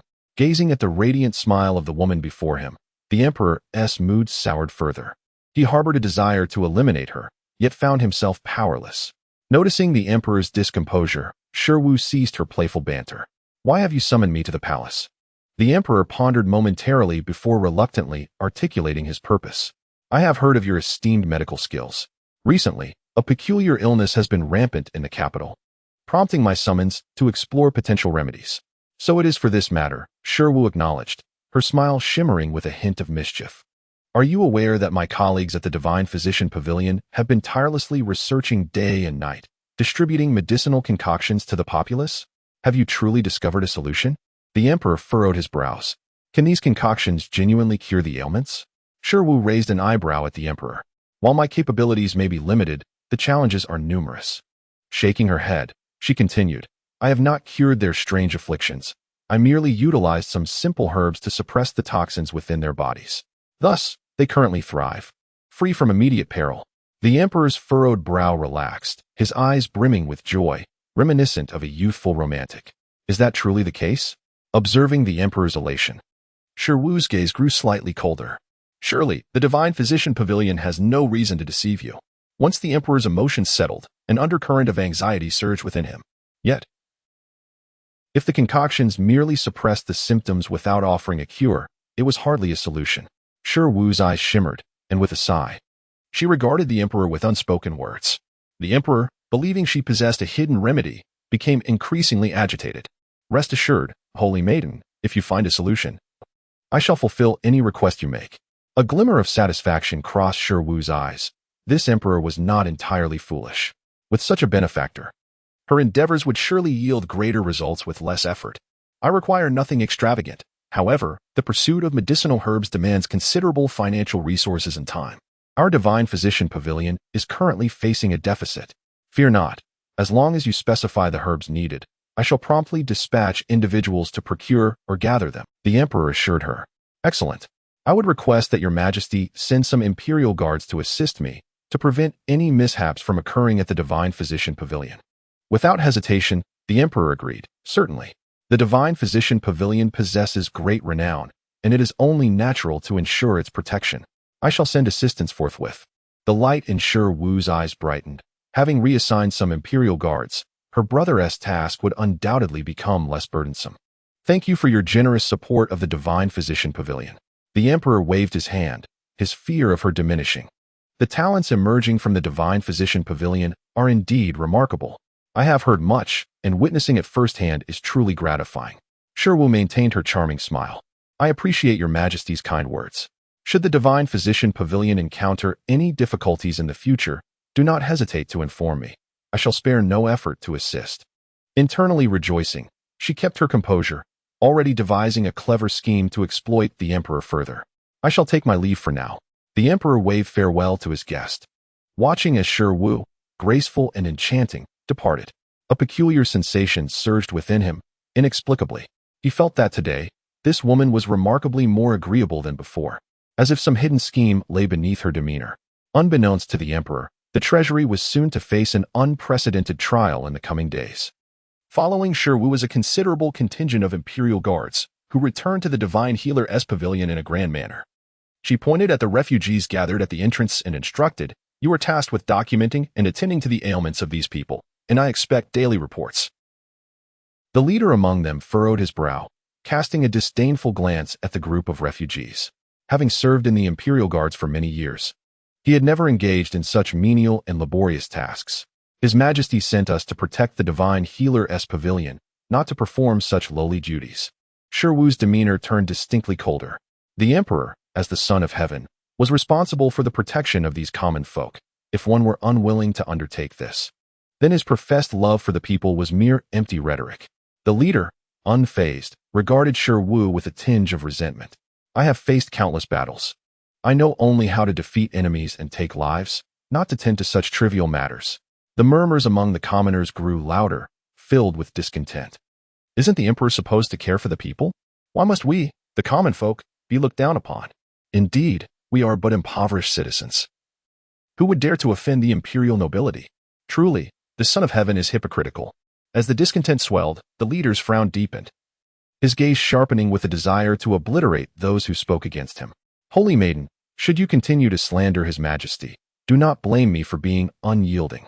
Shi Wu could no longer suppress the murderous intent brewing within her as she regarded the leader.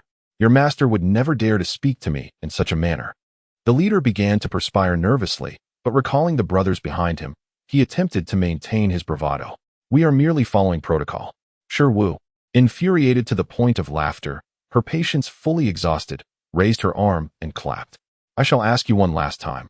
Will you comply or not?" One of the brothers, sensing the palpable threat from Shi Wu, hesitantly urged, "Brother, perhaps we should heed the Holy Maiden's wishes." The leader shook off the helping hand in a fit of rage, glaring at Shi Wu.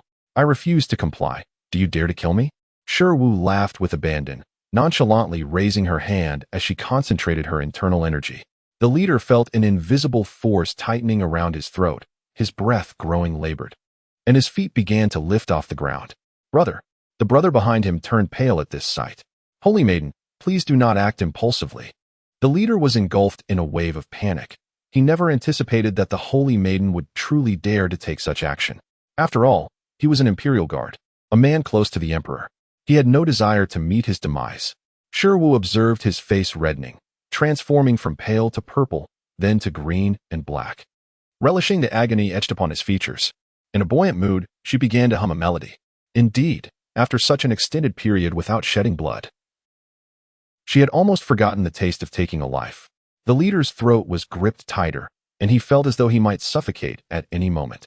The desperation in his eyes was unmistakable. At that moment, he loathed having provoked this demon. With a gentle squeeze, she reduced the leader's neck to mere dust, blood dripping rhythmically onto the ground. A hint of regret flickered in her eyes, and if one overlooked the smile gracing her lips, it almost seemed as if she genuinely pitied this life. "I have asked you one last time, yet you remain so oblivious." A sigh tinged with regret escaped her lips as her figure vanished, leaving only the man standing there, exhaling a breath of relief as if he had narrowly escaped death. Chapter 66. The Demon Cult's Saintess Goes Mad. 26. The Imperial Guard worked with renewed vigor. After all, the harrowing sight of their leader's brutal demise was a memory that would haunt them for a lifetime. Upon hearing the news, the emperor did not chastise her excessively. Instead, he instructed the Imperial Guard to be diligent in their duties. Consequently, she was revered as a deity. She visited the palace frequently, scouring the treasury for medicinal herbs and rare treasures. The emperor observed this with a heavy heart, for these were the fruits of his lifelong labor. Yet, as he pondered the increasingly severe epidemic outside, he could only endure the pain of parting with his treasures, hoping that she would discover a solution soon. Days turned into hopeful anticipation, and at last, good news arrived. Your Majesty, I have made some progress and am seeking individuals for experimentation. Really? The Emperor, overcome with excitement, rose from his throne. Naturally. I have been awaiting your news these past few days, and I never expected you would bring such tidings so swiftly. I am truly delighted. Thank you, Your Majesty. It is our duty at the Divine Physician Pavilion. The Emperor personally welcomed her into the hall, serving her tea and water. These days, I have been deeply troubled by the epidemic. Hearing your words brings me great relief. In her mind, the voice of 001 resonated with enthusiasm. Host, how did you find a remedy when there are no known materials to cure the epidemic in this world? Her gaze turned enigmatic, accompanied by a hint of mischief. Little one, some questions are better left unasked. She certainly had her trump cards. Otherwise, how could she so easily agree to linger in this realm? 001 wisely remained silent, aware that the host harbored numerous secrets that should not be pried into. The antidote she developed was declared a success after it was consumed by many without adverse effects, signifying the official end of the epidemic. A celebration ensued across the land. Regrettably, the deadly plague had left the capital's populace decimated, with much work to be done to restore it. Seizing the opportunity, Shangguan Xiun garnered the loyalty of many, acquiring key industries and swiftly becoming a figure of great prominence. Though the emperor felt displeasure, he could only turn a blind eye. After all, he no longer possesses the capability to control the formidable influence of the regent. Fortunately, he still bears the chilling poison within him. 10 episodes of the poison's onset would signify a dire crisis. His days are numbered, and he finds a certain satisfaction in facilitating his own demise. Recently, Shangguan Xiun has sensed a marked deterioration in his health. The potency of the cold poison intensifies with each episode, and the pain becomes increasingly pronounced. The medicinal herbs he previously discovered can no longer suppress the poison coursing through his veins, and he can distinctly feel his life ebbing away at an accelerated pace. He understands that this time, his life is truly drawing to a close. In the past, he defied fate and stole a few extra years of life. Shangguan Xiun has always been a composed and indifferent individual, yet the looming specter of death instills a sense of unease within him. Particularly now that he harbors deep affections for another, he yearns to journey alongside her. Shi. Shangguan Xiun's voice resonated with a low timbre, laced with subtle tremors. As he gazed upon the woman before him, the overwhelming affection in his eyes threatened to overflow.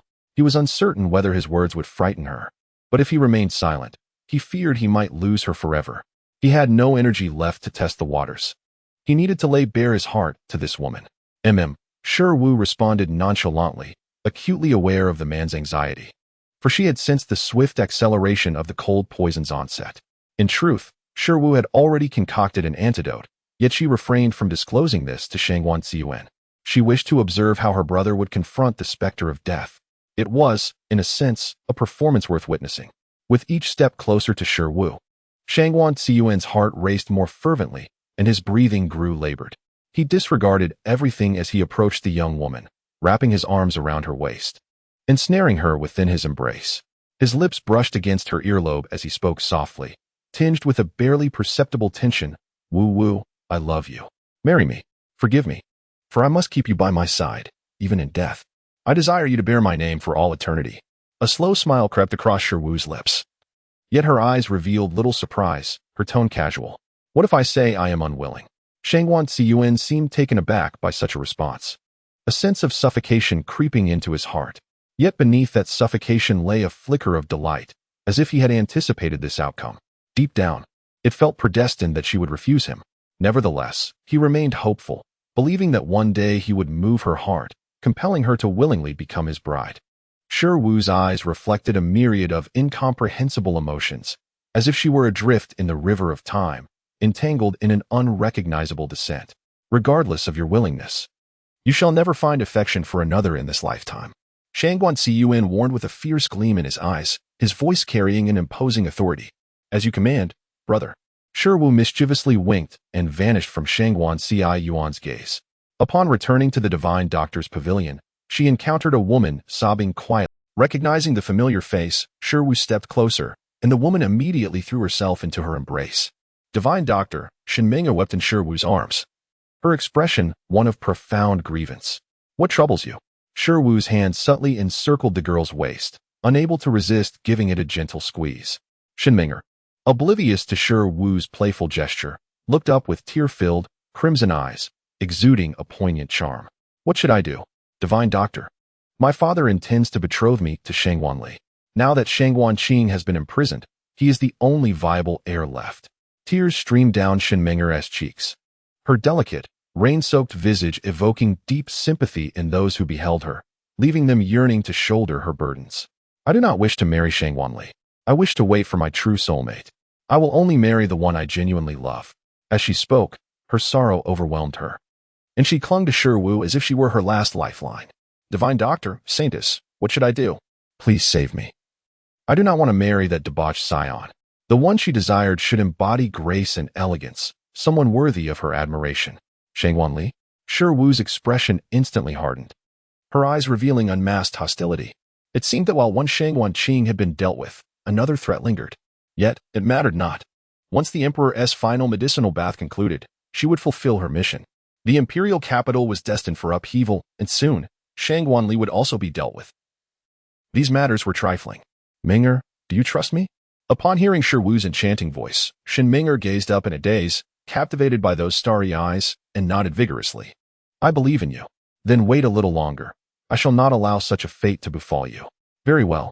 Chapter 67. The Holy Maiden of the Demon Sect is driven mad. 27. Shinming'er could not articulate why she placed such unwavering trust in the woman before her. Yet, there was an inexplicable strength radiating from Shi Wu. If she said it would be well, then it surely would be. If she claimed it could be achieved, it would undoubtedly come to pass. After sharing a meal with Shi Wu, Shinming'er reluctantly returned home. However, before she reached the gates of the general's manor, she encountered the last person she wished to see. Shang Wanli stood at the entrance, scanning the surroundings eagerly. His gaze brightened upon spotting Shinming'er. Seeing him caused her steps to falter momentarily, yet she quickly resolved to proceed as if she had not seen him. Ming'er! Ming'er! Shang Wanli hurriedly approached, blocking her path. Shinming'er looked up at him in confusion. Sixth Prince, please refer to me as Miss Shun. We have yet to form any official ties. It is best to maintain some distance. Upon noticing the contempt evident in her gaze, a fleeting glimmer of resentment crossed Shang Wanli's eyes as he remarked, the betrothal gifts have been presented. Soon we shall be family. Is it truly worth quibbling over such trivialities? To this, Shinming'er suddenly smiled. Yet her eyes betrayed her unabashed disdain. It was my father who consented to this. I have never entertained the notion of marrying you. With those words, Shinming'er stormed off, as if even a fleeting glance at the man before her was beneath her. Shang Wanli remained rooted in place, a cold smirk curling at his lips. This moment of humiliation would be etched in his memory forever. What was she but the daughter of a general? How dare she disregard him, a prince? Were it not for the military power held by her father, he would hardly consider her as a prospective bride. Once she was married to him, she would find herself subjected to his relentless torment, for he was consumed with thoughts of how to exact his revenge upon Shinming'er, never pausing to reflect on his own circumstances. As a fallen prince, marrying the legitimate daughter of a general was indeed an elevation for him. After evading Shang Wanli at the door, Shinming'er entered to find a figure waiting within. Instantly adopting the demeanor of a refined young lady, she performed a respectful bow, though a hint of trepidation lingered in her demeanor as she addressed her father. Seated in the main position, Shunzhan nodded, inviting her to take a seat. Ming'er, I overheard your conversation with the sixth prince. I believe it is essential for you to cultivate a bond with him. The future of the Shun family rests upon him, bearing the weight of our family's honor. You must not act impulsively. Shinming'er lowered her head slightly, concealing the scorn and disdain that marred her expression, while internally she harbored profound contempt for Shunzhan's stance. She was the esteemed daughter of the Shun family, not someone to be trifled with. Yet she was still bound to uphold the family's interests, even at the cost of her own autonomy regarding marriage. As these thoughts swirled in her mind, her visage remained composed, for she understood that her father, who valued power above all, harbored no genuine affection. His past kindness had merely stemmed from her status as the general's legitimate daughter. Once matters of interest arose, his concern was solely for himself. Shinming'er nodded obediently, replying, I understand, father. Very well, Shunzhan affirmed. Let the sixth prince come to see you. A jolt of surprise coursed through Shinming, though her countenance remained impassive as she respectfully responded, Yes, father. Shunzhan scrutinized her for several moments, reassured by her poised demeanor. Previously, his daughter had exhibited a capricious nature, relentlessly pursuing Sheng Wanqing, who at the time was the favored candidate for crown prince, a pursuit he had covertly endorsed. However, this was no longer a time for her to be headstrong. The Shen family must remain firmly at the pinnacle, otherwise, how could he face their ancestors? In the garden of the general's residence, Shang Wanli and Shen Ming'er were compelled by Shen Zhan to foster their relationship. Surrounded by numerous maidservants who appeared to be in attendance, but were, in fact, Shen Zhan's watchful eyes. Regardless of her aversion, Shen Ming'er was obliged to endure, feigning a demeanor of compliance and understanding, unwilling to defy the expectations placed upon her. In Shang Wanli's eyes, there was a glimmer of concealment. Even if she wore a facade of unwavering defiance, it mattered little, for before him, she was compelled to endure. Ming'er, when do you believe would be the most auspicious date for our wedding? Observing the increasingly despondent expression on Shen Ming'er's face, Shang Wanli's smile blossomed ever more radiantly. He relished witnessing her in such a state, akin to a wilted wildflower, bereft of all vitality. Shen Ming'er lifted her gaze to Shang Wanli, a mocking smile curling at the corners of her lips. Isn't it you who decides this? Shang Wanli nodded, surveying her from his elevated stance. You are indeed correct. His elder brother languished in the dungeon, enduring untold torments. In the entirety of the imperial capital, only he possessed the merit to vie for the throne. Although his father had recently succumbed to an obsession with immortality, it was common knowledge that such sorcery could not exist in reality. Coupled with the clandestine measures he had undertaken, it was impossible for his father to have much time left. With this thought, Shang Wanli envisioned himself seated upon the throne, commanding the realm and asserting dominance far and wide. Very well, let us conclude for today. I have matters to attend to. Shen Ming'er gazed at the vibrant blossoms in the garden, her heart momentarily adrift. At the Divine Healer's pavilion, the entrance remained thronged with people. As Shi Wu's reputation had reached an unparalleled zenith, becoming a figure revered as if divine. After attending to the patients of the day, Shi Wu took the time to bathe. Her natural beauty now exuded an enchanting allure, reminiscent of a captivating siren from the depths of the ocean. Once dressed impeccably, she regarded her reflection in the mirror, a subtle smile gracing her lips. Her ruby-red lips and delicate features were imbued with an undeniable air of mystery. Clad in her black robe, she savored a cup of tea, her spirits high. Tonight marked the final medicinal bath and promised to be a spectacular affair. The left protector had been waiting at the entrance for quite some time, and upon seeing Shi Wu emerge, the anxiety in his eyes diminished. Saintess, everything is prepared. Shi Wu nodded, casting an appreciative glance at the left protector. His presence in this realm made every endeavor significantly easier, alleviating her burdens and worries. Thank you for your hard work. Donning her black hood, Shi Wu proceeded directly to the palace. The emperor, equally eager, had been awaiting her arrival beside the screen. Upon seeing the familiar black robe, he exhaled with relief and promptly approached her. Divine Healer. Shi Wu feigned a profound demeanor, nodding slightly. You are aware of what this night signifies, are you not? The emperor's expression was one of palpable excitement as he nodded. Indeed, I have awaited the Divine Healer for quite some time. Yet, amidst his anticipation, a deep concern lingered in his eyes. But is this truly without risk? After all, seeking immortality is a defiance against the natural order. Do you doubt me? Upon hearing the hint of ire in her tone, the emperor hurriedly shook his head, fearful of offending the Divine Healer. Of course not. It's merely a matter of concern. There is nothing to worry about, for ultimately, death is inevitable. Chapter 68. The Mad Saintess of the Demon Sect. The emperor reclined in the medicinal bath, mentally preparing himself for the final transformation, a rebirth of rebellion. It is somewhat painful, Shi Wu kindly reminded. It matters not. I can endure, came the voice, gritted between clenched teeth.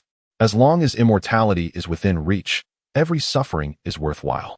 Shi Wu raised an eyebrow, leisurely seated in the main position, absorbing the cacophony of screams that echoed around her. With a gentle closure of her eyes, she said, In that case, Your Majesty, please focus. The emperor complied, and the potent effects of the concoction surged through him. He felt an overwhelming strength coursing through his body, as if a single punch could shatter beams and obliterate the world. Yet, within him, myriad forces clamored to break free. The agony he experienced this time surpassed all previous encounters. Unable to bear it any longer, he let out a tormented howl, cold sweat streaming from his forehead. his face contorting, eyes bulging as if they might leap from their sockets, his body trembling uncontrollably. He felt the tumultuous waves within him, gritting his teeth as he thought of the final outcome. He could endure any pain for the sake of that. Yet, the torment within showed no signs of abating. Had he failed? The Emperor's anguished cries echoed, as if he were undergoing inhuman torture. Observing this, Shi Wu stepped forward, deftly sealing his acupoints with silver needles. Do not move. The Emperor lay there, rigid and compliant, allowing Shi Wu to manipulate him. She produced a pill, placing it in his mouth and gently pressing his chin to ensure he swallowed it before withdrawing her hand. You have been poisoned, and it is a deadly toxin. Shi Wu stated this with an air of indifference, causing the Emperor to be struck with astonishment, his pupils dilating in shock. Poisoned? Deadly poison? A wave of unending terror surged within him. What did you say? Impossible. Who would dare to poison me? At that moment, the Emperor found it hard to believe Shi Wu's words, or rather, he feared to accept them. He had always been cautious. How could he have fallen victim to such treachery? Such an occurrence was utterly inconceivable, especially for one of his stature. Who would dare to poison the Son of Heaven? You were simply too foolish, Shi Wu remarked coldly as she turned away from the screen. The Emperor was left speechless, stunned for a few seconds, glaring at the cloaked figure before him. Surely, you have administered medicinal baths to me at intervals. Did you not notice the deadly toxin within me? Shi Wu's expression darkened, her tone growing icier. This toxin is indeed lethal. It cannot be detected until it reaches its critical juncture. Furthermore, rather than wasting time here in futile debate, you would be wiser to investigate who has poisoned you. The Emperor, perplexed, felt a name slowly surfacing in his mind, Shang Wanli. Apart from him, none would dare to covet his position. This is a deadly toxin. Do you truly believe you can withstand it? Shi Wu spoke truthfully. The Emperor was acutely aware that his situation was far more dire than he had previously imagined. The toxins within his body were becoming increasingly unmanageable, and if an antidote was not procured soon, he feared for his life.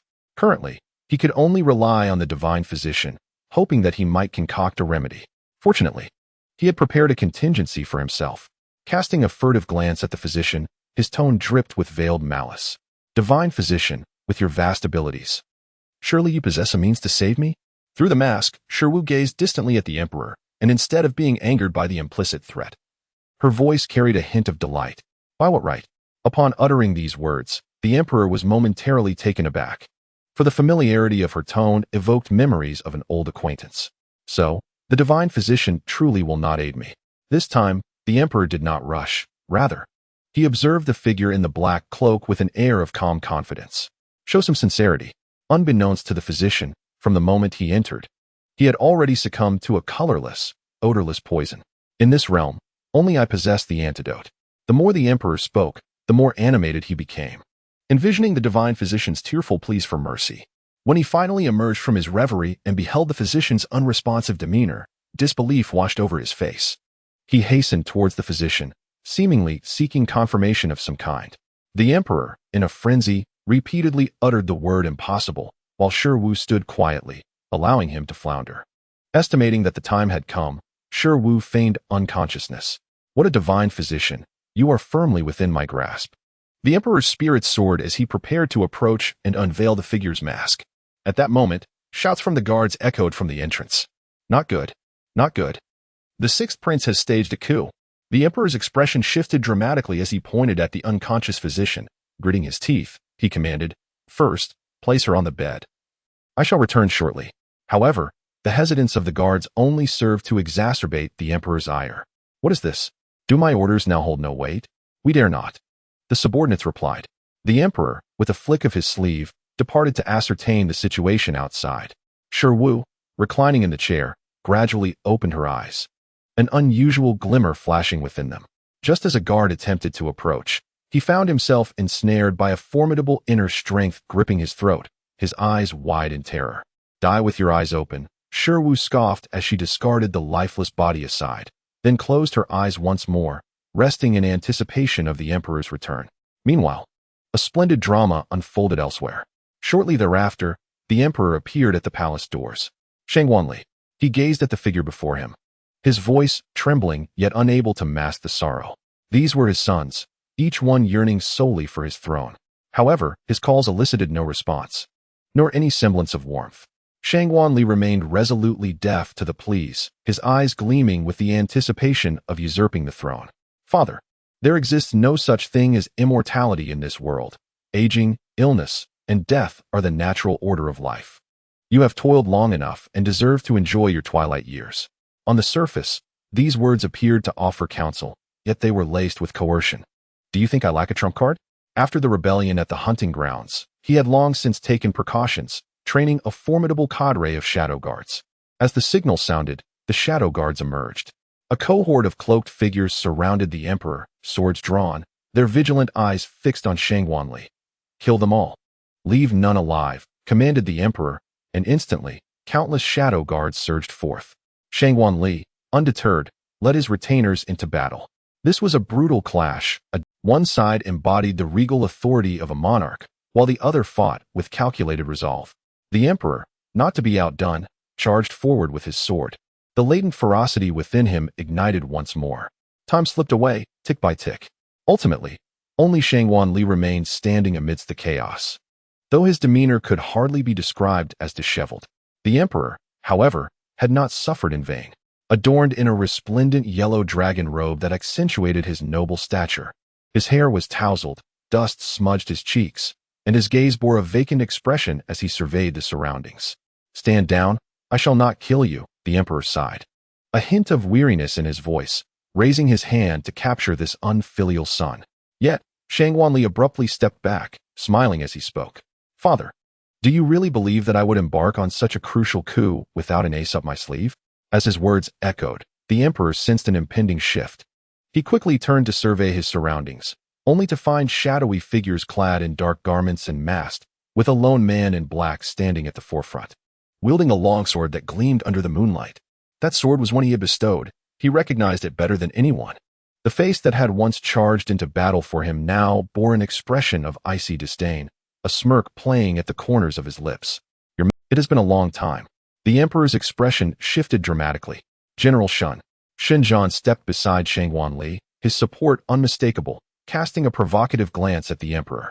The emperor could hardly fathom that after all these years, the great general he had nurtured, Zhan, would conspire with Shang Wanli in rebellion. Zhan, reflect upon your conscience. Have I not treated you well? Zhan's gaze remained unyielding. For him, the one who could bestow supreme honor upon the Shin family would be the true sovereign he chose to support. Your Majesty, you are growing old. It is time for the Shin family to consider our own interests. The emperor's countenance darkened. He had never anticipated that he had fostered a tiger within his own den for so many years. Zhan, who had followed me through countless battles with unwavering loyalty, was believed to be truly devoted to me. Thus, I granted the Shin family exclusive favors. Little did I expect that Zhan was in collusion with Shang Wanli. General Shin, do you acknowledge your crimes? Zhan shook his head, unrepentant, asserting that he had committed no wrongdoing. Your Majesty, it is human nature to aspire for higher ground.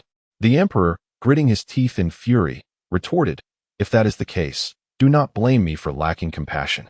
Zhan let out a cold snort, fully aware that the emperor's fate was already sealed, rendering him no threat. With a fierce command, the emperor summoned numerous shadow guards, who advanced menacingly towards the two.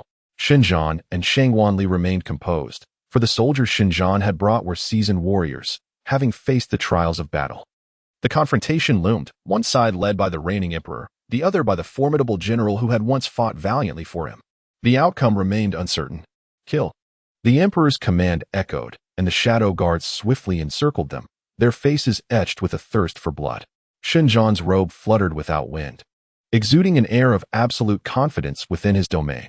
Shang Wanli's gaze fell upon Zhan, tinged with admiration. This was the true demeanor of a commander, decisive and ruthless. Although Shang Wanli lacked inner strength for protection, his agility and swift movements allowed him to dispatch a significant number of shadow guards in no time. Meanwhile, Zhan stood still, observing coldly, having anticipated this scenario. He had brought sufficient manpower, ensuring victory was the only outcome tonight. In his wrath, the emperor had forgotten the dark cloak of night within his chambers, consumed by a desire to rend Shang Wanli to pieces. With a flick of his wrist, Shang Wanli launched a concealed weapon towards his father. The emperor evaded it effortlessly, having engaged in many campaigns himself. His skill was not to be underestimated. With his sword, He unleashed a flurry of dazzling strikes that cut through the night. Shangguan Li, equally skilled, matched the emperor blow for blow. After a fierce struggle, the emperor remained confident. Yet Shangguan Li, undeterred, grew bolder with each exchange. Unable to bear witnessing this, Xinjiang contemplated intervening to swiftly end the emperor's life. Then, a whistle pierced the air, prompting everyone to halt and glance towards the roof. Beneath the moonlight stood a man clad in a white brocade robe. His fearsome tusked mask still evoking terror, yet it brought a sense of familiarity to the emperor. Left Guardian, did the Saintess send you to rescue me? The emperor's voice was filled with excitement and a hint of grievance. A flicker of murderous intent crossed the Left Guardian's eyes, though he concealed it. Indeed, I have come on orders. The emperor, oblivious to the irony, saw hope glimmer in his eyes. Then quickly eliminate them. Your Majesty, please remain calm. These individuals cannot pose a threat to us. Although the Left Guardian brings merely a handful of companions, none dare to underestimate the might of the demon sect. The emperor's countenance brightened. This is splendid news. Seize them at once. The Left Guardian surveyed the assembly, and upon encountering Xinjiang, a flicker of surprise crossed his gaze. Though he swiftly regained his composure, it was unexpected that the valiant General Xin should find himself in such dire straits. The consequences of a failed coup were well known. He dismissed the emperor's words, instead directing his attention towards Shangguan Li, his lips parting slightly. You are Shangguan Li, are you not? Shangguan Li's pupils constricted in shock, bewildered by the Left Guardian's recognition. I am, he replied. The Left Guardian, accompanied by his entourage, descended from the rooftop, landing before the emperor. Addressing Shangguan Li, he conveyed, Our Saintess has sent me with a message. Patricide is indeed an act that defies the heavens. Shangguan Li's complexion shifted. How audacious of the demon sect to speak so boldly in his presence. You demon sect truly meddle in affairs that do not concern you. With the situation as it stood, Shangguan Li felt no fear. Victory would grant him dominion, while defeat would cost him his life. The Left Guardian spoke little more, gesturing for the disciples behind him to charge forth. The cries of Xinjiang's troops echoed as they, elite amongst elites, faltered under the assault of the demon sect. In mere moments, only a sparse few figures remained upon the battlefield. Cease at once. Shangguan Li bellowed, but it was too late. His eyes were filled with shock as he shouted in rage, Demon sect. The Left Guardian acted swiftly, positioning himself before Xinjiang. Xinjiang evaded the Left Guardian's internal energy but dared not launch another attack. The Left Guardian's prowess was formidable. Grasping his sword, Xinjiang aimed it at the Left Guardian's brow, refusing to believe that a mere ruffian could surpass him in combat. Yet the Left Guardian did not even flinch. With a mere flick of his wrist, a powerful surge of internal energy erupted from his palm, instantly propelling Xinjiang away. A sudden, excruciating pain surged through Xinjiang's chest. A metallic taste filled his throat, and he coughed up a mouthful of blood, his face turning ashen. Why you? He stammered, clutching his chest, struggling to utter a sound, disbelief clouding his eyes. How could he possibly be defeated? He was General Shun. Little did he realize the brutal training that the disciples of the demon sect endured. The Left Guardian, positioned just beneath a single individual, attained his rank through more than mere fortune. A faint, cold smile played upon the Left Guardian's lips, devoid of any emotion. Our Saintess is merciful. As a friend of Miss Shun, she has only rendered you powerless, sparing your life. Chapter 70. The Saintess of the Demon Sect Goes Mad. Xinjiang's heart lay in ashes. He could scarcely accept that he had fallen to the hands of such a lowly vagabond. Xinjiang flicked his sleeve and turned to depart, unwilling to bear the mocking gazes of those around him. Halt! The Emperor's voice rang coldly. Xinjiang's steps faltered, yet he did not glance back, his silhouette appearing aged beyond his years. The Left Guardian halted the Emperor's advance, as the Saintess implored the Emperor to show leniency. General Shun had exhausted all his internal energy, and she urged that he be granted a reprieve, free from further pursuit. In the brief interlude of their conversation, a flicker of ferocity flashed in Shangguan Li's eyes, and the sword in his hand lunged straight toward the Emperor. The Left Guardian, quick to react, seized Shangguan Li's blade, and with a forceful grip, sent him sprawling to the ground. Blood poured from Shangguan Li's mouth, yet he remained conscious, refusing to succumb to unconsciousness. The Emperor's gaze grew increasingly frigid. His son, whom he once regarded with disdain, had indeed astonished him. As Shangguan Li lay on the ground, staring at the blade before him, he slowly closed his eyes. At this juncture, whether he was to be killed or mutilated mattered little to him.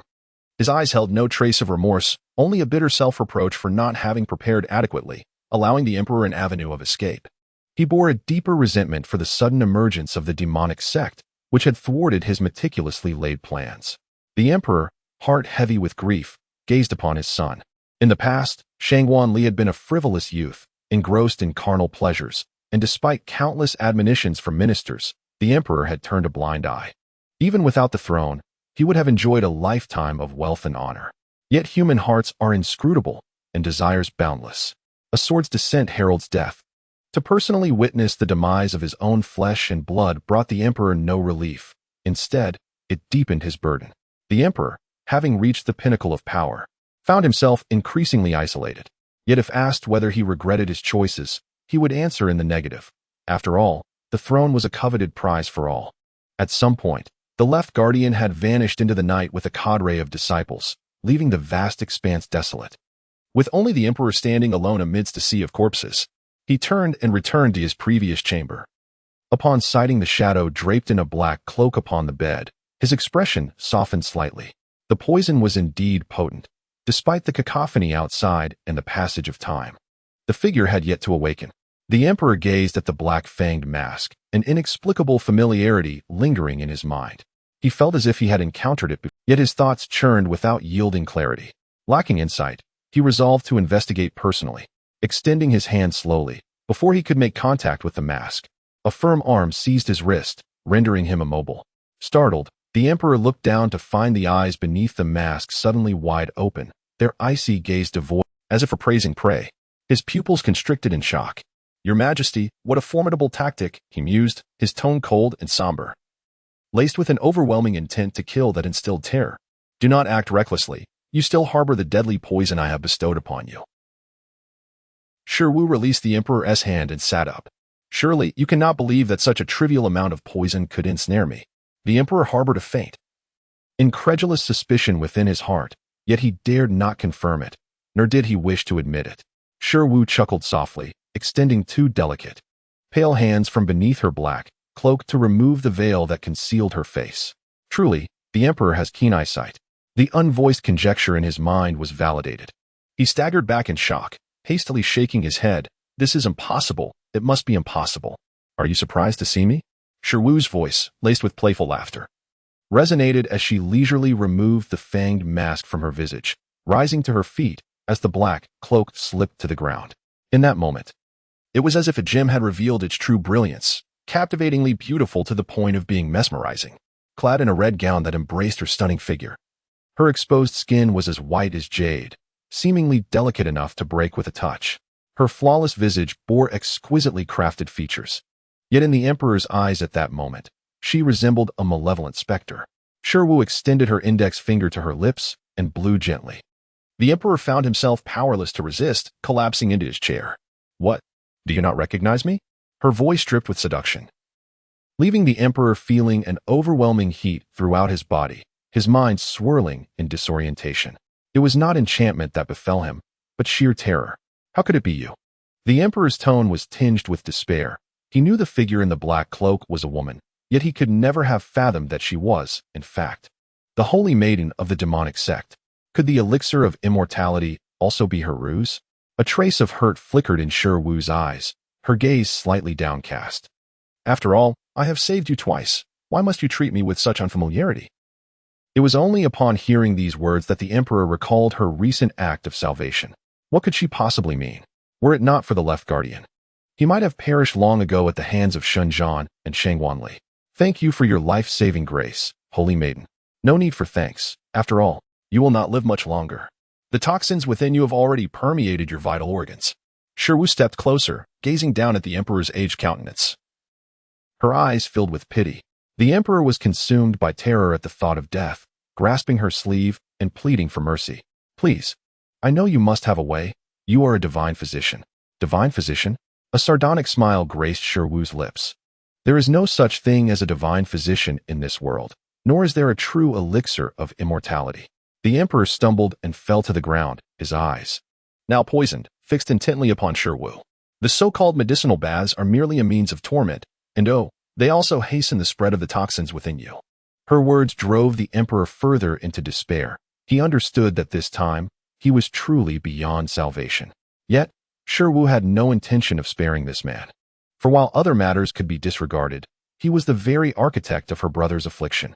How could she allow him to live in peace? The pain of the regent's cold poison far surpasses your own by countless magnitudes. Originally, you and the regent were in. The emperor was utterly unprepared for the revelation that the regent had long been in collusion with the demonic sect. No wonder the regent displayed such audacity. He had the support of a woman. Ha ha ha. Even so, what does it matter? His cold poison remains unsolvable. He shall still meet his demise. The emperor's expression grew increasingly deranged, while the chilling wind howled outside, and the flickering red candles cast a faintly desolate atmosphere. How can you be so certain that I lack a solution? The tone of Shi Wu was light and airy, yet it plunged the emperor's heart into despair. Indeed, she was a divine physician. How could she possibly be incapable of saving him? He never anticipated that after a lifetime of glory, he would meet such an end. Wu will surely find a way to rescue me. The voice of Shangguan Xuan resonated as he entered, standing beside Shi Wu with an air of confidence. The two, a perfect match, gazed down from their elevated positions upon the emperor. They bore the regal demeanor of sovereigns surveying their realm. What a pair of golden boys and jade maidens. The emperor sneered, his eyes filled with darkness, as though he wished to rend Shi Wu and Shangguan Xuan asunder. Shangguan Xuan appeared oblivious to the emperor's sarcasm and nodded in feigned agreement. Thank you for the compliment, Your Majesty. The emperor found himself momentarily speechless, realizing for the first time how brazen the regent truly was. As the air thickened with silence, his heart raced with dread. Neither of the two before him were benign. This place was no longer safe. The emperor's voice rose in panic. Someone, protect the emperor. Yet, regardless of how loudly he shouted, no one responded. The eerie stillness intensified his fear, compelling him to retreat desperately, seeking to escape this cursed place. Quick, take me away, or I shall have you killed. The emperor, now thoroughly frightened, trembled as he pointed at Shangguan Xuan and Shi Wu, his voice a mere whisper of incoherence. Your Majesty, it is futile to exert yourself. Your loyal shadow guards are all dead, Shi Wu remarked coolly, setting down her teacup, her eyes narrowing slightly. Impossible. Those were the elite he had painstakingly cultivated. Having invested considerable resources and time, how could they possibly be dead? What does it matter? Your opponent is the demonic sect. Upon hearing this, the emperor's head snapped up, staring at Shi Wu in sudden realization. It was you. You orchestrated all of this. You never truly intended to save me. Shi Wu smiled, as if it were the most natural thing in the world. At that moment, the emperor's only desire was to flee. He could not believe that the demonic sect had the power to control everything. Once he regained his composure, his first order of business would be to eliminate the demonic sect. He turned to leave, only to find the door inexplicably barred. Panic seized him as he glanced back, only to see Shi Wu and Shangguan Xuan standing at the threshold, their expressions serene and their gazes piercing. Can you spare me? The emperor finally grasped the essence of fear, trembling as he spoke. Spare you? What of your mercy towards the regent, who was but a child? The voice of Shi Wu was eerily calm, yet it struck the emperor like a bomb, leaving him paralyzed in place. Indeed, he had once been ensnared by ambition, resorting to any means necessary to seize the throne, even poisoning a child, subjecting him to inhumane torment each month. Yet, all he desired was to be emperor. What fault lay in that?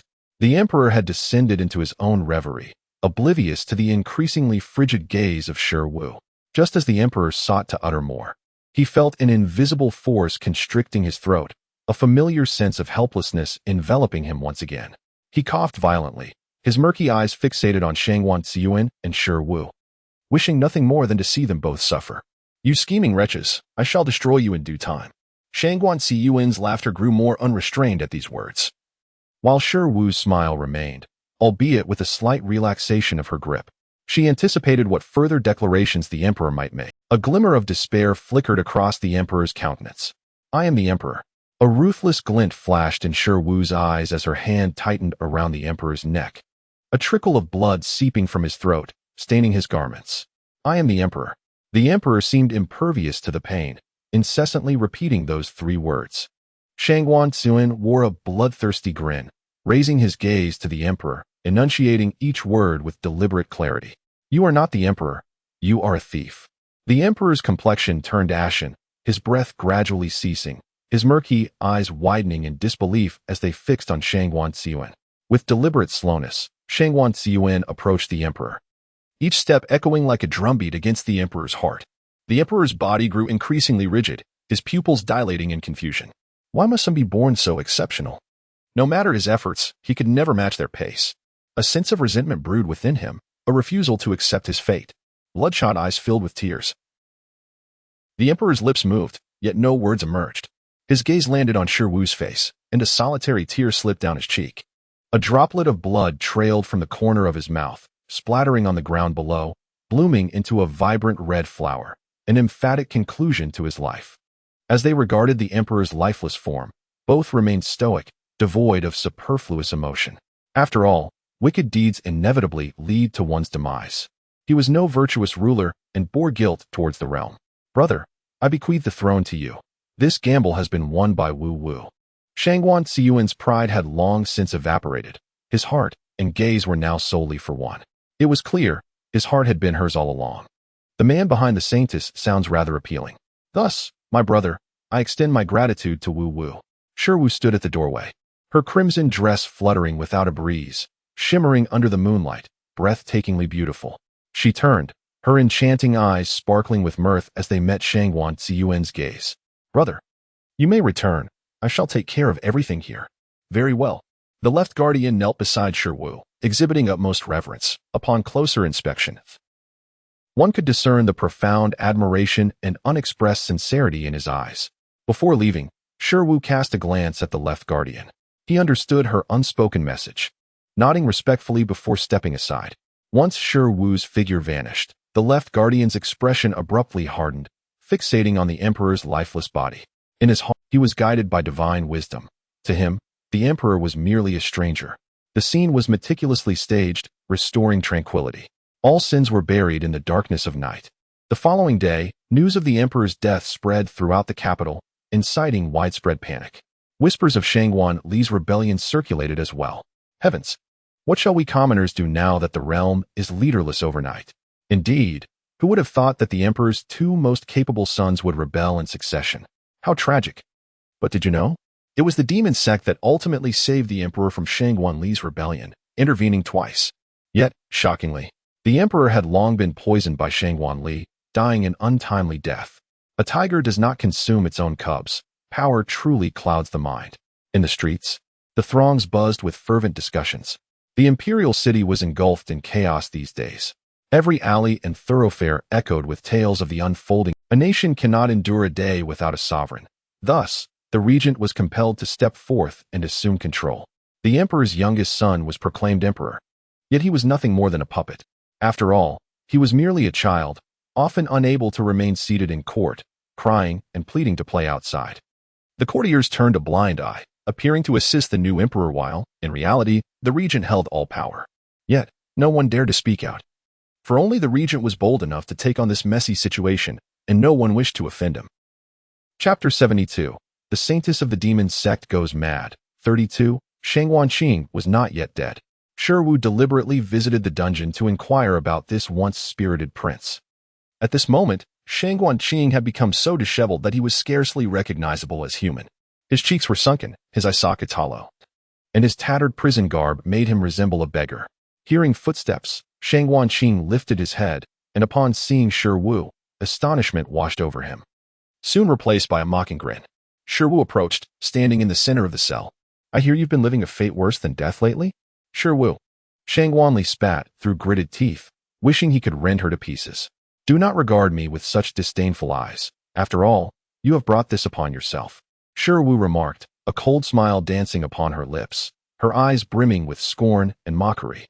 What a pitiful creature you are. Su Guanqing suddenly erupted into a maniacal laughter, tears streaming down his face as he laughed uncontrollably.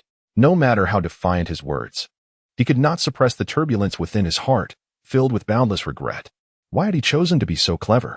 Had he simply done nothing, he would still remain the lofty prince, and upon his father's demise, he would ascend as the rightful emperor. Yet, he had chosen to act in what he believed to be wisdom, rendering everything to naught. The emperor has passed away. Shi Wu uttered this phrase lightly, but it struck Su Guanqing like a thunderbolt. And Su Guanli has also perished. With each word, Su Guanqing's composure crumbled further, and he collapsed to the ground. In the end, it became evident that in their struggle, they were left with nothing, such as the nature of the world. One may diligently plant flowers, yet see them fail to bloom, while carelessly sowing willows may yield abundant shade. Shi Wu, do not take delight. I shall haunt you even in death. With these final words, Su Guanqing hurled himself against the high wall, blood spurting forth, his head drooping in defeat. His eyes wide in disbelief. Reluctantly, he met his end. Shi Wu cast not a second glance back as she departed the dungeon. Her heart held no sympathy for Su Guanqing, nor did it harbor any guilt. His life had long been forfeit. All this could only be attributed to his own folly. The familiar mechanical sound echoed in Shi Wu's ears. Congratulations, host, mission accomplished. After the mechanic vanished, the voice of 001 chimed in, brimming with excitement. Host, you are remarkable. You have succeeded in the second realm. Will you choose to die a natural death in this world, or will you depart now? 001 had anticipated that Shi Wu would opt for a natural demise, yet she surprised him by choosing to leave. Xiao Yi, grant me 3 more days. Why does the host choose not to perish naturally? Do you not wish to accompany the great antagonist? The expression in Shi Wu's eyes was one that 001 could not decipher. Xiao Yi, a life devoid of challenge, is but a stagnant pool. Even he cannot hinder my pursuit of joy. Shi Wu had begun to relish these small worlds, and she was certain the next realm would still bear his presence. Upon leaving the dungeon, Shi Wu made her way to the general's manor. The entrance, once resplendent with vigor, now bore an air of solemnity and depth. As she entered, she crossed paths with General Shun. The fierce demeanor he once possessed had long dissipated, and upon seeing Shi Wu, he greeted her with an air of calm respect, seemingly having forgotten the events of that fateful night. General Shun, I trust you are well. May the Saintess be in good health. The two exchanged tranquil greetings and parted ways in serene silence. As Shi Wu gazed upon Shun Zhan's retreating figure, she profoundly understood the nature of such individuals. Like the former director of the Temporal Management Bureau, those who dwell in lofty positions for too long often find their greed firmly entrenched, which drives them to employ any means necessary to seize power. Some individuals, after encountering failure, are capable of introspection, allowing them to navigate the latter half of their lives with tranquility. Conversely, there are those who, despite their failures, remain unrepentant, relentlessly pursuing the so-called power at any cost, even forsaking their own conscience. It was evident that Shun Zhan was a clever man, belonging to the former category. Sister Shun Yi, Shen Ming'er emerged from her room and, upon seeing the familiar silhouette, momentarily thought she was imagining things. It is I, Shi Wu nodded in affirmation. Shen Ming'er was the individual with whom she shared the deepest bond in this world, aside from Shangwan Ziyuan. Although she typically exuded a demeanor of coldness and indifference, she could not help but afford this charming girl a bit more patience. As she prepared to depart, she naturally wished for Shen Ming'er to thrive in her future endeavors. Will you blame me for incapacitating General Shen? Shen Ming'er shook her head, her face awash with trepidation. Given your consideration for my sake, your decision not to harm my father is already an act of great mercy. How could I possibly hold it against you? As a daughter of a noble family, she understood that rebellion was an egregious act of treachery. Moreover, upon self-reflection, she recognized that the emperor had bestowed unparalleled honor upon the Shen family, and it was they who had betrayed that trust. Any form of retribution would be justified. She was no naive saint, capable of discerning right from wrong. Furthermore, with the burden of marital concerns no longer weighing upon her, Shen Zhan would likely be profoundly affected by this incident, relinquishing any compulsion to impose his choices upon his children. Sister Shen Yi, I am truly delighted to have you as a friend. From the moment I first beheld you, I knew you were no ordinary woman. The gratitude Shen Ming'er found difficult to articulate lay buried deep within her heart. Shi Wu was the first woman, unrelated, to shield her from harm. She had never anticipated that Shi Wu would act on her behalf. Simply being regarded as a friend was already a source of immense gratitude. Silly girl, Shi Wu said, affectionately stroking Shen Ming'er's soft hair, unable to resist the urge to caress it a few more times. My only wish is for you to live a safe and sound life, and to find a worthy partner. This statement was a genuine blessing from Shi, one that would undoubtedly come to fruition. Shen Ming'er harbored a peculiar feeling within her. In her world, Sister Shun Yi had never uttered such sentiments. She was exalted, enchanting, yet never sentimental, akin to a farewell before departing. Shi Wu returned to the demon sect once more, where the left protector was still leading everyone. The sect had transformed remarkably, evolving into a revered and prestigious institution in the hearts of many, with their faith far surpassing that of the emperor. You are my trusted confidant and my most esteemed subordinate. Shi Wu entrusted the sect leader's decree to the left protector for safekeeping, unaware that this would be their final encounter. Otherwise, he would have expressed his heartfelt sentiments to this remarkable woman. The demonic sect flourished, and Shi Wu felt at ease. Although this was merely a small world, it was a product of her dedication, and she hoped it would endure. After conveying everything, Shi Wu directly entered the imperial palace. Shangguan Xuan was immersed in reviewing memorials, burdened with responsibilities that rivaled anyone else's, his efforts equally unmatched. Wu, have you come to see your brother? Despite his busyness, Shangguan Xuan immediately rose to grasp Shi Wu's hand, burying his face in the crook of her neck, his head instinctively rubbing against her. Wu, I miss you dearly. The deep, nasal tones of his voice echoed in her ears, stirring an unusual sensation within Shi Wu.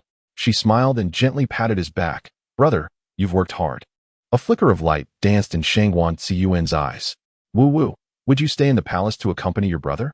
In recent nights, he had been plagued by the same dream, wherein he beheld Shi Wu clad in a resplendent red bridal gown, seated in a phoenix carriage, surrounded by adoring crowds. Yet, he could never catch up to that magnificent carriage, helplessly watching her drift further away. Though merely a dream, it pierced his heart profoundly. He felt as if the scenes had transpired in reality, that his Wu was slipping away from him. Keeping her close was the best arrangement he could conceive. But brother, I have my own matters to attend to. Shi Wu gently pushed Shangguan Xuan away. I came primarily to deliver the antidote for the cold poison. For a moment, the smile on Shangguan Xuan's face faltered, seemingly reluctant to accept Shi Wu's refusal, but he quickly regained his composure. Wu, I have something to discuss with you as well. Would you consider marrying your brother? A flicker of surprise crossed Shi Wu's eyes as a low, muted voice reached her ears. What did you say? Shangguan Xuan's gaze was fixed intently on her eyes. I said, I wish to marry you. Would you consent to be my bride? He knew that Shi Wu would never willingly become a caged canary. Yet he only desired to possess an identity that allowed him to stand by her side, nothing more. Seeing the earnestness in Shangguan Xuan's gaze, Shi Wu felt a stirring within her, yet the world within her heart remained untouched. Brother, let me think about it. Upon hearing her words, Shangguan Xuan did not display disappointment. Instead, a gentle smile graced his lips. It's all right. I will ensure that you willingly marry me. He believed that one day, Shi Wu would come to understand his true feelings. Let us set that aside for now. Please take this antidote. The cold poison has penetrated deep into your bones, and the agony of its withdrawal is not something just anyone can endure. As long as Wu is by my side, I can withstand anything. Shi Wu handed the porcelain vial to Shangguan Xuan. I will stand guard for you. You must ensure the medicine is absorbed into your veins. As he lifted the vial and swallowed the pill, a searing pain shot through him, and he clenched his teeth, stubbornly enduring the excruciating torment. He could not display even a hint of weakness before Wu. He was a man of unwavering strength. Wu, you may leave. I can manage on my own.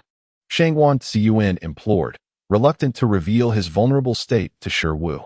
Observing the deep furrow in his brow, Shi Wu teased lightly, Are you truly all right, brother? Of course. Shangguan Xuan affirmed with unwavering conviction. Taking a deep breath, Shi Wu turned to depart, but as she took her first step, a sharp pang of pain surged from behind. She turned back to find Shangguan Xuan's face as pale as a ghost, beads of sweat trickling down his forehead, his fists clenched tightly, nails digging into his palms. Wasn't it supposed to be, of course? Shi Wu sauntered back leisurely, positioning herself before him, her hand gripping his chin, tilting his exquisitely handsome face slightly upward. Brother, if it hurts, just cry out. Wu will feel your pain. Having indulged too much in romantic tales lately, Shi Wu felt a surge of excitement, akin to a goddess gazing down upon her devoted followers. Shangguan Xuan's face contorted with agony. The corners of his eyes suffused with crimson as he gazed into Shi Wu's eyes, enunciating slowly, I beg the saintess to alleviate my suffering. Shi Wu's hand trembled slightly. This audacious man truly dared to continue. She moved behind him, her palm resting on his broad back. Gradually, her inner strength flowed into his body, easing the excruciating transformation he endured. As she channeled a significant portion of her energy into him, she silently thought, Shangguan Xin, Do not hold it against me. Feeling the warmth of Shi Wu's hand on his back, a wave of warmth cascaded through Shangguan Ziyuan, and the pain began to dissipate.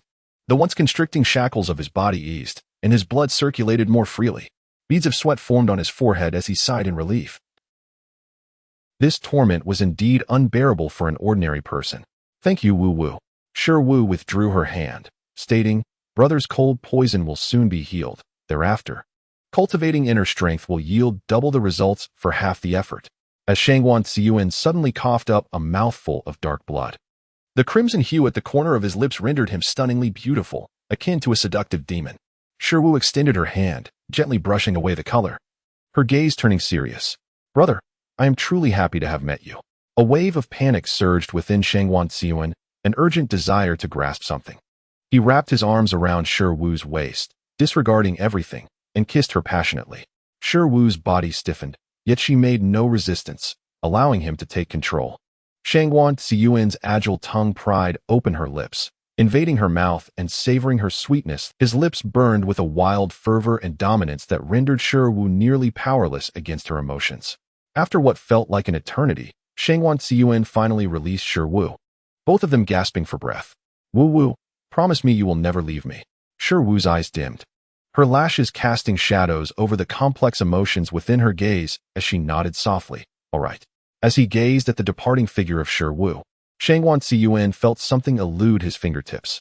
Upon returning to the Divine Healer Pavilion, Shi Wu, as per her routine, bathed and meticulously adorned herself with makeup before lying down and slowly closing her eyes.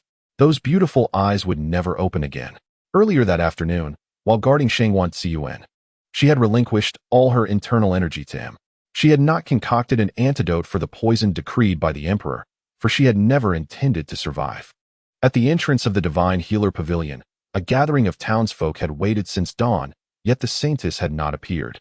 One woman, who had anxiously awaited since morning, fainted to the ground, crying out, Saintess, where are you? My husband is gravely ill. You must save us. The rumors of the pavilion's unexplained closure were not unprecedented. Yet today felt particularly different. As the sun dipped below the horizon, hope remained unfulfilled. A wave of panic surged within the left protector of the demon sect, who hastily made his way to the Divine Healer Pavilion with his disciples. At the entrance, he encountered Shangguan Ziyuan, who arrived simultaneously. Greetings, Regent, the left protector said, addressing the visibly troubled man, whom he recognized as one favored by their leader and thus worthy of respect. Shangguan Ziyuan nodded, and the two men pushed the door open. Stepping inside sequentially, the courtyard was devoid of any presence. Even the usually bustling apprentices were absent, leaving an unsettling silence. An ominous premonition lingered in both men's hearts. Upon pushing open the final door, silence still enveloped the room, yet they could faintly sense a lingering vitality. They hesitated at the threat, feeling that what lay beyond the door concealed a sorrowful truth they must confront. The left protector faltered, and as he lifted his gaze, he caught a fleeting glimpse of Shangguan Ziyuan's retreating figure and the fluttering hem of his robe. Immediately after, Shangguan Ziyuan's trembling silhouette emerged. Wu Wu, he uttered, his voice breaking, as if he had lost something of immeasurable value. The left protector's heart jolted, and he dashed forward, stopping just a few steps from the wooden bed. His eyes were bloodshot, his voice rendered silent. The woman on the bed lay peacefully with her eyes closed, her long lashes swaying gently in the breeze. Her face strikingly pale, lips devoid of color, resembling a fragile porcelain doll. She wore her favorite red attire, quietly departing in the corner. Shangguan Ziyuan staggered towards the bedside, kneeling before her, yearning to cry out, yet finding himself voiceless. The right protector followed closely behind, collapsing to the ground. Wu Wu, Shangguan Ziyuan's voice was hoarse, his eyes aflame with anguish. He trembled as he reached out with shaking hands to feel Shi Wu's breath, sensing the absence of vitality. His body quaked incessantly, as if burdened by an overwhelming blow. The left guardian observed Shangguan Ziyuan, who stood in a daze, and comprehended that the saintess had departed forever. The left guardian forcefully pushed Shangguan Ziyuan aside, channeling a trace of inner strength into Shi Wu's body. He discovered a toxin had infiltrated her very marrow. Yet, this was perplexing. The saintess possessed profound inner strength, and such a trivial poison should not have penetrated her defenses. How could she succumb to such a minor toxin? No. Her inner power had vanished inexplicably. Shangguan Ziyuan stood there like a statue, stunned. He understood that Wu Wu had relinquished all her inner strength for his sake. But why?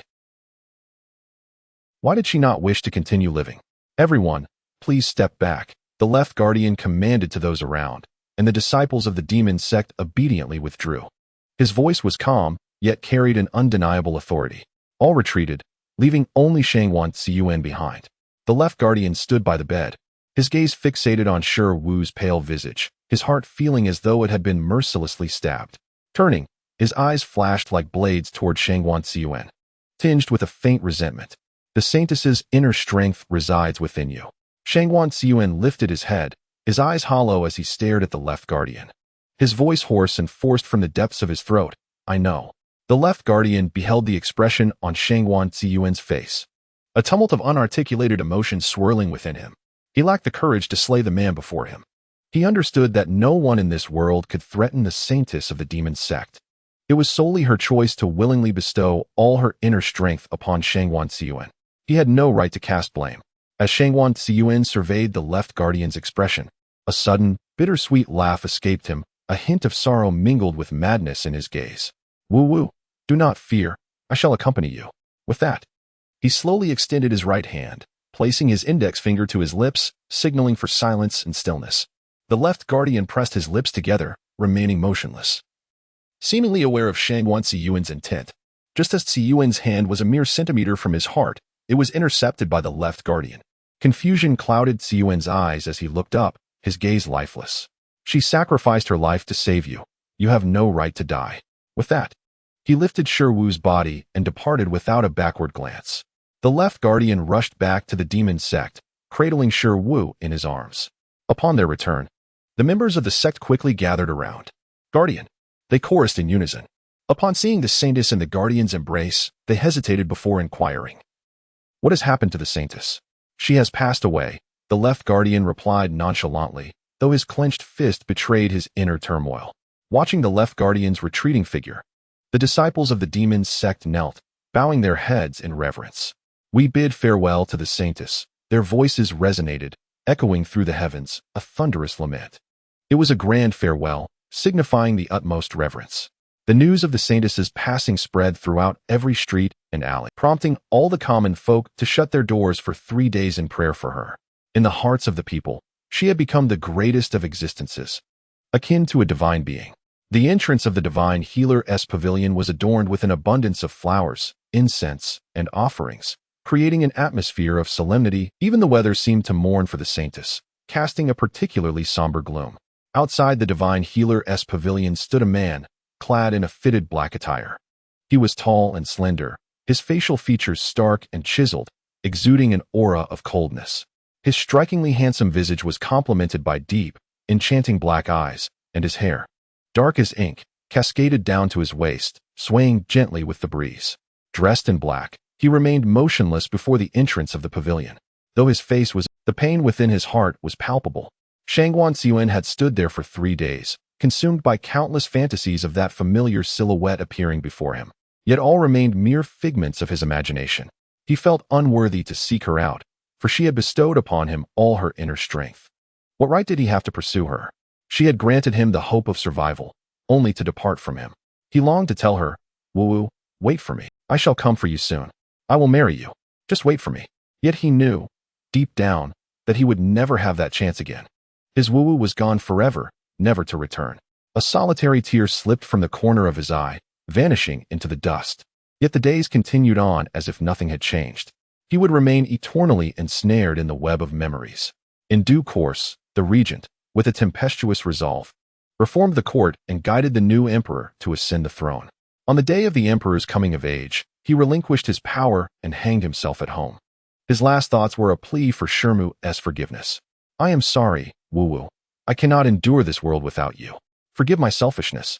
Within the dark cult, the left guardian, upon hearing the report from his subordinate, said nothing more than a nod. He gently touched the gravestone of Shi Wu, his gaze filled with tenderness. Saintess, you are no longer alone. In that space, Shi Wu, with a stoic expression, watched the conclusion unfold before her, closing the luminous panel. Beside her, 001 was sniffling, appearing utterly moved. Wu Wu, they all love you so much. How can this be so heart-wrenching? I want to cry. Shermu cast a disdainful glance at 001, perplexed by the little light entity's thought process. How could such a foolish creature be part of the system? The quality control of the Time Management Bureau is clearly lacking. Little one, becoming too immersed in the narrative is detrimental. Wiping away a tear from the corner of her eye, 001 returned to a state of readiness. Preparing to transmit to the next world. Please make your preparations, host. This time, be more proficient. Don't make me feel nauseous again. Shermu's voice, tinged with disdain, faded into the time tunnel as 001 glanced around nervously. In the Temporal Management Bureau, an exasperated voice echoed, "Haven't you found them yet? I truly have raised a bunch of useless individuals." Chapter 75. The Enchanting Crimson Flower. 1. When Sherwu opened her eyes once more, she was assaulted by a nauseating stench that made her stomach churn. She lifted her gaze to survey her surroundings, which could only be described in 3 words: filthy, dilapidated, and cramped. The place bore no resemblance to a human dwelling, but rather resembled a refuse heap. Leftover takeout lay rotting, with beer bottles and clothing strewn about, corners cluttered, and not a single clean or intact spot to be found. The air was thick with an unpleasant and nauseating odor. A splitting headache throbbed at her temples, and her throat felt as if it were ablaze with dryness. She was clad in a loose and cheap white gown that hung off her frame, ill-fitting and akin to a child donning an adult's attire. Stumbling unsteadily, Sherwu approached the mirror and caught a glimpse of herself. Her makeup was in disarray, yet her astonishing beauty still shone, particularly accentuated by the tear mole at the corner of her eye, rendering her alluringly seductive. However, her complexion appeared alarmingly pale, and her lips devoid of color. Had it not been for the faintest breath, she could have easily been mistaken for a corpse. Alas, beneath this exterior lay a heart riddled with scars. It was the first time Sherwu had encountered herself in such a disheveled state, her brows arching slightly with a hint of intrigue. This realm posed a challenge, and she relished it. The previous 2 beginnings had been a cakewalk, tasks accomplished effortlessly. Xiaoyi, what is happening? The anxious voice of 001 echoed in her mind, tinged with a hint of sobbing. Host, what should we do? I miscalculated the time of your transport. It was supposed to be 3 years ago when the original host first entered the entertainment industry, but instead, I brought you here 3 days after her suicide. Sherwu had not anticipated such a hellish opening. No wonder the room was in disarray. It had been days since the original host had passed away, unnoticed. The original host's tragic fate was indeed lamentable. 3 days dead without discovery. A smile crept upon Sherwu's lips. This only made things more interesting. Xiaoyi, do not fret. Trust me, transmit the storyline to me. The sound of 001's sobs diminished significantly, though a note of guilt lingered in its tone. Host, preparing to receive the storyline. The original host, Sherwu, had been a beauty since childhood, relentlessly pursued by numerous talent scouts who offered various lucrative conditions. However, her parents, the Sher family, declined all offers, as they were not in need of money, but rather wished for their child to grow up healthily. Tragically, during her high school years, a car accident claimed the lives of both her parents. The perpetrator, having been driving under the influence, fled the scene but was apprehended by the police, ultimately paying a substantial sum in compensation. Left alone, and with an abundance of unspent wealth, the original host eventually chose to enter the entertainment industry during her university years. Unaware of the depths of its treachery, however, she possessed considerable wealth, investing a substantial sum in acting for television dramas and films, which garnered her significant, elevating her to the status of a prominent star. Despite her initial lack of acting proficiency, her breathtaking beauty attracted a multitude of fans, marking one of the happiest periods of her life. This blissful chapter continued until she encountered an individual during a filming session, an unnamed extra whose countenance was strikingly endearing. He introduced himself as Zhao Haiyun, sharing the sorrowful tale of losing his father at a young age and having a mother afflicted by cancer. With a deceased father, an ailing mother, and a shattered spirit, the protagonist felt an immediate and irresistible attraction to this fragile man. He aspired to become a star, and she, enamored, poured her resources into elevating him to stardom, even sacrificing her own funds in the process. Grateful beyond words, Zhao Haiyun promised to announce their relationship and marry her upon winning the Best Actor award. With remarkable talent, he soon ascended to become the newly crowned Best Actor. On the day of the award ceremony, she sat in the audience, dressed in a flowing white gown, her heart brimming with joy as she anticipated his acceptance speech. Yet, as the event concluded, he made no mention of her. In a fit of rage, she found him in his dressing room backstage, entangled in a passionate kiss with a young model. Enraged, she stormed in and struck both of them, a moment captured by the media, leaving her feeling exposed and vulnerable. It dawned on her that to ascend, one must first sever ties with the one they cherish. The public outrage intensified, and despite her attempts at explanation, they fell on deaf ears. No one believed that she and the best actor were indeed a couple. After a prolonged wait, Zhao Haiyun failed to emerge and clarify the situation, prompting her to visit his residence directly. Upon entering, she was greeted by a chaotic scene of scattered garments and muffled moans. Zhao Haiyun appeared unfazed by her arrival, reclining on the sofa with an air of indifference, his eyes devoid of the warmth they once held. With an air of superiority, he carelessly remarked, "Time has changed, Shi Wu. If you behave, perhaps I shall allow you to remain by my side." She could hardly fathom that the once bright and gentle youth had transformed into this arrogant figure. Yet, a flicker of hope remained within her as she endeavored to awaken the man she once knew. She began sharing snippets of their romantic life online, garnering support from passers-by, which gradually shifted public opinion. The turning point arrived during a brand's red carpet event, where she and Zhao Haiyun shared the stage. When the host broached the topic, Zhao Haiyun lowered his head for a prolonged moment. Upon raising it again, his face bore the traces of tears as he tremulously grasped the microphone. "I grew up in poverty, and it was only when Teacher Shi took notice of me that my life began to change. Rather than calling it a romance, one could say she supported me. My reluctance to acknowledge it stems from a fear of exposing my shameful past, reopening old wounds." Shi Wu gazed intently at Zhao Haiyun, a self-deprecating smile gracing her lips as she recalled how skillfully he excelled at acting.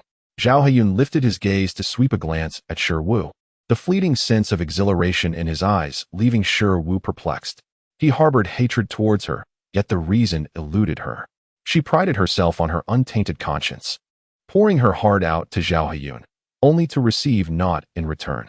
Following the brand event, Zhao Haiyun's fans erupted in fury, unleashing a torrent of malevolence upon Shi Wu, exacerbating her already dire situation. This marked one of the most extensive instances of online harassment in the annals of the entertainment industry. Her residence was exposed by those with ill intentions, rendering her too fearful to step outside during the day. At that moment, she felt akin to a rat scurrying across the street, utterly incapable of confronting the chaos. Even unable to respond, for no one believed her. Meanwhile, Zhao Haiyun ascended to unparalleled heights, continuously adorned with the crown of. She could only watch as the situation spiraled out of control, her mental state deteriorating further, having attempted suicide multiple times, only to be rescued by her landlord. Many continued to assert that she was merely acting, claiming that if she truly wished to die, she should do so genuinely, dismissing her plight as an attempt to gain notoriety. Ultimately, unable to withstand the relentless barrage of malice, she ingested an overdose of sleeping pills. This time without anyone to save her, she passed away in a haze of confusion. Unbeknownst to her, Zhao Haiyun had intentionally approached her from the outset. For the man who had caused the tragic accident years ago, resulting in the death of Shi Wu's parents, was his father. Consequently, his family was shattered, enduring prolonged hardship.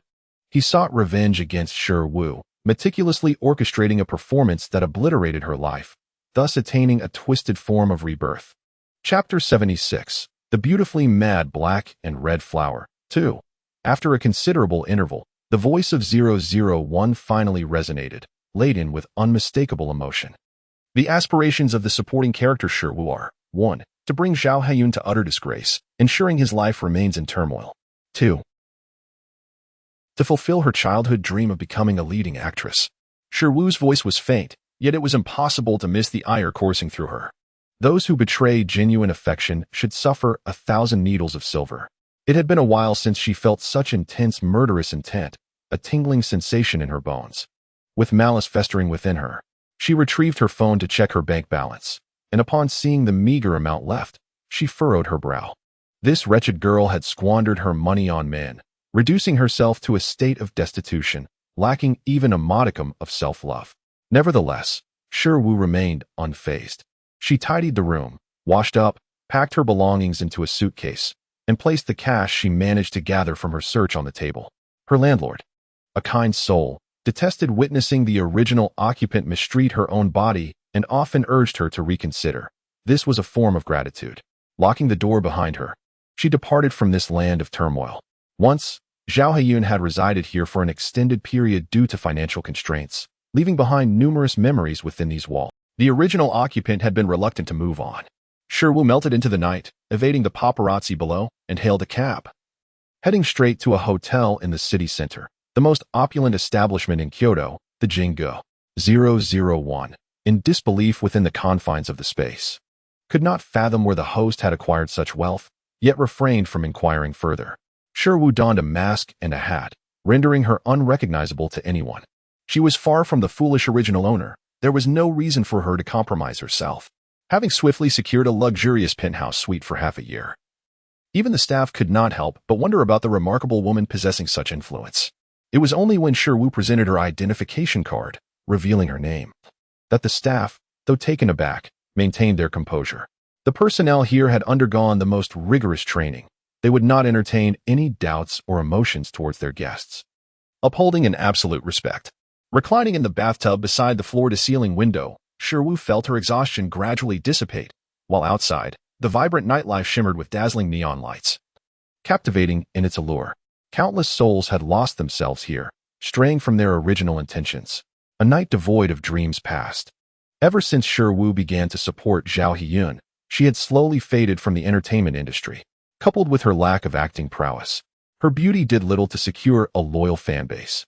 The question of how to re-enter the public eye loomed large. She was not in want of money, yet she yearned for an opportunity. While scrolling through Weibo, Shiwu noticed that the renowned variety show director, Director Wu, intended to launch an unprecedented program titled Survival on a Deserted Island. The show's premise revolved around the most authentic depiction of a deserted island and the truest aspects of human nature. A voting option was published on Weibo, allowing fans to select their preferred artists for participation. Zhao Haiyun topped the list, standing in a chasm of popularity above the rest. A flicker of deep contemplation crossed Shiwu's eyes as she scrolled through her contacts for Director Wu and dialed his number. Previously, in her efforts to promote Zhao Haiyun, the original owner had invested in Director Wu's projects, thus retaining his contact information. On the other end, Director Wu was tirelessly working on the program's planning and casting. Upon seeing Shiwu's call, he was suddenly filled with excitement. The recent buzz surrounding Shiwu and Zhao Haiyun was perfect for garnering attention. Hello, Xiao Wu. Wu's voice, tinged with ulterior motives, resonated with immense surprise, akin to a ravenous wolf spotting its prey. Director Wu, long time no see. Shiwu's voice, casual yet laced with sent a jolt through Wu's heart. He sensed an unmistakable intuition that the woman on the other line was not to be trifled with. I am very interested in your new program. Upon hearing this, Wu dismissed his unfounded speculations, his tone brimming with palpable excitement, nearly breaking into a falsetto. Really? As the chief director, I sincerely invite you to participate. Of course, Shiwu replied with a smile that masked endless malice. Without him, I wouldn't even consider it. Wu assumed Shiwu still harbored feelings for Zhao Haiyun, letting out a sigh. Regardless, he was aware that Zhao Haiyun had been nurtured by Shiwu's efforts. Burning the bridge after crossing it. Zhao Haiyun cannot be considered a person of integrity. Yet, such is the nature of the world, the insipid thrive. And in the chaotic realm of entertainment, true love is indeed a rare luxury. Those who possess influence hold dominion. Fine, we shall communicate via phone later. After hanging up, with nothing to occupy her, Shiwu opened Weibo. It is no surprise that Zhao Haiyun, the reigning box office star, dominated half of the top 10 trending topics. This sight made Shiwu feel nauseous. Upon glancing at her profile, she discovered to her astonishment that she had over 1 million followers, the majority of whom were detractors. She activated her camera and casually snapped a photo, captioning it New Beginnings. Immediately after posting, a deluge of messages flooded in, each comment more varied than the last. Daily, inquiries about when Shiwu would meet her demise surfaced. Is she attempting to ride the coattails of fame? Could she not share a planet with us? Only I have noticed that while Fei is indeed vicious, she is also strikingly beautiful. I truly adore that face. To the commenter above, your worldview is as distorted as your appearance. The vitriol was relentless, yet it could not obscure the malice lurking within. Shiwu remained remarkably composed, fervently responding to each comment. Thank you for your concern. I shall live a long life. Sharing a planet with you is a tragedy. You possess discernment. I have not only my features, but also principles. Her late-night tirade against netizens propelled her into the limelight once more, inviting an avalanche of insults, with even the few defending her receiving harsh rebuke. At that moment, Zhao Haiyun reveled in indulgence, surrounded by two youthful models, their laughter bright as blossoms, their eyes squinting with delight. The adoration in their gazes was palpable. Who would not wish to be associated with a movie star to ascend to greatness? The models were eager to pour drinks for Zhao Haiyun, practically vying for his attention. His phone vibrated, and upon opening WeChat, he discovered a message from his manager. Upon reading it, Zhao Haiyun smirked coldly, fully aware that Shi Wu's antics were designed to garner his attention. However, he was no longer the impoverished boy willing to compromise. He had long since transformed into someone of considerable stature. Setting his phone aside, he surrendered to the hedonistic revelry, kissing the models passionately, oblivious to the fleeting glimmer of a camera light in the corner. Shi Wu observed the video sent by her private investigator, her expression one of disdain. Engaging in such frivolity, he seems unperturbed by the risk of disease. She stored the video along with previous documents detailing Zhao's father's criminal activities, knowing that one day, this evidence could lead to Zhao Haiyun's downfall. Additionally, she possessed numerous chat records that the original owner had refrained from sending, for otherwise, she would not have suffered such undeserved misfortune. Zhao Haiyun believed those records lost and acted with impunity, unaware that the original owner's affection had paved his path to success. Love, in its greatness, is also profoundly humble. Shi Wu enjoyed a period of delightful leisure. Casting aside all concerns, I indulge in these final moments of leisure. For once the program commences, such tranquil days will be but a memory. The reality show Survival on a Deserted Island has officially announced its return on Weibo after a significant hiatus, revealing 6 participants, though only 3 have been disclosed thus far. Among them is the newly crowned Best Actor, Zhao Haiyun, the illustrious diva, Tan Sheng, and the recently ascendant starlet, Su Mianmian, who has gained fame through a supporting role. Shi Wu has a vague recollection of her, as it seems she has been elevated by Zhao Haiyun's endorsement, having witnessed their intimate embrace firsthand. As for the remaining 3 participants, one is herself, while the identities of the other 2 remain a mystery. With director Wu's extensive network, speculation abounds.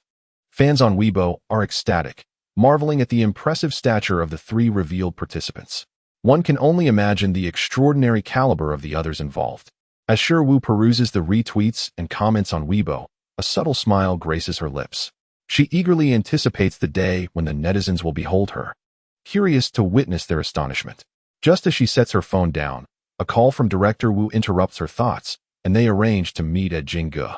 Accompanied by his assistant and the contract, director Wu ascends to the penthouse suite, fully aware of Shi Wu's wealth. Though he did not anticipate her affluence to such an extent, it is uncommon for individuals of their ilk to splurge on a lavish penthouse for a single night. The deference exhibited by the attendant earlier suggests that Shi Wu has likely not merely occupied this space for a day. Director Wu is somewhat apprehensive, uncertain whether inviting Shi Wu to participate in the show was a wise decision. To receive him, Shi Wu has changed from her sleepwear into a simple white t-shirt and black jeans. The view from Jingge overlooks Kyoto's largest shopping mall, adorned with Zhao Haiyun's promotional posters. Shi Wu stands motionless before the floor-to-ceiling window, seemingly intent on memorizing his visage. The doorbell rings, snapping her from her reverie, and she turns to answer the door. Director Wu is momentarily taken aback as their eyes meet. In an instant, his blood runs cold. The woman before him is undeniably beautiful, yet her gaze is hollow and abyssal, as if swirling with an unseen vortex. Please, come in.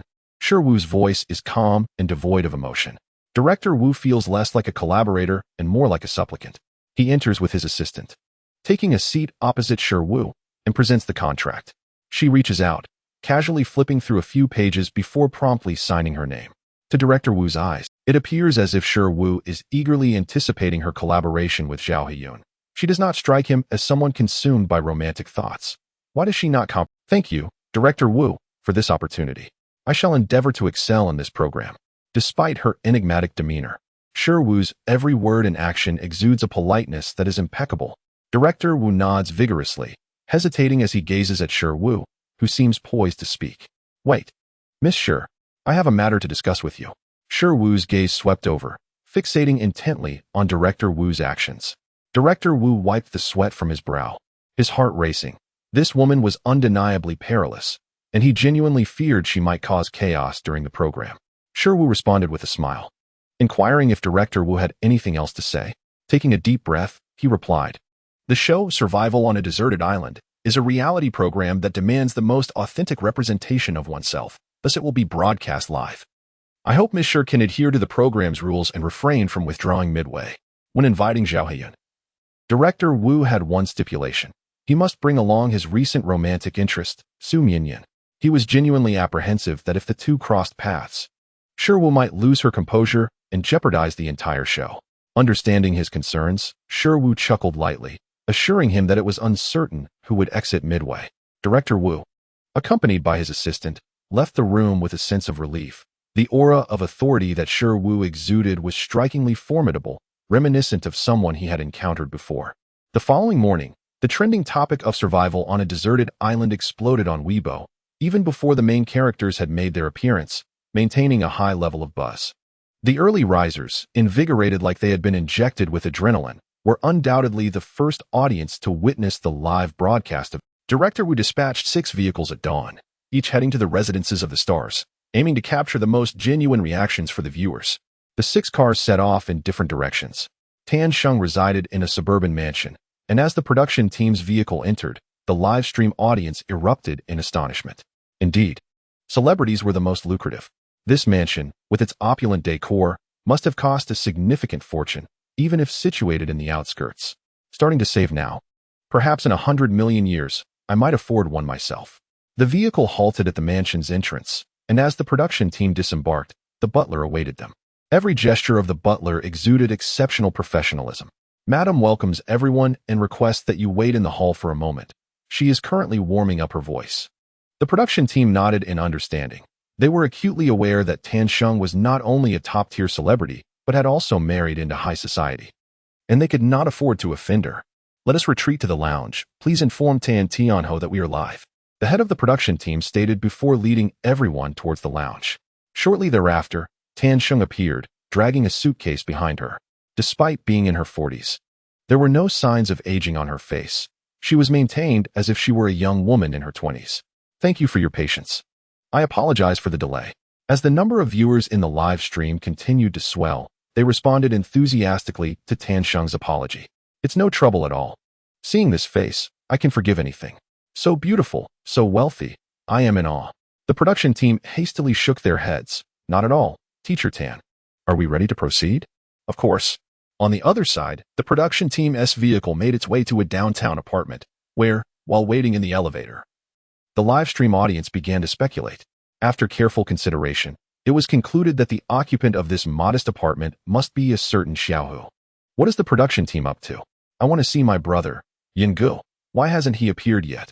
As the elevator doors opened, the production team members, armed with the artist's door number, knocked. Inside, separated by a mere door, chaos reigned. Empty bottles and clothing strewn about, indicating a fierce battle had taken place. Zhao Heyun lay on the bed, cradling a furry head in his arms. Upon hearing the knock, he groggily got up, his mind clouded as he opened the door. This disheveled appearance entering the live stream sent the audience into a frenzy, fervently rallying behind their beloved brother. "At last, I see my brother. Ah, even just waking up, he looks so handsome." Zhao Heyun, indeed, has become an acclaimed actor yet still resides in such a small apartment. The live stream audience was treated only to a close-up of Zhao Heyun's face, mistakenly believing he had just awakened and was a bit dazed, still not fully grasping the situation of recording the program. However, the production team was present on site. Through Zhao Heyun's silhouette, they glimpsed the disarray of the living room, and at the moment a woman wrapped in a bathrobe appeared. The team hurriedly shifted the camera and shut down the live stream. Yet, astute viewers, in that fleeting moment when the camera panned away, caught sight of the red marks on Zhao Heyun's body. "Where's my brother? What is going on? Isn't this a live broadcast? Am I the only one who feels there is more to this? What unspeakable images did the production team witness? May I timidly express that I believe I saw red marks on Zhao Heyun? Could it be that he is hiding a lover? The upstairs neighbor, a certain Xiaohua, must be daydreaming about our brother every day." Regardless of the fervent discussions among netizens, the captivating scene of the production team and Zhao Heyun exchanging glances was forever obscured from their view. "Teacher Zhao, we are the production team of Survivors on a Deserted Island. Today is the day of the broadcast. Did you forget?" The production team cautiously inquired, keenly aware of their humble position and the reverence they held for the esteemed actor. Though Zhao Heyun now boasted millions of fans, he remained acutely aware of his public image. Suddenly jolted awake, he turned to the equipment held by the staff. You didn't capture any of that, did you? The staff, in their haste, shook their heads and cast a discreet glance at the woman behind Zhao Heyun. Of course not. We'll wait for you downstairs. Once you're ready, you can come down directly. All right. Zhao Heyun felt a wave of satisfaction at the production team's discretion. Status and power were indeed advantageous. Had it been his former self, he would never have possessed such privilege. Closing the door once more, Zhao Heyun's gaze darkened as he regarded the woman before him. Today is such an important day for the live broadcast. And yet you coaxed me into drinking so much last night, deliberately aiming to ruin my reputation, weren't you? Zhao Heyun places immense importance on his image, valuing it above all else. The entertainment industry is never short of beauty and talent. Should he falter in maintaining his current status, a multitude of individuals would readily take his place. Thus, none are more concerned about their reputation than he. You may leave now, and let there be no further contact. Zhao Heyun's words, delivered with an air of nonchalance, plunged the woman into despair. She had painstakingly cultivated this connection, striving to ascend to the bed of the film emperor, investing considerable effort. How could she resign herself to such a fate? Yet, she found herself powerless. She lacked the standing to express discontent, gathering her belongings and departing in tears. Zhao Heyun pinched the bridge of his nose before swiftly showering and donning a high-neck sweatshirt before heading out. He could not afford to keep his audience in the live stream waiting too long. The longer they waited, the more absurd the rumors would become. A truth he understood well. Once seated in his car, he exchanged a glance with the production team, signaling the live stream to resume. A surge of viewers flooded in, nearly overwhelming the back-end system. Brother, I've arrived. Who is this fortunate soul that immediately encounters my brother's stunning visage? What transpired just now? Can someone provide an explanation? Zhao Heyun cleared his throat, intentionally adding a touch of drama, his gaze filled with deep emotion as he locked eyes with the camera, fully immersing himself in the performance. My dear Yuna fans, I sincerely apologize. We experienced some technical difficulties. The fans in the live stream erupted into a frenzy, wishing to leap. Brother has apologized to me. My ears are about to be filled with bliss. Who will assist in delivering this joy? 50 for each. Amidst the barrage of infatuated comments, a few sober voices pierced through. Technical difficulties is the most generic excuse for a live broadcast mishap. I'm curious to know what could possibly be unbroadcastable. Zhao Heyun certainly does not possess the innocent appearance of someone who might be hiding an old flame in the room, afraid to let his fans see. These comments quickly faded, unnoticed, yet they proved eerily prophetic. Su Mianyan was also picked up by the production team, heading to the filming location together. Of the 3 remaining vehicles, 2 entered the most luxurious villa district in Kyoto, known as Kyoto Rinjia, while the other proceeded to the parking lot of Jinga. The mere sight of this spectacle ignited rampant speculation among netizens. Is Kyoto Rinjia the one I think it is? Indeed. It is said that there are only 12 villas within, situated in the finest location in all of Kyoto, inhabited by affluent individuals embodying power and wealth. Could the production team truly secure a venue as prestigious as Kyoto Rinjia? Setting aside Kyoto Rinjia, those who reside in Jinga are no ordinary individuals, as it is the most opulent hotel in Kyoto. With the collective anticipation mounting, the 2 vehicles gradually came to a halt within the villa district. The stewards of the 2 villas personally welcomed them. At the Shun residence, Shen Yaoyong lounged on the sofa, casually playing video games, while an elegant woman seated beside him indulged in a facial mask.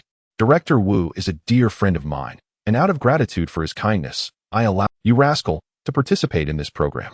I must advise you not to cause any trouble during the show. If I do not discipline you, your brother certainly will. Shen Yaoyong sat up straight, feeling a twinge of shame.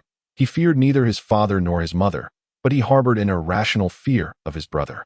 It baffled him how he and his brother, 2 individuals so vastly different, could emerge from the same womb.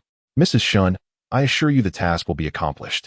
The production team had coordinated with the housekeeper in advance for the shoot, and when the housekeeper arrived with the crew, only Shen Yaoyong remained on the sofa. Hello, everyone in the live broadcast. Shen Yaoyong greeted the camera with a smile, his prominent canine teeth shining through, exuding an air of innocence. Yet, his rebellious hairstyle and leather jacket presented a certain delinquent charm. The live stream was a study in contrasts, Some viewers fell silent while others erupted in excitement. Who is this person? I've never seen him before. Oh my gosh, Shin Yaoang. How did he end up on this variety show? He seems completely out of place. I just want to shout, hubby. Ah, an international racer. I'm smitten. This show is something else. Shin Yaoang, the second son of the Shin family, a defiant and top-tier racer, showed little interest in the family wealth, dedicating himself wholeheartedly to this extreme sport. He had achieved remarkable success, clinching the championship title for 3 consecutive events. And with his extraordinarily handsome face, amassed a vast fan base. Especially abroad, he was a viral sensation, an undefeated legend. As Shin Yaoang set off with his luggage, he unexpectedly encountered another mysterious guest invited by the production team. Sister Ronger, you're participating in this show too? His astonishment was genuine, for he knew that Fu Rong had been passionate about songwriting since childhood, hailed as a creative genius, and was thus a semi-figure in the entertainment realm. Fu Rong nodded, her eyes sparkling with hidden delight and affection, concealing the fact that she had learned of this opportunity through Aunt Shun and had chosen to join the program. All 5 participants had made their appearance in the live stream, leaving only the final mystery guest. Sherwu had not anticipated becoming the grand finale. The last vehicle of the production team stopped at the entrance of the Jinga. The audience in the live stream could hardly contain their excitement, eager to discover who the final star would be. The elevator ascended, and the anticipation among the viewers grew palpable. Those residing in the upper levels of the Jinga were likely not ordinary individuals. Celebrities typically occupied these heights, but only the topmost floors boasted an extravagant price tag that could reach thousands for a single night. Look, the elevator has stopped at the top floor. The doors opened slowly, revealing an opulent setting adorned with dazzling lights and unparalleled luxury. It resembled a magnificent palace, resplendent and opulent, adorned with dazzling crystal chandeliers. The floors were covered with exquisitely handcrafted carpets, while the walls displayed precious oil paintings and various artworks. The entire floor exuded an air of extravagance. The topmost level unfolded like a golden ocean, captivating all who beheld it, rendering them utterly entranced. Every ornament in the corridor was constructed in royal style. On either side of the corridor, artifacts encased in glass protection shimmered, each decorative piece worth a fortune, leaving an indelible impression. Regrettably, this was my first encounter with the decor of the Jing Pavilion's upper floor. My goodness, I had truly arrived. The treasures along the corridor were likely genuine artifacts, each worth its weight in gold. My curiosity intensified about the identity of the final guest. The production team, following the guest's assigned number, knocked upon one of the doors. As the lock clicked open, a hush fell over the crowd, all eyes riveted on the live broadcast screen. First, a pair of long, slender legs entered the frame, followed by a face so exquisite it could be likened to jade. Those eyes seemed to possess an enchanting allure, drawing one's gaze irresistibly. It felt as though my breath caught in my throat, my heart threatening to leap from my chest. The comments section erupted. Fans were in a frenzy. Wasn't that the sensational Heat sister? She was the final star. How could this be? What was the production team thinking? Did they truly not fear for our lives? With my fervor for the illustrious Zhao Yingdi, I had followed him to this program, utterly shameless. I protested, demanding Sherwu's removal from the show. Was I the only one who found Sherwu beautiful? Residing in the luxurious suite of the Jing Pavilion indicated she was not lacking in wealth. Yet why must she cling to Zhao Hiyun? Who knows? It remains a mystery how she acquired such riches. Malicious comments flooded the screen. Yet Sherwu remained remarkably composed, pulling her suitcase with a calm demeanor. "Let us go," she said softly, even as the production team's vehicle reached the assembly point. The barrage of vitriol directed at Sherwu showed no signs of abating. Even Director Wu, seasoned in the face of storms, felt a twinge of oppression upon reading the venomous words in the comments, unable to fathom how she managed to confront such slander. The remaining 5 participants awaited at the assembly site, unaware of the last guest's identity, having missed the live broadcast. When Sherwu appeared, suitcase in hand, the expression on Zhao Hiyun's face was nothing short of extraordinary, an inexplicable blend of fear and disdain. He had not anticipated that Sherwu would follow him like a persistent shadow, and he feared she might recklessly unveil past secrets. As Sherwu lifted her gaze, it met Zhao Hiyun's, a subtle, enigmatic smile gracing her lips, her eyes glinting with an icy spark. She too was eager to witness what irrational actions the agitated man might take. Sherwu approached the group leisurely. "Hello, I am Sherwu," she announced, standing before Zhao Hiyun. "Oh, As Shiru made her entrance, Zhao Heyun instinctively held his breath, a hint of a mocking smile gracing his face. You truly are an unyielding spirit. Shiru, however, paid no heed to Zhao Heyun and instead directed her gaze towards the girl standing nearby. Upon recognizing her features, Shiru paused momentarily. The girl was clad in a flowing white dress, draped with a pink fur shawl, her long hair elegantly pinned up, and a delicate pearl necklace cascading down, accentuating her petite ears and exquisite makeup, rendering her exceptionally beautiful. Shiru's eyes sparkled with delight. Such an adorable young lady was indeed a rarity. The girl noticed Shiru's gaze and, having been raised in the upper echelons of society, sensed an unmistakable aura of superiority emanating from Shiru, one that was even more piercing than her own. She was certainly not the type of person described on the internet. Hello, I am Fu Rong, she said politely, extending her right hand with a gentle smile. Shiru, came Shiru's reply as she reciprocated the gesture, lightly shaking Fu Rong's hand. Fu Rong's eyes narrowed slightly, a sly smile appearing as she admired Shiru's demeanor, particularly as a strong woman. Shiru was undoubtedly her ideal. Tan Sheng, the most senior among them, stepped forward to take charge of the proceedings. Since we are all here, let us introduce ourselves briefly. I am Tan Sheng, a musician. Su Mian cast a provocative glance at Shiru, her outward appearance delicate, her voice strained. Hello everyone. I am Su Mian, an actress. Fu Rong followed suit. I am Fu Rong, a lyricist.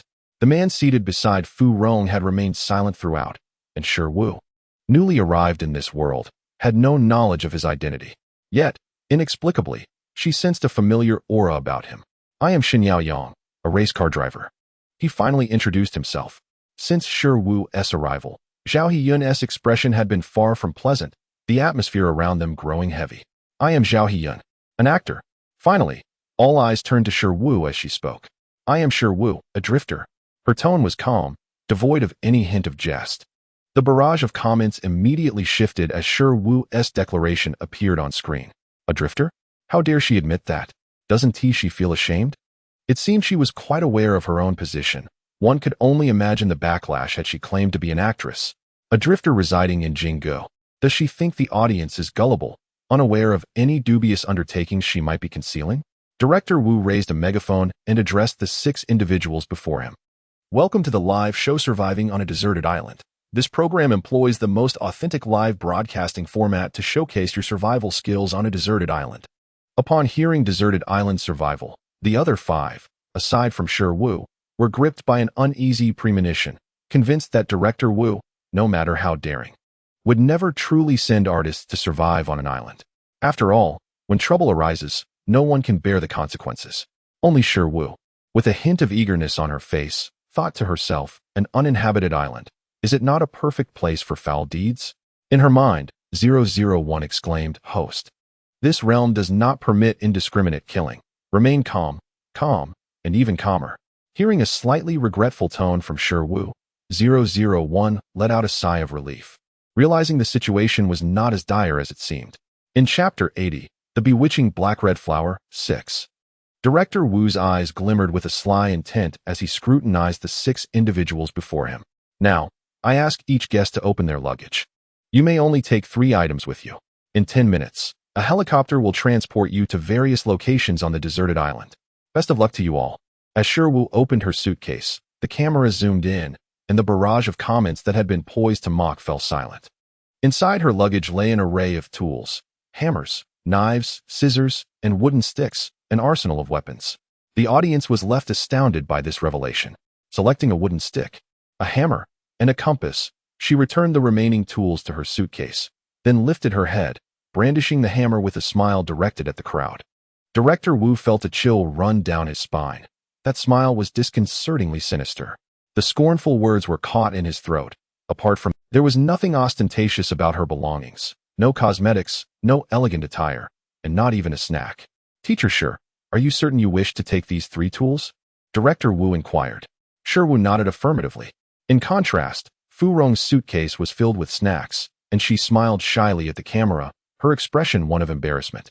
I simply enjoy eating, please don't mind me. The comments erupted in delight, showering her with praise.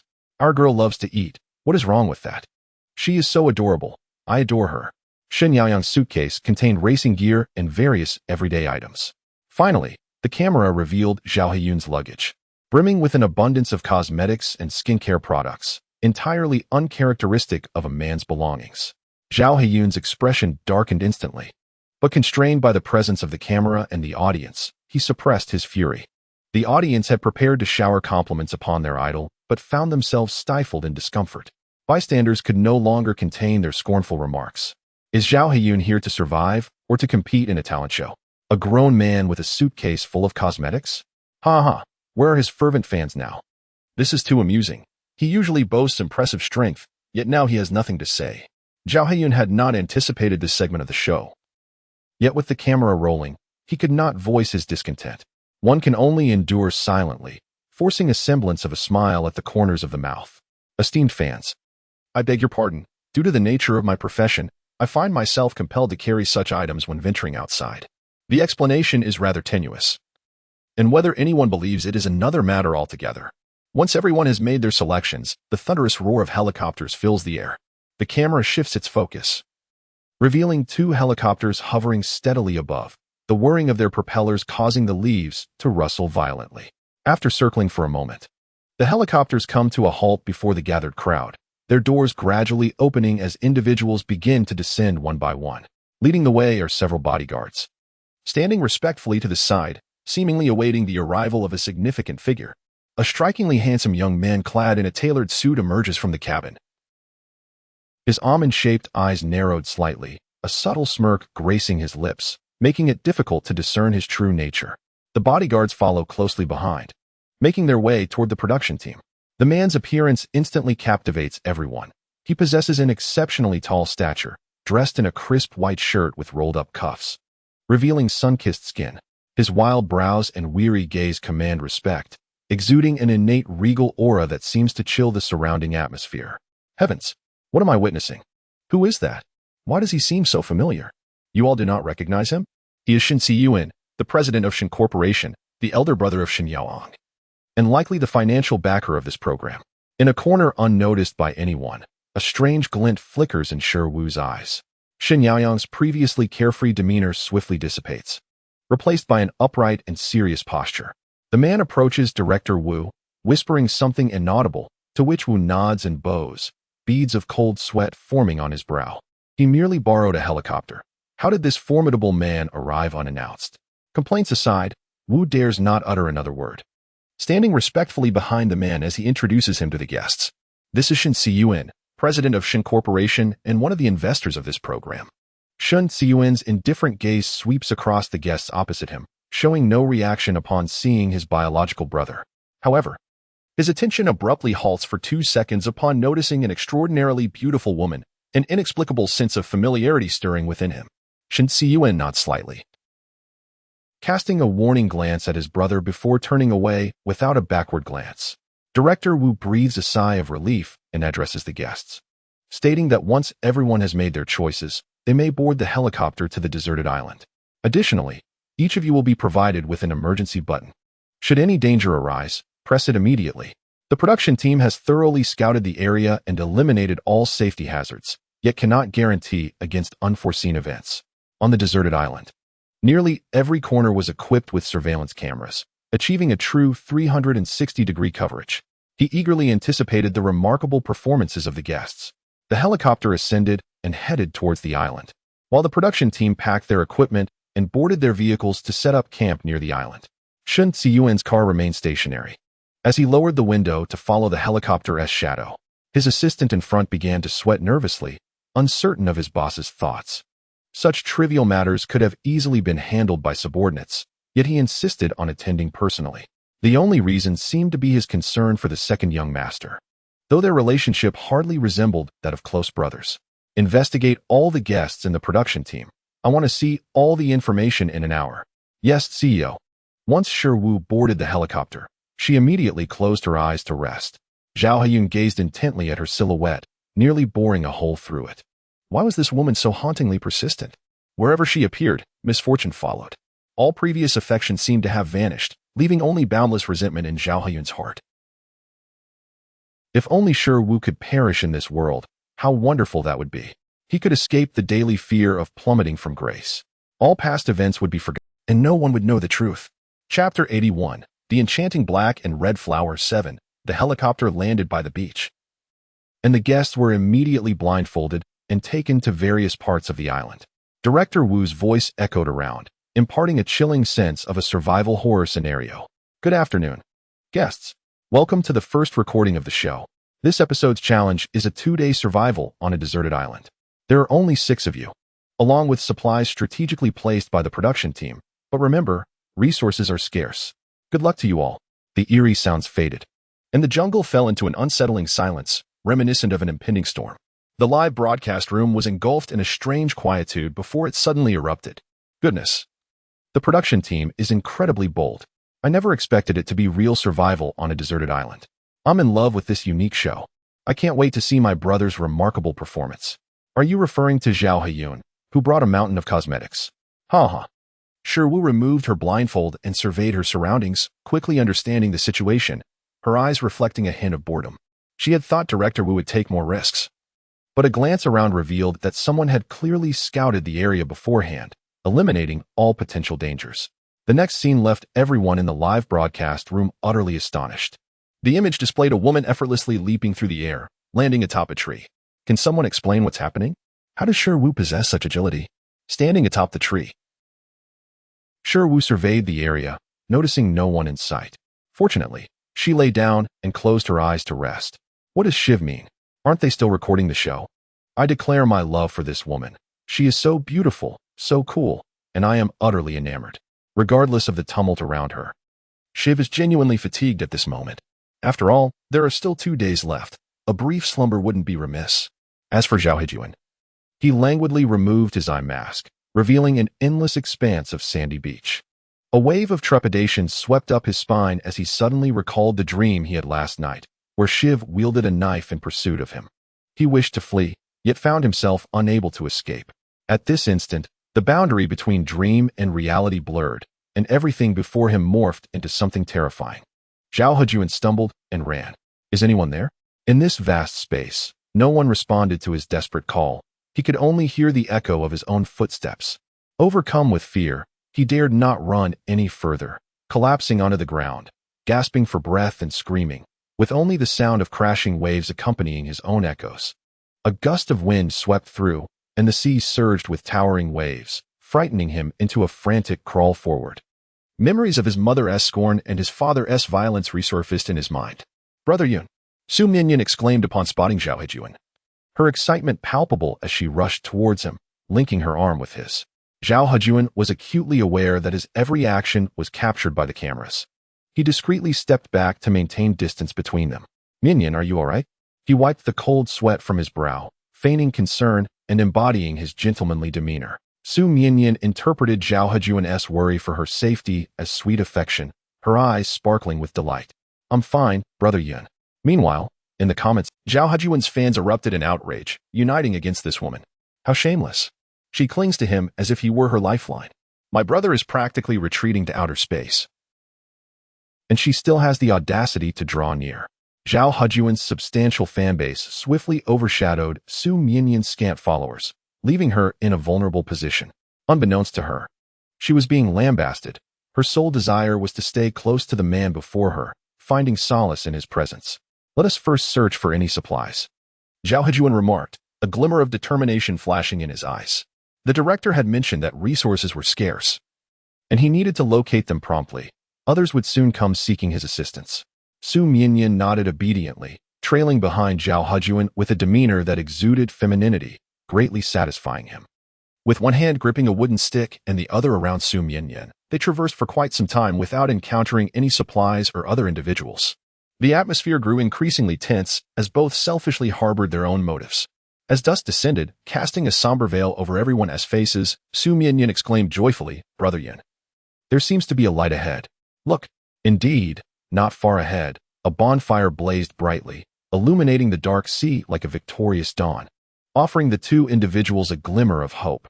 Su Minyan, filled with excitement, tugged at Zhao Haiyun's sleeve, urging, Brother Yun, let us go and take a look. Zhao Haiyun smiled and nodded, guiding her cautiously towards the flickering flames. Behind the bonfire, two familiar faces emerged. Both Zhao Heyun and Su Mianmian sighed in relief and settled down, utterly exhausted. Su Mianmian gazed at Shun Yaoyan across from her, a hint of shyness flickering in her eyes.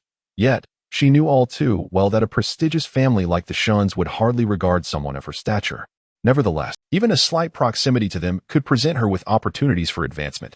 Teacher Tan, Teacher Shin, you are truly remarkable. How did you manage to start the fire? Su Mianmian's voice brimmed with evident admiration, which caused Zhao Heyun beside her to darken momentarily. We found a lighter left by the production team and gathered some firewood. Tan Sheng explained with a polite smile, so impeccable that it left no room for criticism. His clear, luminous eyes made Su Mianmian feel a wave of embarrassment wash over her. Shin Yaoyan leaned against a tree trunk, his expression weary, lost in thoughts unknown. Teacher Shi and Teacher Fu have yet to arrive. Do you think something might have happened? Su Mianmian's tone was laced with concern, exaggerated as if she were lamenting the disappearance of her closest friend, yet no one responded. She turned to Shin Yaoyan, but unfortunately, he had closed his eyes, disregarding her presence entirely. Feeling a bit awkward, Su Mianmian was at a loss for what to do and dared not speak further. The atmosphere grew eerily silent, with none of the four uttering a word. Director Wu, on the brink of exasperation, pondered the lack of conversation among them. He regretted making the supplies so conspicuous, leading to their current state of comfort. As darkness enveloped the surroundings, Tan Sheng, acting as a temporary host, began to worry. They still haven't. Could something truly have gone awry? Upon hearing this, Zhao Heyun's expression momentarily twisted. If something had indeed happened to Shi Wu, he would be the one reaping the benefits. Fu Rong was certainly not so fragile. Shin Yaoyan remained untroubled, for he understood the rigorous training that the Fu family imposed on their heirs. That was a true test of survival. Fu Rong was far from a naive little rabbit. Chapter 82. The Enchanting Black and Red Flower. 8. Feeling a bit stiff and sore after sleeping against the tree trunk, Shi Wu groggily opened her eyes. All she could see was pitch darkness, devoid of any light. She jumped down from the tree and purposefully made her way to a corner, casually rummaging until a flashlight appeared in her hand. With the sudden illumination, the once still live broadcast room sprang back to life. You little rascal. I thought you had fallen into a deep slumber. It seems you finally decided to show up. Without you, it feels utterly dull, over there. Chun Chun is just lounging around. You've made us wait in agony. Only my curiosity remains regarding how she managed to acquire the flashlight with such precision. Observing the revived atmosphere of the live stream, Director Wu exhaled in relief. His satisfaction with Shi Wu elevated further. With her presence, discussions would never falter. Shi Wu strolled leisurely, flashlight in hand, exploring her surroundings as if wandering through her own backyard. The distant silhouette brought a smile to her lips as she approached with purpose. Xiao Romer. Under the cloak of night, her voice seemed to carry an alluring charm, akin to an auditory feast. Fu Rong squinted slightly, her hands laden with collected supplies, and returned Shi Wu's smile. Teacher Shi, long time no see. The contrasting energies of the two women melded strangely, inciting a flurry of excitement in the comments section. Would you care to take a walk together? Sure. Shi Wu's smile became even more enchanting, prompting Fu Rong to steal a few more glances. Throughout her life, she had seldom encountered such a strikingly beautiful woman. Every glance and smile radiated an array of captivating charm. Yet, within that allure lay a palpable danger that commanded respect. This sensation was reminiscent of only one person she had encountered before, the eldest brother of the Shin family, a devil capable of consuming others whole without remorse. As they strolled side by side through the forest, Shi Wu found the chirping of birds and the buzzing of insects particularly melodious. Even her breaths felt lighter. Indeed, having a delightful companion brought a touch of joy. Director Wu, with a sudden shift in expression, began orchestrating a scene, broadcasting eerie audio clips that sent shivers down the spines of attentive viewers, torn between intrigue and fear. In stark contrast, Shi Wu and Fu Rong wore expressions of unwavering calm. The camera panned to capture their silhouettes. Shrouded in darkness, they pressed onward, the chilling sound effects serving as a symphonic crown for their courage. The atmosphere ignited with intensity. This moment propelled their shared footage to viral fame online, garnering a significant influx of admirers. As they journeyed, they made remarkable discoveries, their eyes seemingly endowed with the ability to locate hidden supplies with uncanny accuracy. Fu Rong, trained professionally, found it effortless, yet her gaze remained fixed on Shi Wu, Her actions belied the persona of a mere rising, instead evoking the image of a young lady from a hidden aristocratic lineage. Their final discovery led them to a tent, where Fu Rong exclaimed, "Teacher, how impressive. You really found it." Her eyes sparkled with admiration, genuinely impressed by Shiwu's prowess. Shiwu smiled gently. "Just luck." Inside the tent lay neatly arranged bedding provided by the production crew. Fu Rong showed no hesitation, lying down and drifting into sleep. Shiwu observed her for a while, marveling at the young lady's adaptability, before finally shedding her own clothing and joining her. The tent was dimly lit, and the two remained silent. The cameras within seemed to sense the moment and shut off, leaving only the dense sound of their breathing in the air. "You are quite different from what is portrayed online." Fu Rong was the first to break the silence, her tone soft and almost playful. Shiwu curled the corners of her lips, gently tucking a strand of hair behind her ear, a hint of amusement flickering in her eyes. "In what way am I different?" Upon hearing Shiwu's voice, Fu Rong felt a shiver run through her, as if she were being seduced, despite the woman's demeanor being entirely normal. "You are impressive, and not at all like the man-crazed persona described online," Fu Rong whispered, her face adorned with an artifice of aloofness, yet her eyes were wide, fixed intently on Shiwu. "Xiaoronger, I believe I am rather remarkable as well." Shiwu replied with a smile, her eyes curving mischievously. From the moment she first laid eyes on Fu Rong, she thought of her as a little cat, seemingly cold and proud, yet easily flustered with a little teasing. Shiwu found herself intrigued. Much like a child playing with a kitten, Fu Rong sensed that Shiwu had responded, yet it felt as though nothing had been said at all. Just as she was on the verge of drifting into slumber, a faint sigh reached her ears. Huisnt ensnared by love. Fu Rong felt a twinge of disdain for her own inquiry. Questioning others in such a manner made her reflect on her own predicament. Those ensnared by love are, after all, the most innocent souls, all equally pitiable in their plight. The next morning, the melodious chirping of birds filled the air as both women opened their eyes simultaneously. "Let us seek them out." Fu Rong expressed her concern for Xun Yaoyang's safety. Shiwu nodded, eager to witness Zhao Haiyun's reaction. With a shared sense of purpose, they headed directly towards the beach. Upon arrival, the four of them exchanged glances, uncertain of what to do next. Tan Sheng scanned the surroundings. Anxiety etched across her features. Were they truly unharmed? Their absence was still palpable. Xin Yaoyang donned his coat and, without a backward glance, declared, "I will go in search of them. You may do as you please." Tan Sheng hesitated, glancing at Zhao Haiyun and Su Mianmian. "You two stay here and be cautious. I shall also take a look." On the expansive beach, only two remained, exchanging uncertain glances. "Brother Yin, are we really to sit idly by?" Zhao Haiyun's eyes darkened with concern. "They wish to shake us off and hoard the supplies. We cannot allow them to succeed." The harshness of their environment dulled Zhao Haiyun's vigilance, his words dripping with hostility. The audience in the live stream reacted with polarized opinions to his statement. What was Zhao Haiyun thinking? While others worried for their safety, he harbored such malicious suspicions. This was indeed a survival program.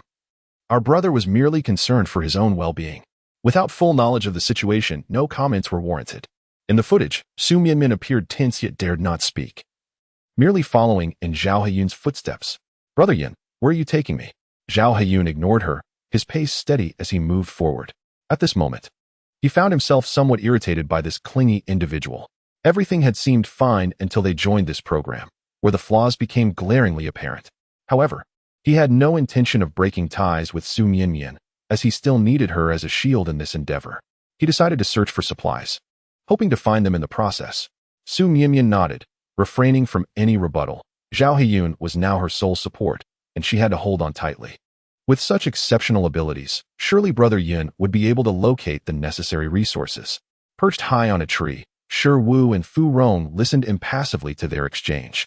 In an unnoticed corner, the bruise on Shiwu's wrist gradually faded as she observed the raucous couple below. Chapter 83, The Bewitching Black and Red Flower. 9. Su Mianmin closely followed Zhao Haiyun, and upon catching a glimpse of a bruise on the man's neck, her pupils constricted sharply. Her scream was deafening, sending shockwaves through the livestream audience, nearly shattering their eardrums. Who is this woman? Always, did the production team really hire a fool? I'm not just screaming. Look at Zhao Haiyun's neck. The cameras usually captured the scene through gaps in the leaves, making it difficult to see clearly. Yet, some astute viewers quickly spotted the anomaly. Director Wu stood up, despite emphasizing authenticity in the program. The safety of the guests was paramount. He turned to the production head with palpable frustration. Weren't you instructed to eliminate safety hazards? How is there still a snake? The production head, drenched in sweat, nodded fervently. Director Wu, we have eliminated all safety hazards. Then why is there still a snake? Unless it's a non-venomous snake, which we left for the sake of increasing the program's appeal. Director Wu's eyes suddenly sparkled with realization. A non-venomous snake could indeed enhance the show's intrigue. On camera, Zhao Haiyun became the first victim of Su Mianmian's vocal assault. Anxious and unsettled, he struggled to maintain his composed demeanor. What is wrong with you? Zhao Haiyun snapped, his tone harsh. When his gaze met Su Mianmian's, she felt a surge of trepidation, but there was no time to ponder. Her trembling finger pointed at the bruise on his shoulder. Brother Yin, there's a snake on your back.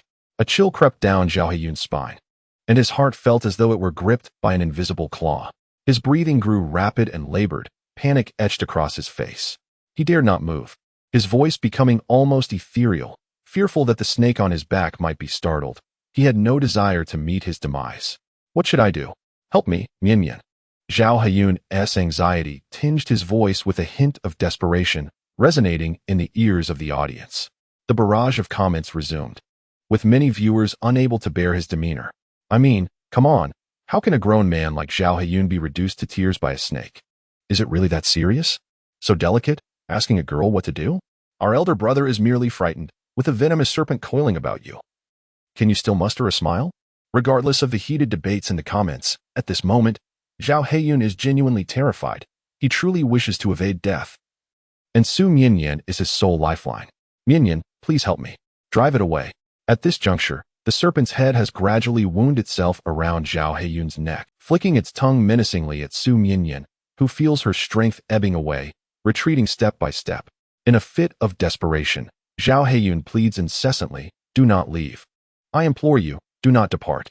Su Mianmian stumbles, nearly losing her footing, her gaze darting helplessly to Zhao Haiyun, her lips trembling as tears cascade down her cheeks. No. Brother Yin, trust me, I shall seek help for you immediately. With that, she turns away, not daring to look back. Zhao Haiyun, in utter despair, closes his eyes. Paralyzed with fear, even hesitant to raise his voice, hoping fervently for the crew to arrive swiftly and rescue him from this dire predicament. Shiwu observes Zhao Haiyun's cowardly demeanor and cannot suppress a laugh. Fu Rong looks at Shiwu in surprise. She does not particularly favor the man below. So why is she laughing in such a critical moment? With a light touch of her toes, Shiwu descends directly before Zhao Haiyun. Both Fu Rong and the viewers in the live stream are left in awe. She had not disclosed her agility. Fu Rong grips the nearby rope, slowly descending from the tree to stand beside Shiwu. Shiwu, please save me. Zhao Haiyun's tone carries an air of expectation, as if whatever he says, Shiwu will comply without question, displaying no concern for her possible defiance. Why should I? It is not Shiwu who responds, but rather Fu Rong, who speaks up first. Shiwu regards Fu Rong with a hint of amusement in her eyes, intrigued by her unexpected defense. Zhao Haiyun, aware of Fu Rong's influential background, refrains from disputing her words, maintaining a condescending gaze as he continues to address Shiwu. Hurry and save me, and I shall ensure you return to my side. A cold, murderous intent spreads in Shiwu's eyes, her voice chillingly indifferent. Why should I? Zhao Haiyun is taken aback by this woman's refusal to, yet the icy sensation around his neck silences his indignation. Surely you wouldn't stand by and watch me perish. Otherwise, my fans will not let you off lightly. My fans will not spare you? Shiwu's lips curl into a cryptic smile. She has never contemplated sparing herself. Otherwise, the original host would not have met her demise. Zhao Haiyun's anxiety escalates, and if this continues, he may very well lose his sanity, seemingly capitulating as he bows his head. What do you want from me? Shiwu brushes a stray lock of hair behind her ear, her eyes devoid of warmth, and Zhao Haiyun suddenly feels as if something is gradually slipping away. Beg me. Plead for my assistance, and I shall save you. Please. Zhao Haiyun's voice is hoarse and strained, as he casts aside his dignity and pride, consumed by the singular desire to survive. Fu Rong's brow arches playfully, her peripheral vision glancing toward Shiwu, seemingly awaiting her response. Shiwu's gaze fell upon the serpent coiled behind Zhao Haiyun, a bloodthirsty smile curving her lips as though she had signaled, no longer merely coiling around Zhao Haiyun's neck, The snake abruptly bit him, leaving 2 puncture marks on his skin. Zhao Heyun's face turned out, his fingers digging fiercely into his palm, his eyes seething with resentment fixed upon Shiwa, as if her refusal to aid him were a sin deserving of the harshest punishment. After biting Zhao Heyun, the snake did not depart. Instead, its tiny eyes remained fixed on Shiwa. With a casual wave of her hand, Shiwa beckoned, and the snake disdainfully abandoned Zhao Heyun's neck, contentedly coiling around her arm. Zhao Heyun's eyes widened in disbelief as he shouted at Shiwa, "That snake is yours, isn't it? You deliberately commanded it to bite me. You intend to kill me." Shiwa, stroking the small snake on her wrist, regarded him with icy indifference, letting out a couple of melodic laughs. Zhao the Film Emperor, to think such a harmless little snake could instill such fear in you, truly an eye-opener. Zhao Heyun, stung by her mockery, felt his complexion fluctuate between shades of green and red, realizing that the snake posed no threat, leaving him embarrassed before his fans. With this thought, he glared at Shiwa with even greater intensity, determined to make her pay for the repeated humiliation she had inflicted upon him. Shiwa exchanged a glance with Fu Rong, and they turned in unison to depart. Zhao Heyun surveyed the surrounding dense thickets, a sense of trepidation creeping into his heart, prompting him to hastily follow the 2 women. "You 2 girls are in danger. As a man, I can protect you." Chapter 84. The Enchanting Black and Red Flower. 10. Ronger. A nonchalant voice rang out, instantly brightening Fu Rong's expression. Shen Yaoyang leaned against a tree, half of his body shrouded in shadow, exuding a languid demeanor, as if boneless, casually toying with a lighter, his rebellious spirit manifesting in full bloom. Fu Rong dashed over to him, her eyes radiating warmth and affection. "Brother Yaoyang, where were you yesterday?" Upon seeing Fu Rong, the worry hidden in Shun Yaoyang's eyes gradually faded, his anxious heart finding solace. The trio had now become a quartet, and apart from Zhao Heyun, the 3 engaged in light conversation. Zhao Heyun's expression darkened, feeling an absence of respect. The sensation of trailing behind Shiwa returned, despite his elevated status. Why did he still feel this way? The 4 of them made their way to the beach, where the remnants of last night's fire still smoldered. Time was of the essence, and they prepared to cook something to eat. Just as they settled down, a flustered Su Mian stumbled towards them. Panic etched across her features. "It's bad. Teacher Tan has been injured." Zhao Heyun's anxiety heightened as he grasped Su Mian's arm, demanding, "How could this happen? What on earth transpired? Just a moment ago, I noticed a snake on your back and was about to seek assistance from others. On my way, I encountered Teacher Tan, who agreed to accompany me to investigate. Unfortunately, she stumbled and fell along the way, rendering her unable to walk." Su Mian's tone carried a genuine concern. For if anything were to happen, no one could bear the consequences. The 5 of us proceeded towards the direction Su Mian indicated. Not far along, we spotted Tan Sheng sitting on the ground, her knee bleeding profusely, creating a rather alarming scene. Teacher Tan, Fu Rong crouched beside her, assessing the injury. "Fortunately, it isn't too severe. Yesterday, Teacher Shi and I found some medical supplies. Let's take you to the beach to sit down and tend to your wound." After speaking, she glanced at the 2 burly men beside her, signaling for one of them to assist. Zhao Heyun stood awkwardly, acutely aware of his lack of fitness. He had been ridiculed for his inability to lift the leading actress during his time as an extra, and later, the filming involved extensive post-production editing. Shi Wu, fully aware of Zhao Heyun's predicament, adopted a spectator's demeanor. Fu Rong stood in front of Shun Yaoyang, her expression apologetic. "I apologize. Yaoyang recently underwent surgery on his arm and is in recovery. Could you kindly assist in carrying Teacher Tan?" The injury Shin Yaoyang sustained during a competition was quite significant. He had endured pain to secure first place, earning the title of War God. He was currently recuperating, which was why Ms. Shun had brought him to participate in this program. Zhao Heyun's face darkened as he discreetly assessed Tan Sheng's slender figure, convincing himself that he should be able to manage. Nevertheless, he felt a twinge of nervousness and could only feign confidence, smiling as he said, "It's no trouble. This is my duty." Seeing Zhao Heyun finally do something commendable, his fans erupted in excitement, flooding the screen with comments. "My brother is truly overflowing with boyfriend energy. What would they do without my brother? Zhao Heyun is so handsome. I will always be your Yunha." Shi Wu, unaware of the comments, would have surely laughed had she known. Zhao Heyun exhaled quietly, approaching Tan Sheng and adopting a position that would require less effort.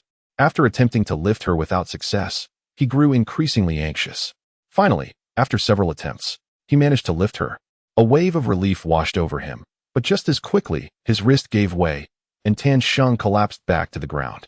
Silence. A deathly silence. No one spoke. Zhao Heyuan's face flushed with embarrassment, and half-jokingly, he remarked, "Teacher Tan, perhaps it's time to consider losing some weight." Tan Sheng's expression darkened at his comment, showing no leniency. "Teacher Zhao, I barely weigh 90 pounds. I must ask you, where should I lose weight?"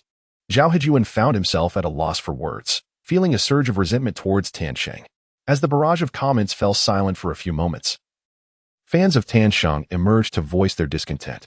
Our Tan Tianho, weighing over 80 pounds, is being criticized for her weight for the first time. Is Zhao Heyuan still a man? Forgive my unkind amusement. No, is he truly still a man?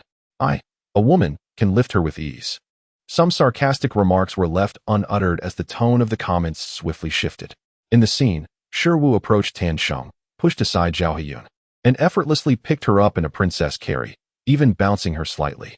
"Teacher Tan is too slender. She ought to eat more," was a remark that blatantly struck Zhao Heyuan, showing him no mercy. Fu Rong, standing beside Shi Wu, winked at Tan Sheng, and I felt the same. The unfortunate mood Tan Sheng had after her fall was quickly lifted by the two charming individuals, bringing a smile to her face. Shi Wu, without taking a breath, carried Tan Sheng to the beach and gently set her down. Su Mianmian quietly followed behind Zhao Heyuan, careful not to provoke his foul temper with unnecessary words.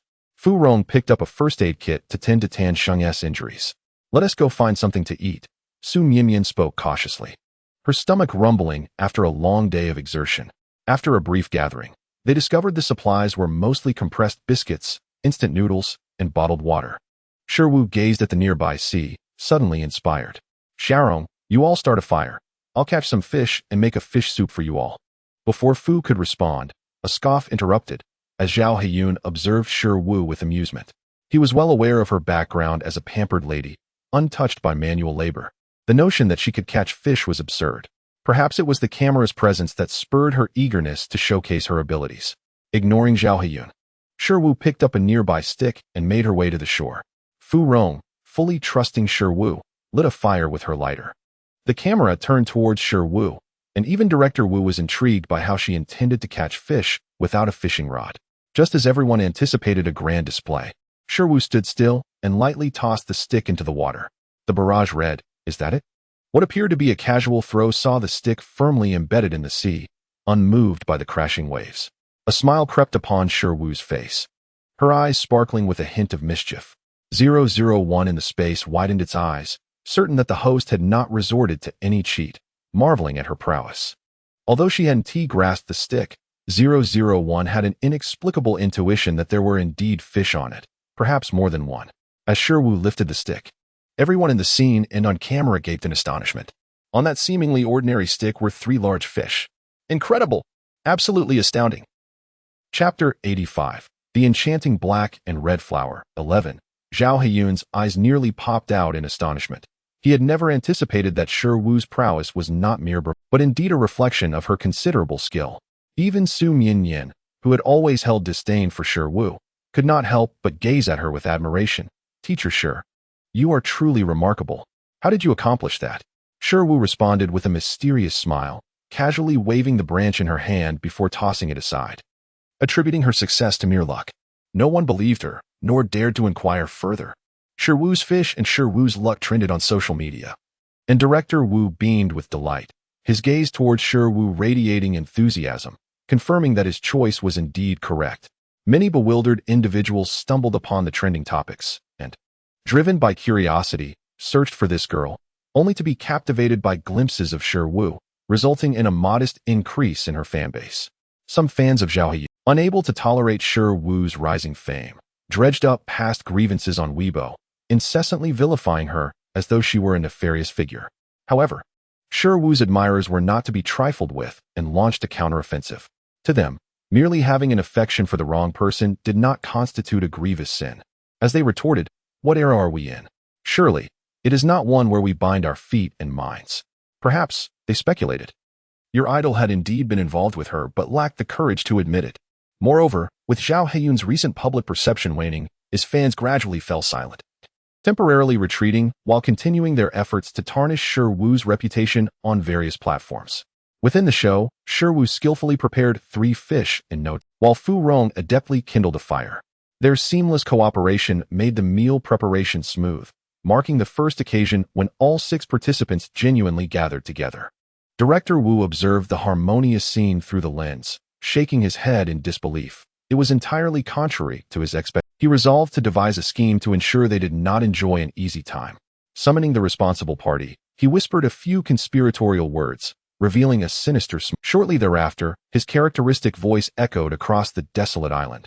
"Good afternoon, esteemed guests. Congratulations, you have reached the halfway point of your journey. Tonight, a fierce wind will sweep through the waters, and the production team has provided 5 wind-resistant tents. First come, first served. With only 5 tents for 6 individuals. It was inevitable that one person would be left without shelter. After the meal, each person sat thoughtfully on the beach. Zhao Haiyun scanned the surroundings before abruptly rising to his feet. "Everyone, it's getting late. Let us search for the tents." Without waiting for a response, he hurriedly turned and departed. Su Mianyan shot a glance at the remaining 4 before resolutely following Zhao Haiyun's figure. Tan Sheng furrowed her brow, attempting to flex her ankle, but ultimately hung her head in defeat. "You all go ahead," she said. Fu Rong cast a concerned glance at her, then shared a brief moment of eye contact with Shi Wu, nodding in understanding. "Teacher Tan, please rest here on the beach. We will help you look for the tents." Tan Sheng was taken aback by Fu Rong's willingness to assist her in the search, considering the competitive nature of the endeavor. "Thank you," she expressed. Fu Rong smiled and shook her head, replying, "Teacher Tan, you are too gracious." "Then please take your time," she added. "All right." Shi Wu walked ahead, with Fu Rong and Shen Yaoyang trailing behind. Shen Yaoyang observed Shi Wu's silhouette, finding it oddly familiar, as if he had encountered her before. Her aura mirrored that of her brother, an uncanny resemblance that unsettled him. The trio, each possessing remarkable abilities, swiftly located 3 tents, rendering the production team's minor tricks insignificant. Meanwhile, Zhao Haiyun and Su Mianyan had found nothing. The prolonged search had left them both exhausted, their complexions wan, with Zhao Haiyun's lips particularly pallid. He could hardly believe that if they did not secure a tent by nightfall, they would be in dire straits. An overwhelming dread enveloped him. Anticipating the abyss of darkness that awaited, he had to acquire a tent. Nevertheless, to maintain a facade of ease before the camera, Zhao Haiyun forced a smile. "Mianyan, we will surely find one." Su Mianyan managed a strained smile in return. "Yes, we will." No sooner had their words faded than a cacophony erupted in the distance. "What is that sound?" Su Mianyan questioned, her brow furrowing as she turned towards the source. Realizing the commotion must be orchestrated by the production team, she speculated that perhaps a tent lay nearby, waiting to be discovered. Their eyes sparkled with hope as they rushed towards the noise, oblivious to the fact that it led not to salvation, but to peril. Gasping for breath, Su Mianyan halted abruptly, her heart racing as she glanced up, only to find herself confronted by a multitude of serpents. They flicked their crimson tongues, weaving through the grass, and as she drew closer, they bared their lunging toward her.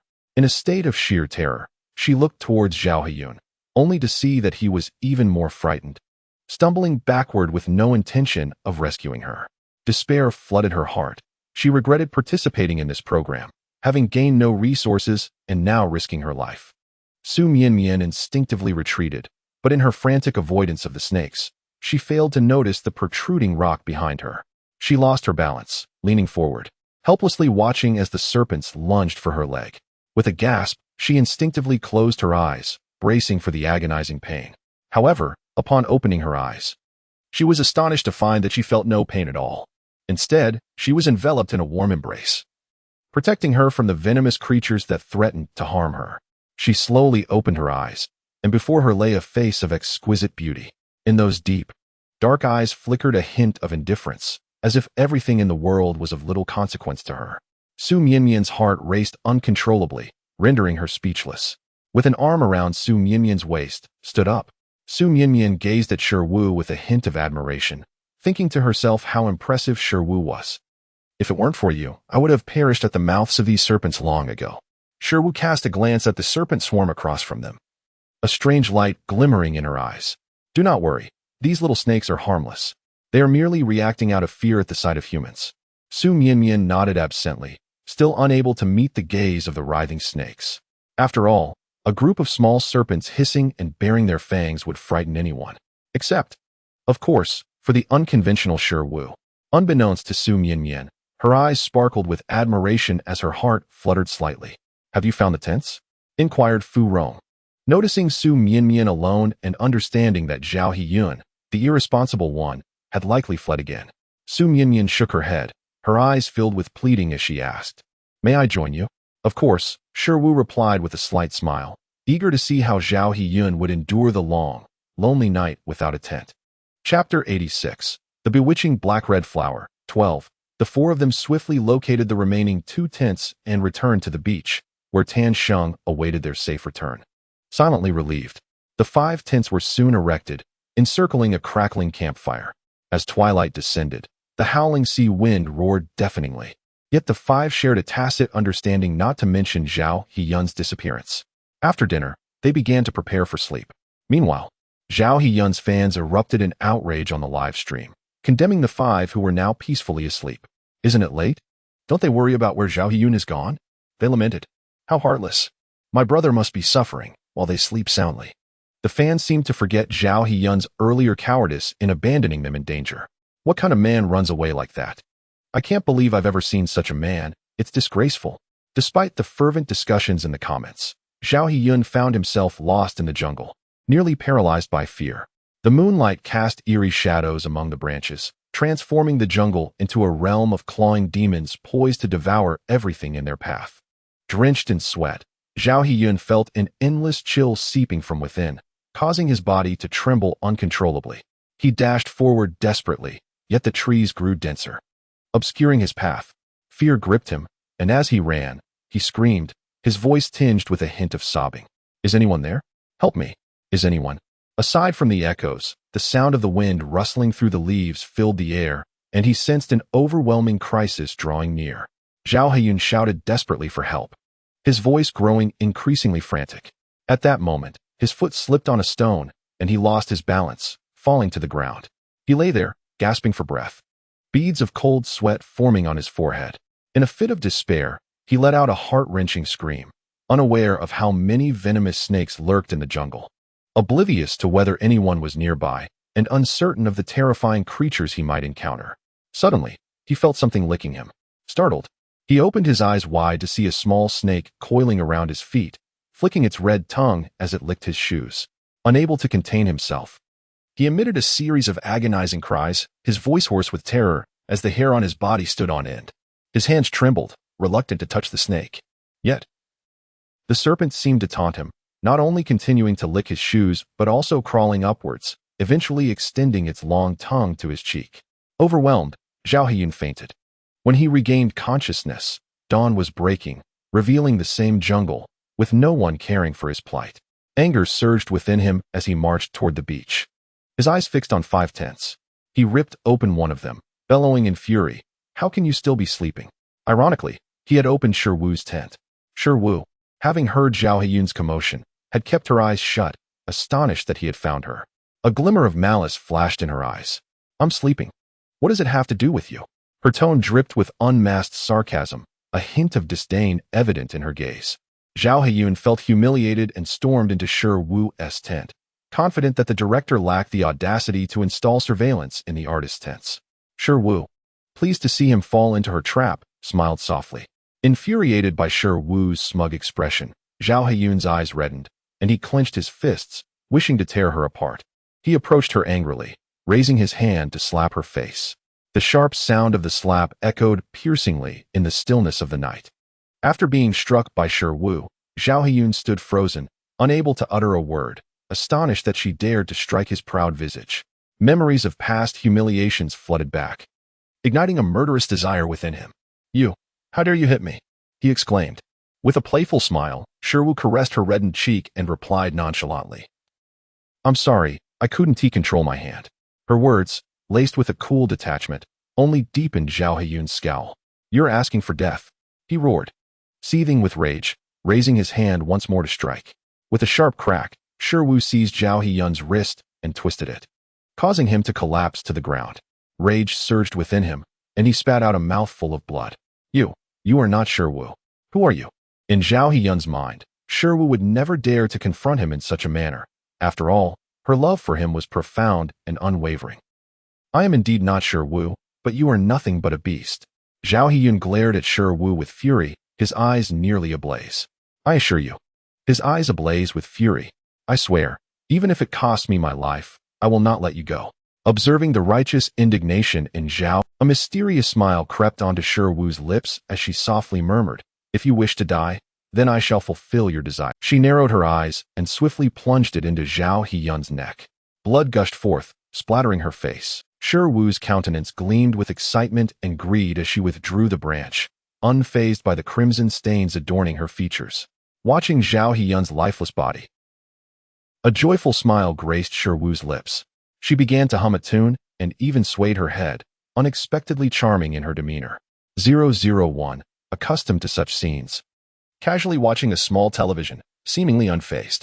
Host, take it easy, don't overdo it, a voice cautioned. Reveling in the fear etched on Zhao Heyun's face as he faced death, the ugliness that usually clouded his eyes had vanished, leaving behind a radiant visage. At least in Shiwu's eyes. Teacher Shi, Fu Rong lifted the tent flap, only to be met with a shocking sight. Even with her extensive experience, she couldn't help but feel a jolt of fear.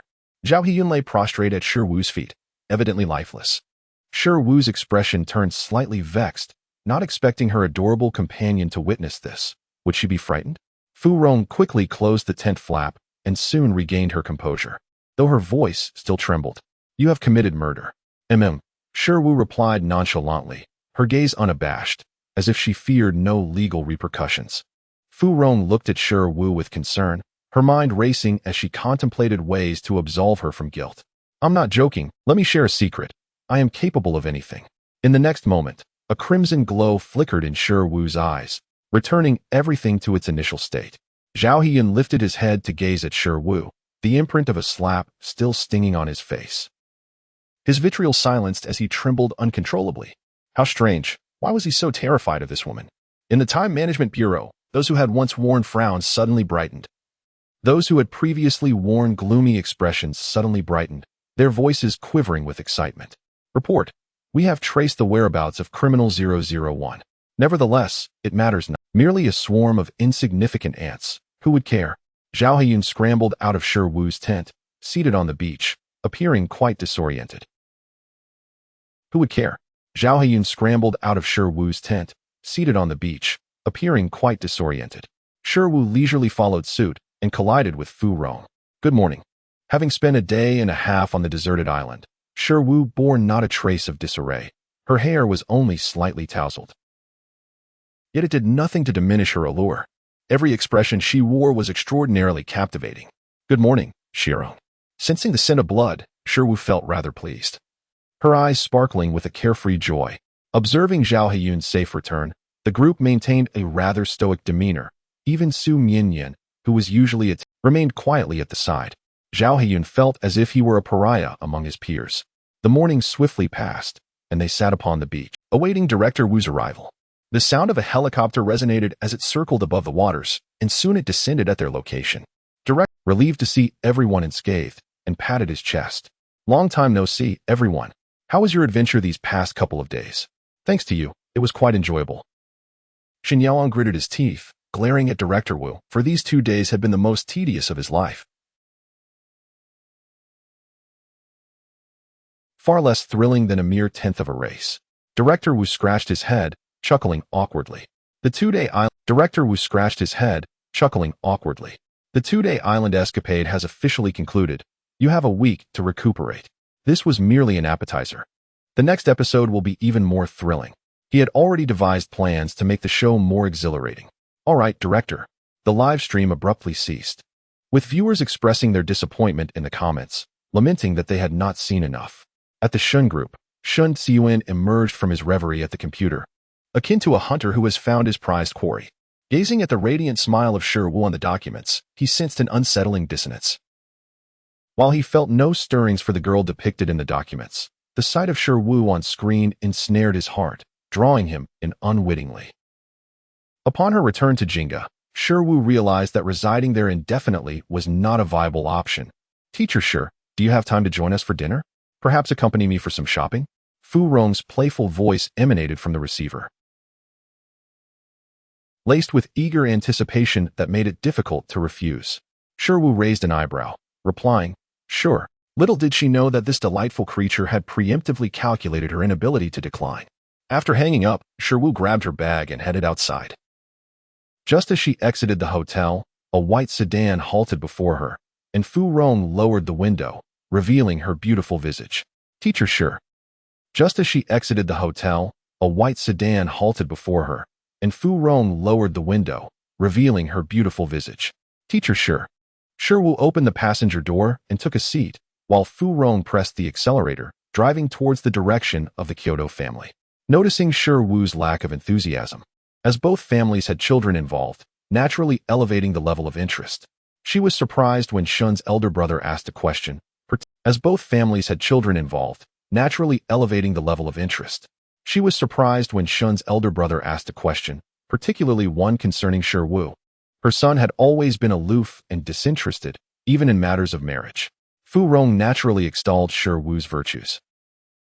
Her son had always been aloof and disinterested, even in matters of marriage.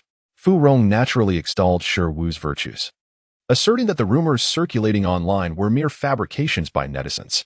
Mrs. Shen privately approached her, requesting assistance in matchmaking. Shen Xi Yuan's gaze lingered on Shiwu for 3 seconds before shifting away. Shiwu discreetly observed Shen Xi Yuan's reaction. Shen Xi Yuan's gaze lingered on Shiwu for 3 seconds before shifting away. Shiwu discreetly observed Shen Xi Yuan's reaction. He appeared particularly captivating. And when the man turned to her with a frosty glare, her body involuntarily trembled. Frustrated with her timidity, she pinched her, lamenting when she would ever change this cowardly disposition. Shen Degu, Teacher Shi is currently searching for a place to stay. Given your extensive resource, could you assist her in finding one? She hurriedly conveyed this request, releasing a sigh of relief upon fulfilling her mission. Shiwu remained silent, directing her gaze towards Shen Xi Yuan. Their eyes met, and a silent smile flickered across her pupils, akin to a subtle seduction. Very well. Shen Xi Yuan did not decline. He took out his phone and swiped it, revealing a slender hand with defined knuckles before Shiwu. A bright QR code appeared. The owner's intentions unmistakable. If you find a contact, it would be beneficial to inform you. Shiwu's lips curled into a faint smile. Thank you, Mr. Shun. The owner's intentions unmistakable. If you find a contact, it would be beneficial to inform you. Shiwu's lips curled into a faint smile. Thank you, Mr. Shun.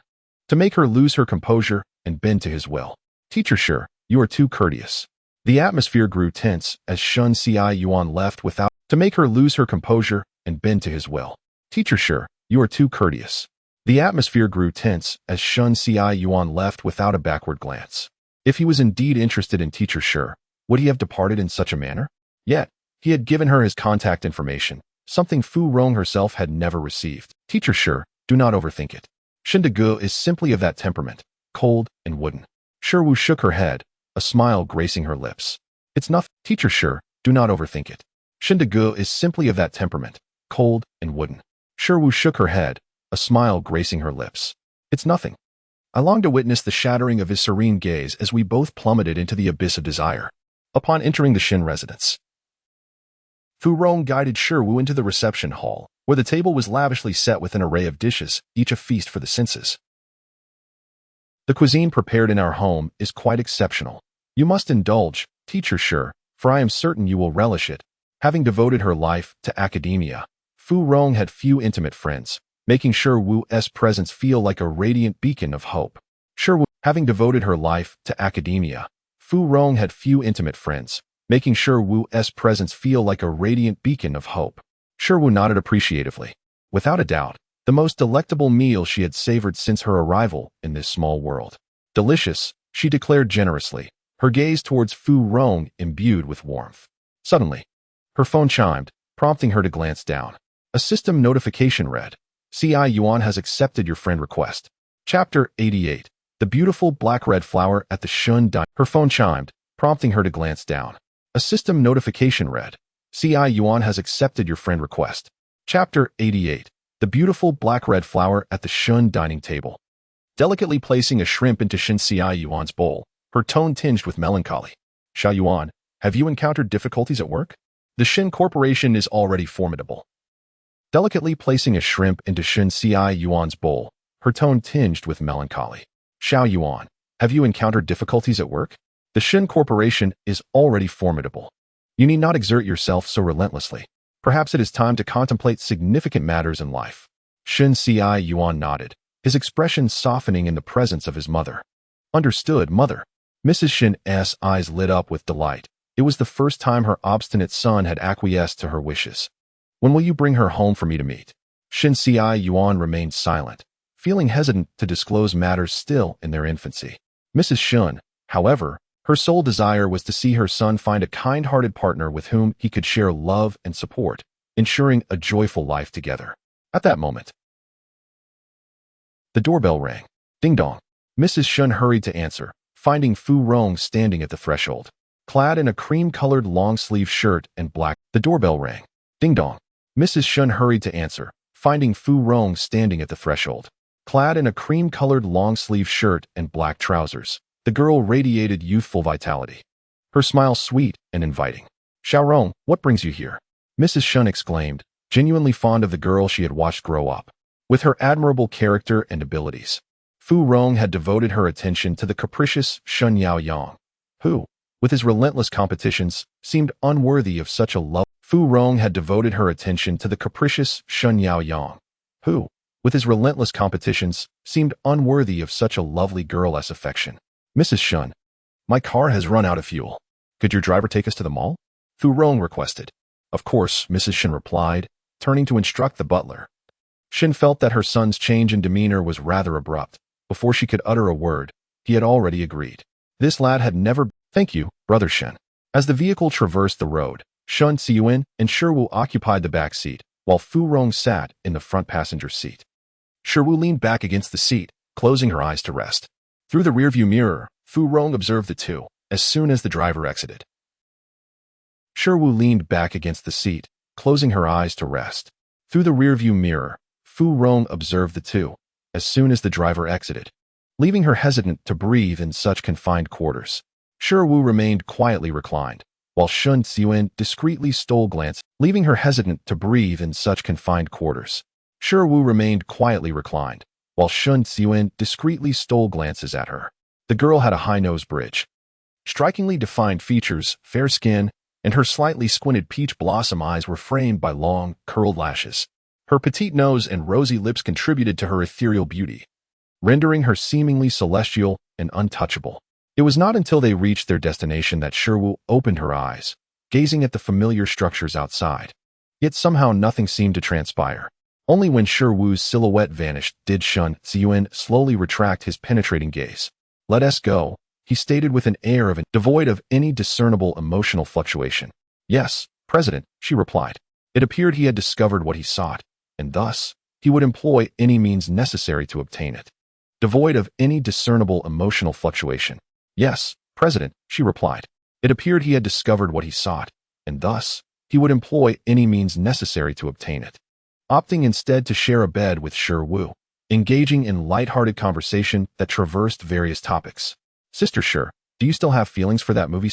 Fu Rong inquired, her voice low and tinged with caution, as if wary of provoking Shiwu's ire. What is there to like about him?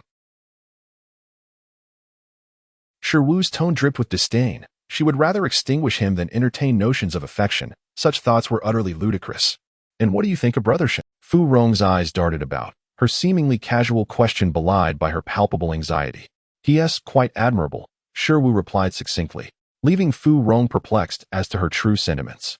As their conversation continued, Fu Rong gradually succumbed to slumber, and Shiwu smiled, thinking how endearing she was. At that moment, her phone suddenly illuminated. Xiyuan, I found the house. Shiwu, thank you, Teacher Shin. Please send me, thinking how endearing she was. At that moment, her phone suddenly illuminated. Xiyuan, I found the house. Shiwu, thank you, Teacher Shin. Please send me the address. Xiyuan, Jingo belongs to me, and the variety show is also my investment. What is there that I do not know? Shiwu, you're what? Xiyuan, Jingo belongs to me, and the variety show is also my investment. What is there that I do not know? Shiwu, you're wealthy, hence arrogant. See you in. Good night. Sure Wu, good night. The two concluded their conversation in perfect harmony, yet an unspoken change lingered in the air. The following morning, Fu Rong returned home. Her phone erupted with a distinctive ring-tone. Caller, Shen Ziyuan. Upon answering, she was momentarily captivated by the man's deep voice. Her phone erupted with a distinctive ring-tone. Caller, Shen Ziyuan. Upon answering, she was momentarily captivated by the man's deep voice, soon followed by his lightly teasing tone. His tone laced with playful banter. What shall we do if neither of us has eaten, teacher Sure? The rising inflection in his voice seemed to ensnare her heart. Shall you come up and join me for breakfast? Sure Wu's inquiry was merely polite, yet to her surprise, the man readily acquiesced. After concluding the call, Sure Wu hurriedly freshened up and made her way downstairs. Awaiting her was a sleek black Bentley. As she exited the hotel, she spotted Shen Ziyuan reclining. Sure Wu hurriedly freshened up and made her way downstairs. Awaiting her was a sleek black Bentley. As she exited the hotel, she spotted Shen Ziyuan reclining against the seat, yet exuded an irresistible allure, drawing the attention of countless women who longed for a chance to capture his interest. With a hint of charm in her eyes, Sure Wu noticed Shen Ziyuan extinguishing the cigarette in the ashtray. He lifted his gaze to meet hers, an unspoken understanding hanging in the air. Sure Wu noticed Shen Ziyuan extinguishing the cigarette in the ashtray. He lifted his gaze to meet hers, an unspoken understanding hanging in the air. Have you seen enough? Bending slightly to catch his gaze from the driver's seat, her lips parting gently. Not quite enough. Teacher Shen, may I see more? One inside and the other out. Their eyes lingered in an intimate exchange, reminiscent of long-separated lovers yearning for each other.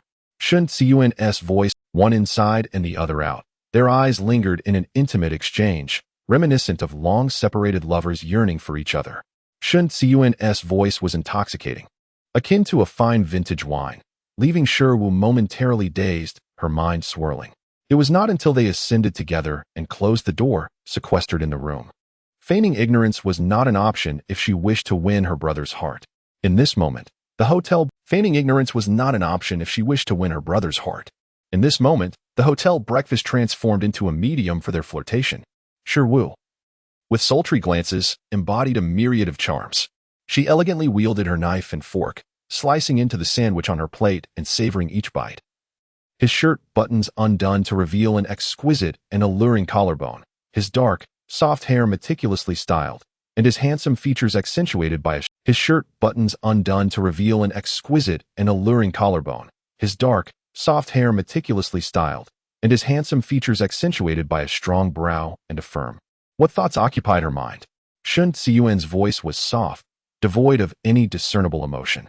Sure Wu similarly laid down her utensils, propping her hand, tilting it slightly as she offered a sweet smile. Of course, she was thinking of teacher Shen. Shen Ziyuan was taken aback by her unyielding spirit. His gaze suddenly, what do you intend to do? Sure Wu playfully tucked a few strands of hair behind her ear, her smile radiant. What does teacher Shen think I should do? Shen Ziyuan locked his eyes onto her provocative gaze and suddenly laughed. There would be plenty of time ahead, and he would indulge her whims slowly. The two of them seated in the back, both resting with closed eyes, the atmosphere within the vehicle strangely eerie, yet inexplicably harmonious. The car came to a steady halt. We have arrived. Shen Ziyuan observed Sure Wu's profile, momentarily entranced. The atmosphere within the vehicle was peculiar, yet oddly harmonious. With a creak, the car came to a steady halt. We have arrived. Shen Ziyuan observed Sure Wu's profile. She would certainly give him more to see. Opening her eyes, she glanced at the buildings outside, the Yunfu in the city center, the most prime location. If her brother enjoyed watching, she might as well give him another glimpse. Opening her eyes, she glanced at the architectural marvels outside, the Yunfu in the city center. Positioned in the most coveted locale, also part of the Shin Group's real estate portfolio. The security was renowned throughout Kyoto. This is a lovely place. Thank you, teacher Shin.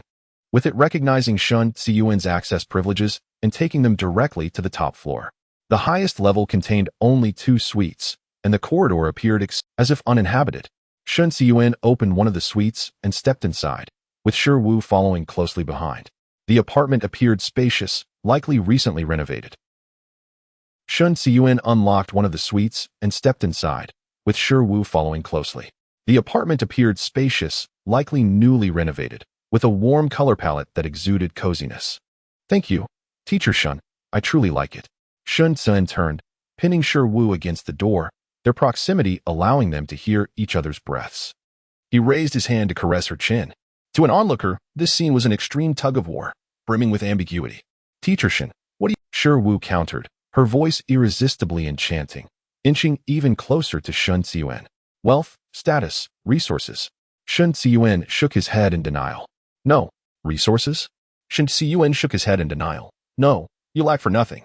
What is your aim in approaching me? He was not Na'vi. How could Fu Rong have learned that she was seeking a residence, only to fortuitously seek him out? Without Shi Wu's influence, he would have wasted many years. Yet, was he not equally willing? It is simply you, Teacher Shen. Shi Wu candidly admitted, showing no signs of concealment. She harbored no fear of him. Nor did she feel the need to conceal her intentions. They were, after all, cut from the same cloth, willing to employ any means necessary to achieve their goals. Oh? Was the teacher implying that he desired me? Shun Ziyuan's hand gently glided to Shi Wu's neck, his fingertips caressing her fair, delicate skin, inciting a shiver. Shi Wu neither recoiled nor avoided him. Instead, she playfully chided, Teacher Shen, would you be willing? Shun Ziyuan's eyes narrowed, a glimmer of cunning flashing within them. He had not observed the genuine glint in the girl's eyes before. Do you like the house? Shi Wu surveyed her surroundings, noting the complete furnishings and immaculate cleanliness, confirming that she could easily move in with her belongings. Naturally, she replied, glancing toward the doorway, her intentions to be used and discarded unmistakable. A sly smile adorning her lips. Teacher Shun, I shall certainly treat you to a meal next time. Shun Ziyuan regarded the girl, a cryptic smile curling his lips. Allow me to reintroduce myself. I am your neighbor across the hall. Shi Wu momentarily paused, then quickly comprehended, her smile broadening. Teacher Shun, I hope you will frequently grace my home with your presence. I shall ensure you are well entertained. A glimmer of intrigue flickered in Shun Ziyuan's eyes as he settled comfortably onto the sofa, his long legs slightly bent, arms crossed over his knees, his fingers lightly tapping in a rhythmic manner on his thigh. There is no time like the present.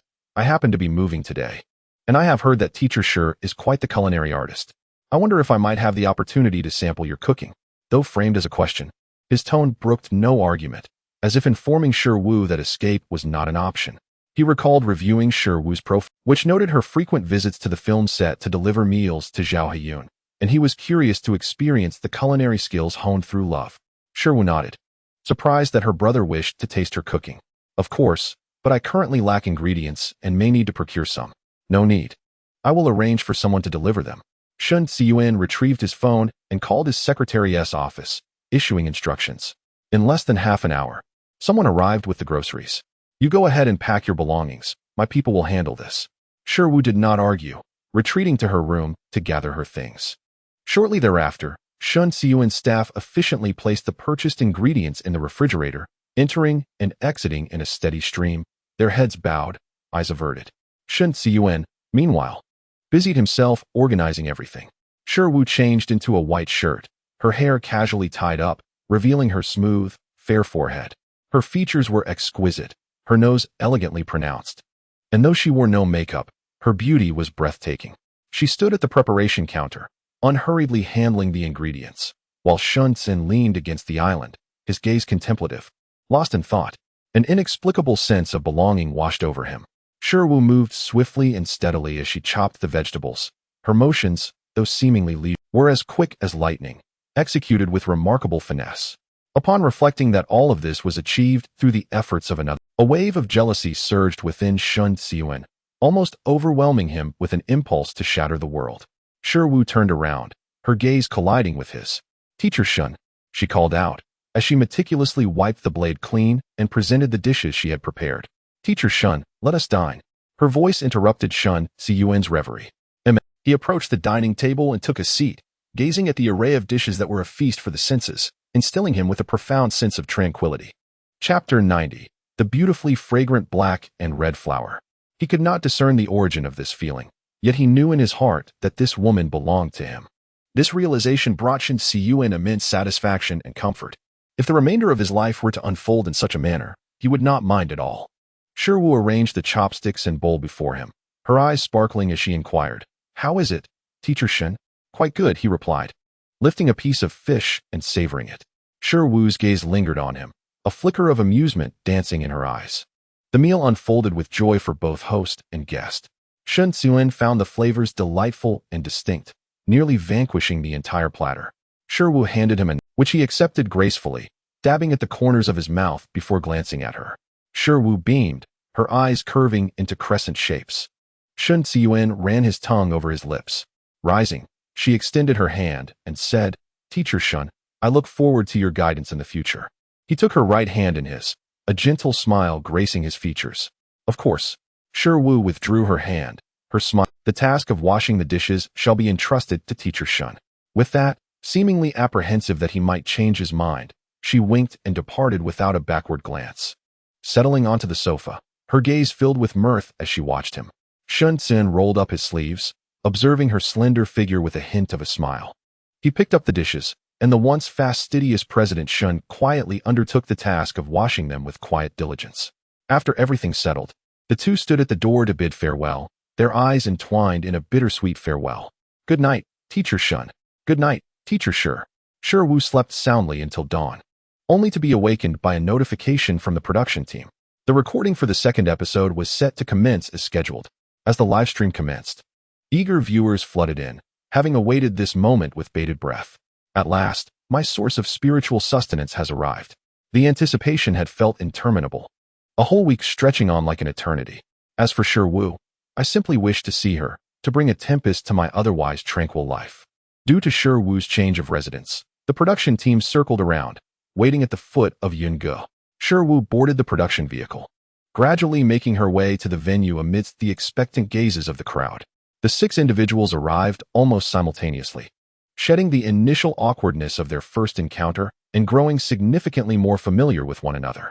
However, Su Mianmian appeared notably listless, yet seemingly restrained from speaking further. It was evident that something weighed on her mind. Zhao Heiyun had reverted to his usual demeanor, exuding a gentlemanly warmth as if the preceding events had never transpired. Director Wu handed each person a note, instructing them to refrain from opening it until the program commenced. Observing the 6 before him, a sly smile flickered across Director Wu's face. This episode promised to be truly captivating, and he was particularly eager to witness Wu's performance. Once the guests were prepared, they boarded the helicopter. Time swiftly passed, and the 6 descended in a location entirely dissimilar to their previous one. The helicopter, having deposited them. Time swiftly passed, and the 6 descended in a location starkly different from their previous destination. The helicopter briefly touched down before circling away. This island was larger than the last, with a greater potential for disorientation. Director Wu had deliberately kept the group together for safety's sake. The jungle was vast. She realized she could not even glimpse the sun above. Dense leaves obscured her view of the horizon. Through the loudspeaker, Director Wu's voice resonated in all directions. "Welcome." The thick canopy of leaves rendering distant sights impossible. Director Wu's voice resonated through the speakers, welcoming the guests to the second episode of Survival on a Deserted Island. "And each of you must complete the task outlined on your note. Best of luck to you all."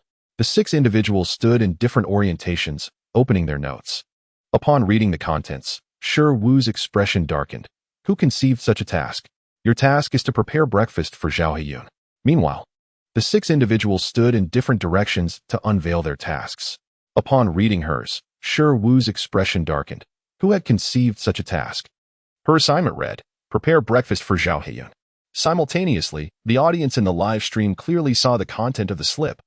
It seemed the program was intentionally stirring the pot. One must admit, the production team knew precisely what to showcase. Director Wu, hidden behind the camera, felt a surge of satisfaction. Since Wu had brought such significant attention to his show, he was determined to lend her a hand. She would likely be both furious and amused. Who had given him such an impression? Zhao Heiyun pondered the note in his hand, memories flooding back, bittersweet and poignant. Wu would surely owe him her gratitude. If she were to discover that this was all orchestrated by Director Wu, she would likely be both furious and amused. Pondering who had given him such an impression, Zhao Heiyun contemplated the slip of paper in his hand, memories flooding back, bittersweet, once tinged with a hint of hypocrisy and affection. Even he, the protagonist of this past, could scarcely recall the details. Having read their respective assignments, the 6 turned and gathered together. "Good morning," they greeted one another. Zhao Heiyun smiled gently at Wu, his eyes brimming with profound affection. Suddenly, Sherwoo's gaze hardened, and a sardonic smile graced her lips, revealing no trace of response. Zhao Haiyun abruptly lowered his head, appearing as though he had suffered a grave blow, looking pitiable as he cast a resentful glance at Sherwoo. Sherwoo, resembling a heartless scoundrel, observed with a cold indifference. The barrage of comments was unjust, with viewers expressing their sympathy for their beloved brother. "My brother is utterly pitiful. Save him. He is on the verge of breaking apart. My heart aches." Sherwoo. That wretched woman. Can Sherwoo please leave the show? Wherever my brother is, she should not be there, just a mere shadow. Zhao Haiyun, at least, was an acclaimed actor with a vast fan base, while Sherwoo's following paled in comparison. As the day waned, they decided to see what food might be available. Tan Sheng's foot had fully healed, and he radiated vitality, appearing invigorated. "Very well, Teacher Tan." Fu Rong, having stayed up too late the previous night. She should not be there, just a mere shadow. Zhao Haiyun, at least, was an acclaimed actor with a vast fan base, while Sherwoo's following paled in comparison. As the day waned, they decided to see what food might be available. Tan Sheng's foot had fully healed, and he radiated vitality, appearing invigorated. "Very well." Fu Rong, having stayed up too late the previous night, now leaned languidly on Sherwoo's shoulder, her eyes bleary with sleep. Xin Yaoyang stood protective. The group set off in different directions, and Su Mianyan watched Sherwoo's retreating figure, acutely aware of the... She quickened her pace to match Zhao Haiyun's stride. Once they were alone, Zhao Haiyun's expression darkened significantly as he turned to Su Mianyan. He leaned closer to her ear, his words a whisper that felt more like a sinister summons from the abyss. "If you do not obey, you know my methods." With her head bowed, Su Mianyan felt a flutter of anxiety, yet she maintained a facade of composure. However, to the fans, her voice tinged with a hint of tears. "Understood." At that, Zhao Haiyun finally wore a satisfied smile, distancing himself from Su Mianyan as they continued forward. Sherwoo's surroundings exuded a sense of harmony. Fu Rong lethargically leaned against Sherwoo as they walked, with Xin Yaoyang and Tan Sheng trailing behind. Unfortunately, it appeared as though Su Mianyan was attempting to seduce Zhao Haiyun, causing their beloved brother to retreat. The comments section erupted in chaos once more. In contrast, Sherwoo's surroundings exuded a sense of harmony. Fu Rong lethargically leaned against Sherwoo as they walked, with Xin. After a considerable time, they still found themselves amidst an endless forest, devoid even of the sounds of insects, creating an eerie atmosphere. And her eyes suddenly brightened. "Teacher, look! Mushrooms!" The languor that enveloped Fu Rong dissipated as she excitedly dashed toward the grand tree before her. The mushrooms adorning its branches appeared succulent and remarkably appetizing. Sherwoo, instinctively following her gaze, observed the circular mushrooms encircling the tree, shimmering softly under the sunlight. With great delight, Fu Rong reached up to pluck one of the mushrooms, inhaling its fragrant aroma, which wafted enticingly towards her. Though wild mushrooms might possess hallucinogenic properties, the mushrooms adorning its branches appeared succulent and remarkably appetizing. Sherwoo, instinctively following her gaze, with great delight, Fu Rong reached up to pluck one of the mushrooms, inhaling its fragrant aroma, which wafted enticingly towards her. Though wild mushrooms might possess hallucinogenic properties, the group continued onward, gathering a few fruits without making any remarkable discoveries, and ultimately retraced their steps. Zhao Haiyun, observing the group returning laden with their findings, relieved that the guests had finally noticed the mushrooms he had intentionally left behind, exhaled softly. These mushrooms carried mild side effects, designed to enhance the guests' ability to showcase themselves. The group continued onward, gathering a few fruits without making any remarkable discoveries, and ultimately retraced their steps. Zhao Haiyun momentarily froze in a state of disbelief. Just minutes earlier, under Su Mianyan's inquiry, he had confidently asserted. Thus, he had casually picked up a few twigs with Su Mianyan and settled down to wait, believing that they would find nothing of interest as well.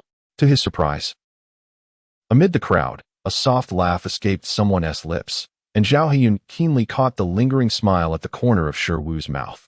"What do you mean by that?" he inquired, narrowing his eyes and fixing a cold, piercing gaze on Sherwoo, his once handsome visage now contorted with a sinister intensity. Amid the crowd, a soft laugh escaped someone's lips, and Zhao Haiyun keenly caught the lingering smile at the corner of Sherwoo's mouth. "What do you mean by that?" he inquired, narrowing his eyes and fixing a cold, piercing gaze on Sherwoo, his once handsome visage now contorted. As Zhao Heyun observed Shi Wu's tender attentiveness towards Fu Rong, a fresh wave of jealousy surged within him, reminiscing how she once bestowed such kindness upon him. Yet, her face adorned with an enigmatic smile. Fu Rong accepted the fruit, delighted by Shi Wu's gesture, and began to eat with great pleasure. As the production team had been ruthless enough not to provide even a lighter, the other 5 remained silent, quietly spectating as Zhao Heyun struggled. Fu Rong, despite his tumultuous thoughts, he maintained an outward facade of nonchalance. Grasping a piece of wood, Zhao Heyun prepared to create fire by friction. As the production team had been ruthless enough not to provide even a lighter, the other 5 remained silent, quietly spectating as Zhao Heyun struggled. Fu Rong, watching the growing distortion on Zhao Heyun's face, tightened her grip on Shi Wu's sleeve, her lips involuntarily twitching in amusement. Under the watchful eyes of the others, Zhao Heyun coaxed the wood, producing a cacophony of crackles, but regrettably, no flames emerged. Tan Sheng watched Zhao Heyun's performance with a twinge of compassion and intervened. Zhao Heyun, gritting his teeth, persisted, resolutely refusing to allow anyone to belittle him. Some individuals, once caught in a stubborn mindset, cannot be pulled back even by several horses. Eventually, Shi Wu could no longer bear it. She rose from her seat and slowly approached Zhao Heyun. Her steps were deliberate, reminiscent of a vengeful spirit, while Zhao Heyun kept his head bowed, drenched in sweat, oblivious to her approach. It was only when Shi Wu stood before him that he finally lifted his gaze, his eyes filled with animosity, as if they could ignite flames. She rose from her seat and slowly approached Zhao Heyun. Her steps were deliberate, reminiscent of a vengeful spirit, while Zhao Heyun kept oblivious to her approach. It was only when Shi Wu stood before him that he finally lifted his gaze, his eyes filled with animosity, as if they could ignite. Shi Wu raised an eyebrow, seemingly unfazed. Yet, the more composed she appeared, found it hard to believe that she could kindle the spark he had failed to ignite after such effort. He was determined to witness how Teacher Shi would conjure fire. With barely contained rage, he turned and sat beside Su Mianmian, refusing to accept that Shi Wu could surpass him. Fu Rong frowned slightly, casting a disdainful glance at Zhao Heyun's profile, perplexed by his confidence. However, since he had walked away, she felt no need to engage further. She trusted Shi Wu. If she claimed it was possible, it surely was. Shi Wu crouched down, picked up a stick from the ground, and began to prod meticulously, then rubbed it vigorously. In a short while, the surrounding dried grass began to shed its leaves. She added them to the fire pit, and the flames surged upward with impressive speed. Dusting off her hands, she stood up, remaining humble in her triumph. Zhao Heyun, astonished, gazed at Shi Wu as though she were a specter. Convinced this was a mere illusion, how could she ignite a fire so effortlessly? The viewers were equally astonished, witnessing such an ancient skill in a variety show. Shi Wu, dusting off her hands, she stood up, remaining humble in her triumph. Zhao Heyun, astonished, gazed at Shi Wu as though did no one else notice Zhao Heyun's envious glare? He simply refused to admit that he was outshone by a woman. Zhao Heyun's face alternated between green and red. You are my idol, they thought. To conjure fire out of thin air, remarkable. What if I were to traverse time, leaving me as the only inept one? Did no one else notice Zhao Heyun's envious glare? He simply refused to admit that he was outshone by a woman, yet he dared not speak further. His only remaining asset was his status as a film emperor, along with the countless fans behind him. These mushrooms were about to herald the beginning of the end of his career. Chapter 92. The bewitching black and red flowers as the mushroom soup simmered to completion. Its aroma wafted through the air, causing every face to momentarily shift in expression. Zhao, are you certain there's no issue? Are these mushrooms truly edible? Fu Rong inquired, swallowing her apprehension as she observed the scattered mushrooms floating atop the soup, their appearance hardly appetizing. Zhao Heyun nodded affirmatively, with a dismissive glance at Fu Rong. An alluring aroma wafted through the air, momentarily altering the expressions of all present. Zhao, swallowing nervously, her uncertainty palpable as she gazed at the scattered mushrooms floating atop the broth, which did little to whet her appetite. Zhao Heyun nodded affirmatively. She took a few sips before setting the bowl down, the once promising savory flavor replaced by an overwhelming bitterness and a hint of mold. Zhao Heyun served everyone a bowl. He ladled a bowl of the concoction and presented it to Fu Rong. After a moment's hesitation, she accepted it, recognizing the need to maintain decorum. Upon tasting the she took a couple of sips before setting it aside, the once promising flavor now replaced by a bitter and moldy essence. Zhao Huyun served relishing the novelty of his inaugural culinary endeavor while feeling the sting of their ungratefulness. As Shi Wu cautiously sampled the soup, her brow furrowed in disbelief. She suspected that Zhao Huyun was retaliating against them, deliberately concocting such a repugnant dish to incite their displeasure. "This mushroom soup is inedible," she declared bluntly, tossing her spoon onto the table without reservation. At that moment, Zhao Huyun's expression transformed from mere annoyance to an indignant hue that his culinary skills were already lacking, and compounded by his agitation, the result was nothing short of disastrous. Hearing Shi Wu's critique, chastising Shi Wu for her harshness, deeming her criticism excessively cruel for one who was merely a novice in the kitchen, Shen Yaoyong set his bowl down. Unable to suppress his disdain, as the Shun family was notoriously particular about their food. This was the first time he had encountered such a wretched mushroom soup. "Switching fields is like climbing a mountain. I can only wish you luck," he remarked, his tone dripping with sarcasm. Zhao Huyun's pride could no longer withstand the mockery. As he retorted coldly, "If you do not wish to drink it, Teacher Shun, you are under no obligation. I am not forcing you." Shen Yaoyong dismissed him with indifference, feeling superior in the presence of the Shen family, and began munching on a nearby fruit instead. Zhao Huyun observed the expressions on everyone's faces, perceiving their silent ridicule. "If you dislike it, Teacher Shun, you are under no obligation to partake. I am not forcing you." Shen Yaoyong, uninterested in further engagement, ignored Zhao Huyun entirely and instead picked up a piece of fruit to snack on, observing the expressions of those around him. It seemed as if they were all mocking him. Clenching his teeth, Zhao Huyun suppressed his inner fury and took a sip of the soup. The group gathered around the campfire, engaging in light conversation. Su Mianyan raised her hand, proposing a game of truth or dare. When the bottle's opening was directed towards Shi Wu, her brows arched slightly. Fu Rong, silently glancing at Zhao Huyun. He was astounded by how dreadful this soup truly was. Yet, for the sake of preserving his pride, he endured and finished the entire bowl. As the group gathered around the campfire, engaging in casual conversation, Su Mianyan raised her hand and proposed a game of truth or dare.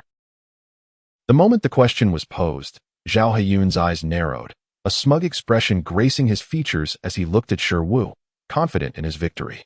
No matter how impressive she was, she still harbored feelings for him, to the point of obsession. "Yes," Shi Wu stated, her gaze suddenly locking onto the camera, openly admitting her feelings. At this moment, in the Shen Group's office, Shen Ziyuan, intently watching the variety show on his computer. The moment the question was posed, Zhao Huyun's eyes narrowed, a smug expression gracing his features as he looked at Shi Wu, confident in his victory, which was why she directed her gaze at the lens. Hearing the affirmative answer, Zhao Huyun felt a sense of relief wash over him, openly admitting her feelings. At this moment, in the Shun Group's office, Shen Ziyuan, intently watching the variety show on his computer, Fu Rong eagerly inquired, noticing Zhao Huyun's smug smile, which irked her. This self-assured man could not possibly believe that Teacher Shi had affections for him. "No, he's not," Shi Wu replied decisively. Zhao Huyun, perhaps under the influence of the mushrooms, felt his long-hidden affection for Shi Wu bubbling to the surface, prompting him to leap to his feet and shout in disbelief, "Impossible. You're lying." Shi Wu found his expression amusing. The original owner had once looked down on him, and now that she no longer loved him, he was filled with regret. "Why would I lie?" Shi Wu questioned, her eyes wide with confusion and innocence. "No way," Shi Wu replied decisively. Zhao Huyun, perhaps under the influence of the mushrooms, felt his long-hidden affection for Shi Wu bubbling to the surface, prompting him to leap to his feet and shout in disbelief, "Impossible. You're lying." Shi Wu found unable to believe that she could simply claim to have changed her heart, having done so much for him, even forsaking wealth and status. How could she just stop loving him? "I loved the wrong person in the past." Shi Wu regarded Zhao Huyun's frantic state with a cold scoff. Late-found affection is worth less than weeds. The original owner had long since departed due to him, and such devotion, without a recipient, was rendered worthless. Unable to believe that she could simply claim to have changed her heart, having done so much for him, even forsaking wealth and status. How could she just stop loving him? "I loved the wrong person in the past." Shi Wu regarded Zhao Huyun's frantic state with a cold scoff. Late-found affection is worth less than weeds. The original owner had long since departed due to him, and such devotion, without a recipient, was rendered worthless, and reiterated it with an increasingly unwavering gaze. Then, She turned and dashed away in a frenzied manner. It cannot be, it cannot be, over these years. Although she was right, he had once treated her poorly. He now regretted it and wished to keep her by his side. Shiru looked at Zhao Haiyun with indifference, a cruel smile playing on her lips. Impossible, you cannot possibly not love me. Zhao Haiyun resolutely declared a statement, and repeated it with an increasingly steadfast gaze. Then, she turned and dashed away in a frenzy. Impossible, it cannot be. She would not simply forget after all these years. Not even she could discern. Now, it bore no significance. The other four individuals gazed at Zhao Haiyun's spectacle, and even the onlookers comprehended the unfolding narrative. Observing Zhao Haiyun's expression of utter despair, the emotions belonging to the original owner surged within Shiru, her heart tightening with a bittersweet pang, yet it resonated with undeniable conviction. Shiru turned to follow the sound, her gaze meeting Su Mianyun's, whose eyes sparkled with brilliance. Thank you. Shiru responded with a benevolent smile. Su Mianyun refrained from provoking her further, and she too would not trouble the endearing little ones. Unbeknownst to them, a timid voice emerged from the corner, yet it carried an undeniable conviction. Shiru turned towards the sound, and Su Mianyun's gaze shimmered with brilliance. Thank you. Shiru offered a warm smile. Su Mianyun ceased to provoke her, and naturally, she would not trouble these little ones. Unbeknownst, in due time, it would bear fruit. As night deepened, the shadows of the forest under the moonlight resembled a ferocious beast, consuming unspoken desire. Zhao Haiyun's absence became increasingly worrisome for Tan Sheng. Why hasn't the esteemed actor returned? Shiru understood that mushrooms had hallucinogenic properties, and with Zhao Haiyun's fear of the dark, something might indeed have gone awry. At that moment, Director Wu's voice crackled through the speakers, tinged with urgency. Zhao Haiyun, and everyone was searching for her. The production team was hastily mobilizing. If something were to happen to Zhao Haiyun, Shiru tossed out her instructions before turning and venturing into the dense thicket ahead. Although Fu Rong felt uneasy about Shiru acting alone, Shiru tossed out her directive and turned to venture into the dense thicket ahead. Though Fu Rong felt uneasy about Shiru acting alone, the only sound being the rustling of leaves stirred by the wind. As Shiru walked, she remained vigilant, scanning her surroundings. The stillness was profound, akin to wandering into a desolate wilderness. Zhao Haiyun. Shiru attempted to call out twice, but received no response. Xiao Yi, please assist in locating Zhao Haiyun. Where is he now? 001 sprang up in the system space, a glimmer of pride evident in its demeanor, finally finding a purpose. Host, please assist in locating Zhao Haiyun. Where is she now? 001 abruptly stood up within the system space, a hint of pride illuminating. She is just ahead in the ditch, though she has currently lost consciousness. 001 pointed towards a long ditch not far ahead. Shiru strolled over at a leisurely pace. In the ditch, Zhao Haiyun was half reclining against a stone, eyes closed. A thin sheen of sweat. Shiru furrowed her brows and reached out to check Zhao Haiyun's breath, discovering he was still alive, likely the result of skin abrasions sustained from his fall into the water ditch. Gazing at the unconscious Zhao Haiyun, her eyes flickered. Her eyes flashed momentarily as she struggled to suppress the urge to strangle him, akin to handling discarded waste. After carelessly tossing Zhao Haiyun onto the ground, she seized one of his arms and began to drag him forward, leaving behind 2 vivid crimson trails. She halted only upon reaching the boundary of the director's camera's view. Shiru struck Zhao Haiyun's cheek, yet he remained unresponsive. She halted only upon reaching the perimeter of the director's cruise cameras. Shiru slapped Zhao Haiyun's cheek, yet he remained, prompting several individuals searching nearby to rush towards the sound. The sensation of pain coursed through Zhao Haiyun's body, and he abruptly opened his eyes, his gaze bloodshot and demonic. He immediately spotted Shiru before him, her face unnaturally pale under the moonlight, adorned with an enigmatic smile reminiscent of a mythical siren. Her excessively pale face illuminated by the moonlight wore an enigmatic smile, reminiscent of a mythical siren, causing him to instinctively recoil. You intend to— I merely intend to remove the dagger embedded in your arm. Shiru lied with an unsettling calmness, leaving the onlooker, 001, utterly astonished. Confused, Zhao Haiyun glanced down. I am merely assisting you in removing it, Shiru fabricated, leaving the onlooker, 001, utterly astonished. Confusion etched on Zhao Haiyun's face. He glanced down to find blood gushing from his arm, a sight both terrifying and alarming. His complexion turned ashen. He did not wish to die. Help me, please. He clung desperately to Shiru's arm, perceiving her as a lifeline. Startled by his sudden movement, Shiru instinctively shook off his grip. losing his balance, his fear reaching a climax as he screamed and attempted to flee. Shi Wu, bewildered, had initially believed that awakening him would enable him to stand on his own. Zhao Heyun truly felt the essence of life ebbing away, his fear peaking as he screamed and attempted to flee. Shi Wu had anticipated that awakening him would enable him to stand on his own, but instead, he seemed to have lost his mind. With a swift, she silenced him, and he collapsed onto the ground. When Fu Rong and the others arrived, they were met with the sight of Zhao Heyun sprawled, drenched in blood, and exchanged terrified glances with Shi Wu, fearing she was responsible for his condition. He fell into the ditch and was injured by the rocks. No one could utter words of sympathy. The helicopter soon arrived, with Director Wu personally leading the rescue team. Upon seeing the lifeless Zhao Heyun sprawled on the ground, with Director Wu personally leading the rescue team. Upon seeing Zhao Heyun lying unconscious on the ground, his right eyelid twitched twice, his heart nearly ceasing its rhythm in fright. He promptly crouched down to assess Zhao Heyun's injuries. Quickly, lift him onto the helicopter. We must return at once. The production team sprang into action, hoisting Zhao Heyun aboard the helicopter, while a group of individuals departed the jungle with great urgency, leaving 5 others exchanging glances in bewilderment. Shi Wu recalled the note from the production team. It was a pity that Zhao Heyun had to leave, while her own task inscribed on the note remained unfulfilled. The group returned to the creek, where the tents sent by the production team had already been set up.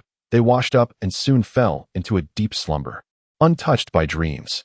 The air, devoid of Zhao Heyun, felt remarkably fresh, and the 5 of them worked in harmonious order, their online comments turning more congenial. In the hospital, Director Wu gazed at Zhao Heyun, who was bandaged like a dumpling, his face etched with regret. He had intended for the mushrooms to prove beneficial, yet unexpectedly. Who was swathed in bandages, his expression laden with remorse. He had intended for the mushroom to play its role, yet it had inadvertently led to Zhao's injury. Zhao's face expressed a sense of relief. Despite the apparent severity of his wounds, they were superficial. Rather than endure fear, he preferred lying in a hospital bed. The previous night, his thoughts had been muddled. After running off alone, he became lost in the vast jungle. And in a haze, he thought he saw his deceased father beckoning to him. Startled, he stumbled into a nearby ditch, and then consciousness faded. The show must go on. He fancied he saw his deceased father beckoning to him, only to stumble into a nearby ditch and lose consciousness. After ensuring Zhao was stable, he rushed back to the filming site. News of Zhao Heyun's injury swiftly spread across the internet, with numerous fans expressing their sympathy.